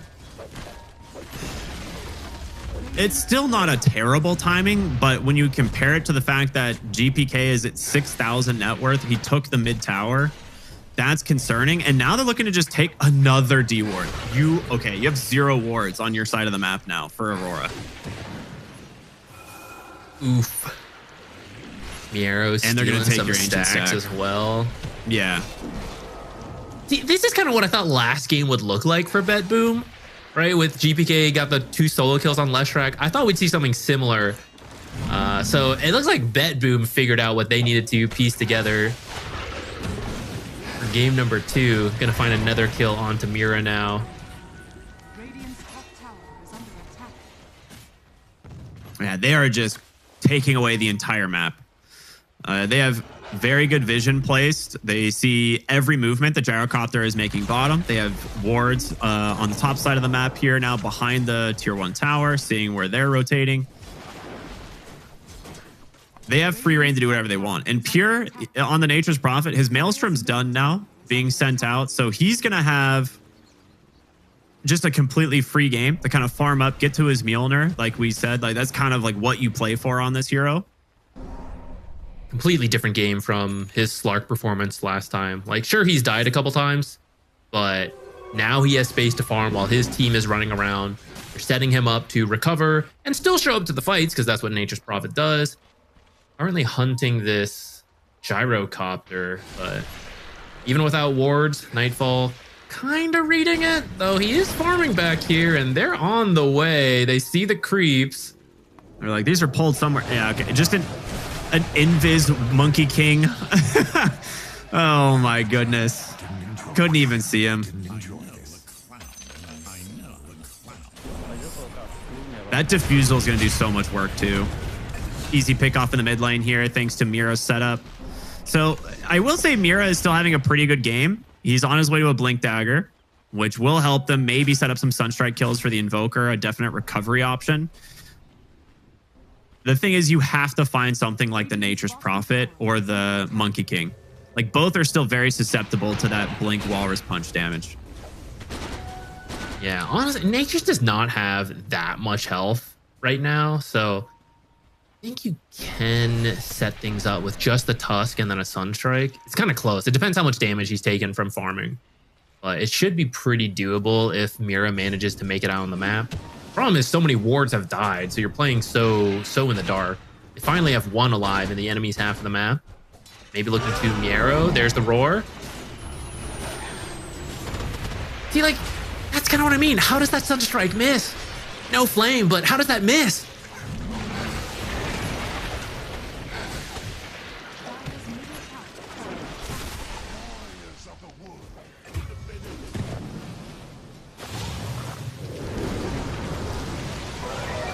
Tornado onto everyone. There's the Wheel of Wonder, but I don't even know if you really needed that. He's destroying everyone now. Panto stuck in the Sprouts. This is getting out of control. Now diving into the mid lane. There's Kiyotaka. A completely different game from game number 1. Now BetBoom 7K up. It's 14 minutes. The Tormentor hasn't even happened yet, guys. Tormentor is usually where you secure it and you're like, oh, now this team's 2K up, 3K up. They're going to get to 10K up when they take this Tormentor, which they are making their way over to, I believe. We're probably going to see a Twin Gate from Miero as he finishes stealing the Ancients. Link for Mira is about 100 gold off. They're going to have to hang on somehow. I don't know how, because you don't even have the best heroes at creep cutting. I guess you use the forward spears to try to push out lanes in the meantime. All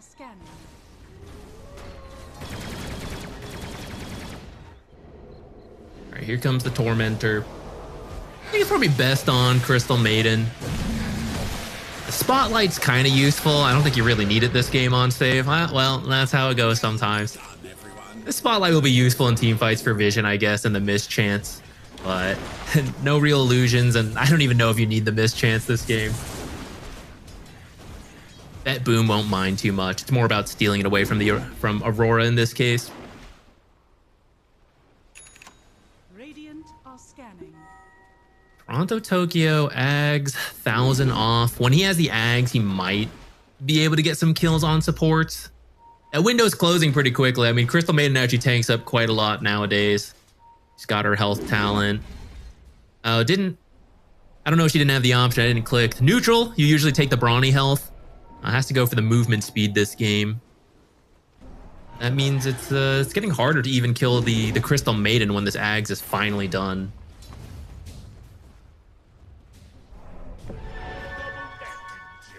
Oh, Mira stealing away an amplified damage.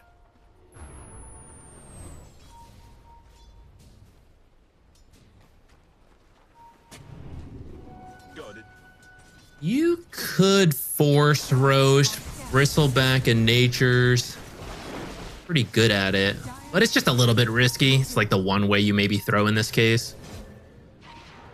Finding a bigger fight first, the safest. Especially the Invoker. The spells, all the AoE spells around the pit are very scary.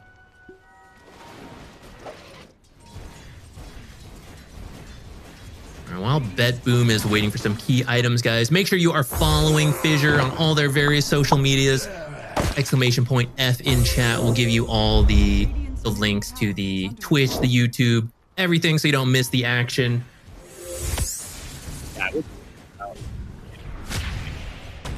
For sure, because you're following. Yeah. Bottom lane, Pure. Okay, a little fight here, but there's no real backup for Mira, so... and we'll just turn and take him off.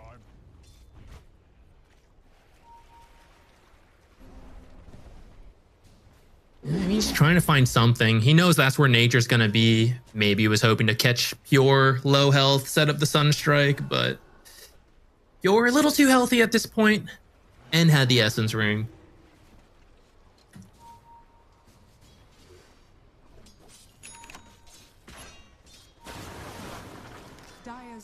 Okay. Kadomi buys his own shard.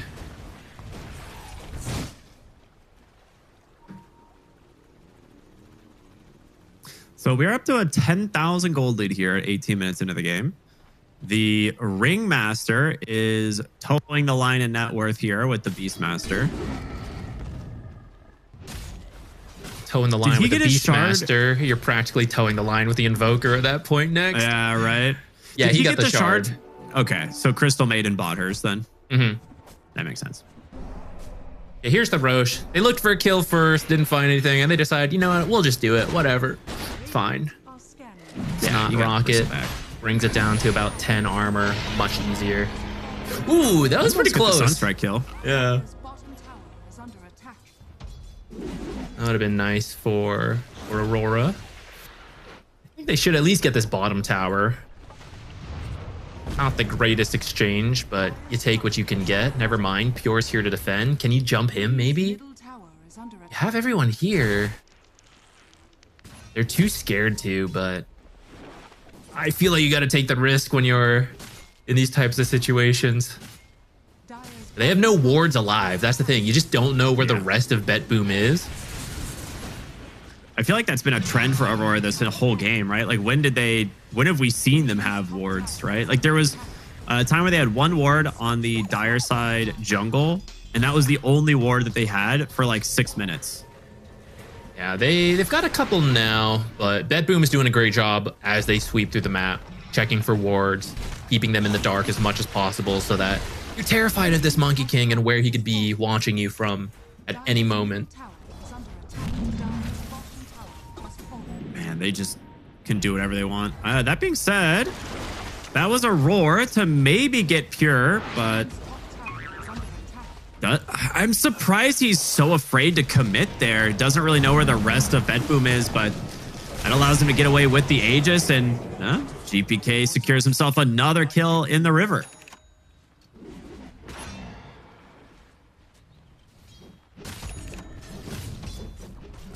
Just to compare to last game, Invoker had the Aghanims at 22 minutes. For everything that's happened, he's actually not that far off that timing, which is kind of amazing. Maybe that's another way you can get back into this, start using Cataclysm to set up kills. Okay, GPK maybe in a little bit too far, forced to BKB, an immediate blink out there from Mira, but Pure, a really aggressive TP, great force staff there to dodge the tornado. They managed to take the tier 2 tower. That was kind of their primary objective. Opening up more of the map here for BetBoom.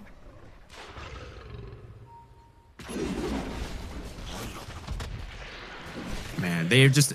Miro, as well as the Nature's Prophet farming on that area of the map, just gives this Beastmaster nowhere to go.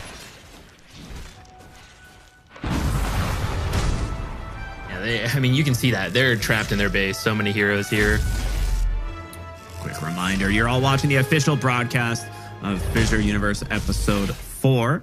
Of course, brought to you by the wonderful FISSURE Studios. They've done an amazing job putting this together, but also many other events. As Pure, well, he's going to grab himself another kill here. Actually goes away of GPK, but now looking for the Invoker. That's the Wheel of Wonder, the Fair, into the taunt. More than enough damage. Well done from this support cast of BetBoom. It's kind of a sick combo. Didn't really think of Crystal Maiden and Ringmaster as an active support duo on their own. Hey, you know, not the best compared to others, but not bad. Toronto Tokyo getting TP out. They don't even have a way to cancel it, but it still finishes up the kill.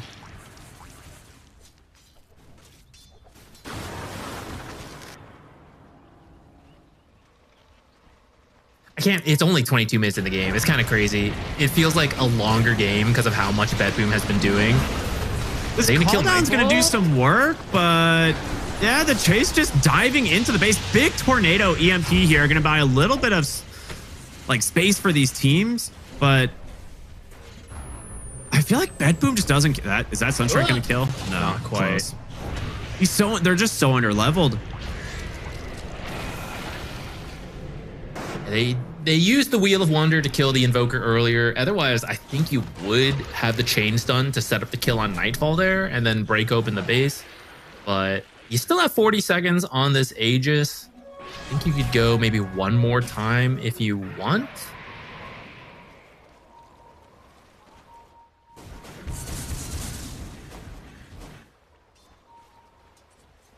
I just feel like the movements around the map from BetBoom have been so much crisper, right? The Nature's Prophet as well as the Monkey King constantly finding kills together.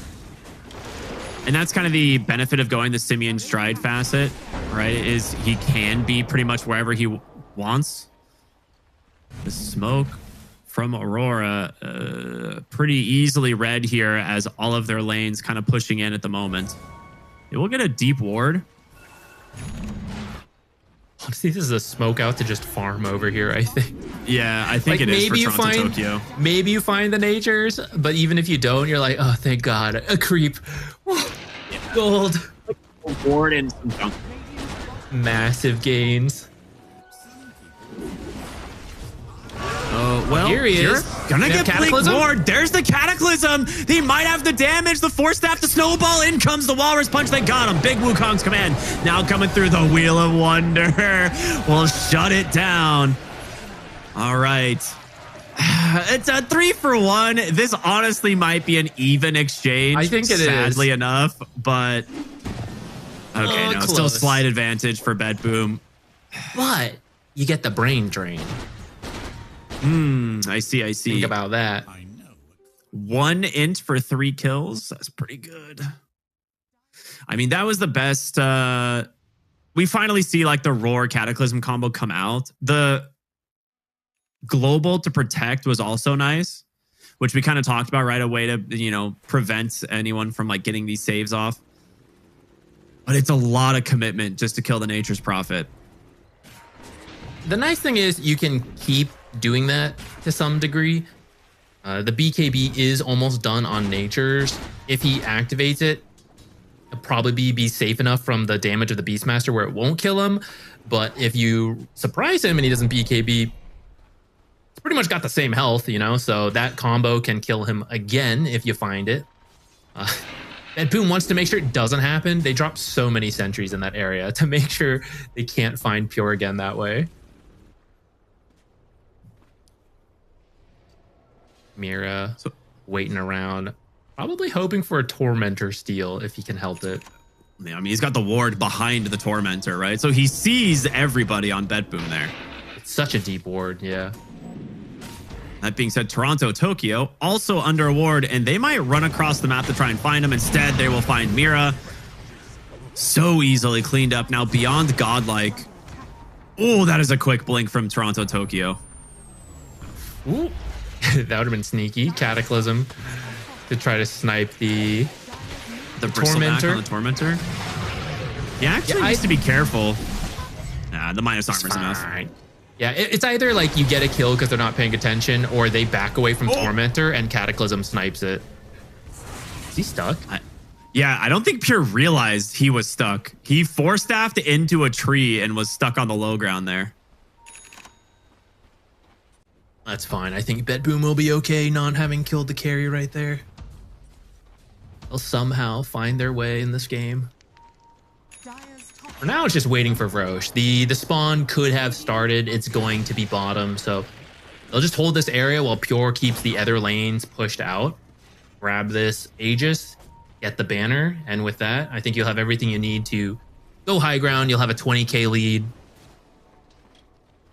They're smoked up. Like, they still want to try and make plays around this Cataclysm, which I feel like you have to do. Like, you can't just sit back and wait to lose in a game like this. You have to utilize every smoke, but that means every smoke needs to hit. We'll see. Oh, they're going to guess so left, close. But he's gone right. Come on. They see the ancient camp missing, but not the medium camp. Oh, that hurts. It would have been... It might have worked out, because honestly, you might kill Pure, but the rest of the team would have closed around behind you.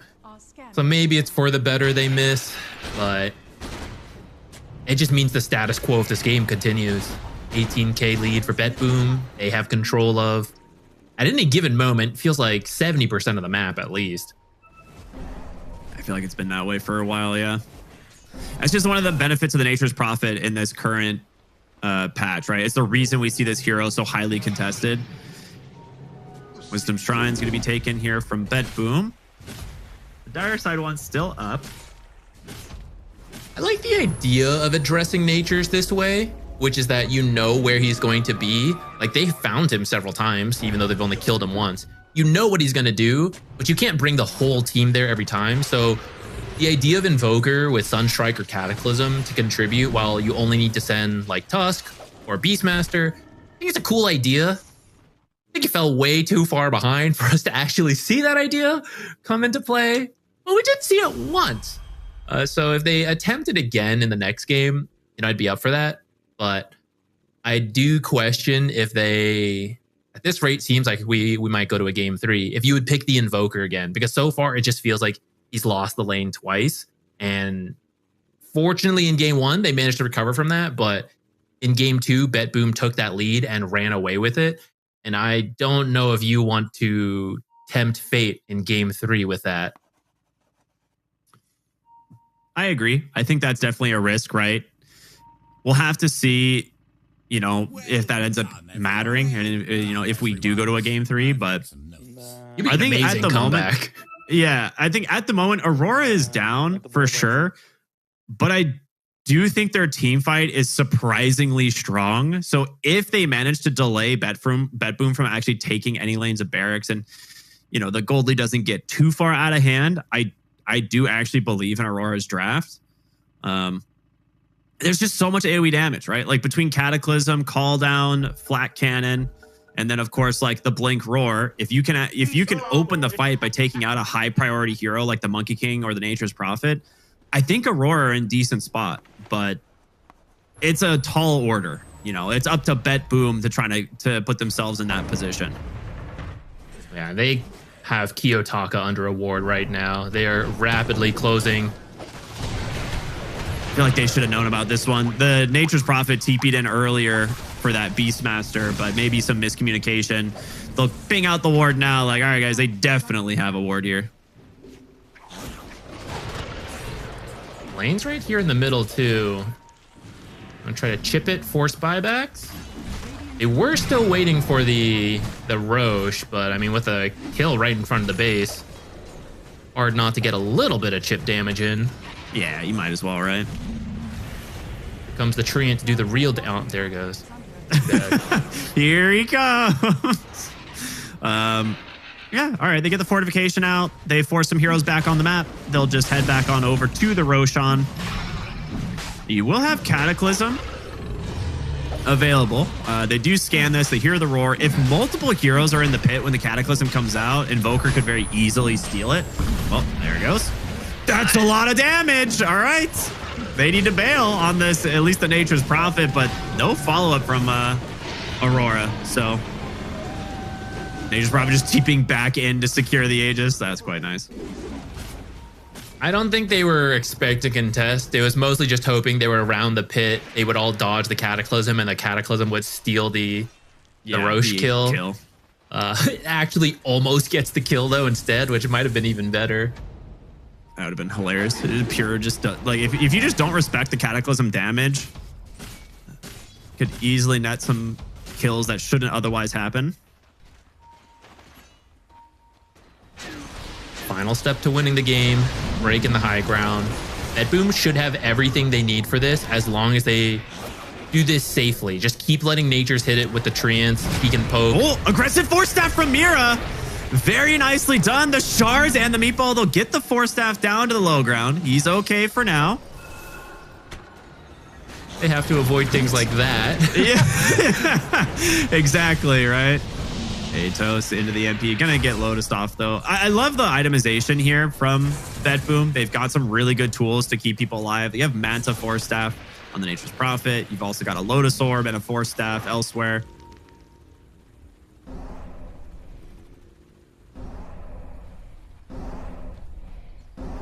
Here shoves in the bottom lane for a moment. Top and mid are both at half health now. God, they're so need one more push together. They really want to kill first. They are worried. If you throw, you are out. So, oh, that's the kill. All right, there you go. Back to mid lane. Here's Pure already grabbing the wave. You'll have to wait a little bit. Mid was still a little bit further out. Miro actually makes his way to go grab the top lane as well. They want to do as much as they possibly can in this time. They don't want to deal with being creep cut. If Aurora can somehow go even on a fight on the high ground, another aggressive Force Staff, bound the strike on in from GPK, gonna drop the Wukong's command. The roar comes out, but it's not fast enough. Here comes the Cataclysm. Great Force Staffs, but they've got GPK.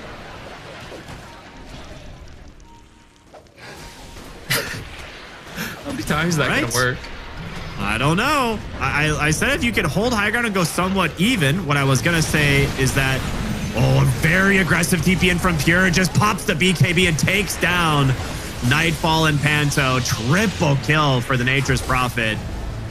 All right, he's bringing the pain now, looking for the tier 3. The buyback's gonna come in from the silencer, but without your gyrocopter, it's gonna be a very difficult hold. Jumping in for more, Miro. And with this, she'll give them the space they need to clean up this lane of barracks. Still 2 minutes left on the Aegis. A good call from BetBoom. You lose GPK, but you realize they had to commit everything to get that Monkey King kill, and they really don't have anything left. So they just run into the base, kill a couple heroes, get to work. The bottom racks, mid racks. This is the last fortify. 5 seconds on the Tusk. Gyro's up. I mean, you might be able to make a play with Mira's Tusk here. It's not going to be easy. He's been doing these like cheeky offensive Force Staffs into Walrus Punch, but great Tame the Beast there. And that's going to be 2 lanes. Are they just going straight for the Mega Creeps? I feel like you got to respect the Gyro respawn potentially, but there it is. Mira goes in, Walrus Punch onto Miro, but very tanky.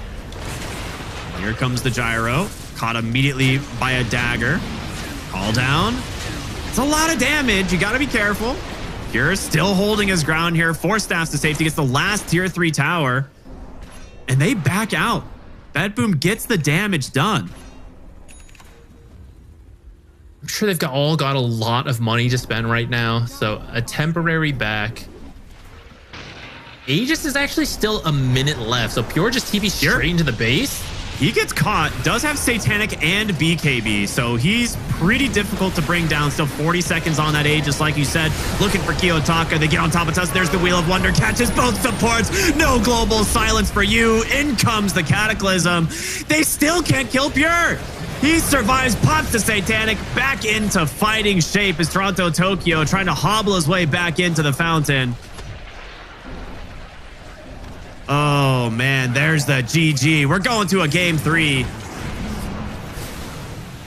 What a turnaround from game 1. I feel like it's the same strong start from BetBoom, but they capitalized on it way better this time, recognizing how strong the Monkey King was, played around that. Pure had a better time in the safe lane, so he wasn't the one being punished there, giving Aurora an avenue back into the game. And so BetBoom just methodically shut down the map section by section and gave Aurora absolutely nowhere to play. Yeah, this was super impressive from BetBoom this time around. And being able to see GPK like really capitalize on the lead he built this time, I think is such a major difference. Going 15, 1, and 12. His only death is at the tail end of the game there where he goes in and allows them to basically secure 2 lanes of racks, right? So pretty worthy sacrifice at that point, I would say. Yeah, I was a little worried about them not having the greatest initiation on BetBoom, but this is a lineup that works when you're ahead, and boy, did they get ahead. So for Aurora going into game 3, I don't hate this draft. Like, I think it could work, but you can't get wrecked in the lanes like that. Yeah, I do have to wonder if the Invoker... It's one of those things that like Exort Invoker is definitely a slow burn type of thing. It's not winning the lanes, but it's getting you in position for these late game Cataclysm plays, which is sick and it's really cool to watch. But if you fall too far behind, it really shows in like the levels. Like I think he was level like 14 or 15 when this game ended. And Invoker needs experience. That's the whole reason you build, Midas on this hero. You have to get the levels to make your spells actually have the impact that they need. So very unfortunate, very different performance that we see from Kiyotaka this game. But I think mostly just props to BetBoom for shutting him down, not letting him get to that super late game Invoker. Absolutely. Well, let's see what happens in game 3, because we have 2 very different games here. Which team's going to learn the most as we go to game 3, guys? We'll be right back after a short break for the final conclusion.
get his money.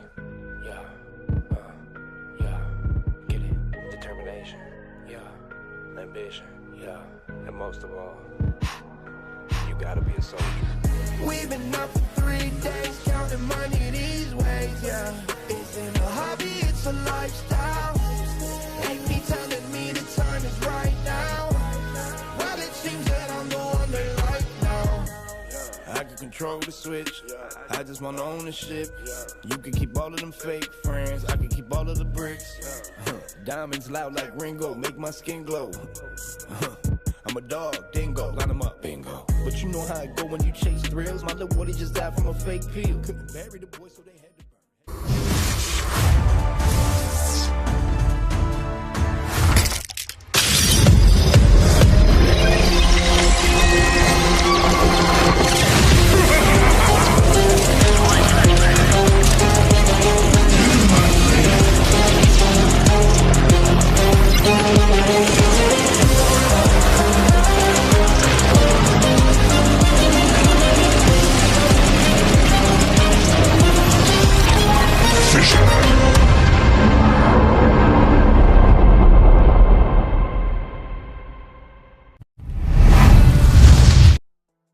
Welcome back to the FISSURE Universe Episode 4, everybody. My name's Cryptic here with Z Quixotics.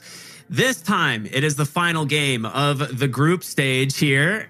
For sure. BetBoom and Aurora are going to game number 3. It has been a very exciting series. Game 1 was incredibly hyped, really back and forth, ended up with some really sick team fights, real cinema type stuff. Game 2 was just BetBoom firing on all cylinders, not really giving Aurora any breathing room. So we'll see what happens in game 3. I think, you know, the coin toss is going to make a big difference here as well, seeing who gets first pick, second pick type stuff. So yeah, it should be fun. Yeah, hopefully both teams over the break figured out, you know, this is what's working for us. Let's bring it in. We'll get a very fun game 3. But we'll have to see in the draft, because I do think both drafts have leaned a little bit towards either this is working and it's going to snowball, or it's not working and we're not going to have a game. Which is fair. Like, obviously you draft in a way you believe you can execute on, but we want something very close, very exciting. Yeah, and as you guys can see at the bottoms of the screen here, the coin toss went BetBoom's way, so they will choose first pick, and Aurora will be second pick, Radiant, once again. So running it back from last game, we'll see if anything changes in those opening bands and picks, right? The Nature's Prophet is pretty good. Made it look really solid in this last game. Whether or not that slips through the draft, we'll have to see. Yeah, I think they played around it pretty well. I mean, even if we see it in game 2, it could end up in a different role. But it did look very good for Pure. They made a lot of space for him to farm the map the way he wanted to. A lot of that was pretty reliant on GPK having a good game. Thought Invoker would do better there. And historically, that is a matchup that Invoker does very well against because of Tornado. But the way the build shifted, you know, he didn't want to do Tornado too early. He did eventually get it. At that point, it was a bit too late. So maybe if you do run that exact same matchup, even though it's not the ideal build, you have to get Tornado a little sooner. Otherwise, maybe you just pick a different hero. You can't let GPK have such a good start for a 3rd game in a row.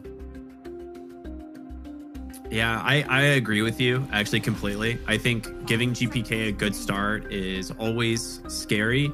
And in game 1, we felt like his, like Kiyotaka's game was kind of salvaged by a couple of Sunstrikes that really got him back in. And they weren't even like set up Sunstrikes. These were like heroes walking away from a fight with low HP, or like on the side of a lane after trading. Like, that stuff helps out a ton. But then in this last game, we see things like the roar from the Beastmaster, and then somehow Sunstrikes are off the mark. So like, that type of stuff cannot happen, especially when you're playing from behind on an Invoker. You have to make sure you connect. And as we see the opening draft here, they actually go ahead and ban the Nature's Prophet themselves. This will leave in the Tiny. So we saw this last time. It was a Tiny ban into the Nature's Prophet pick. This time they ban the Nature's Prophet, pick the Tiny. They want to keep everyone guessing. I mean, they won the last game. They could have gone for the exact same stuff, but I guess they feel like there's room to improve on that. They want to go for the Tiny, which I think it's fine. We said in the last draft, you know, Tiny is a great hero, also flexible in the roles it could go. For your response, someone flexible as well can be fine. You know, Tiny's gonna have a good time, but you yourself also do well. Jakiro, he's not usually in this like very first phase contest level hero, but I do think it's good versus the Tiny. Okay, the Abaddon's not bad. Tiny is a natural Silver Edge builder though, so that's something you have to be a little concerned about. I would expect an Ancient Apparition ban here, phase 2 from BetBoom. Otherwise, that's kind of one of the things that second pick has going for it, is you could sometimes pick a nice Ancient Apparition combo as you lead into phase 2. It's very good against heroes like the Tiny. But they'll get rid of Silencer first. I feel like this has to be Ancient Apparition. I think there's no way you give them a bad in AA. But I think that lane sounds bad. You could still run a bad in off lane though. That's true. I guess if you're going to do something like that, it's a little better. But I don't think you get as much value from those two heroes together. Like, there's no setup from Abaddon for the Ice Blast, and there's no setup for Cold Feet. You don't make use of the Ice Vortex amplification very much. Like, if you want to do it, not every single hero has the combo. So they want to like ban it out, I would get it, but I think you can kind of leave it through, because I think Aurora has more pressure to ban it out because it's way better with the Tiny than it is with Abaddon. Let's see if that's true or not. We'll see if Aurora still ends up taking it here. 10 seconds remaining. I mean, maybe they just ban it then? Like, because if you're not taking it, you have to ban it. I think you ban it. I would ban it as Aurora. There's no way you let a team get Tiny AA. They actually ban the Darks here. Okay. Also a good hero versus Abaddon and in general. Yeah. So I get it. Let's see if they want the AA. All right. They do. Okay. I think it's fine because you can still move the Abaddon around. Getting away from Abaddon once you have Curse of Avernus on you is pretty scary. Add the Ancient Apparition, the Cold Feet, the Chilling Touch. Like, I don't think the lane is that bad if the Abaddon's able to actually attack the other hero. But you don't really know for sure this is the Abaddon lane. If you're BetBoom here now, you need to... Okay. I was gonna say, you need to pick a hero that can find Ancient Apparition, but also something that's good in lane against it. And we might just be seeing the Coddle Storm. I think you don't have to pick Storm right here. You can if you want, but I think you just pick another strong support, and then you have 18th pick. So you can pick your best mid at that point. Because it's not like you can take Ember and Storm in the mid for Aurora, right? So like, you're going to get at least one of those, and there's going to be other mid heroes who combo well. Tiny mid still technically a possibility, though I don't think it benefits as much from the Coddle. So I would love to see Storm and Ember are the top two in my mind from what I've seen so far. Absolutely. And I'm fine with them, like, if they give up the Storm to Aurora, they can still take the Ember, because we've seen how good the Searing Chains can be against the Storm Spirit when you have the low cooldown on them. Aurora definitely trying to figure out where to go from here. Some, like, Ember and Storm are at the top of the possibilities. You need catch. Abaddon and AA do not have very good catch. So someone with some kind of instant catch. And then you could potentially preemptively counter those mid picks, the Ember and the Storm. With what, like a puck? Oh, I don't know, man. I'm not the mid player. I just throw out fancy words. Yeah, maybe puck could be good. The risk is, like, the issue with taking that approach is that you could then pivot, right? You don't have to combo with the Coddle, although it's ideal. You could go with just a really strong offlaner like Bristleback, get that combo, and then hard counter the mid lane, which GBK has done so well this whole series that it's very scary to give him a winning matchup here. Maybe you save maybe you don't preemptively counter, you do it at the end. But that means, many of the worst matchups could be banned in that last phase. I would say a 4 that initiates. I guess you have to decide now if you're going to do Abaddon carrier off lane to some degree. because that affects what pairings you can do in the off lane for support. But some kind of catch and or silence. Muerta does okay versus Jakiro.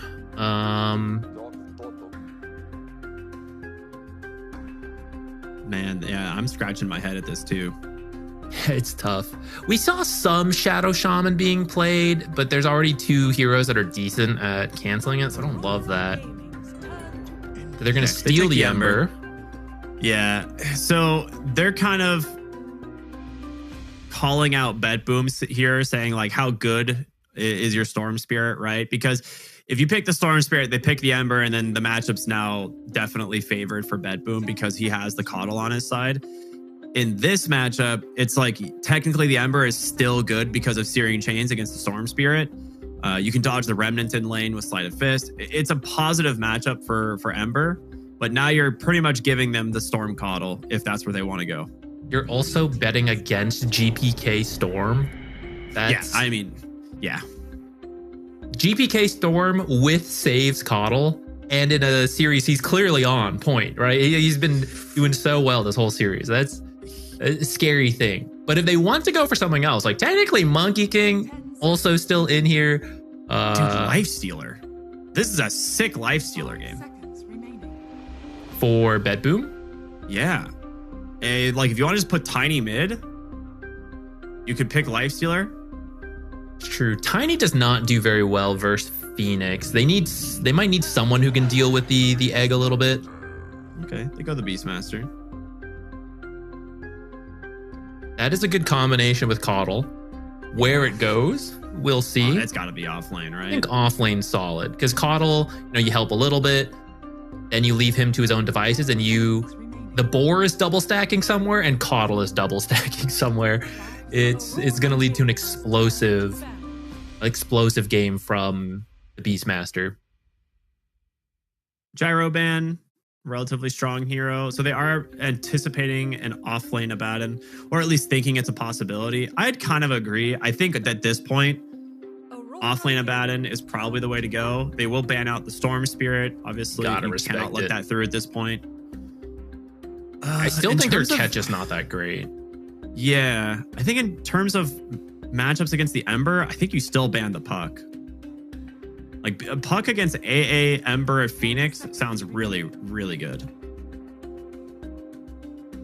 Yeah, you can't. Even though you have last pick, you've already got the Ember, so you wouldn't be able to counter pick something against it. I'm up for the Puck ban. Then what? We got to commit the Abaddon somewhere. If this does... Okay, I mean, yeah, you could have done that, and that would have been a brutal mid matchup as well.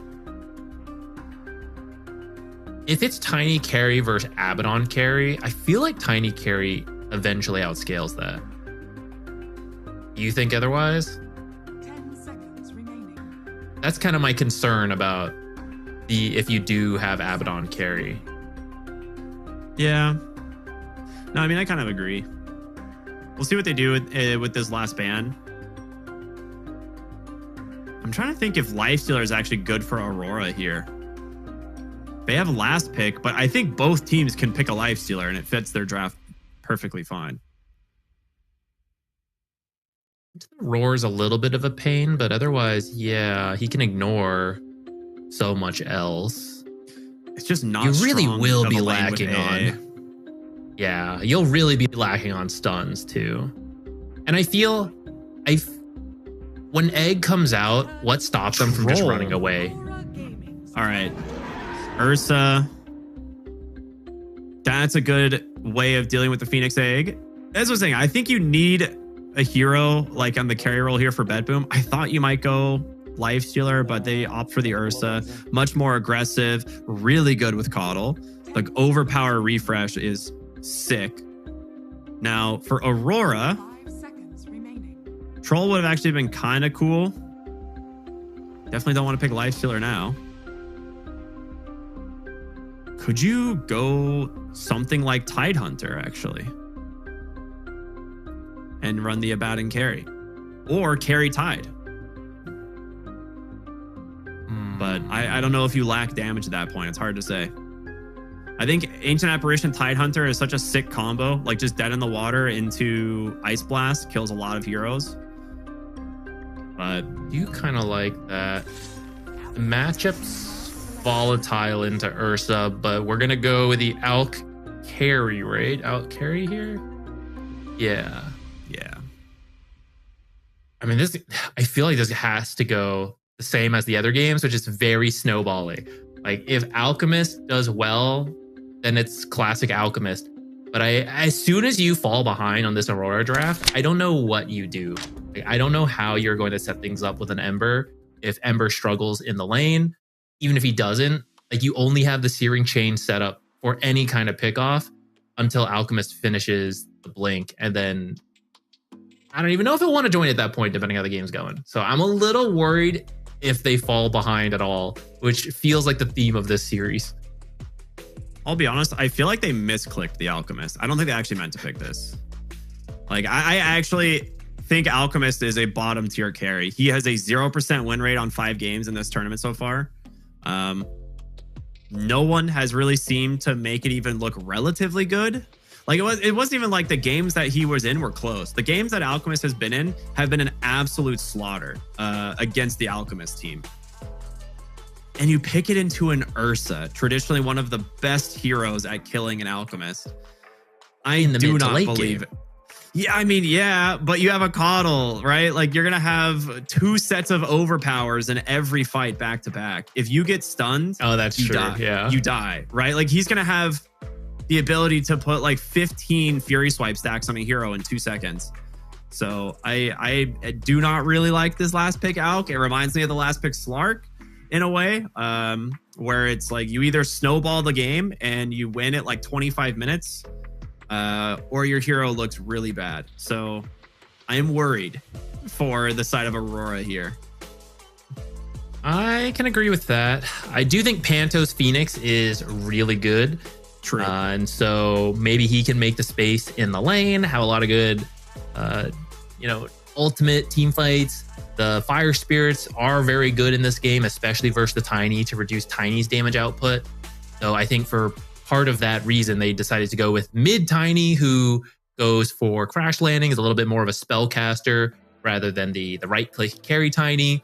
You kind of circumvent that Phoenix slow. I am with you though. I feel like BetBoom is going to play a very fast pace around Save's Keeper of the Light, and I don't know if Alchemist is going to have very much space to get the farm he needs. All right.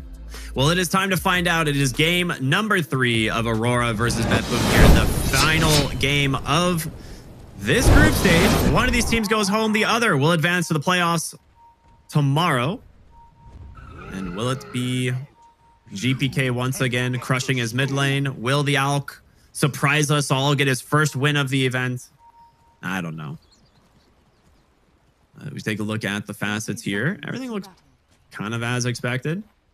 Nothing too surprising. Hotspot is kind of like one of those that, I think depending on the game, you may opt for the other one. But against Tiny, it's very good. Yeah, Beastmaster gets pretty tanky as well. So I am up for it. It does mean your lane is a little worse, which is maybe risky when you're trying to help an Alchemist get as strong of a start as possible.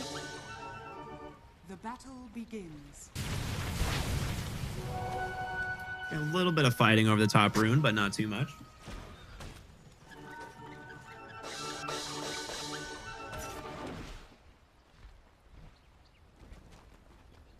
All right, quiet start.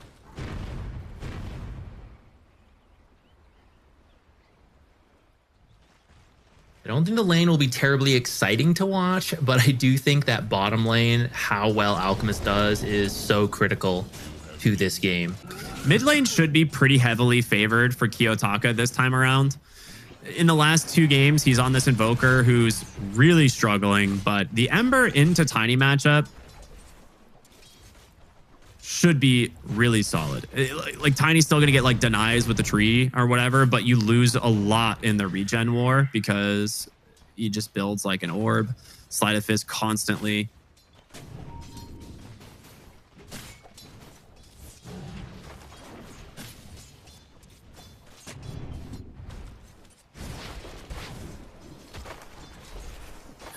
actually just noticed it's.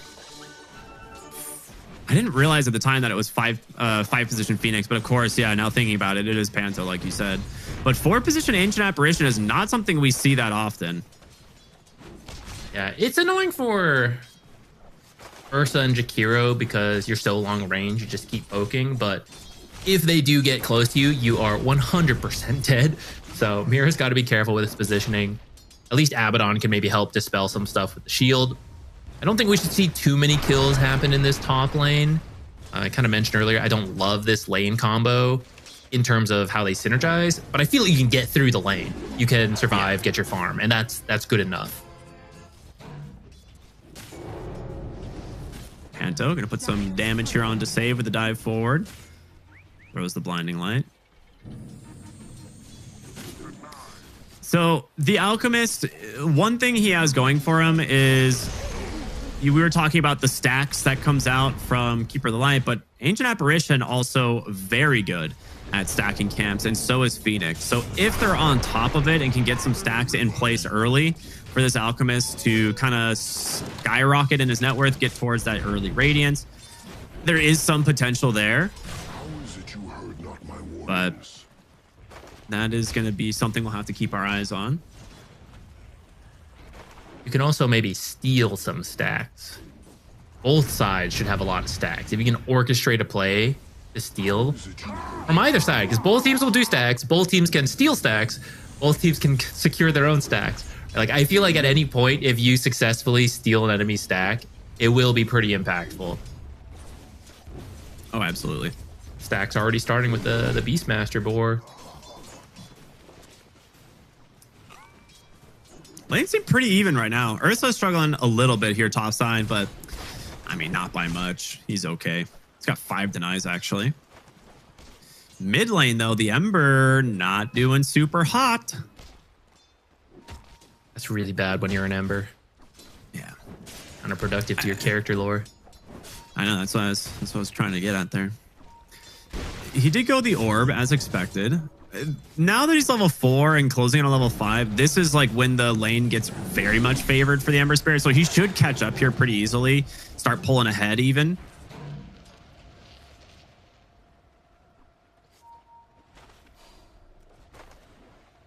Yeah, he has to. Otherwise, his team will not have very much to do. That Ice Blast will be very difficult to land. And it's pretty important this game. It's very good versus the Beastmaster, especially if he goes Aghanims. He hasn't committed to that build quite yet. But it's also just good for general kills. Yeah. Panto dives away from the blinding light backside on this bottom lane, but the bird from Beastmaster almost rooted him mid-dive. Mira. Bird betrayal. 20 HP. All right, he's going to live. Just barely. But enough to get back to the lane. I wonder if he meant to TP to that outpost. I mean, I have to believe he did because he's Mira, but he's now in the lane with like 100 health. It's kind of scary.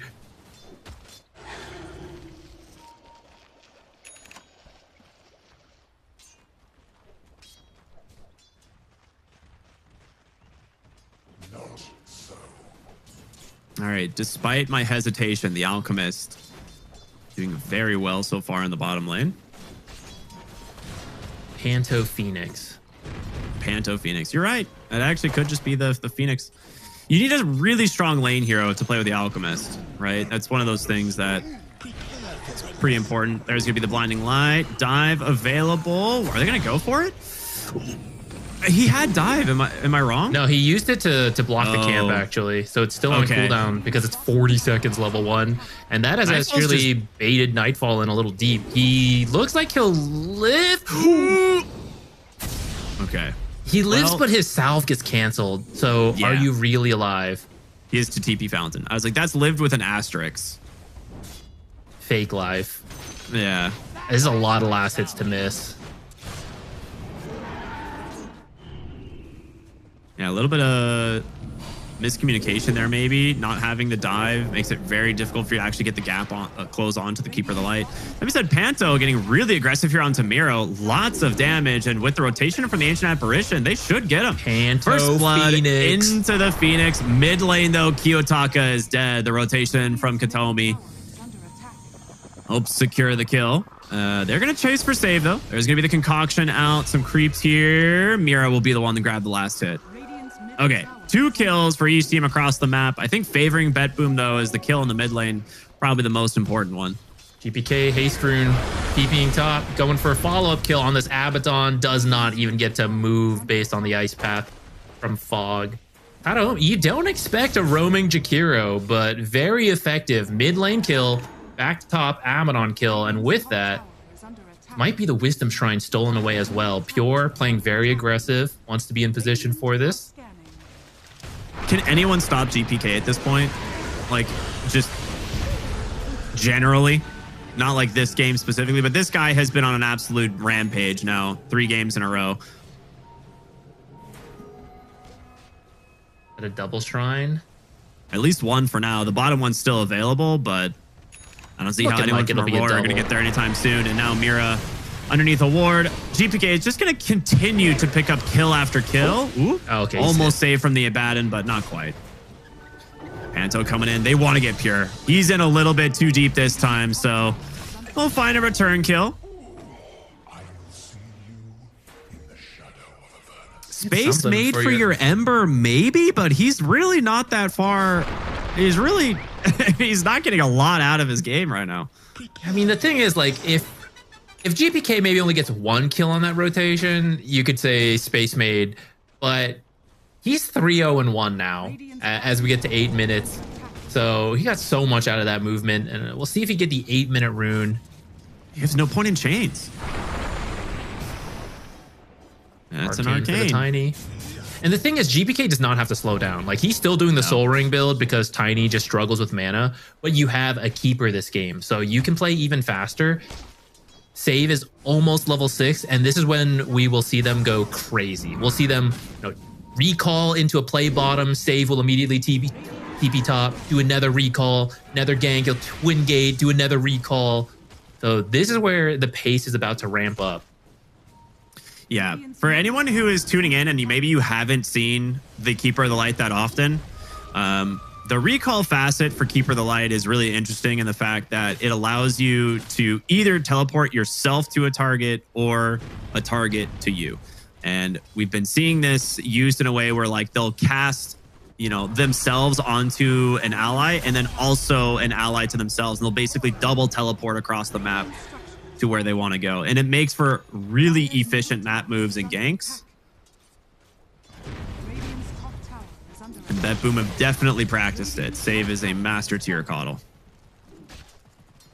I hear it. Who's coming in? I'm guessing it's the Tiny. It's the Tiny. Here we go. All right. They have a good ward on the bottom side here that's revealing this. I don't think their sentry caught it. I think it does, but they didn't have time to get it because they're in full retreat. I don't know how they knew, but they sensed it coming. Completely getting out of here. Yeah. It's a really good dodge on the first gank.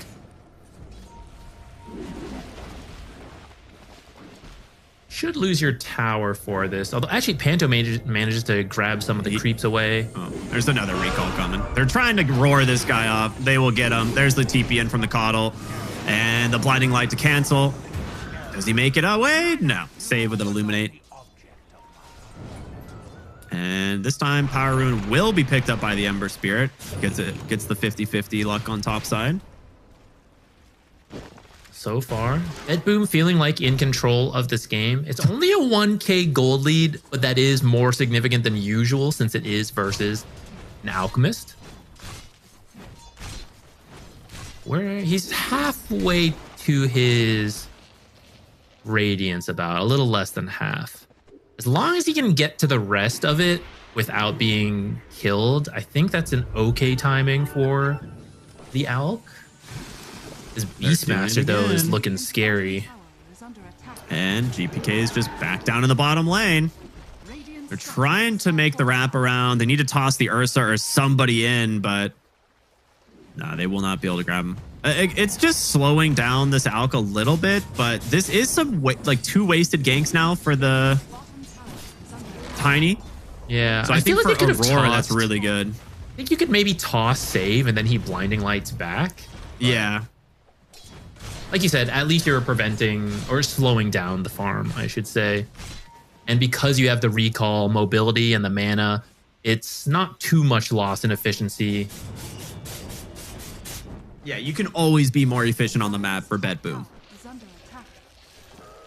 And we see the Beastmaster. He used all of that time to clean up the tower. He's, I mean, 1,200, 1,100 gold away from an Aghanim Scepter now. Yeah, they gotta decide who to give these stacks to.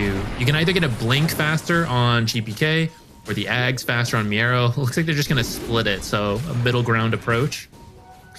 I think Miero's Ags is pretty big this game. I agree, but I also think we've seen several ganks that would have worked if Tiny had the Blink.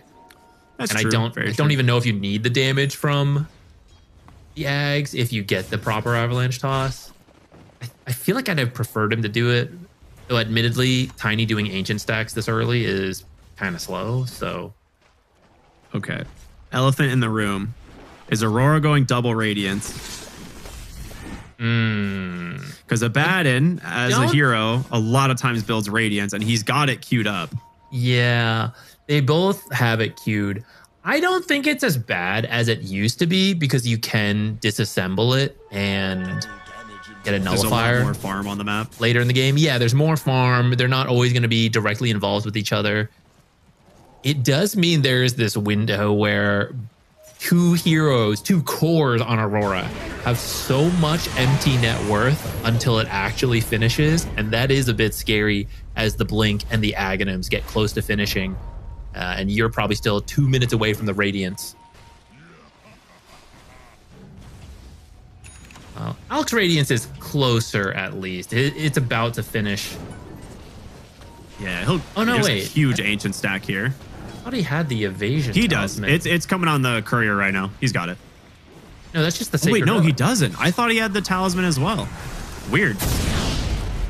All right. Well, the Aghanims is done and on the way, and the Blink is done. So this is that. This is the beginning of that window I was just saying, where you have all your fighting items ready, and they're still waiting to finish their Radiances. So if you can quickly find a couple fights here. And here they come. Really the multi-hero ganks, right? Just being able to bring heroes all over the map. The Beastmaster gets teleported in from bottom. There's the Avalanche. The toss pulled back onto the high ground, rooted up. But they force out the ults. And now you got to play for this 14-minute Wisdom Rune. And, you know, you're playing into an Ags Beastmaster, a Blink Tiny. Let's see if they can hold. Nah, they're not even going to contest it. I don't blame them.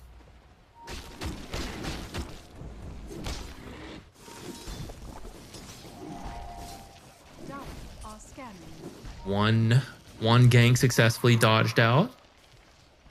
Do that maybe 2 more times, and then you'll be back on relatively even footing with these Radiances finished up. There's a Battle Fury done on the Ursa. Hot spot, going to do a lot of damage there, but... The thing is your other cores on Aurora are not going to be able to keep up with their counterparts for BetBoom, right? The Alchemist and the Beastmaster are going to be head and head, like neck and neck for a while. But the fact that this Tiny and the Ursa are also really farmed is a concern for the side of Aurora. Radiance 1 finished for the Alchemist.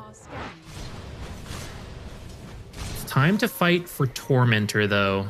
Yeah, this is kind of like a break fight here for both teams. They're gonna get the nice chains. Ice Blast comes in, does connect. They're gonna stun up Miero. This Beastmaster in some trouble with the Avalanche. Toss from GPK. Nightfall burning inside the macro. They get him. And now here comes Pure, pulled in from Save. Gonna be able to just chase down the Ancient Apparition. They've got him in Kiyotaka. 1 remnant left. He's got a regen rune running, but he can't get away from the hands of the Ursa. 3 dead as BetBoom can turn their attention to that Tormentor. And what was an even game is about to be a 4,000 gold lead for BetBoom. See the first of many benefits of the Chakra Magic cooldown reduction, allowing 2 overpowers in that fight, I believe, which is what lets him kill first the AA, then the Ember. Yeah, huge plays there from BetBoom. Now, if you guys want to make some equally sick plays, you can follow Fissure by typing !F in chat. It'll get you all the links you need to stay up to date with the tournaments that they're running this year. this is, you know, probably the first of many. So it's been a lot of fun. These Tormentor fights are why the meta has sped up. Like, you have to be ready to fight at 15 minutes. And we see, because the Abaddon's going Radiance, he was not really ready to fight because the Sacred Relic's like, oh, sure, I spent my money, but it's whatever. The Radiance is when all that money actually means something. So he just wasn't quite ready. And they also got caught off guard. I think BetBoom got there just a little faster, made the play first. But even if you're all prepared, but you don't have this second Radiance, that's when it feels bad. Especially because it's gonna overlap with the Radiance from the Alchemist. This is the awkward part of it. But I guess you've lost the first sides of the map. Yeah, you've lost the first Tormentor. You're gonna drag this out for a while now, and the Radiance will start to catch it back up in its worth. GPK finding a freebie. No mana right used. there on Demira. And this is the thing, right? Like, the reason we see Tiny such a highly contested hero of this patch, no one really stands a chance against him once he gets his combo. And he is just rushing the BKB. And now with the Ursa onto the Roshan, you have the Beastmaster Aghanims. He honestly doesn't even need the Ursa. He could solo this himself, but it will be much faster with those Fury Swipe stacks. Part of the reason you solo it is so that you can play efficiently on the map. But yeah, when you just recall the Ursa in, he was farming bottom, gets brought in, and then he's just going to make his way off again. It's not that big of a deal to get the extra help.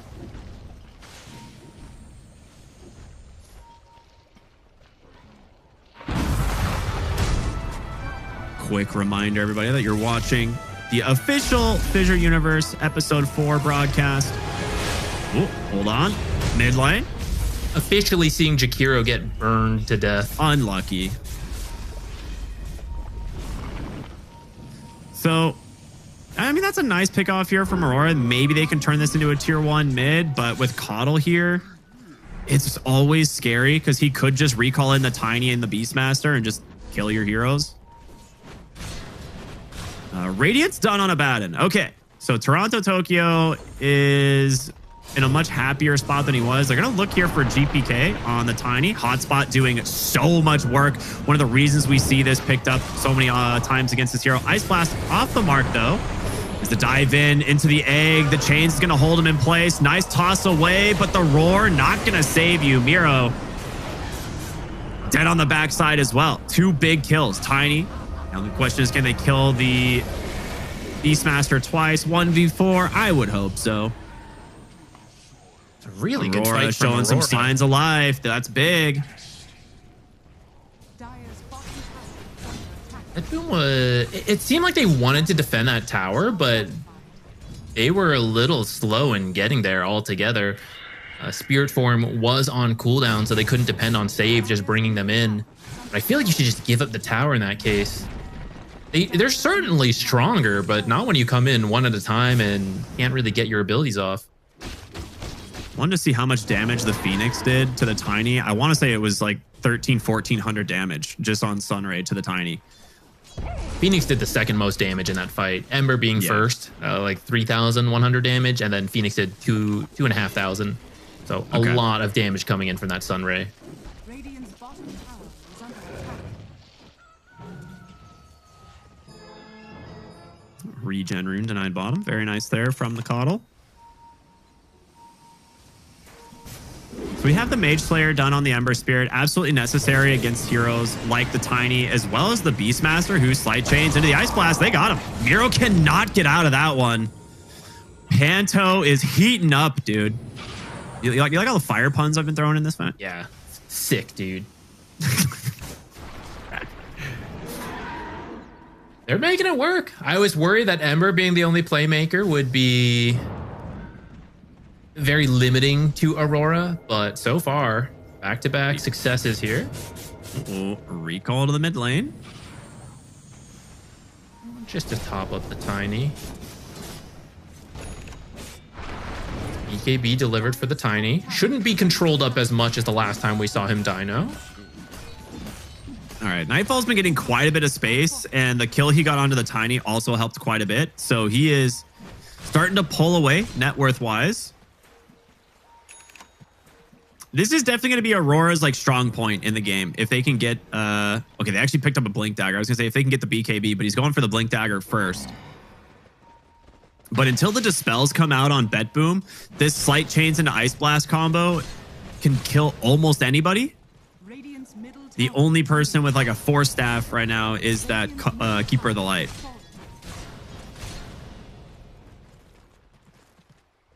You're gonna smoke up with that blink. I really like this purchase because it gives another option to play around for the Ice Blast. For example, Ember's pushing mid. You think, oh, he's occupied. We're fine. But here comes that blink reveal. Hunting in the jungle. No one's here though. They're gonna have to go all the way into the back to find Miero. I mean, that would be a sick kill. It would also open up this tier 1 in the top side. It looks like it's gonna work. Yeah. The question is, will he guess correctly? Jumps away, and now he will survive. Oh, man. Just slightly less patient on that positioning there. If he had gone to the right, he would have seen him, but just unlucky. You don't really know. He saw the creeps being farmed, but not the actual hero, so he guesses a bit incorrectly on the blink. Kiyotaka has a haste. Oh, there's the blink roar, though, and so much damage from Pure. Panto, Sunrays, TP's out. They thought that was going to be an Ice Blast kill to get the Jakiro, but Blink waiting in the back on Miero.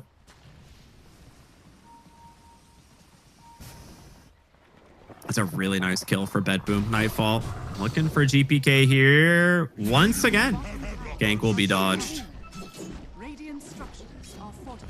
That kill gave them the gold for the BKB on Ursa, so a lot of BKBs lining up here. Beastmaster, last to get his 1,000 gold off. Save, quick recall bottom, sets up a kill onto the Phoenix. He's going to buy back, actually, as they're looking for more behind the tower. The Beastmaster in really deep. Caught by the cold feet, now looking for the Ursa, BKB, and the Enrage at the ready. Pop the Enrage, continue to run. A little bit of help there. Nice Avatos in from the Tiny. Glimmer Cape constantly being used to buy them some space. Huge Macro Pyre and an Ice Path there, but in comes the Ember Spirit, grabs the heroes. Pure just goes down to the backside, gets on top of the egg. He's going to pop the BKB to finish this one off, but he needs to get out of here. Abaddon's borrowed time, going to get popped here from that Keeper of the Light, but the Ember Spirit, very nicely done, finishes off that Jakiro. Nightfall, no ult available. GPK actually over blinks. Pops the BKB. They'll just disengage. They're at a hero disadvantage. This Ember is still very strong. Oh, well. Miro's respawned. Comes right back bottom. And they will take out the Ember Spirit. Okay. Ends up being pretty even overall. Was looking good for Aurora, but that last kill hurts quite a bit. I think that last one ends up making it a success for BetBoom, especially because Tormentor is getting close to being up. So it should give you the positioning to grab the second Tormentor, which is always very nice. And Save actually does not have his shard yet. Another kill onto AA. Tanking the gank. You know, Alchemist doesn't die because of this. I guess you don't really need the second recall charge as much this game. It's really good when you have a hero like Storm, the very mana-dependent heroes. It's not as critical when someone like Tiny, you know, one Chakra Magic's kind of enough to restore half his mana pool. Yeah. They're going to look for Tormentor here again soon. So it will be respawning. I saw them recall onto the top side of the map so they can go through the Twin Gates. Just needs to set up a little bit of vision, and then, of course, he can recall another hero here in a moment. I mean, otherwise, you just let the Ursa do it, right? Just give him the refresh on overpower. You can help him out feel safer just because Ice Blast is pretty scary if you don't scout it coming. You don't want to give up a silly kill for nothing. Radiant are scanning this. BetBoom loses the most heroes to Tormentors, so... All right, at this point, they're bringing the numbers on Aurora. They do not want to give up this Roshan that simple. Hiding in the Pure corner. hiding really far down. Gets Mira. Ice Blast is out. He's going to immediately pop the Enrage there. Does have BKB. Nightfall. Big stun on the backside. Egg comes out as well. They need to disengage on BetBoom, but can they do it? Big Avatos comes through. Holds it back. Miro jumps into the egg and gets stunned. Roar is out trying to grab the Ember Spirit, but he doesn't have the damage. Oh, Miro on a different page from the rest of his team. And that will be Tormentor for Aurora instead. They had this. They definitely had this on BetBoom. They were just too slow to take the Tormentor. The egg placement was really good that fight, but I actually thought they could reach it, but Pure just ran by it. He ran away. He used Overpower to kill AA.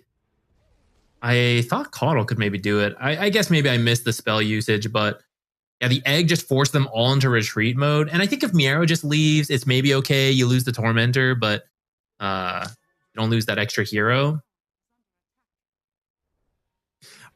I feel like when you have this Ursa Caudle combo, you pop the Enrage, you then refresh, and you let him get down to 0, right? So you can just you can just pop the 6 attacks, recast Overpower the next 6 attacks. He has Enrage. You just pop that and kill the Tormentor instantly. I don't feel like you need to bring and wait for the whole team to come down to the bottom side. But they decided to try and farm some waves prior to going for the Tormentor, and it just completely backfires. I got the whole team ready for the second Roche. Let's see if this one goes better. Image? It is. Oh, it's over now. MKB actually done on Pure. Really nice pickup this early. The double Radiance, right? Plus the Phoenix having its blind. There's just a lot of mischance that comes out from these teams.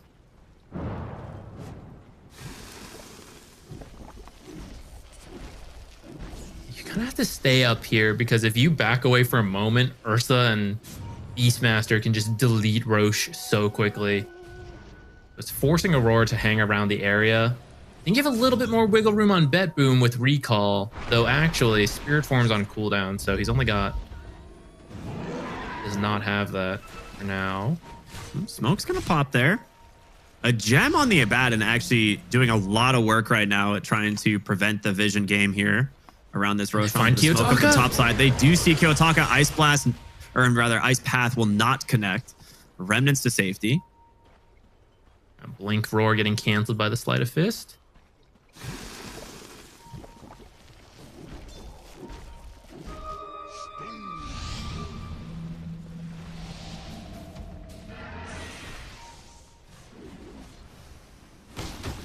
They are really good at stalling out this Roshan on the side of Aurora. They're not letting BetBoom get in there at all.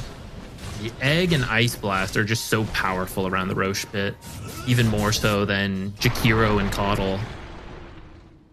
BetBoom really wants to respect that. These fights have not been easy for them. It's a very close game. BPK getting beat down a little bit here. Here comes the Ice Blast. That's going to lock him down. Gets the 4-staff BKB off. So he will survive this, but he's going to have to head back to the fountain. Can get recalled, of course, in just a short moment, but that will be the BKB down on the Tiny. Ice Blast is down for 30 more seconds. And Abaddon ult. They did spend the Abaddon ult. Both teams smoked up. Roshan going to travel through the river. Nullifier out onto Pure. That's a big pickup here on the Alk. Backside of the fight, Ice Chains are out. The Roar, though, it's caught. Phoenix. Two big heroes. What an Avatos from GPK. Gets the Phoenix as well. And Pure looking for more, trying to get Mira, but a Dispel on the Overpower. Nightfall will save his life. What a catch from GPK. You need the Egg to have a chance at winning the fight. And now, second Roche will go the way of BetBoom once again. The patience being rewarded, but just great targeting as well. The Roar onto the Abaddon, absolutely essential.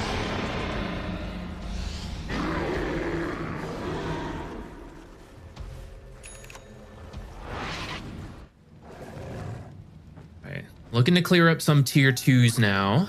The high ground is not the easiest for BetBoom. Even if they amass a lead and have Aegis, it's all melee heroes. It's a bit scary. poke high ground, especially into the team fight of Aurora. So we want to just open up the map, take the tier 2s, and find the pickoffs outside the base before really thinking about high ground. They've also finished the Silver Edge on the Tiny, so that break could come into effect against Toronto Tokyo, but actually a little bit off the mark there with that Ice Path. Still a decent amount of damage being dropped in here from the Ursa. He's scary. He's got a Basher coming out here in a moment. DK's on the hunt. See Toronto Tokyo. Yeah, he's just going to get the ult. Ice Blast will connect. Again, he has Aegis for 4 minutes. In comes GPK. 3-hero Ice Blast, but a really nice turnaround here from Nightfall. They need some help. You're right. They're just not close enough. Pure's going to lose the Aegis all on his own. The Egg going to zone out the rest of the team. He's going to have to BKB, TP out. Pure. Can he do it? I'm just going to run to his team instead. Ice Path is out. Ember Spirit thinking of going for more. Glimmer Cape buying him some space, but no, they got him. Pure's dead. They're looking for more. Keeper of the Light cannot force staff to safety thanks to the Nullifier. Is there a Basher on one of these heroes I'm not seeing? Oh, Miro caught on the Twin Gate. He's going to BKB, has the Roar, will TP this time. Okay, there's no Bashers anywhere, right? Am I crazy? I don't see one. Why did he not? He should have just TP. He should have done the Nightfall. He should have TP'd. I'm not sure. Did he already? Maybe they thought they could turn it. I don't know. Available. I imagine they thought they could turn, but that jump just happened a little too fast. I think maybe forgetting. I don't know. I guess they thought it was just going to be Toronto Tokyo, but the two of them jump in and the rest of the team is still catching up. Otherwise, you have such a sick combo on that triple avalanche. You know, Ice Path into like an Illuminate, Roar damage, the Drums of Slom going on 3 heroes, but they just weren't ready. Yeah. That stun onto the Tiny really saved their lives because otherwise he just BKBs and kills 2 heroes. So good stuff there from Aurora to salvage that one. They get the Aegis. They get the big kill onto the Ursa. And they are dead even here once again. I mean, we're 33 minutes into the game, 14-19, but no gold lead at all. I think that's technically a lead for BetBoom when we factor in the Alchemist, but I don't know. I do feel Aurora is a bit more on the timer because Ursa will just outscale this Alchemist. There is still a window where you win one of these bigger fights and you're on the enemy's half of the base and Aurora can finally take some buildings themselves. I say that. Everyone's got all their tier 2s, so it's not like they're even that far behind in terms of towers. Very quick reaction there from Panto. Otherwise, that is a dead bird. Okay, what if we get to the point where Alk starts giving Ags? How good are these? These are actually all pretty solid Aghanims. Yeah, Ember Spirits supports are tier. Maybe a little scary to use. Phoenixes specifically, but I mean, just giving it to the Ember though, right? It's one of the best Aghanim Scepters in the game. It turns Ember from being like a strong hero into a godly hero. I feel like Abaddon has been nerfed a lot too, but in the AoE damage that is uncontrollable, if you jumped in there, you'd do a lot of healing. They're heading bottom here for Pure. He's under his own smoke, right? But the rest of the team is coming. Yeah, she's barely going to dodge this out. Wow. Good movement from him. I'll see the team moving top through the Twin Gate. I mean, they won't see them because of the smoke, but the observer should see the Twin Gate activating.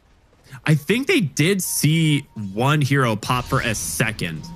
So they know that this is here. I saw some pings come out. Jakiro's going to get a courier, force staff to safety. They actually, oh my gosh, Nightfall so close to finding the Tiny. So a full disengage. And this would have been a really big fight because this is another Tormentor coming up here in a moment. So they're looking for these pickoffs to secure it.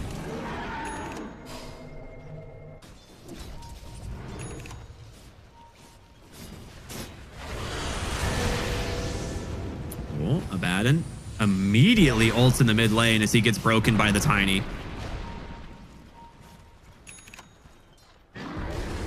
Toronto Tokyo does have a Basher now, so the BKB TP out option is no longer possible. So this is really aggressive posturing. That's wild. Yeah. Ooh. Save gonna get stunned on the backside. Double force staff. Nullifier does not come out in time. He's gonna be fine, and that's gonna be the Chemical Rage. They'll just wait this one out. I was gonna say, I thought the Ursa was going Basher. He's actually picked up a Lincoln Sphere. Huh. I'm not so sure on that one. It's just like the Alk stun, right? Like, what else is it? Or the Nullifier? It is the Nullifier, actually. Nullifier and Alk stun are pretty big. There's not really any other single target stuff. If you get your overpower removed, you actually can't kill the Alchemist. All right, backing away to the Tormentor. They have a ward there. It gets dewarded. Ice Blast en route. They're going to wait. They're like, okay, there's an Ice Blast coming, guys. Ursa's going to jump right on in, try and clean this one up. In comes Toronto. Tokyo gets a first hit best. It will go the way as GPK cleaves it on down Mira with a BKB. Able to back through. There's the egg, but Ursa's right there. Kira cleans it up, but can he escape? There's going to be the first stun coming out once again, but GPK is looking for more. Continues to create space on the backside, and it's going to be a buyback from Phoenix. As Aurora don't feel safe any longer, they will back away. Both teams... minimal casualties, but definitely a win for BetBoom. This is an example of Aurora supports not having the most impactful ults that fight. The Ice Blast, understandably so. The egg, maybe a bit too aggressive. Kiyotaka! Oh, close. But you really need those support ults to win the fights.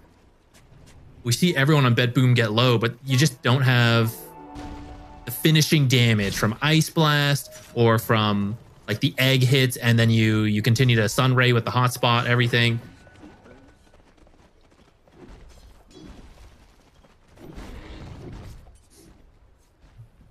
This is like the first real sizable lead we've seen in a while.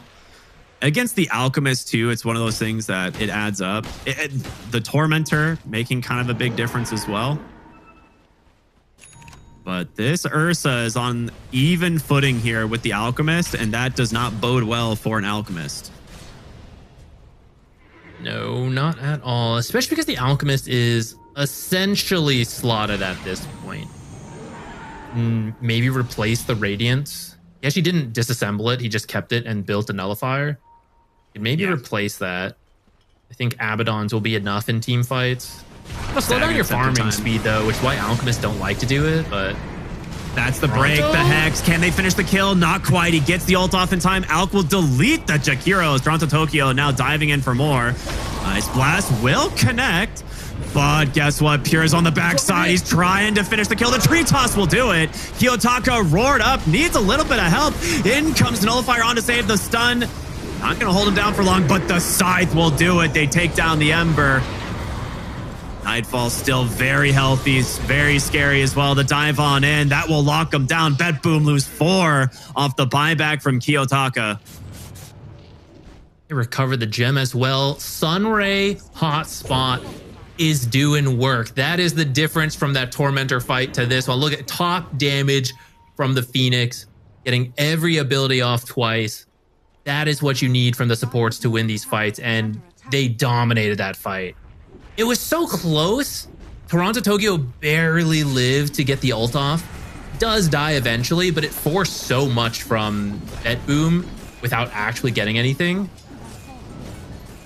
You're still dead for ages. Nightfall? You want to go hit the tier 3? Where are they at? They can... feel like you maybe chip this. at it. Yeah. They don't you have want to be careful, though, because there's a toss back at any moment. I guess that's true into the buybacks. Oh, Roshan is also up. Okay, so that makes sense. They're going to go for Roche. Play it safe. Finally secure one for themselves. We'll see if they can hold on to it longer than BetBoom has. I feel like the Aegises have died very quickly this game. Yeah. It's not as quick as some of the other games we've seen, where like an average time of 4 seconds, but... yeah. The first Ags, I believe, is almost done. I think you give Ags to Ember, give him this refresher as well, and you have this insane burst in power for the Ember Spirit. who is possibly getting killed right now. Okay, not quite enough damage. That Shiva's guard might have saved his life, to be honest. Like, the attack slow was enough to where he maybe gets like 1 or 2 more auto attacks off. Aegis goes down. They'll give it to Kiyotaka since he bought back, of course. He gets the Aghanim Scepter. This boy just skyrocketing in net worth now. And a refresher on Abaddon. Actually really nice, giving him 2 sets of ults. 2 Abyssals as well. Yeah. Aurora are doing it, man. This game is right back even, but with this Aegis advantage, we'll see what they can capitalize with it. God, that Ags is so good for scouting. Now BetBoom wants to fight this tier 2. Oh, he just hit 24. It's going to be a little bit. Well, it depends on the game. It's a little bit if you've got a farm. If you get 2 kills at this point, you know, you just shoot up there. Especially because GPK is actually at his 25. So that's a little scary. Double toss. Buy you extra time to finish up a kill on someone like Ember Spirit.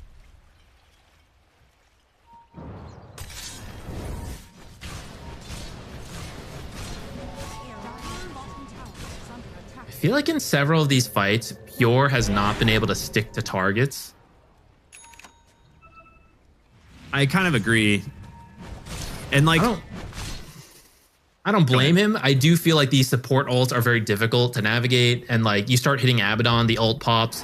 What are you going to do? Keep hitting him, right? You know, you have to move. Ember's dodging around everywhere. So it is very difficult. But I think for BetBoom to win these fights, you either have to take out the supports instantly, or you need to help control the target for Ursa to kill them. Because he does have the damage, but he can't be chasing people around endlessly into all these different slows. It's going to waste too much of his time. All right, GPK actually finishing up a pretty big item there. It's going to be Assault Kuros. It's going to help a lot. The Ursa was on the way to the Swift Blink. Eventually, he can sell his Battle Fury for an Abyssal, but this is one of those games where I do agree with his itemization. I do think the Lincoln's is pretty necessary, but Pure mid lane, well, gotta get stunned up, in trouble, pops the Enrage, Ogre steals totems away, but will it be enough to get into the high ground? He's gonna be forced to BKB, save, pops the Force Staff, a second Ogre steal totem for mobility. Ice Path Macro Pyre is gonna get dropped from Katomi, doing some good zone work here, but the Ember Spirit looking to chase. A lot forced from BetBoom off of that. Same time, a lot committed from Aurora. Avalanche toss the break, the toss the Hex. The Ursa comes in, they got him. With the Ursa there, you'll have more than enough damage.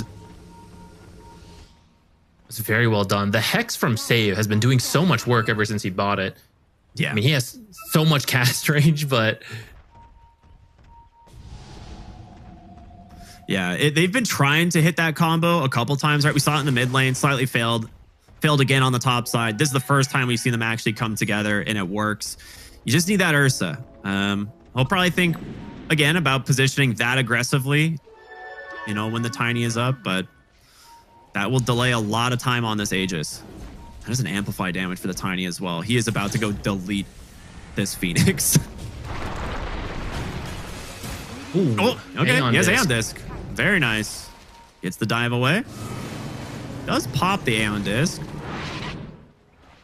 Pretty important to keep him alive. He is on dieback right now.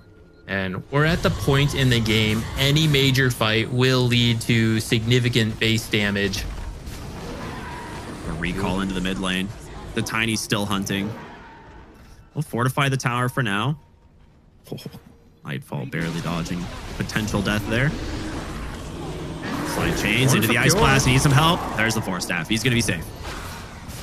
But they're not done chasing. Another Hex into the Macro Pyre will keep Kiyotaka at base to clear up the bottom tier 2 tower. So even though you have Aegis, you lose 2 towers. BetBoom get out. God, they're playing so well. 40 seconds on Aegis if you want to try to force one last fight, but you don't really have the information for it. You have to fix your lanes. So once again, feels like we're back to an even footing. Really comes down to the plays you manage to find, the targets you can get. If you can find the supports on Aurora first, that should be you winning the fight. On the other hand, I feel like Aurora can actually go for core kills more than needing to go for the support. Though if you can actually take Save out, he's been very annoying. I think that would be a good support kill to grab. There's going to be your Aegis. 2 Sleight of Fist stacks for the Ember on his 25 talent there, it seems. And a Bloodthorn now for the Alchemist. I'm curious what he sold for this. So I think he would have had to sell something. Boots. Yeah, who needs boots? Boots are for suckers. True.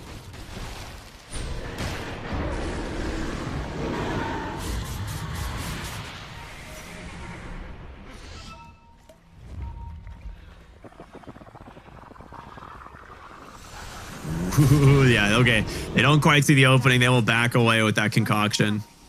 Very tense here from both teams, trying to find a pickoff. A lot of, I mean, there's 2 gems on the side of Aurora. BetBoom, of course, have their own. They also have Refresher on the Beastmaster. So double Roar, double BKB, a potential in the next fight. Could make a difference. Double recall to the top side of the map, but Ursa needs to be careful. He's going to jump in, actually just finds the Ancient Apparition, trying to finish the kill. He will get it. Ogre Seal totems to safety. In comes the Ember. Big avalanche toss from GPK. Going to make some more space. The Ember's in so deep. That's the first roar. Can they get the second one? They don't even need it. GPK again making so much space in the fight. I think if you lose your Ancient Apparition, I don't think you can keep going. I really feel Aurora, to win the fight, must get a successful Ice Blast kill. It doesn't matter on who, because the combo is so strong, but it needs to connect and actually kill someone. And once he's down, you got to get out. That was a little bit too much aggression from Ember, which is now going to... They're going to have to pay the price here. If you don't buy back, this is all falling. All right. Quick borrowed time dropped here. Now he's going to try and just finish off the banner. X. But can he do it? Yeah, he got the refresher, start off into the second ult. So a big commitment from Aurora. Can they actually capitalize on it? The Jakiro is going to hit the deck with the Abaddon, trying to get away from Fury. Cannot do it. Egg's going to be spent. BKB's out from BetBoom as they buy back on their Jakiro. You still have 60 seconds on the Ember. The Abaddon's buyback still available if needed. Does Miro... Okay, yeah, he refreshed, so he has another roar up.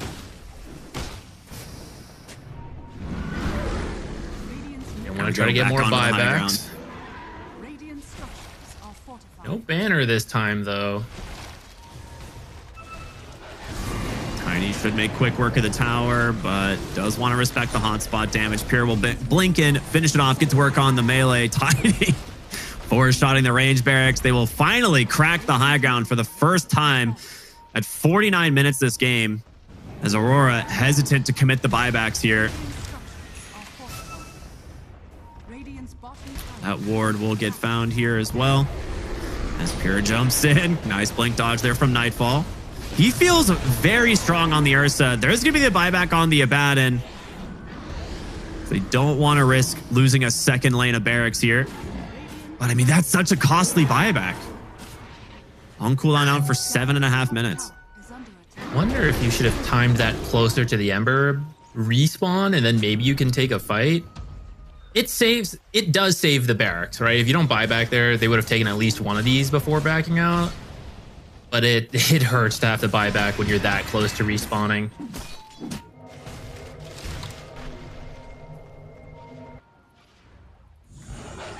Now there's smoke up from BetBoom. They want to see if they can find a fight to set them up for Roche. Aurora's got the exact same idea, though. There's actually a gem on the ground here. Pure with an arcane. Oh my god, Ancient Apparition bottom. Uh-oh. That's a big kill. GPK is going to go in and quickly try to finish up, but he gets healed up. Oh my goodness. They still managed to do it even through the cheese. Pure in very far. Needs some help. 4 staffs away. His BKB is spent. But can he survive? Roar out here from Miro. He really wants the Abaddon. He's going to pop the BKB, but he can't do it alone. Egg was committed. As GPK goes in, throws the avalanche, tosses in Kiyotaka. Nightfall super low, hops away with the BKB. He's gonna be just fine. Turns around with the Bloodthorn, but will blink to safety. But he blinks into the hands of Pure. He's got him. 3 dead on Aurora and a dieback on the Abaddon. This might finally be what BetBoom needs to finish off this series. I thought Alk was about to get out of there alive. I can't believe he didn't die the first time. BetBoom, feeling the pressure of the elimination game, they're going to get the Roche first. It won't take that long. And I imagine you get straight down. You got to divvy up the spoils here. Who's getting what? Refresher now onto the Ursa along with the Aegis. You can't get Megas because the top tier 2 is up. I think you're just going straight tier 4s though. Maybe you take bottom, like you push this mid lane in, take bottom, and then go for tier 4s just so you like at least get another lane. But no, they're just gonna end it. They want the tier 4s. There's no fortification here. The 2 banners drop, 1 from each team for some reason. Blank Roar, not gonna connect. Nice dodge there on the Ember Spirit, but it's a buyback on the Alchemist that's committed. They're just going to continue to work on the tier 4 towers. GPK is doing so much damage. Hex out. Macro Pyre. 4 staffs coming out. A second Hex. Hold up. The Abyssal is there. They've got him with the Roar. His buyback's available. Nightfall's going to go in. Tries to grab Miro, but doesn't have the damage. Has to be careful. This Ursa is not someone you want to stand toe-to-toe with. And in these types of fights, the Coddle reigns supreme. Hotspot damage is a lot, but here comes GPK. They get the Phoenix. The Aegis obviously spent here. They're looking to try and grab this second lane of barracks, but Abaddon is up. But a lot of buybacks committed from Aurora. I think you have to play it safe. I think you have to back out here. Lanes aren't in a great position. Phoenix could buy back and still have egg. BetBoom is just going to get out of here. That was maybe not the most successful use they were hoping for. They did get the Ancient opened up and took the ranged barracks in the bottom. Got an Ember buyback too. I think that's the best part of that exchange. So if you can now find a kill on any of the cores, you can close out the game. But you can't, well, you can. It's just scary to bash your head into the base where maybe that's how you throw. 40k lead though, feels pretty good. Yeah, and it at all times, like this is where Coddle gets even stronger because you can maximize the map still without ever really splitting up, and they just go in. The Aeon Disc will protect them. The break is there. Do they have another way to prevent the ult? No. Last second. He's able to get it off, but now they jump in onto Pure. Ice Blast is coming, but it's not going to connect. It does hit GPK, but the rest of BetBoom are in full retreat. They get the final buyback out of the Phoenix. Waiting to see if anyone will step up too far. And they're just going to go back in, right? You have 4 BKB still up here on BetBoom. Now Alchemist ult is expiring as well. Yeah. Just going to look for this bottom lane of barracks here, potentially. I mean, they need that creep wave, but there's still 1 in mid. So hesitant on the side of BetBoom. They do not want to give anything to the side of Aurora right now. Jump in, they find Mira, he's gone. No buyback. On to Toronto, Tokyo. Pure's Ursa is too damn strong. He's taken down 2 by himself. He doesn't need anybody. That's insane. I can't believe he just 1v5'd and killed 2 heroes. I mean, I think he had some help from Chopper Magic. Yeah, the chase continues. Down goes the Ember. Nightfall onto the backside of the fight, trying to find his own kill, but the refresher into the second roar. That's gonna be game, baby. Aurora wiped inside of the base as BetBoom will move on to the playoffs. That was a fun one. Very back and forth for so much of that game.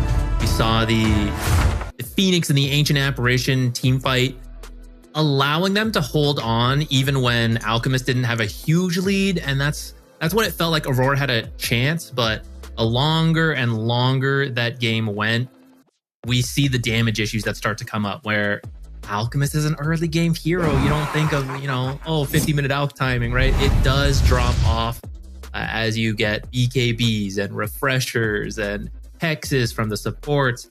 Aurora's window of opportunity was the early to mid game, and they weren't quite able to build a big enough lead in that time.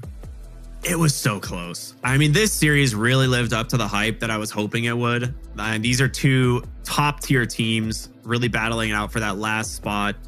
And this time it goes the way of BetBoom. So take a look at the final stats here. I mean, GPK, an absolute beast. 9-1-15, a great series from him. I think my overall series MVP has to be GPK. Even though they, dropped game one, he still had a great performance from the mid lane. But yeah, it's this Coddle for BetBoom is one of these heroes that you have to be terrified of when you're playing against them. You either have to find a way to maneuver it in the draft or in the game. I'm not really sure how you can do that, but unlucky for Aurora here. There was a couple times where it looked like they might come out as the winners, but just wasn't enough. The Alchemist still continuing to kind of fall short in this event. Still a 0% win rate. Yeah. We got to see some cool ideas from Aurora, though, and I think it was close. Just some shaky starts in this series. I feel like their actual execution and playmaking in various fights was close to BetBoom, right?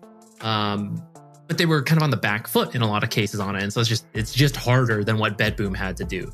So hopefully, going forward, it does suck to get knocked out, but like a refocus on making sure you're off to a good start, and then your execution can carry you later on. I also want to mention, this team had to, play with a stand-in earlier in the event, which might have actually allowed them to qualify in different circumstances. So Aurora, still a very talented team. Would still like to see them continue to play, but these are our standings for the Swiss stage. As we can see, all of those qualified teams at the top, your eliminated teams at the bottom. One win, Boom and Aurora today, all removed. Meanwhile, Falcons, Gaimin Gladiators, and BetBoom, the final team to join the side, the likes of these other teams. So it's going to be a really exciting playoffs. I think that's the one thing I'm really looking forward to. The caliber of Dota that we've been seeing and the caliber of these teams is all very high. Yeah, I mean, it's an absolutely stacked, first the whole tournament, but then now going into the playoffs, absolutely stacked top teams. Every series is going to be a lot of fun. Everyone, make sure you're following. Don't miss it. Follow all the socials, get the banner, the F in chat for the team that's knocked out, but also so you can follow for the rest of the tournament. Yeah, there's we're going to have the schedule posted fairly soon. So make sure, if you're following, you'll be able to see that. But yeah, just big shout out to Fissure for putting this whole tournament together. It has, been really sick. It's been a lot of fun.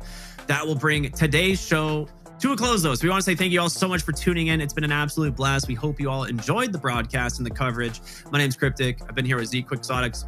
We'll be back tomorrow. Have a wonderful night, everyone. We'll see you then.